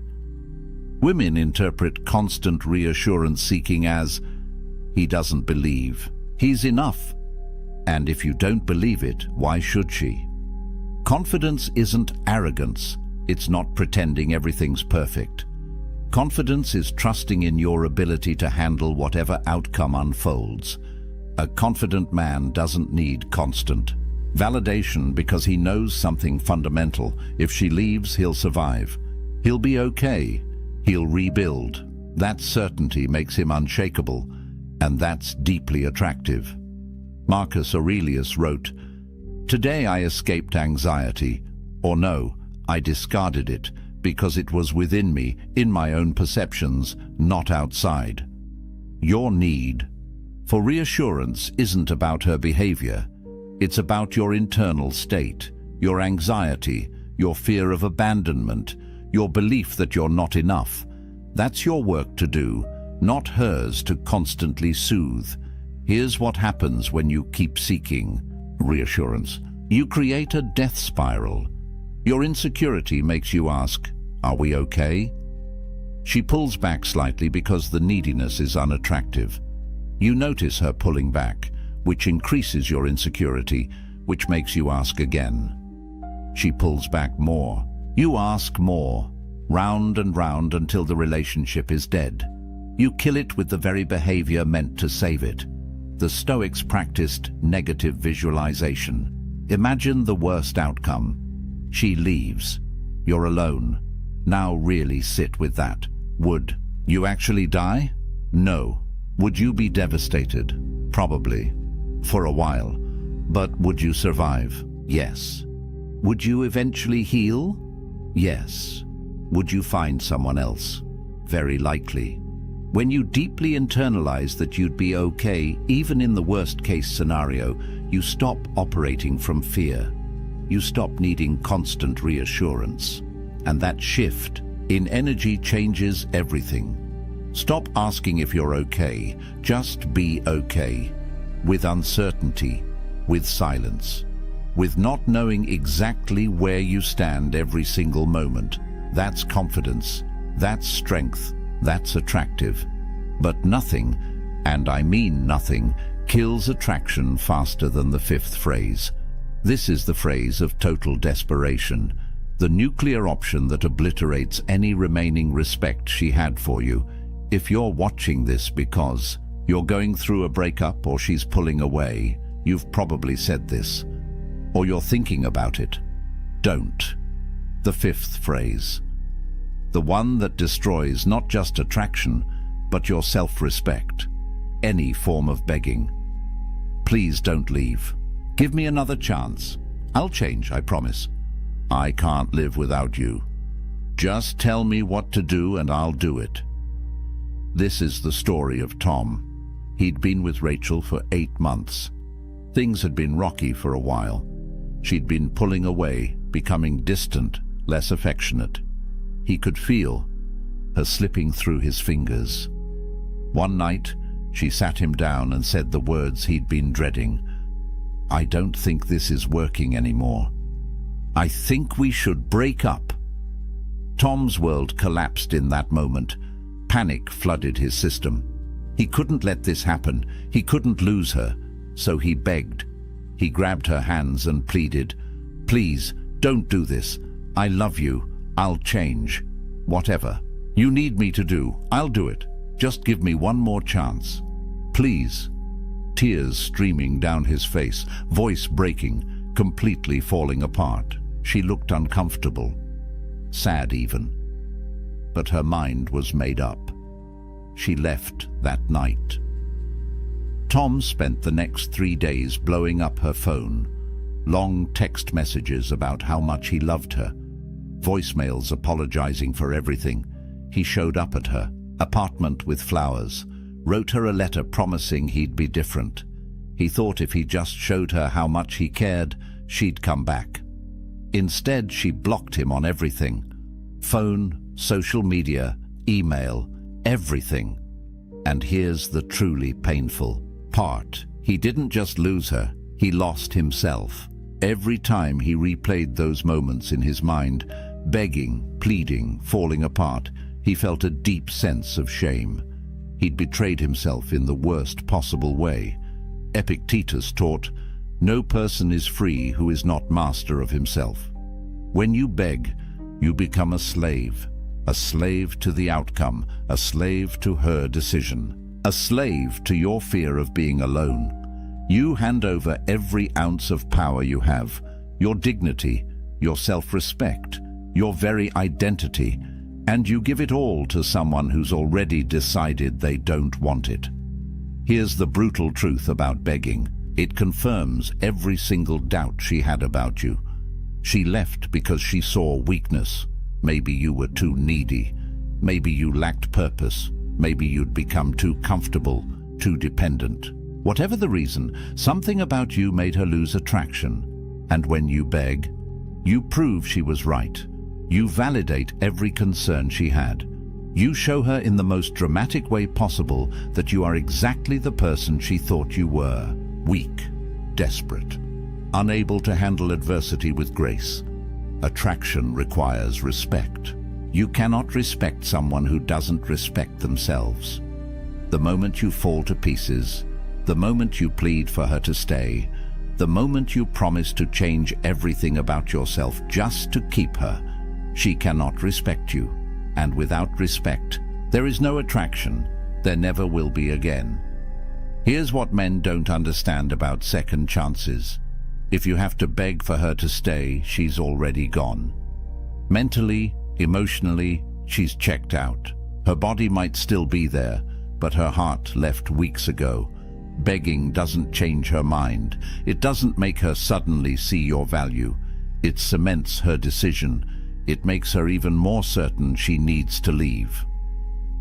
Marcus Aurelius wrote about loss. Loss is nothing else but change, and change is nature's delight. Everything in life is temporary. Relationships end. People leave. That's not a tragedy, that's nature. When you beg someone to stay, you're fighting against the natural flow of life. You're clinging to something that's already gone, and that clinging destroys you. Here's the most counterintuitive truth about breakups. The only possibility, and I mean the only possibility, that she might ever come back is if you walk away with dignity. Not as a strategy, not as reverse psychology, but as genuine self-respect. When you accept her decision with grace, when you say something like, "I'm sad, but I understand. I wish you the best," and then you actually leave her alone, something shifts. You become a man who respects boundaries, who handles rejection with maturity, who has enough self-worth to let go of someone who doesn't want to be there. That's attractive. That's powerful. That's the man she might, maybe, possibly reconsider weeks or months down the line. But begging? Begging kills any microscopic chance of reconciliation forever. The Stoics had a practice called Pre-Socratic, mindfulness, attention to your values in every moment, especially difficult ones. When you're facing loss, when she's walking away, when everything in you wants to collapse and beg, that's when your character is tested. Stay present to your values. Your dignity matters more than any relationship. Your self-respect is not negotiable, not for her, not for anyone.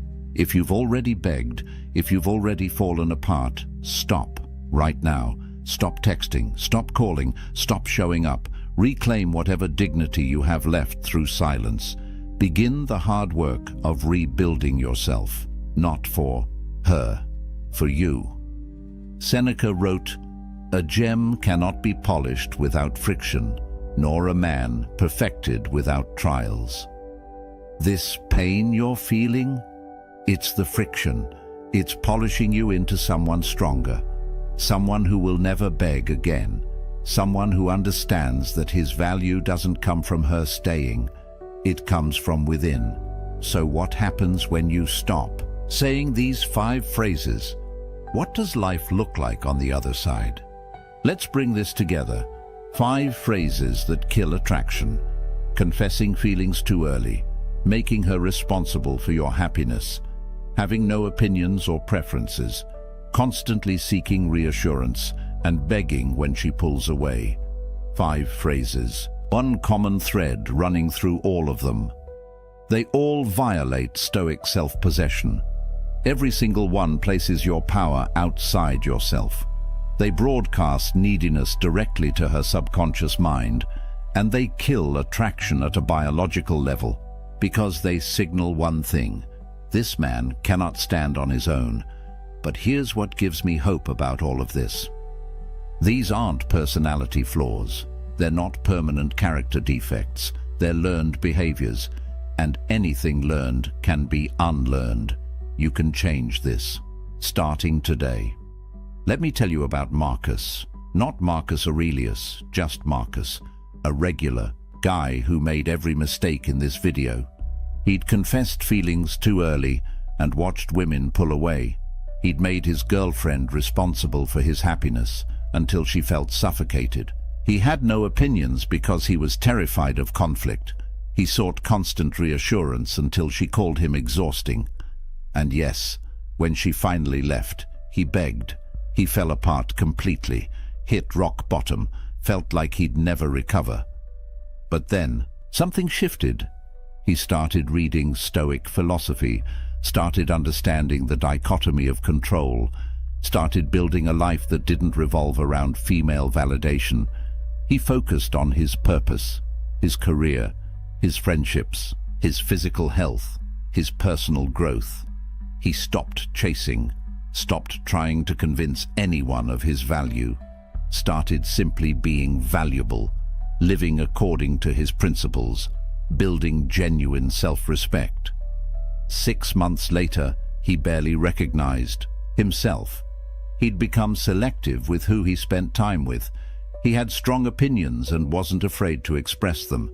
He could sit in uncertainty without panicking, and women noticed, not because he was playing games, because he'd genuinely transformed into a man who didn't need external validation to feel whole. Here's your path forward. 4 Stoic principles to live by. First, cultivate internal validation. Your worth is not determined by whether she likes you, whether she texts back, whether she stays. Your worth comes from living according to your values, from being a man of character. That's it. Second, practice amor fati.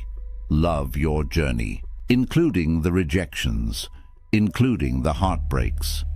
Every failure is teaching you something essential about yourself. Third, embody apatheia, emotional self-sufficiency, not coldness, not being unavailable, but being complete within yourself, so that relationships enhance your life rather than define it. Fourth, live with Pre-Socratic. Stay mindful of your principles in every interaction, especially when you're triggered, when you want to seek reassurance, when you feel the urge to confess feelings prematurely. Pause. Return to your values. Marcus Aurelius said it perfectly. Very little is needed to make a happy life. It is all within yourself, in your way of thinking. Build a life so fulfilling that a woman's presence is a bonus, not a necessity. Pursue work that matters. Cultivate deep friendships. Develop your body. Feed your mind. Contribute to something larger than yourself. When you do this, when you become genuinely whole, attraction happens naturally. Not because you're using techniques, because you've become the kind of man who doesn't need validation to feel valuable.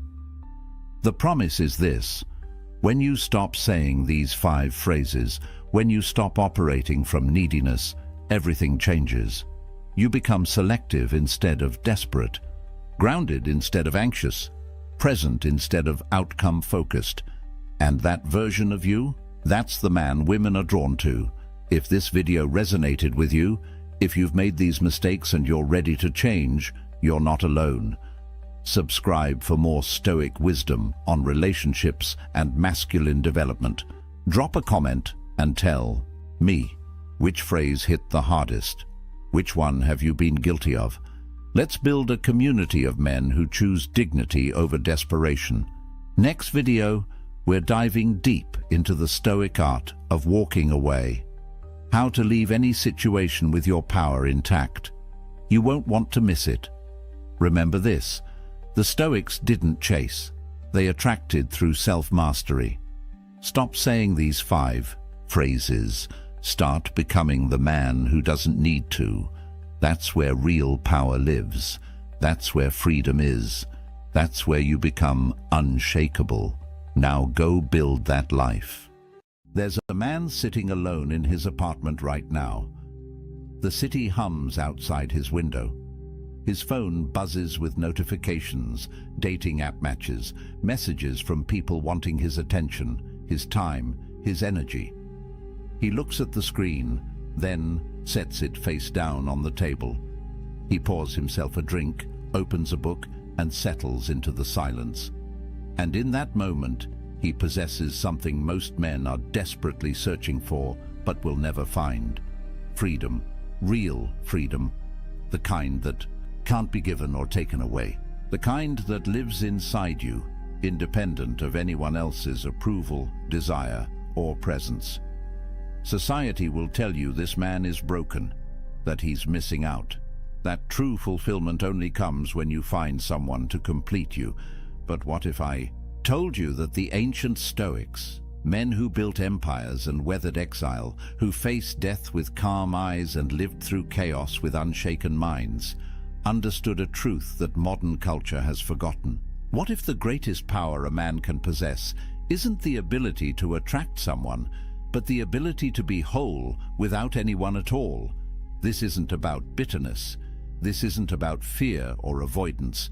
This is about sovereignty, about building an inner fortress so strong that you don't need external validation to feel alive. Marcus Aurelius ruled the Roman Empire, commanded armies, held the fate of millions in his hands. Yet he wrote in his private journal that the most peaceful place a man can retreat to isn't a mansion in the countryside or a vacation by the sea. It's his own mind, his own soul, the space within that no one else can touch. The Stoics called this autarkia, self-sufficiency, the ultimate virtue. And they understood that until a man learns to be complete in his solitude, he'll spend his entire life as a beggar seeking scraps of worth from others. So, let me ask you something. When was the last time you sat in silence with yourself and felt at peace? When was the last time you made a decision purely for you, without considering what someone else might think? When was the last time you felt truly free? Because what I'm about to share with you isn't just philosophy, it's liberation. And once you see it, you can't unsee it. The world has sold you a script. From the time you were a boy, you've been handed a blueprint for what success looks like. Get the girl, build the relationship, settle down, find your other half. The narrative is everywhere, in movies, in songs, in the casual conversations where people ask with pitying eyes, "Why are you still single?" As if being alone is a disease that needs curing, as if you're incomplete until someone else validates your existence. And here's the trap. Most men spend their entire lives chasing this script without ever questioning whether it's true. They measure their worth by their relationship status. They gauge their masculinity by how attractive their partner is, by how quickly they can lock someone down, by whether they can prove to the world that they're wanted. But the Stoics saw through this illusion 2,000 years ago. Epictetus, who spent years as a slave before becoming one of history's greatest philosophers, taught that true freedom has nothing to do with external circumstances. A man can be chained in a prison cell and be free. A man can live in a palace and be enslaved.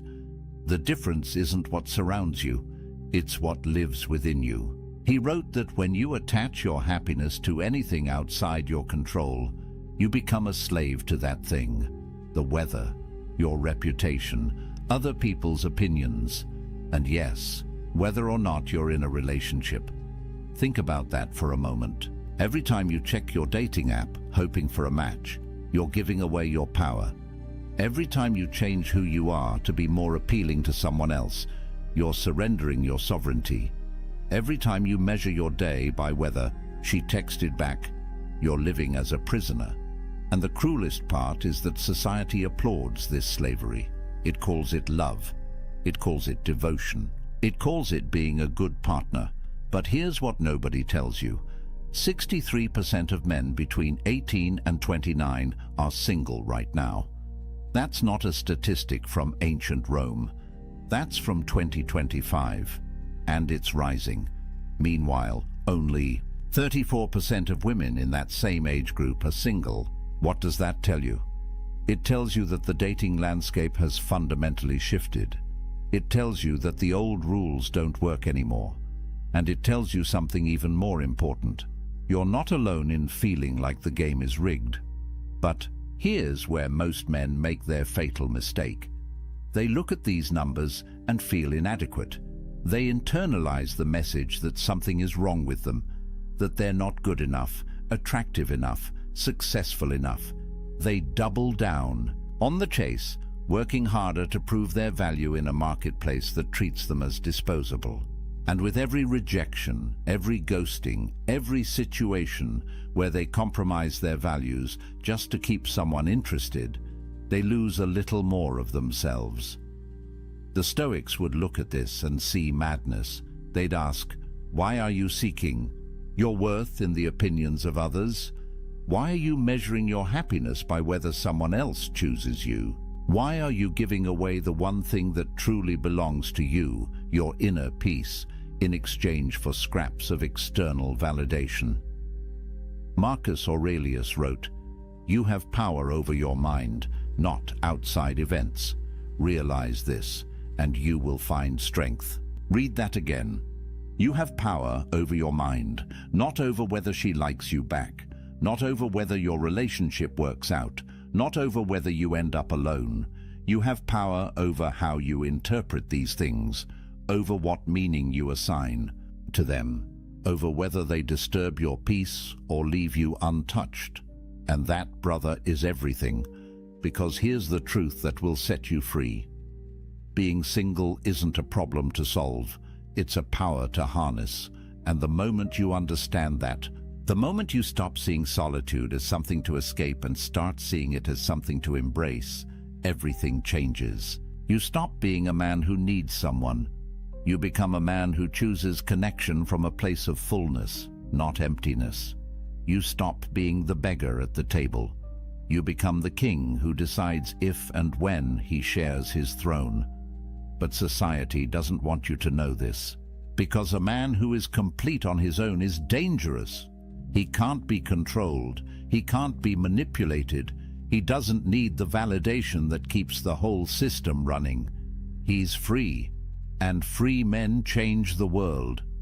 So let me show you what that freedom looks like. The ancient Stoics had a word that most people have never heard: autarkia. It's Greek, and it means self-sufficiency. Not in the sense that you live in the woods, chopping your own wood and filtering your own water, but in the deeper sense that your well-being, your peace, your sense of worth comes from within. It's the understanding that you need nothing outside yourself to be complete. That happiness isn't something you find in another person. It's something you cultivate in the fortress of your own mind. Marcus Aurelius understood this at the deepest level. Here was a man who had everything society says should make you happy. Emperor of Rome, immense wealth, beautiful family, power that stretched across the known world. Yet he wrote in his meditations, "Nowhere can man find a quieter or more untroubled retreat than in his own soul, not his palace, not his empire, his own soul." And he added, "It is in your power to retire into yourself whenever you choose." Think about what he's saying. The greatest sanctuary you'll ever know isn't a place. It's a practice. It's the ability to withdraw into your own mind, to find peace there regardless of what's happening around you, whether you're surrounded by chaos or sitting in silence, whether you're with someone or alone. The peace isn't circumstantial, it's constitutional. It's built into who you are. And once you develop this capacity, you become unstoppable. Epictetus, who went from slavery to philosophical mastery, taught his students that the key to this self-sufficiency is understanding what you control and what you don't. You don't control whether people love you. You don't control whether relationships last. You don't control the economic factors that make dating harder, the cultural shifts that change the rules, or the fact that modern technology has turned human connection into a swipe-based marketplace. None of that is in your control, but you do control your character, your response, your inner state, your decision about what kind of man you're going to be regardless of circumstance. And this is where it gets powerful. When Musonius Rufus, another Stoic philosopher, was exiled from Rome, sent away from his home, his friends, everything familiar, he didn't collapse into despair. He didn't spend his days mourning what he'd lost. Instead, he used his solitude to deepen his practice. He worked on his virtue. He refined his character. He became more himself, not less. And when people came from far away to learn from him, even in exile, they found a man who radiated peace, a man who proved that external circumstances have no power over an internally complete person. There's a story about Zeus, the king of the gods in Greek mythology, that the Stoics loved. During the cosmic conflagrations, when the universe would reset and everything would be destroyed, Zeus would sit alone. No other gods, no creation, just emptiness. And yet, he remained content, at peace, because his completeness didn't depend on what existed outside him. The Stoics used this image to teach that true self-sufficiency means you could lose everything, everyone, and still have yourself. And if you've built that self well, if you've made it a fortress of virtue and reason, then you have everything you need. Now, I know what you might be thinking. This sounds lonely. This sounds like isolation. But here's where the Stoics make a crucial distinction. There's a difference between loneliness and solitude. Loneliness is the pain of being disconnected. It's what happens when you're surrounded by people but feel empty inside. It's what happens when you're in a relationship but realize you don't actually know yourself anymore. Loneliness comes from lacking connection with others or with yourself. But solitude? Solitude is chosen. It's the intentional practice of spending time with yourself, not because you can't find anyone else, but because you recognize the value of your own company. Modern research backs this up. Studies show that when people choose to be alone, when they see solitude as an opportunity rather than a punishment, their stress levels drop. Their sense of autonomy increases. They report feeling more like themselves.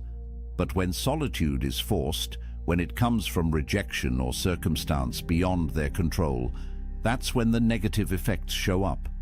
The difference is agency, power, choice. A man who embraces solitude isn't running from connection. He's building the foundation that makes genuine connection possible. Because you can't share yourself with someone else if you don't know who you are. You can't build intimacy if you're empty inside. The strongest relationships don't happen between two incomplete people desperately trying to fill each other's voids. They happen between two whole people who choose to walk side by side, not because they need to, but because they want to. And this brings us to something crucial. Self-sufficiency doesn't mean you become cold or isolated. Seneca, one of the wealthiest and most influential men in Rome, wrote extensively about friendship. He said that a wise man doesn't need friends, but he still desires them, not because they complete him, not because he can't survive without them, but because friendship, real friendship built on virtue and mutual respect, enhances life. It's a preferred indifferent, as the Stoics would say. Nice to have, but not necessary for your peace. Think about how revolutionary that is. Most men approach relationships from need. They need validation, they need sex, they need emotional support, they need someone to make them feel valuable. But when you approach from self-sufficiency, everything shifts. You don't need anyone, you choose them. And that choice, made from abundance rather than scarcity, creates relationships that are powerful, genuine, and free. Because neither person is using the other to fill a hole. Both are whole already. They're just enjoying the experience of being whole together. But getting to this point requires practice. It requires you to spend time alone and actually work on yourself. Not just scroll social media or numb out with entertainment. Real inner work. And that's uncomfortable, because when you sit in silence with yourself, when you remove all the distractions and external validations, you're forced to confront who you actually are. The thoughts you've been avoiding, the patterns you've been running from, the ways you've been living someone else's script instead of your own. Marcus Aurelius faced this daily. In his journal, he wrote reminders to himself. Wake up in the morning and remember who you are.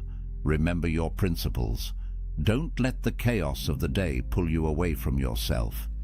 He understood that the greatest battle isn't against external enemies. It's against the internal tendency to lose yourself in the noise, to give away your power piece by piece until you wake up one day and realize you don't recognize the person you've become. But when you build self-sufficiency, when you develop autarkia, something remarkable happens. You stop being reactive. You stop living at the mercy of circumstance. Whether someone texts you back or doesn't, whether people approve of your choices or judge them, whether you spend Friday night with someone or alone with a good book, none of it disturbs your peace. You're grounded, centered, free. And that freedom, brother, is more valuable than any relationship could ever be. Because here's the paradox. The man who needs no one is the man everyone wants to be around. Strength attracts. Completeness attracts. When you're not grasping, not needy, not performing for validation, people feel it. They sense that you're different, that you operate from a different place. And the connections you do form, when you're ready, if you choose them, will be deeper and more real than anything you could build from a place of need. So what does this actually give you? What changes when you embrace solitude instead of running from it? The Stoics believed that external goods come in two categories: things that are genuinely good, like virtue and wisdom and character, and things that are preferred indifference, Wealth, health, relationships. Nice to have, but not essential to your well-being, not determinative of your worth. The moment you internalize this distinction, a weight lifts, because you stop attaching your happiness to things you can't control. Let's get practical. When you're single and you embrace it, you have financial sovereignty. No expensive dates where you're performing, trying to impress someone. No shared expenses where you have to negotiate every purchase. No compromise on how you spend your money. Every dollar you earn is yours to allocate as you see fit. You can invest in yourself, build your skills, travel, save, create, and you don't have to justify these choices to anyone. Modern research shows that single men, particularly those who embrace their status rather than fighting it, report lower financial stress. They have more control over their economic futures. They're not tied to another person's spending habits, debt, or financial crises. And in a world where economic pressure is one of the leading causes of relationship breakdown, that's not a small thing. You eliminate an entire category of stress simply by being financially sovereign. Then there's time sovereignty.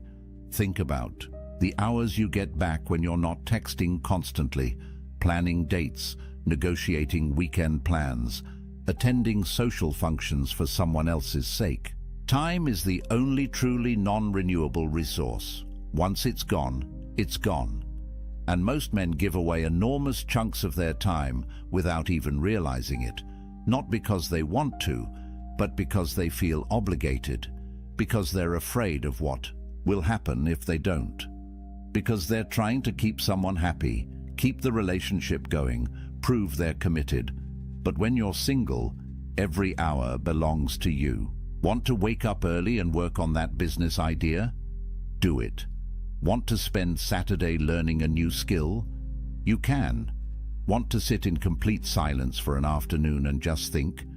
Nobody's going to text you asking where you are or why you're being distant. This isn't selfishness, it's self-ownership. And the Stoics believed that a man who doesn't own his time doesn't own his life.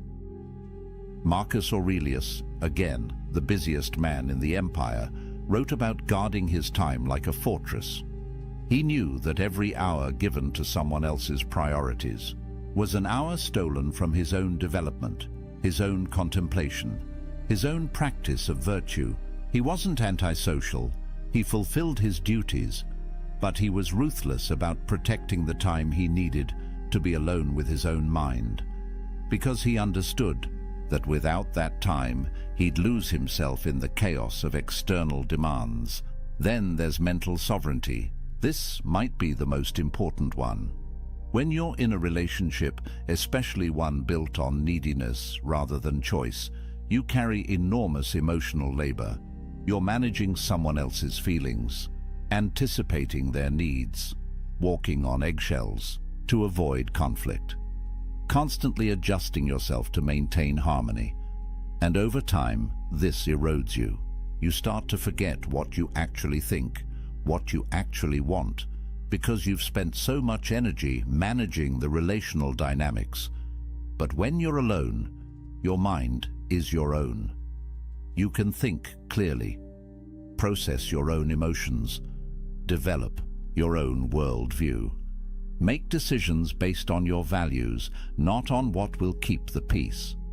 There's a reason why great thinkers throughout history, from philosophers to scientists to artists, often did their best work in solitude, because the mind needs space to wander, to connect ideas, to see things from new angles, and you can't do that when you're constantly reactive, constantly managing relationship dynamics, constantly split between your own needs and someone else's.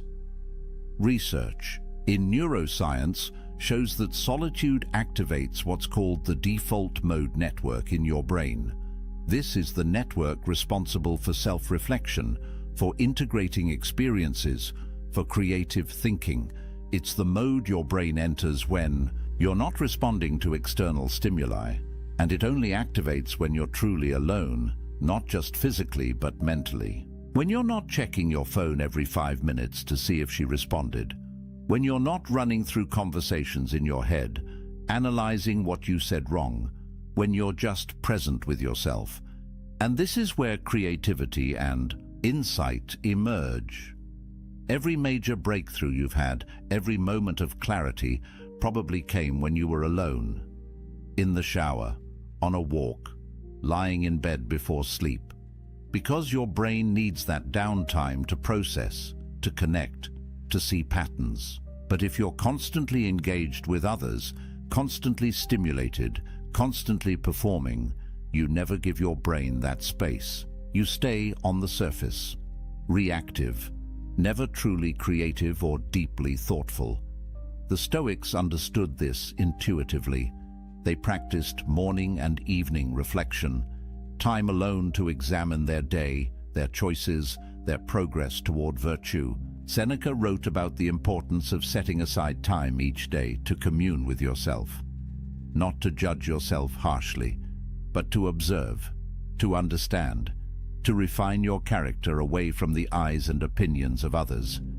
Because real growth happens in private. The person you become in solitude is the person you actually are. Everything else is performance. Then there's creative sovereignty.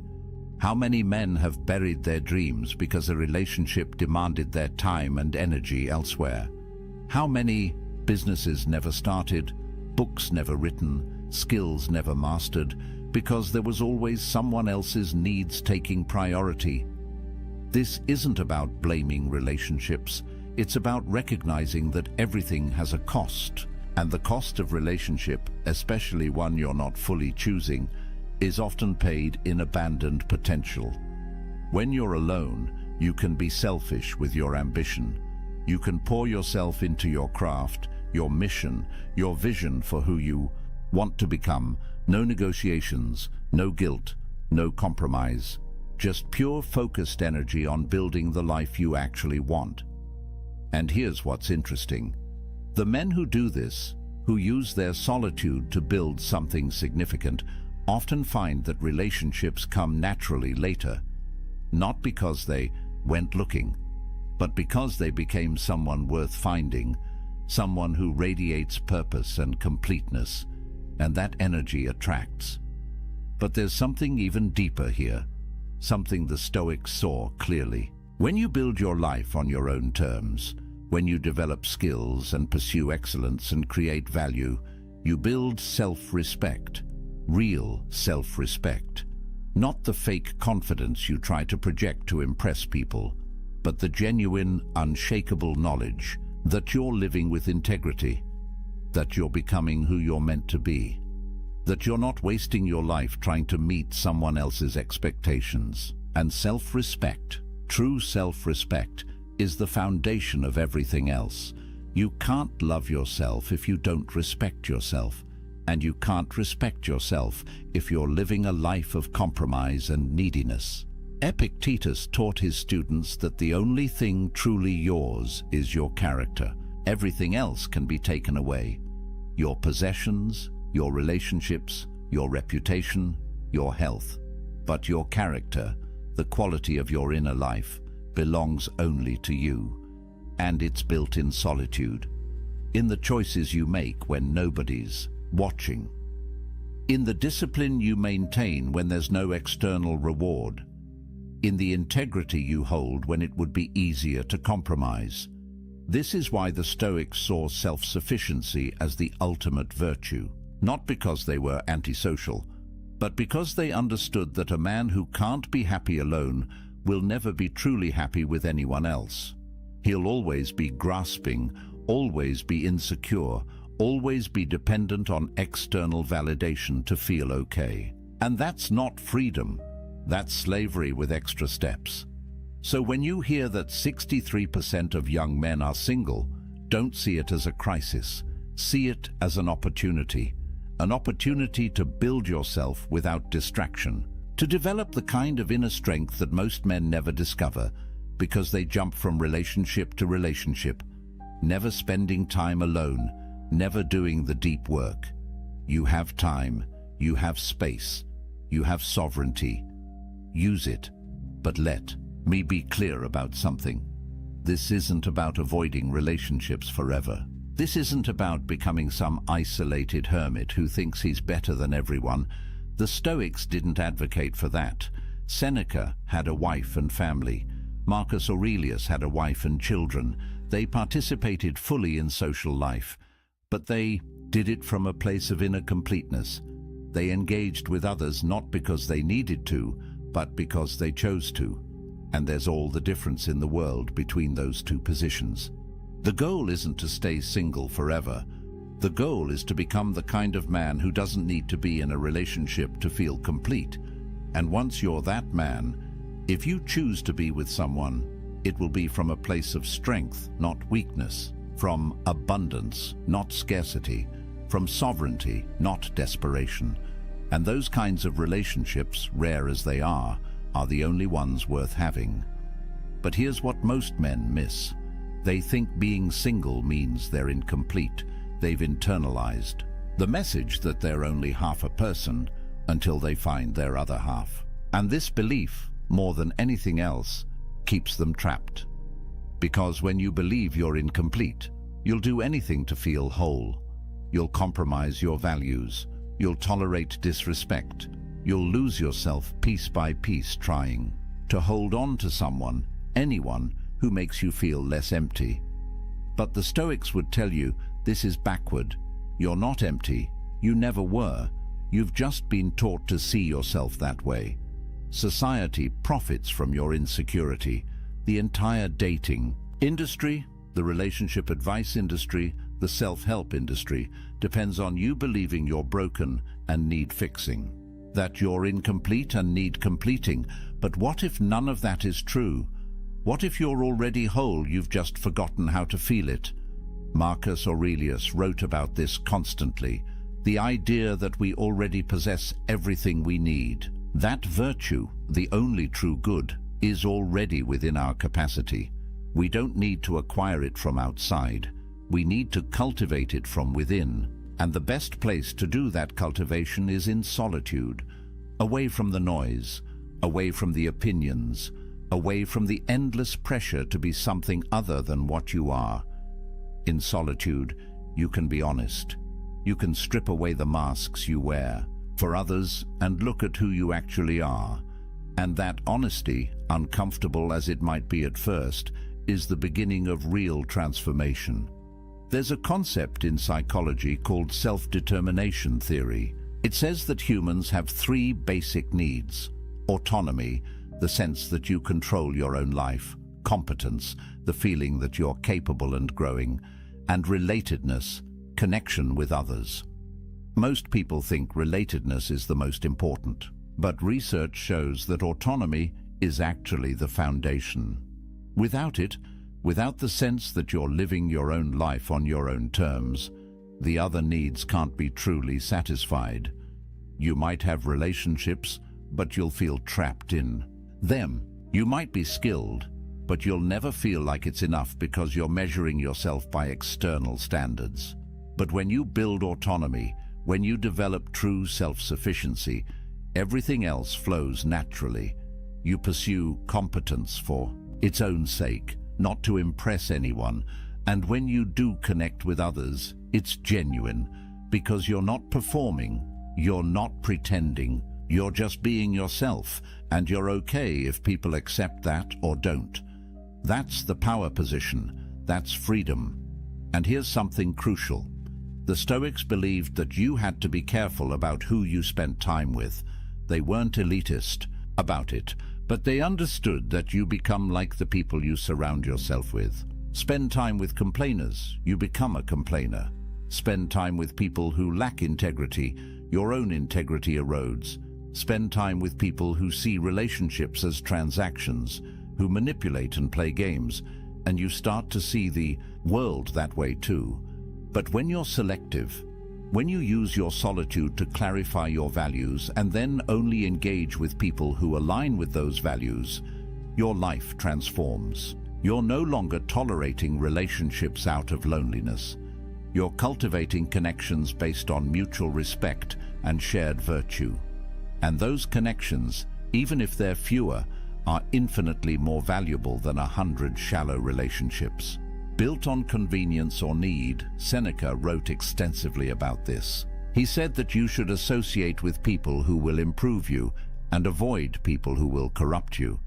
And he added that you should also be someone worth associating with, someone who adds value, someone who embodies the virtues you want to see in the world. That's the work of solitude. Becoming that person, not for anyone else, for yourself, because you want to look in the mirror and respect who you see. And this brings us to perhaps the most important point, the validation trap. Traditional masculinity, at least the toxic version of it, measures a man's worth by his romantic and sexual success.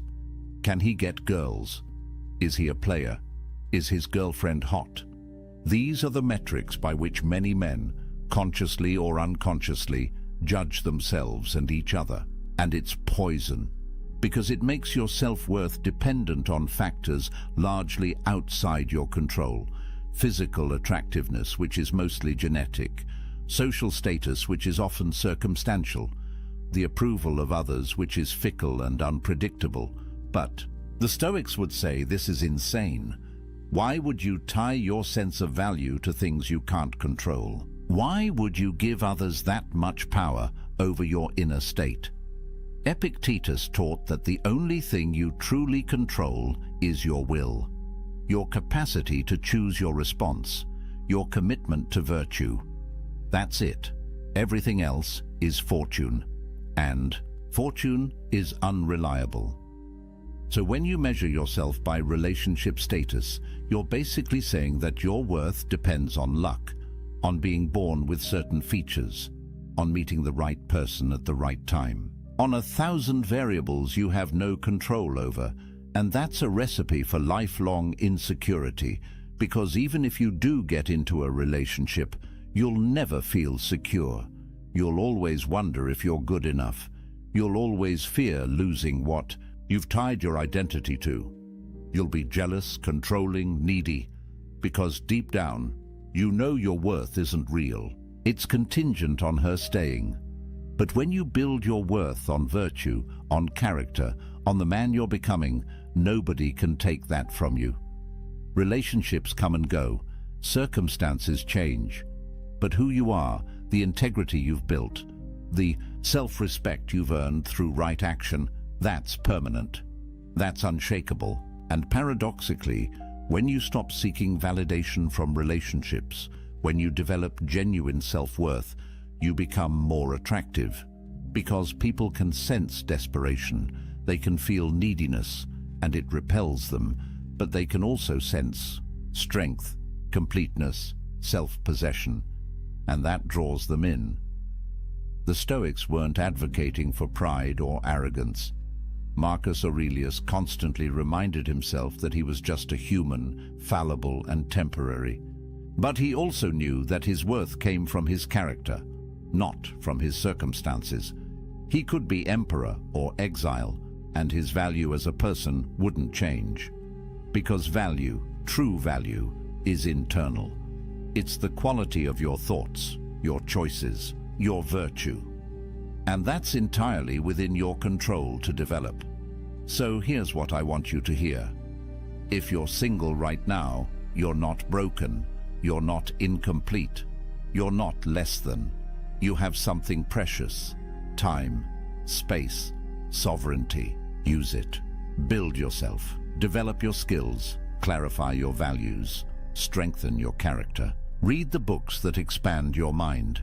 Pursue the projects that ignite your passion. Train your body, master your emotions. Become so complete in yourself that you don't need anyone else's validation to feel whole. And when you do that, one of two things will happen. Either you'll discover that you actually prefer solitude, that you've built a life so rich and meaningful on your own that adding a relationship would be a downgrade. And that's fine. That's a valid choice. The Stoics would respect it. Or you'll eventually meet someone and choose to build something with them. But it will be from a place of strength, from wholeness, from sovereignty, And that relationship, if it happens, will be powerful because it's not built on need. It's built on choice, on two complete people deciding to walk together, not because they have to, but because they want to. But either way, you win, because you'll have done the work. You'll have built the inner fortress. You'll have developed self-sufficiency. And nobody can take that from you. Not rejection, not loneliness, not societal pressure. You'll be free. And freedom, brother, is everything. Marcus Aurelius wrote late in his life, "Very little is needed to make a happy life. It is all within yourself, in your way of thinking." Read that again. Very little is needed.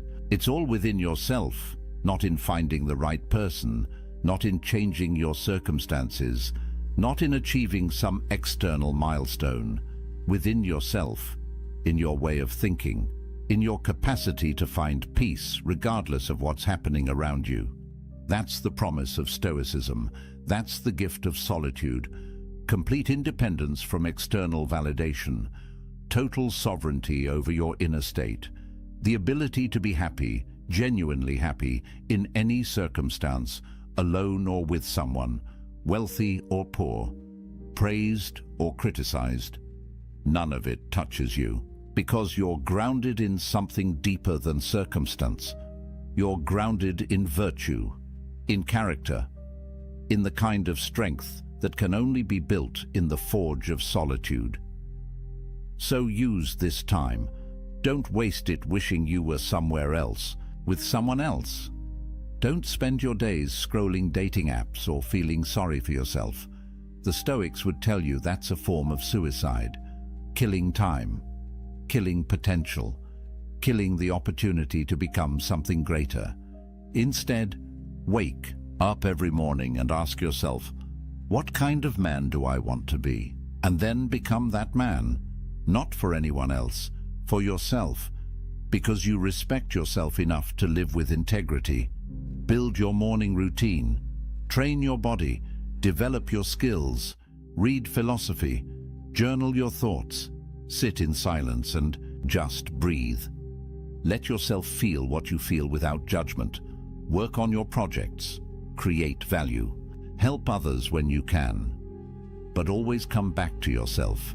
Always protect that inner space where nobody else has access. That's your sanctuary, your fortress, your source of power. And here's something powerful. Every time you choose solitude over connection born of desperation, you strengthen yourself. Every time you decline to compromise your values just to keep someone around, you build self-respect. Every time you sit with discomfort instead of numbing it with distraction or validation seeking, you develop emotional resilience. These choices compound. They build on each other, and over time, you become a different kind of man. The kind who doesn't need external validation. The kind who trusts himself. The kind who's free. The Stoics had a practice they called negative visualization. They'd imagine losing everything they had. Their wealth, their position, their relationships, their health.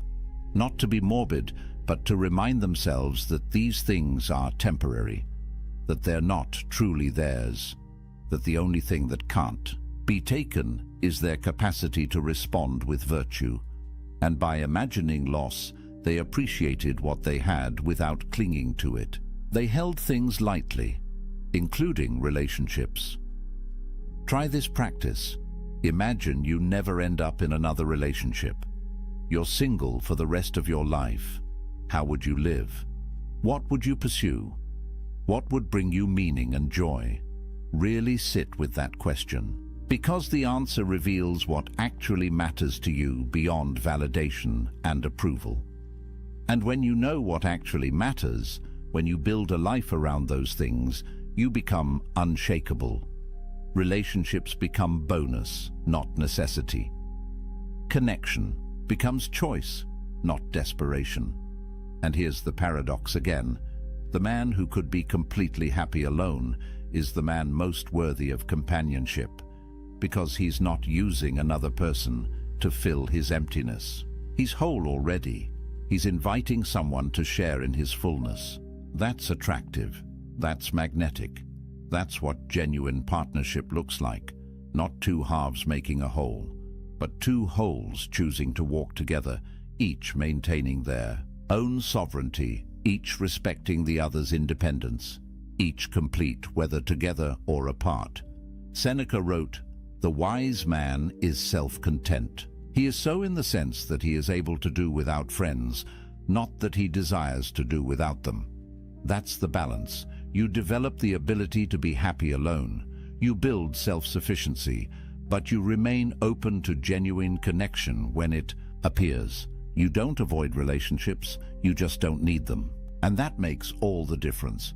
So where does this leave you? Right here, right now, with a choice.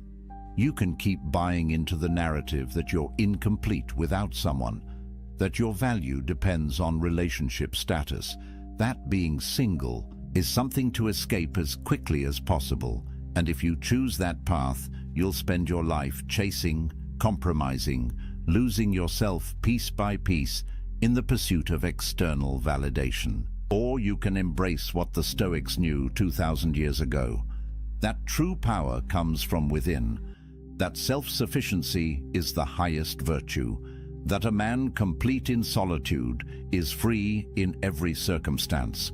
And if you choose that path, if you do the work, you'll build something that nobody can take from you, an inner fortress, a sovereignty that transcends circumstance, a peace that doesn't depend on anyone else's approval or presence. Marcus Aurelius ruled an empire. He had wealth, power, family, everything society says should make you happy. Yet he spent his evenings writing in his journal, reminding himself of what actually mattered: virtue, character, inner peace. He knew that everything else was temporary, that the only lasting value was the kind of person he was becoming, and he did that work in solitude, away from the crowds, away from the demands, in the quiet space of his own mind. You don't need an empire to do this. You don't need perfect circumstances. You just need to make the choice, to use your solitude as a gift, not a curse, to see being single not as a deficit, but as an opportunity, to build yourself so completely that you don't need validation from anyone. And when you do that, you become dangerous, not to others, but to the systems that profit from your insecurity. You become a man who can't be controlled, can't be manipulated, can't be sold something he doesn't need. You become free. And freedom is what the Stoics were teaching all along. Not freedom from circumstances, those will always change, but freedom within circumstances. The ability to maintain your peace, your integrity, your sense of self, regardless of what's happening around you, alone or with someone, successful or struggling, praised or criticized. None of it touches your core, because you've built something unshakable inside. And that, brother, is power. Real power. The kind that transforms not just your life, but the lives of everyone you touch. Because strength is contagious. Completeness inspires. Freedom spreads. So let me leave you with this. A man who needs no one is free to choose everyone. A man who needs someone is slave to his need. Which man do you want to be? The choice is yours. It's always been yours. And it starts right now, in this moment, with this decision, to stop seeking yourself in others and start building yourself in solitude, to stop measuring your worth by external validation and start grounding it in internal virtue, to stop running from being alone and start embracing it as the ultimate gift, the space where you become who you're meant to be. The Stoics are waiting for you, Marcus Aurelius, Epictetus, Seneca. They walked this path. They proved it works. They left you a blueprint. All you have to do is follow it. Build your inner fortress. Cultivate self-sufficiency. Embrace solitude not as a punishment, but as a privilege. And watch what happens. Watch how your life transforms when you stop living. for others and start living for yourself. Not in a selfish way, but in the way that honors your potential, your values, your unique path. That's what the Stoics called living according to nature, being fully yourself, and there's nothing more powerful than that. So if you found value in this, if these ideas resonate with something deep inside you, if you feel that pull toward building a different kind of life, do me a favor. Hit that like button. It tells me this message matters. It helps this reach other men who need to hear it. Subscribe to the channel because we're building something here. A community of men who refuse to live by society's script, who are doing the work, who understand that real strength comes from within. Drop a comment and tell me, what's one thing you're going to do this week to build your inner empire? One practice, one choice, one step towards self-sufficiency. And remember, this isn't the end, it's the beginning. Every journey toward freedom starts with a single step, a single decision. The decision to stop seeking worth in external validation and start building it through internal virtue. You've taken that step by being here, by listening, by opening your mind to a different way. Now keep walking, keep building, keep becoming. The man you're meant to be is waiting in the silence. Go find him. Until next time, stay strong, stay sovereign, stay free.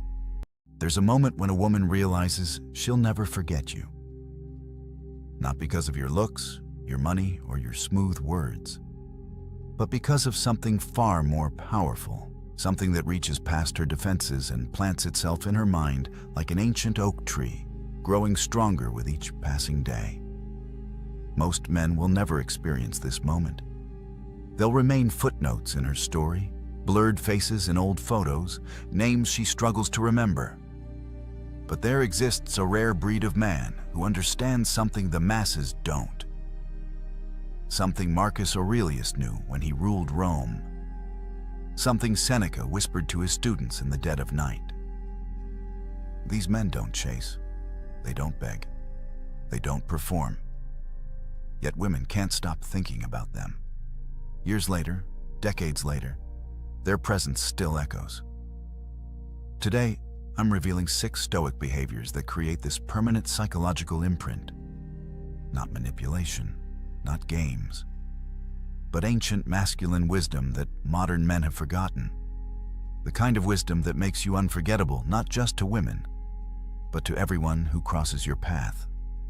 And here's the paradox that will reshape how you see attraction forever. The less you try to be remembered, the more unforgettable you become. The less you chase her mind, the more you occupy it. Because these 6 behaviors don't make you interesting, they make you irreplaceable. Let me tell you about 2 men in a coffee shop, both successful, both attractive, both interested in the same woman. The first man's phone buzzed during their conversation. Bad news from work. A client pulling out of a major deal. His face flushed red, his jaw clenched. He apologized, excused himself, and spent 10 minutes outside, pacing, making angry calls, letting everyone see his frustration. The second man faced something similar a week later. Same coffee shop, same woman. His phone lit up with news that his business partner had betrayed him, taking half their clients. But watch what happened next. He glanced at the message, took a deep breath that seemed to pull calmness from the air itself, and simply turned his phone face down. When she asked if everything was okay, he said with genuine calm, "It's something I'll handle. Right now, I'm here with you." 3 years later, she's married to the second man, not because he was richer or more successful, but because in that moment, she saw something rare. A man who could hold the storm inside without letting it spill onto everyone around him. Marcus Aurelius once wrote, while plague ravaged Rome and Germanic tribes attacked his borders, "You have power over your mind, not outside events. Realize this, and you will find strength." This isn't about suppressing emotion like some robot. Seneca himself wrote that we should feel deeply, but choose our response wisely. The difference between a boy and a man isn't the absence of emotional storms. It's the ability to be the calm eye within them. When you master this, something profound happens in her psychology. She stops seeing you as another reactive male driven by every impulse and trigger. She sees you as the rock, the anchor, the safe harbor her nervous system has been searching for since birth. Here's what neuroscience tells us. Emotional contagion is real. When you panic, her mirror neurons make her panic. When you rage, her body floods with stress hormones. But when you remain centered while chaos swirls, her entire being recognizes something primal: safety. Not the fake bravado of a man pretending nothing affects him, but the genuine groundedness of someone who feels the earthquake, but doesn't become it. I know an executive whose business partner didn't just betray him, but seduced his wife. Most men would have exploded, sought revenge, made scenes. But he did something that shocked everyone. He sat alone for 3 days, processing the pain without unleashing it on others. When he finally spoke, his words carried weight, not heat. He handled the divorce and the business dissolution with such dignified composure that his ex-wife later said, "His response to my betrayal made me realize what I'd lost." She thinks about him still, not with guilt, but with a respect that borders on awe, because she witnessed something most never see: a man who could be wounded without becoming weak, hurt without becoming hostile. This is the first unforgettable trait, not the absence of emotional storms, but mastery over them. Now let me tell you about an experiment that will change how you see every interaction. A restaurant, candles flickering, 2 people on a date. The woman is telling a story about her childhood, something vulnerable about her father's absence. The first man she dated would nod while scrolling his phone under the table, offering hollow responses. That's crazy. Wow, really? His body was there, but his presence was scattered across emails, texts, sports scores. The second man did something different. He turned his phone completely off. Not silent. Off. When she spoke, he leaned in slightly, his eyes never wandering to other tables, the TV at the bar, or the waitress walking by. He asked questions that showed he wasn't just hearing, but absorbing. How did that shape how you see trust? Do you still feel that way? Time seemed to slow. The restaurant noise faded. For those 2 hours, she felt like the only person in his universe. Epictetus taught that attention is the highest form of generosity we can offer another human. Think about that. In an age where everyone's mind is fragmented across 15 different screens, pure presence has become the rarest gift. When she's with you and feels your complete attention, not the leftover scraps after you've fed your distractions, her psychology shifts. The female brain, wired for emotional and social connection, recognizes something extraordinary. You're not trying to be somewhere else. You're not performing presence while mentally rehearsing your next meeting. You're actually there, fully, completely. This creates what psychologists call limbic resonance. 2 nervous systems syncing, creating a bubble of connection that she'll remember long after you're gone. Because here's what most men don't understand. Women don't remember what you said. They remember how present you were when you said it. Presence beats presence every single time. Watch what happens when you master this. She starts opening up in ways that surprise even her, sharing things she's never told anyone. Not because you're prying or pushing, but because your presence creates a safe container for her truth. She'll lie in bed months later, thinking about that conversation, wondering why she felt so seen, so held, so understood. It wasn't magic. It was presence. The kind of undivided attention that's become extinct in modern dating. The gravitational pull that makes her feel like she's the sun in your solar system, if only for that moment. And that moment becomes eternal in her memory. There's a test women use that most men don't even know they're taking. She'll push against your boundaries, question your decisions, challenge your standards, not because she wants you to break, but because she needs to know if you will. The man who bends to every emotional wind, who reshapes himself to avoid conflict, who has no line he won't cross to keep her happy, this man becomes forgettable before the relationship even ends. But let me tell you about Marcus, not the emperor, but a tech founder I know.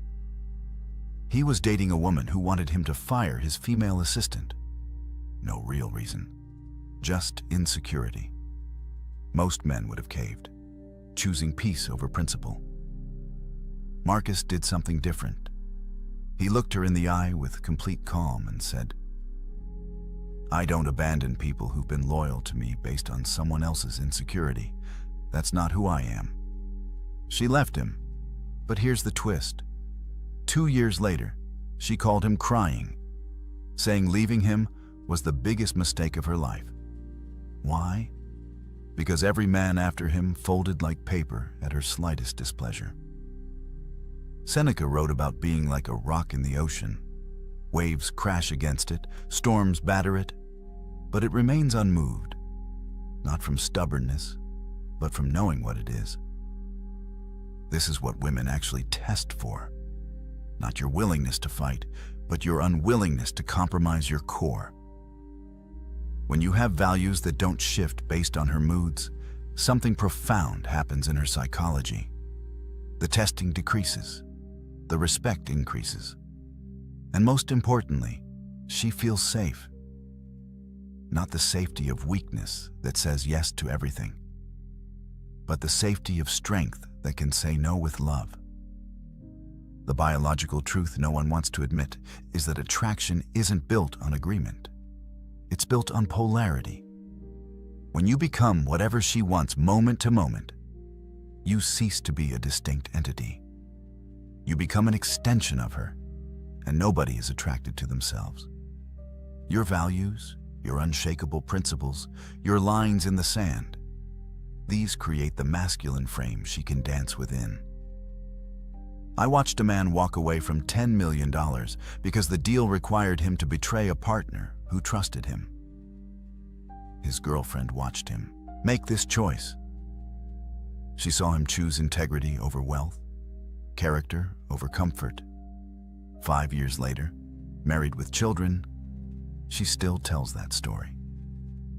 Not about the money he lost, but about the man he proved himself to be.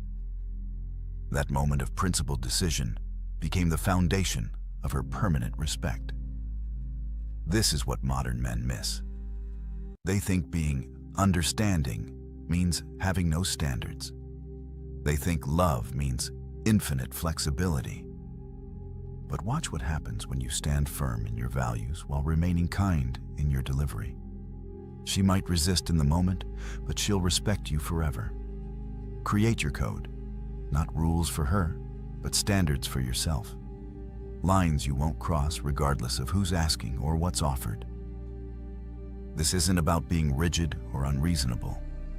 It's about being a man whose word means something, whose principles aren't negotiable, whose character doesn't fluctuate with circumstances. When she knows who you are at your core, when she can predict your response to moral challenges, when she sees you choose difficulty over dishonor, you become unforgettable. Because in a world of shapeshifters and people-pleasers, the man who knows himself and stands by it becomes a landmark in her life. A reference point she'll measure every other man against.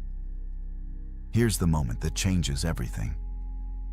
She's telling you about her father's death, or her struggle with anxiety, or the promotion she didn't get. tears well in her eyes. Most men do one of two things. They either shut down, becoming stone-faced statues of discomfort, or they scramble to fix, offering solutions to problems that don't need solving. But the unforgettable man does something different. He lets her see that her pain affects him, not in a weak, codependent way where he falls apart, but in a human way that says, "Your hurt matters to me." His eyes might soften, his voice might catch slightly when he responds. He shares his own moment of loss, not to compete, but to connect. Marcus Aurelius, the philosopher-emperor who could have claimed divine status, wrote openly about weeping when his mentor died. "I gave way to tears," he wrote, "for he was a man worthy of them." The strongest man in the world admitted to crying. Yet somehow modern men think feeling makes them weak. But here's the psychological truth that changes everything. When she sees your humanity, not your performance of invulnerability, bonding hormones flood her brain. Oxytocin, vasopressin, the same chemicals that bond mothers to children and create lifetime partnerships. But this must be strategic vulnerability, not emotional dumping. There's a massive difference between sharing your depth and drowning her in your dysfunction. The man who tells her about his father's harsh criticism and how it shaped his drive, that's depth. The man who complains about his boss every night for 2 hours, that's drainage. The moment should be rare, unexpected, like discovering a hidden room in a house she thought she knew. I knew a special forces operator, trained to kill, conditioned to feel nothing. On their third date, a song came on that his deceased brother used to play. For just a moment, his eyes went somewhere else. When she asked, he simply said, "My brother loved this song. I miss him." That was it. No drama, no collapse, just a glimpse behind the armor. She later said that 10-second moment created more connection than 3 months of conversation. Because she saw the man, not the mask. The unforgettable man masters this paradox. Strong enough to be vulnerable, controlled enough to be emotional, secure enough to be human. You don't dump your problems on her like she's your therapist. You don't cry more than she does. But in specific moments, you let her see that you feel deeply, that loss has touched you, that beauty moves you, that her joy genuinely lifts your spirit. This selective vulnerability becomes a key that unlocks a door in her heart that logic could never open. She stops seeing you as another emotionally constipated male or an emotional wreck. She sees you as whole, complete, a man who has integrated his shadows instead of hiding or being consumed by them. Watch what happens to a man without a mission. He makes her his mission. Every text becomes urgent. Every moment apart feels like abandonment. He orbits her like a lost satellite, and she feels the weight of being his only source of meaning. This man becomes forgettable the moment she realizes she's dating a boy, looking for a mother, not a man looking for a partner. But the man with purpose moves differently through the world. He loves deeply but doesn't need desperately. He wants her but doesn't require her for his existence to make sense. Epictetus said it best. First, say to yourself what you would be, then do what you have to do. This is the magnetic pull of direction. Women are biologically wired to recognize this. Throughout history, they've attached themselves to men moving towards something greater than comfort. The hunter tracking prey, the warrior defending the tribe, the builder creating shelter. The modern equivalent isn't about hunting mammoths. It's about having something you're building that exists independent of any relationship. Your mission becomes your North Star, and she becomes someone who might join your journey, not the journey itself. I watched an entrepreneur choose to delay expanding his business to care for his ailing mother. His girlfriend watched him sacrifice immediate profit for principle.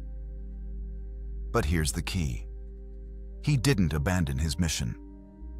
He adjusted its timeline for values-based reasons. She saw a man who could balance ambition with humanity, drive with duty. 3 years later, she still talks about that decision. Not because he chose family, but because he had something worth choosing between. Your mission doesn't have to be grand. You don't need to be Elon Musk trying to colonize Mars. But you need something you're moving toward that would exist, whether she's there or not. A business you're building, a skill you're mastering, a cause you're serving, a legacy you're creating. When she sees you have direction independent of her presence, her role clarifies. She's not responsible for your happiness. She's not the source of your purpose. She's someone who might enhance your journey and you hers. This creates the kind of healthy polarity that keeps attraction alive for decades. She can be feminine because you're handling the masculine burden of direction. She can flow because you're providing structure. She can trust your leadership because you're actually going somewhere worth following. Build your personal philosophy. Not what sounds good, but what you actually believe, what you stand for, what you're creating, what legacy you want to leave. When she asks about your dreams, and you speak with the fire of genuine purpose, not rehearsed ambitions but real direction, she feels something ancient stir. The recognition of a man worth following, worth supporting, worth remembering long after paths diverge. The waiter brings the wrong order. She watches, not the waiter, but you. Your response in this 10-second window reveals more about your character than 10 hours of conversation. The forgettable man either explodes with entitled anger or dismisses the waiter like furniture. The unforgettable man does something unexpected. He treats the mistake with grace, maybe even humor, speaking to the waiter like an equal, not a servant. This isn't weakness. This is strength so secure it doesn't need to dominate those it could. Seneca wrote, "Every new thing excites the mind, but a mind in its right state should be ready for anything." The man who's kind to those who can do nothing for him shows a nobility that money can't buy. Modern men get this backwards. They think kindness is weakness, that being good is being soft. But watch what happens when you combine strength with kindness. When you can defend her from danger and help an elderly woman with groceries in the same afternoon. When you can negotiate million-dollar deals and remember your doorman's daughter's name. When you can be fierce when needed and gentle when possible. This is the final piece of the unforgettable puzzle. Not kindness from weakness that's really just people-pleasing, but kindness from strength that chooses to lift rather than crush. She sees you hold the door for strangers. Tip generously even when service wasn't perfect. Speak respectfully about your ex even though she hurt you. These moments accumulate in her mind, building a picture of your true character. The most powerful moment I ever witnessed was a CEO who discovered his employee had been stealing from the company. Instead of prosecution, he sat with the man, learned about his son's medical bills, and worked out a repayment plan while helping him find better insurance. His wife watched this unfold. She saw power used to heal rather than harm. Years later, after his death, she said, that moment defined the man she married. Not his success, not his wealth, but his choice to be kind when he had every right to be cruel. This is what echoes through time.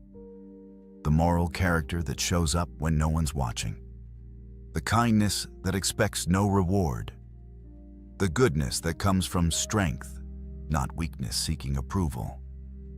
Brother, these 6 traits aren't just about being unforgettable to women. They're about becoming the kind of man who leaves a permanent mark on everyone he meets. The man who masters his emotional storms becomes the calm in everyone's chaos. The man who gives his full presence makes every person feel like they matter. The man with unshakable values becomes a landmark in a world of shifting sands. The man who balances strength with vulnerability shows others what wholeness looks like. The man with a mission inspires others to find their own. The man who combines power with kindness demonstrates true nobility. This isn't about perfection. It's about direction, about becoming more of who you're meant to be and less of what others expect you to be. Start with one trait. Master your emotional responses this week, or give someone your complete presence, or define one unshakable value. The transformation doesn't happen overnight, but each step moves you closer to becoming unforgettable, not just to her, but to yourself. Because in the end, the man you become while pursuing these traits matters more than who remembers you. Subscribe now and join a brotherhood of men who refuse to be forgotten, who choose depth over surface, character over comfort, legacy over likes. The world has enough forgettable men. It's time to be remembered. Your move, brother. There's a man sitting alone in his apartment right now. The city hums outside his window. His phone buzzes with notifications, dating app matches, messages from people wanting his attention, his time, his energy. He looks at the screen, then sets it face down on the table. He pours himself a drink, opens a book, and settles into the silence. And in that moment, he possesses something most men are desperately searching for, but will never find. Freedom. Real freedom. The kind that can't be given or taken away. The kind that lives inside you, independent of anyone else's approval, desire, or presence. Society will tell you this man is broken, that he's missing out. That true fulfillment only comes when you find someone to complete you. But what if I told you that the ancient Stoics, men who built empires and weathered exile, who faced death with calm eyes and lived through chaos with unshaken minds, understood a truth that modern culture has forgotten? What if the greatest power a man can possess isn't the ability to attract someone, but the ability to be whole without anyone at all? This isn't about bitterness. This isn't about fear or avoidance. This is about sovereignty, about building an inner fortress so strong that you don't need external validation to feel alive. Marcus Aurelius ruled the Roman Empire, commanded armies, held the fate of millions in his hands. Yet he wrote in his private journal that the most peaceful place a man can retreat to isn't a mansion in the countryside or a vacation by the sea. It's his own mind, his own soul, the space within that no one else can touch. The Stoics called this autarkia, self-sufficiency, the ultimate virtue. And they understood that until a man learns to be complete in his solitude, he'll spend his entire life as a beggar seeking scraps of worth from others. So, let me ask you something. When was the last time you sat in silence with yourself and felt at peace? When was the last time you made a decision purely for you, without considering what someone else might think? When was the last time you felt truly free? Because what I'm about to share with you isn't just philosophy, it's liberation. And once you see it, you can't unsee it. The world has sold you a script. From the time you were a boy, you've been handed a blueprint for what success looks like. Get the girl, build the relationship, settle down, find your other half. The narrative is everywhere, in movies, in songs, in the casual conversations where people ask with pitying eyes, "Why are you still single?" As if being alone is a disease that needs curing, as if you're incomplete until someone else validates your existence. And here's the trap. Most men spend their entire lives chasing this script without ever questioning whether it's true. They measure their worth by their relationship status. They gauge their masculinity by how attractive their partner is, by how quickly they can lock someone down, by whether they can prove to the world that they're wanted. But the Stoics saw through this illusion 2,000 years ago. Epictetus, who spent years as a slave before becoming one of history's greatest philosophers, taught that true freedom has nothing to do with external circumstances. A man can be chained in a prison cell and be free. A man can live in a palace and be enslaved. The difference isn't what surrounds you, it's what lives within you. He wrote that when you attach your happiness to anything outside your control, you become a slave to that thing. The weather, your reputation, other people's opinions, and yes, whether or not you're in a relationship. Think about that for a moment. Every time you check your dating app, hoping for a match, you're giving away your power. Every time you change who you are to be more appealing to someone else, you're surrendering your sovereignty. Every time you measure your day by whether she texted back, you're living as a prisoner. And the cruelest part is that society applauds this slavery. It calls it love. It calls it devotion. It calls it being a good partner. But here's what nobody tells you. 63% of men between 18 and 29 are single right now. That's not a statistic from ancient Rome. That's from 2025. And it's rising. Meanwhile, only 34% of women in that same age group are single. What does that tell you? It tells you that the dating landscape has fundamentally shifted. It tells you that the old rules don't work anymore. And it tells you something even more important.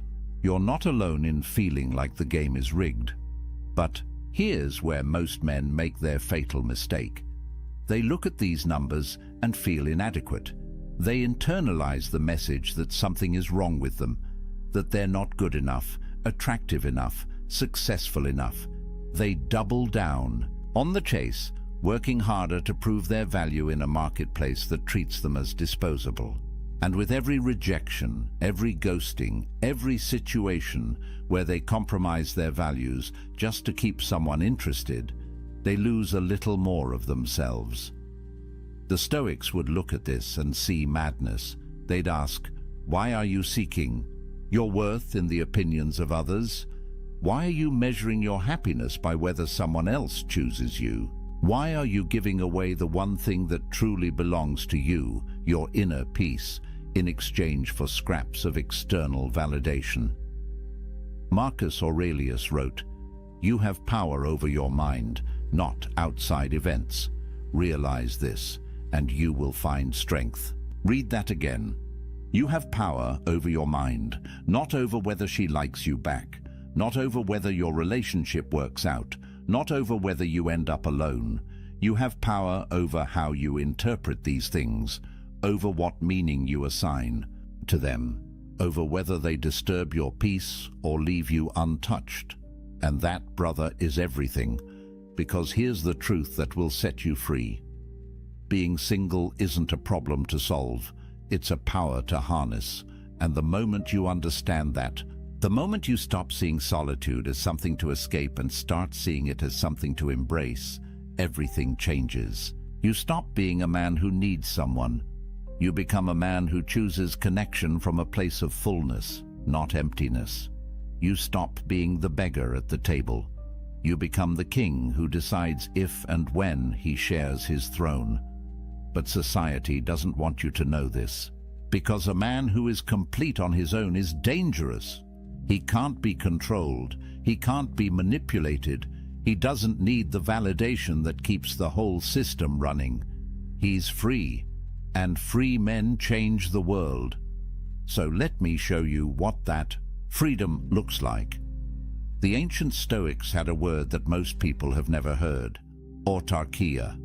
It's Greek, and it means self-sufficiency. Not in the sense that you live in the woods, chopping your own wood and filtering your own water, but in the deeper sense that your well-being, your peace, your sense of worth comes from within.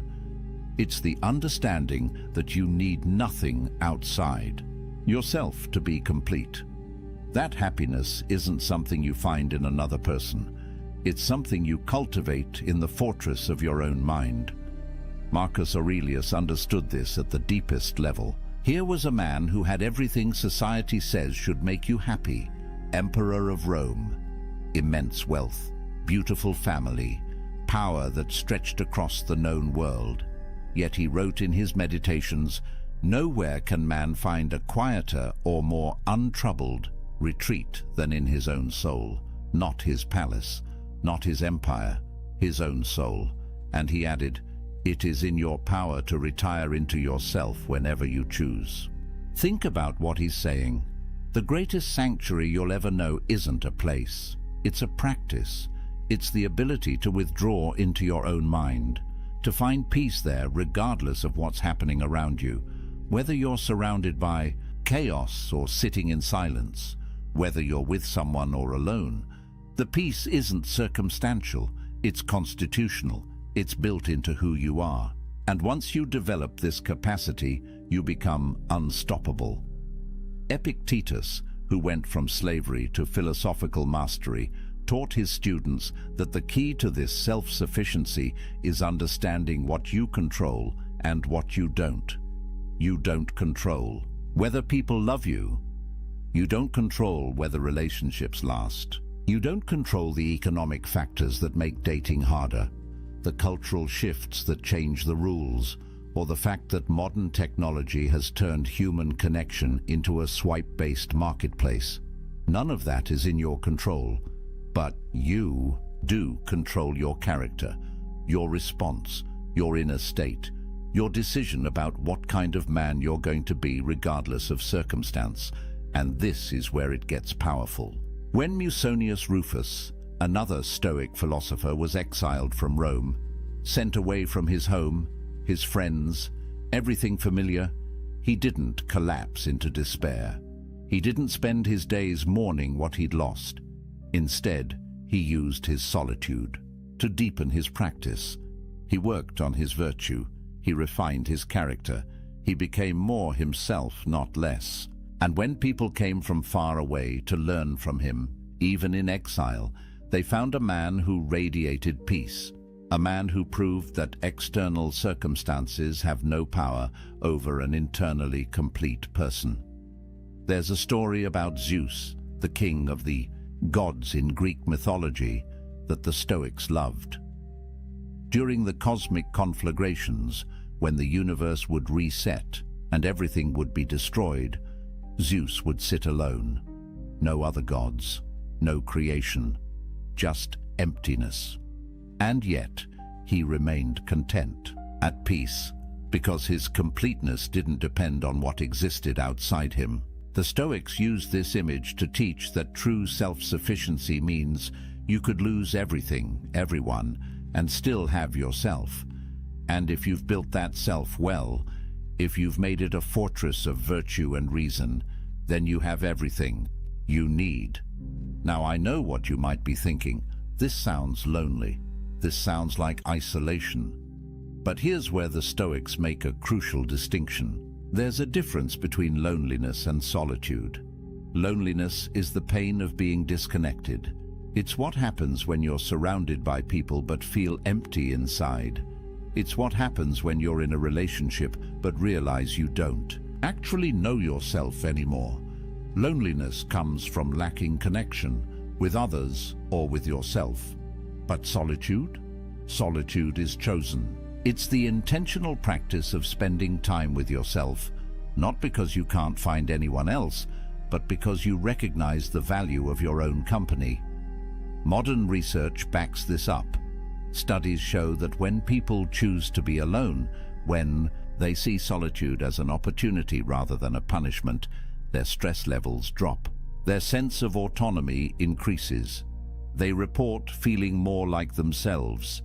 But when solitude is forced, when it comes from rejection or circumstance beyond their control, that's when the negative effects show up.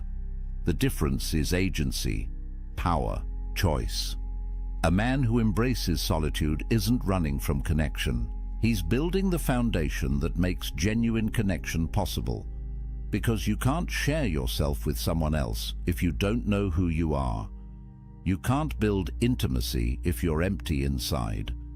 The strongest relationships don't happen between two incomplete people desperately trying to fill each other's voids. They happen between two whole people who choose to walk side by side, not because they need to, but because they want to. And this brings us to something crucial. Self-sufficiency doesn't mean you become cold or isolated. Seneca, one of the wealthiest and most influential men in Rome, wrote extensively about friendship. He said that a wise man doesn't need friends, but he still desires them, not because they complete him, not because he can't survive without them, but because friendship, real friendship built on virtue and mutual respect, enhances life. It's a preferred indifferent, as the Stoics would say. Nice to have, but not necessary for your peace. Think about how revolutionary that is. Most men approach relationships from need. They need validation, they need sex, they need emotional support, they need someone to make them feel valuable. But when you approach from self-sufficiency, everything shifts. You don't need anyone, you choose them. And that choice, made from abundance rather than scarcity, creates relationships that are powerful, genuine, and free. Because neither person is using the other to fill a hole. Both are whole already. They're just enjoying the experience of being whole together. But getting to this point requires practice. It requires you to spend time alone and actually work on yourself. Not just scroll social media or numb out with entertainment. Real inner work. And that's uncomfortable, because when you sit in silence with yourself, when you remove all the distractions and external validations, you're forced to confront who you actually are. The thoughts you've been avoiding, the patterns you've been running from, the ways you've been living someone else's script instead of your own. Marcus Aurelius faced this daily.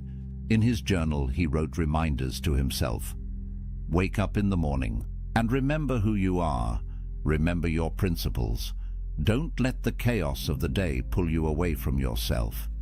He understood that the greatest battle isn't against external enemies. It's against the internal tendency to lose yourself in the noise, to give away your power piece by piece until you wake up one day and realize you don't recognize the person you've become. But when you build self-sufficiency, when you develop autarkia, something remarkable happens. You stop being reactive. You stop living at the mercy of circumstance. Whether someone texts you back or doesn't, whether people approve of your choices or judge them, whether you spend Friday night with someone or alone with a good book, none of it disturbs your peace. You're grounded, centered, free. And that freedom, brother, is more valuable than any relationship could ever be. Because here's the paradox. The man who needs no one is the man everyone wants to be around. Strength attracts. Completeness attracts. When you're not grasping, not needy, not performing for validation, people feel it. They sense that you're different, that you operate from a different place. And the connections you do form, when you're ready, if you choose them, will be deeper and more real than anything you could build from a place of need. So what does this actually give you? What changes when you embrace solitude instead of running from it? The Stoics believed that external goods come in two categories: things that are genuinely good, like virtue and wisdom and character, and things that are preferred indifference, wealth, health, relationships. Nice to have, but not essential to your well-being, not determinative of your worth. The moment you internalize this distinction, a weight lifts, because you stop attaching your happiness to things you can't control. Let's get practical. When you're single and you embrace it, you have financial sovereignty. No expensive dates where you're performing, trying to impress someone. No shared expenses where you have to negotiate every purchase. No compromise on how you spend your money. Every dollar you earn is yours to allocate as you see fit.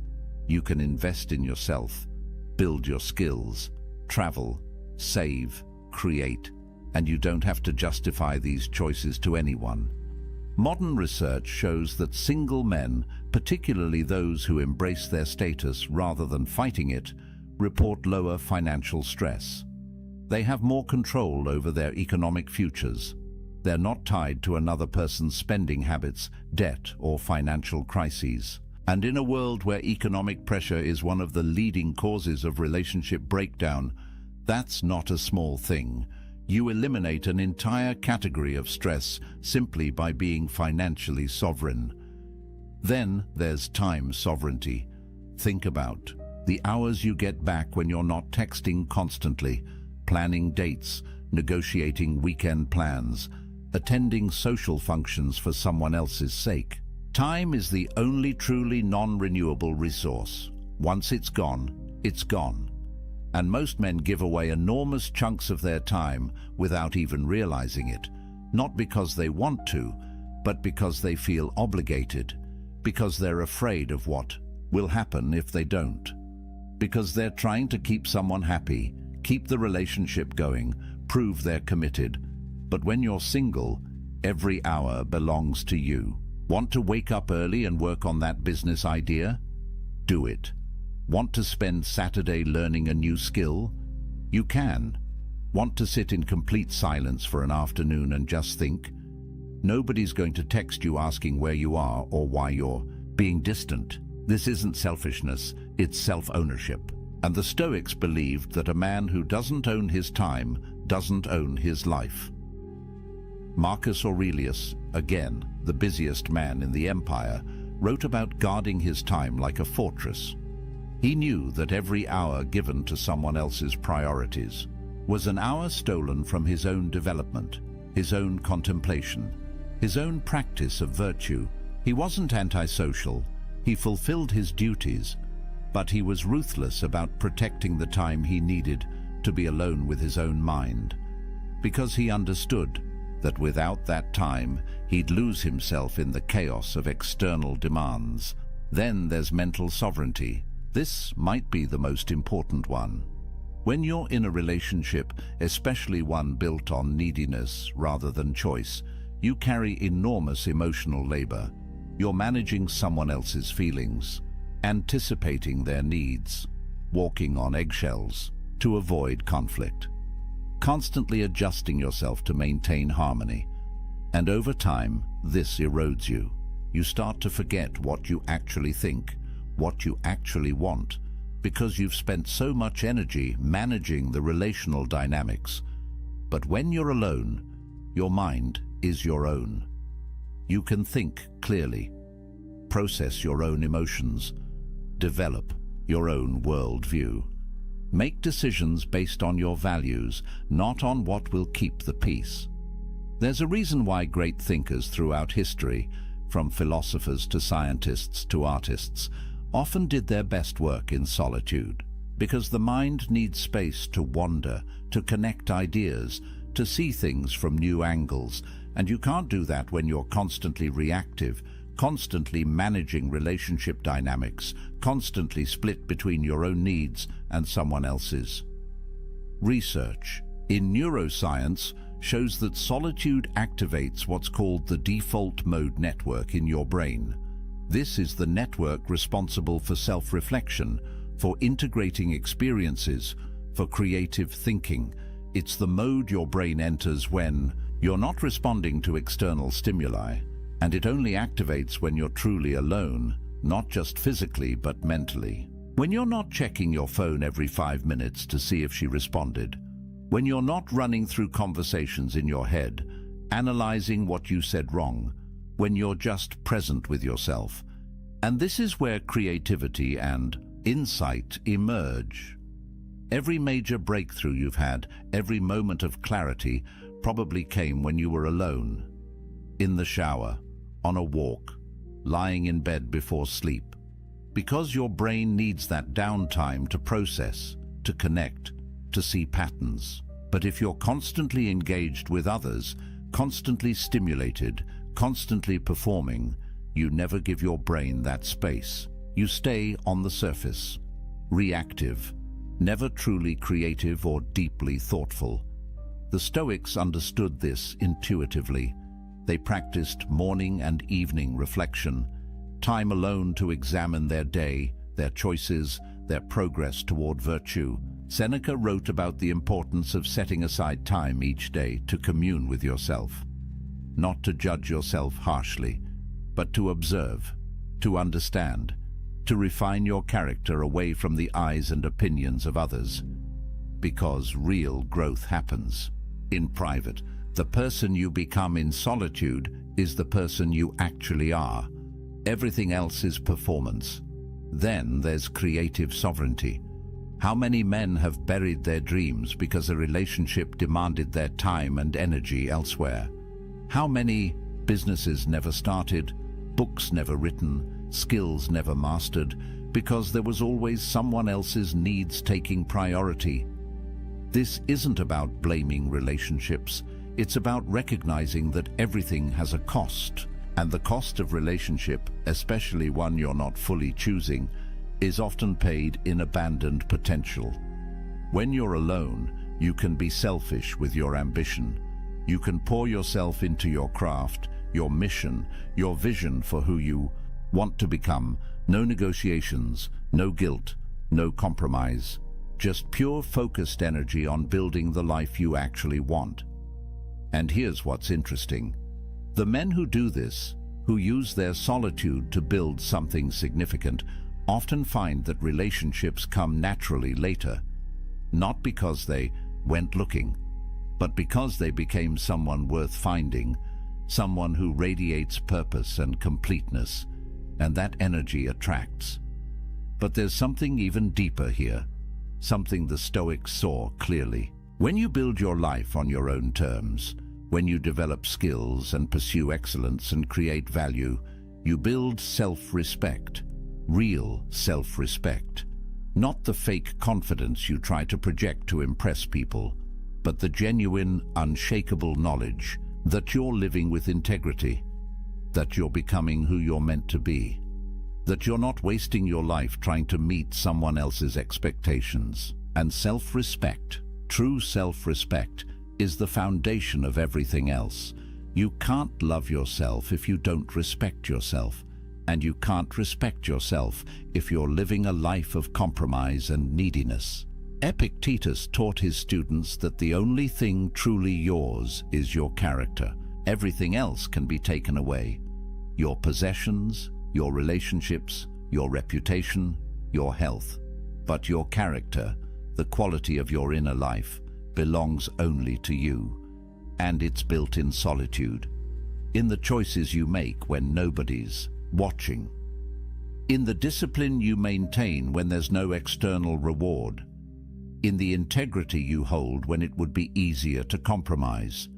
This is why the Stoics saw self-sufficiency as the ultimate virtue, not because they were antisocial, but because they understood that a man who can't be happy alone will never be truly happy with anyone else.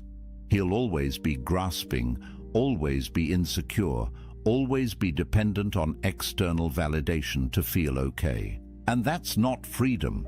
That's slavery with extra steps. So when you hear that 63% of young men are single, don't see it as a crisis. See it as an opportunity to build yourself without distraction, to develop the kind of inner strength that most men never discover because they jump from relationship to relationship, never spending time alone, never doing the deep work. You have time, you have space, you have sovereignty. Use it, but let me be clear about something. This isn't about avoiding relationships forever. This isn't about becoming some isolated hermit who thinks he's better than everyone. The Stoics didn't advocate for that. Seneca had a wife and family. Marcus Aurelius had a wife and children.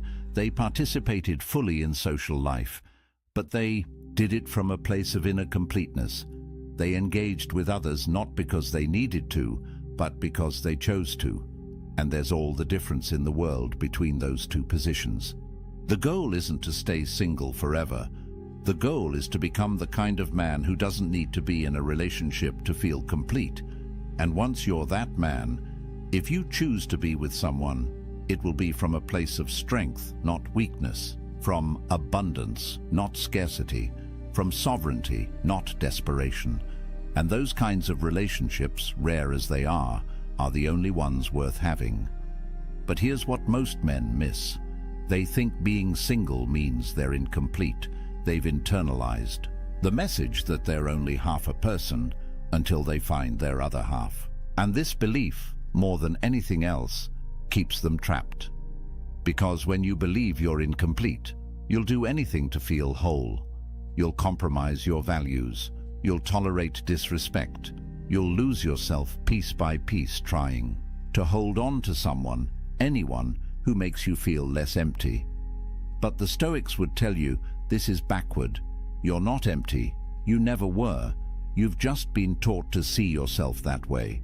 Society profits from your insecurity. The entire dating industry, the relationship advice industry, the self-help industry depends on you believing you're broken and need fixing, that you're incomplete and need completing. But what if none of that is true? What if you're already whole, you've just forgotten how to feel it?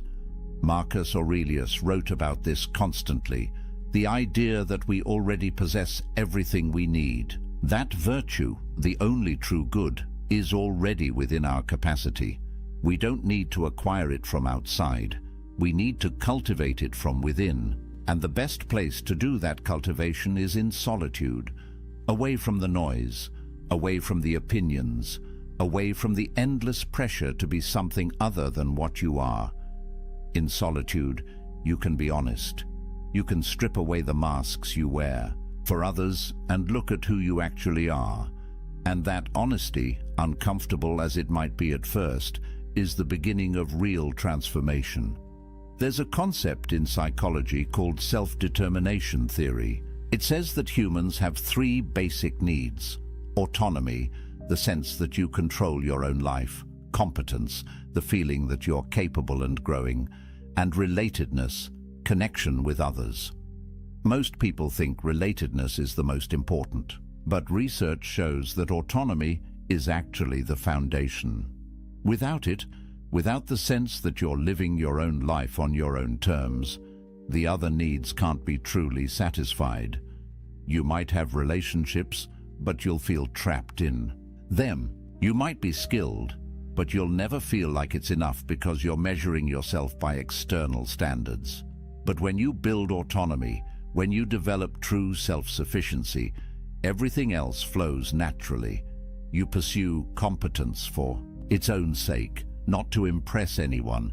And when you do connect with others, it's genuine, because you're not performing, you're not pretending, you're just being yourself, and you're okay if people accept that or don't. That's the power position. That's freedom. And here's something crucial. The Stoics believed that you had to be careful about who you spent time with. They weren't elitist about it, but they understood that you become like the people you surround yourself with. Spend time with complainers, you become a complainer.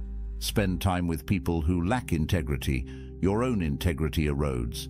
Spend time with people who see relationships as transactions, who manipulate and play games, and you start to see the world that way too. But when you're selective, when you use your solitude to clarify your values and then only engage with people who align with those values, your life transforms. You're no longer tolerating relationships out of loneliness. You're cultivating connections based on mutual respect and shared virtue. And those connections, even if they're fewer, are infinitely more valuable than 100 shallow relationships. Built on convenience or need, Seneca wrote extensively about this. He said that you should associate with people who will improve you and avoid people who will corrupt you. And he added that you should also be someone worth associating with, someone who adds value, someone who embodies the virtues you want to see in the world. That's the work of solitude. Becoming that person, not for anyone else, for yourself. because you want to look in the mirror and respect who you see. And this brings us to perhaps the most important point: the validation trap. Traditional masculinity, at least the toxic version of it, measures a man's worth by his romantic and sexual success. Can he get girls? Is he a player? Is his girlfriend hot? These are the metrics by which many men, consciously or unconsciously, judge themselves and each other. And it's poison, because it makes your self-worth dependent on factors largely outside your control. Physical attractiveness, which is mostly genetic; social status, which is often circumstantial; the approval of others, which is fickle and unpredictable. But the Stoics would say this is insane. Why would you tie your sense of value to things you can't control? Why would you give others that much power over your inner state? Epictetus taught that the only thing you truly control is your will, your capacity to choose your response, your commitment to virtue. That's it. Everything else is fortune, and fortune is unreliable. So when you measure yourself by relationship status, you're basically saying that your worth depends on luck, on being born with certain features, on meeting the right person at the right time, on 1,000 variables you have no control over. And that's a recipe for lifelong insecurity, because even if you do get into a relationship, you'll never feel secure. You'll always wonder if you're good enough. You'll always fear losing what you've tied your identity to. You'll be jealous, controlling, needy, because deep down, you know your worth isn't real. It's contingent on her staying. But when you build your worth on virtue, on character, on the man you're becoming, nobody can take that from you. Relationships come and go, circumstances change, but who you are, the integrity you've built, the self-respect you've earned through right action, that's permanent. That's unshakable. And paradoxically, when you stop seeking validation from relationships, when you develop genuine self-worth, you become more attractive, because people can sense desperation, they can feel neediness, and it repels them, but they can also sense strength, completeness, self-possession, and that draws them in. The Stoics weren't advocating for pride or arrogance. Marcus Aurelius constantly reminded himself that he was just a human, fallible and temporary. But he also knew that his worth came from his character, not from his circumstances. He could be emperor or exile, and his value as a person wouldn't change. Because value, true value, is internal. It's the quality of your thoughts, your choices, your virtue. And that's entirely within your control to develop. So here's what I want you to hear. If you're single right now, you're not broken, you're not incomplete, you're not less than. You have something precious: time, space, sovereignty. Use it. Build yourself. Develop your skills. Clarify your values. Strengthen your character. Read the books that expand your mind. Pursue the projects that ignite your passion. Train your body. Master your emotions. Become so complete in yourself that you don't need anyone else's validation to feel whole. And when you do that, one of two things will happen. Either you'll discover that you actually prefer solitude, that you've built a life so rich and meaningful on your own that adding a relationship would be a downgrade, and that's fine. That's a valid choice.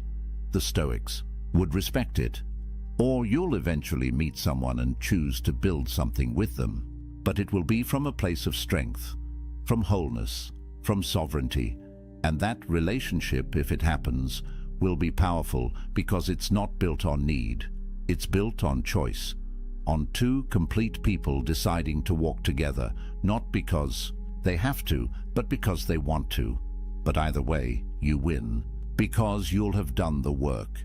You'll have built the inner fortress. You'll have developed self-sufficiency, and nobody can take that from you. Not rejection, not loneliness, not societal pressure. You'll be free. And freedom, brother, is everything. Marcus Aurelius wrote late in his life, "Very little is needed to make a happy life. It is all within yourself, in your way of thinking." Read that again. Very little is needed. It's all within yourself, not in finding the right person, not in changing your circumstances, not in achieving some external milestone. Within yourself, in your way of thinking, in your capacity to find peace regardless of what's happening around you.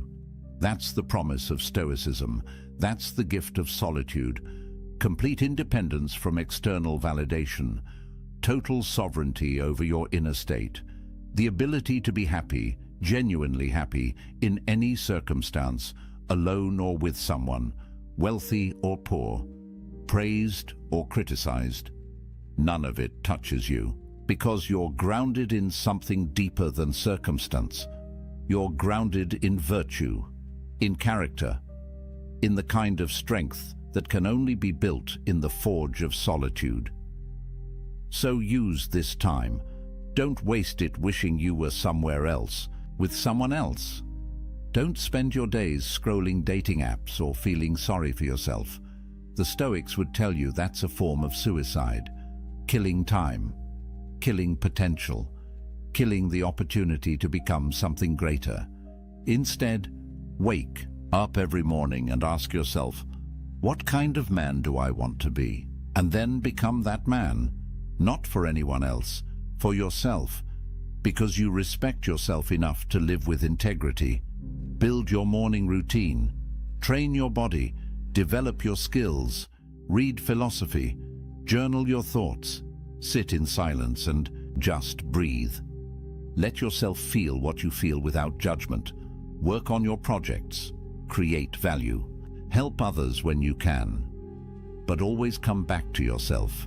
Always protect that inner space where nobody else has access. That's your sanctuary, your fortress, your source of power. And here's something powerful.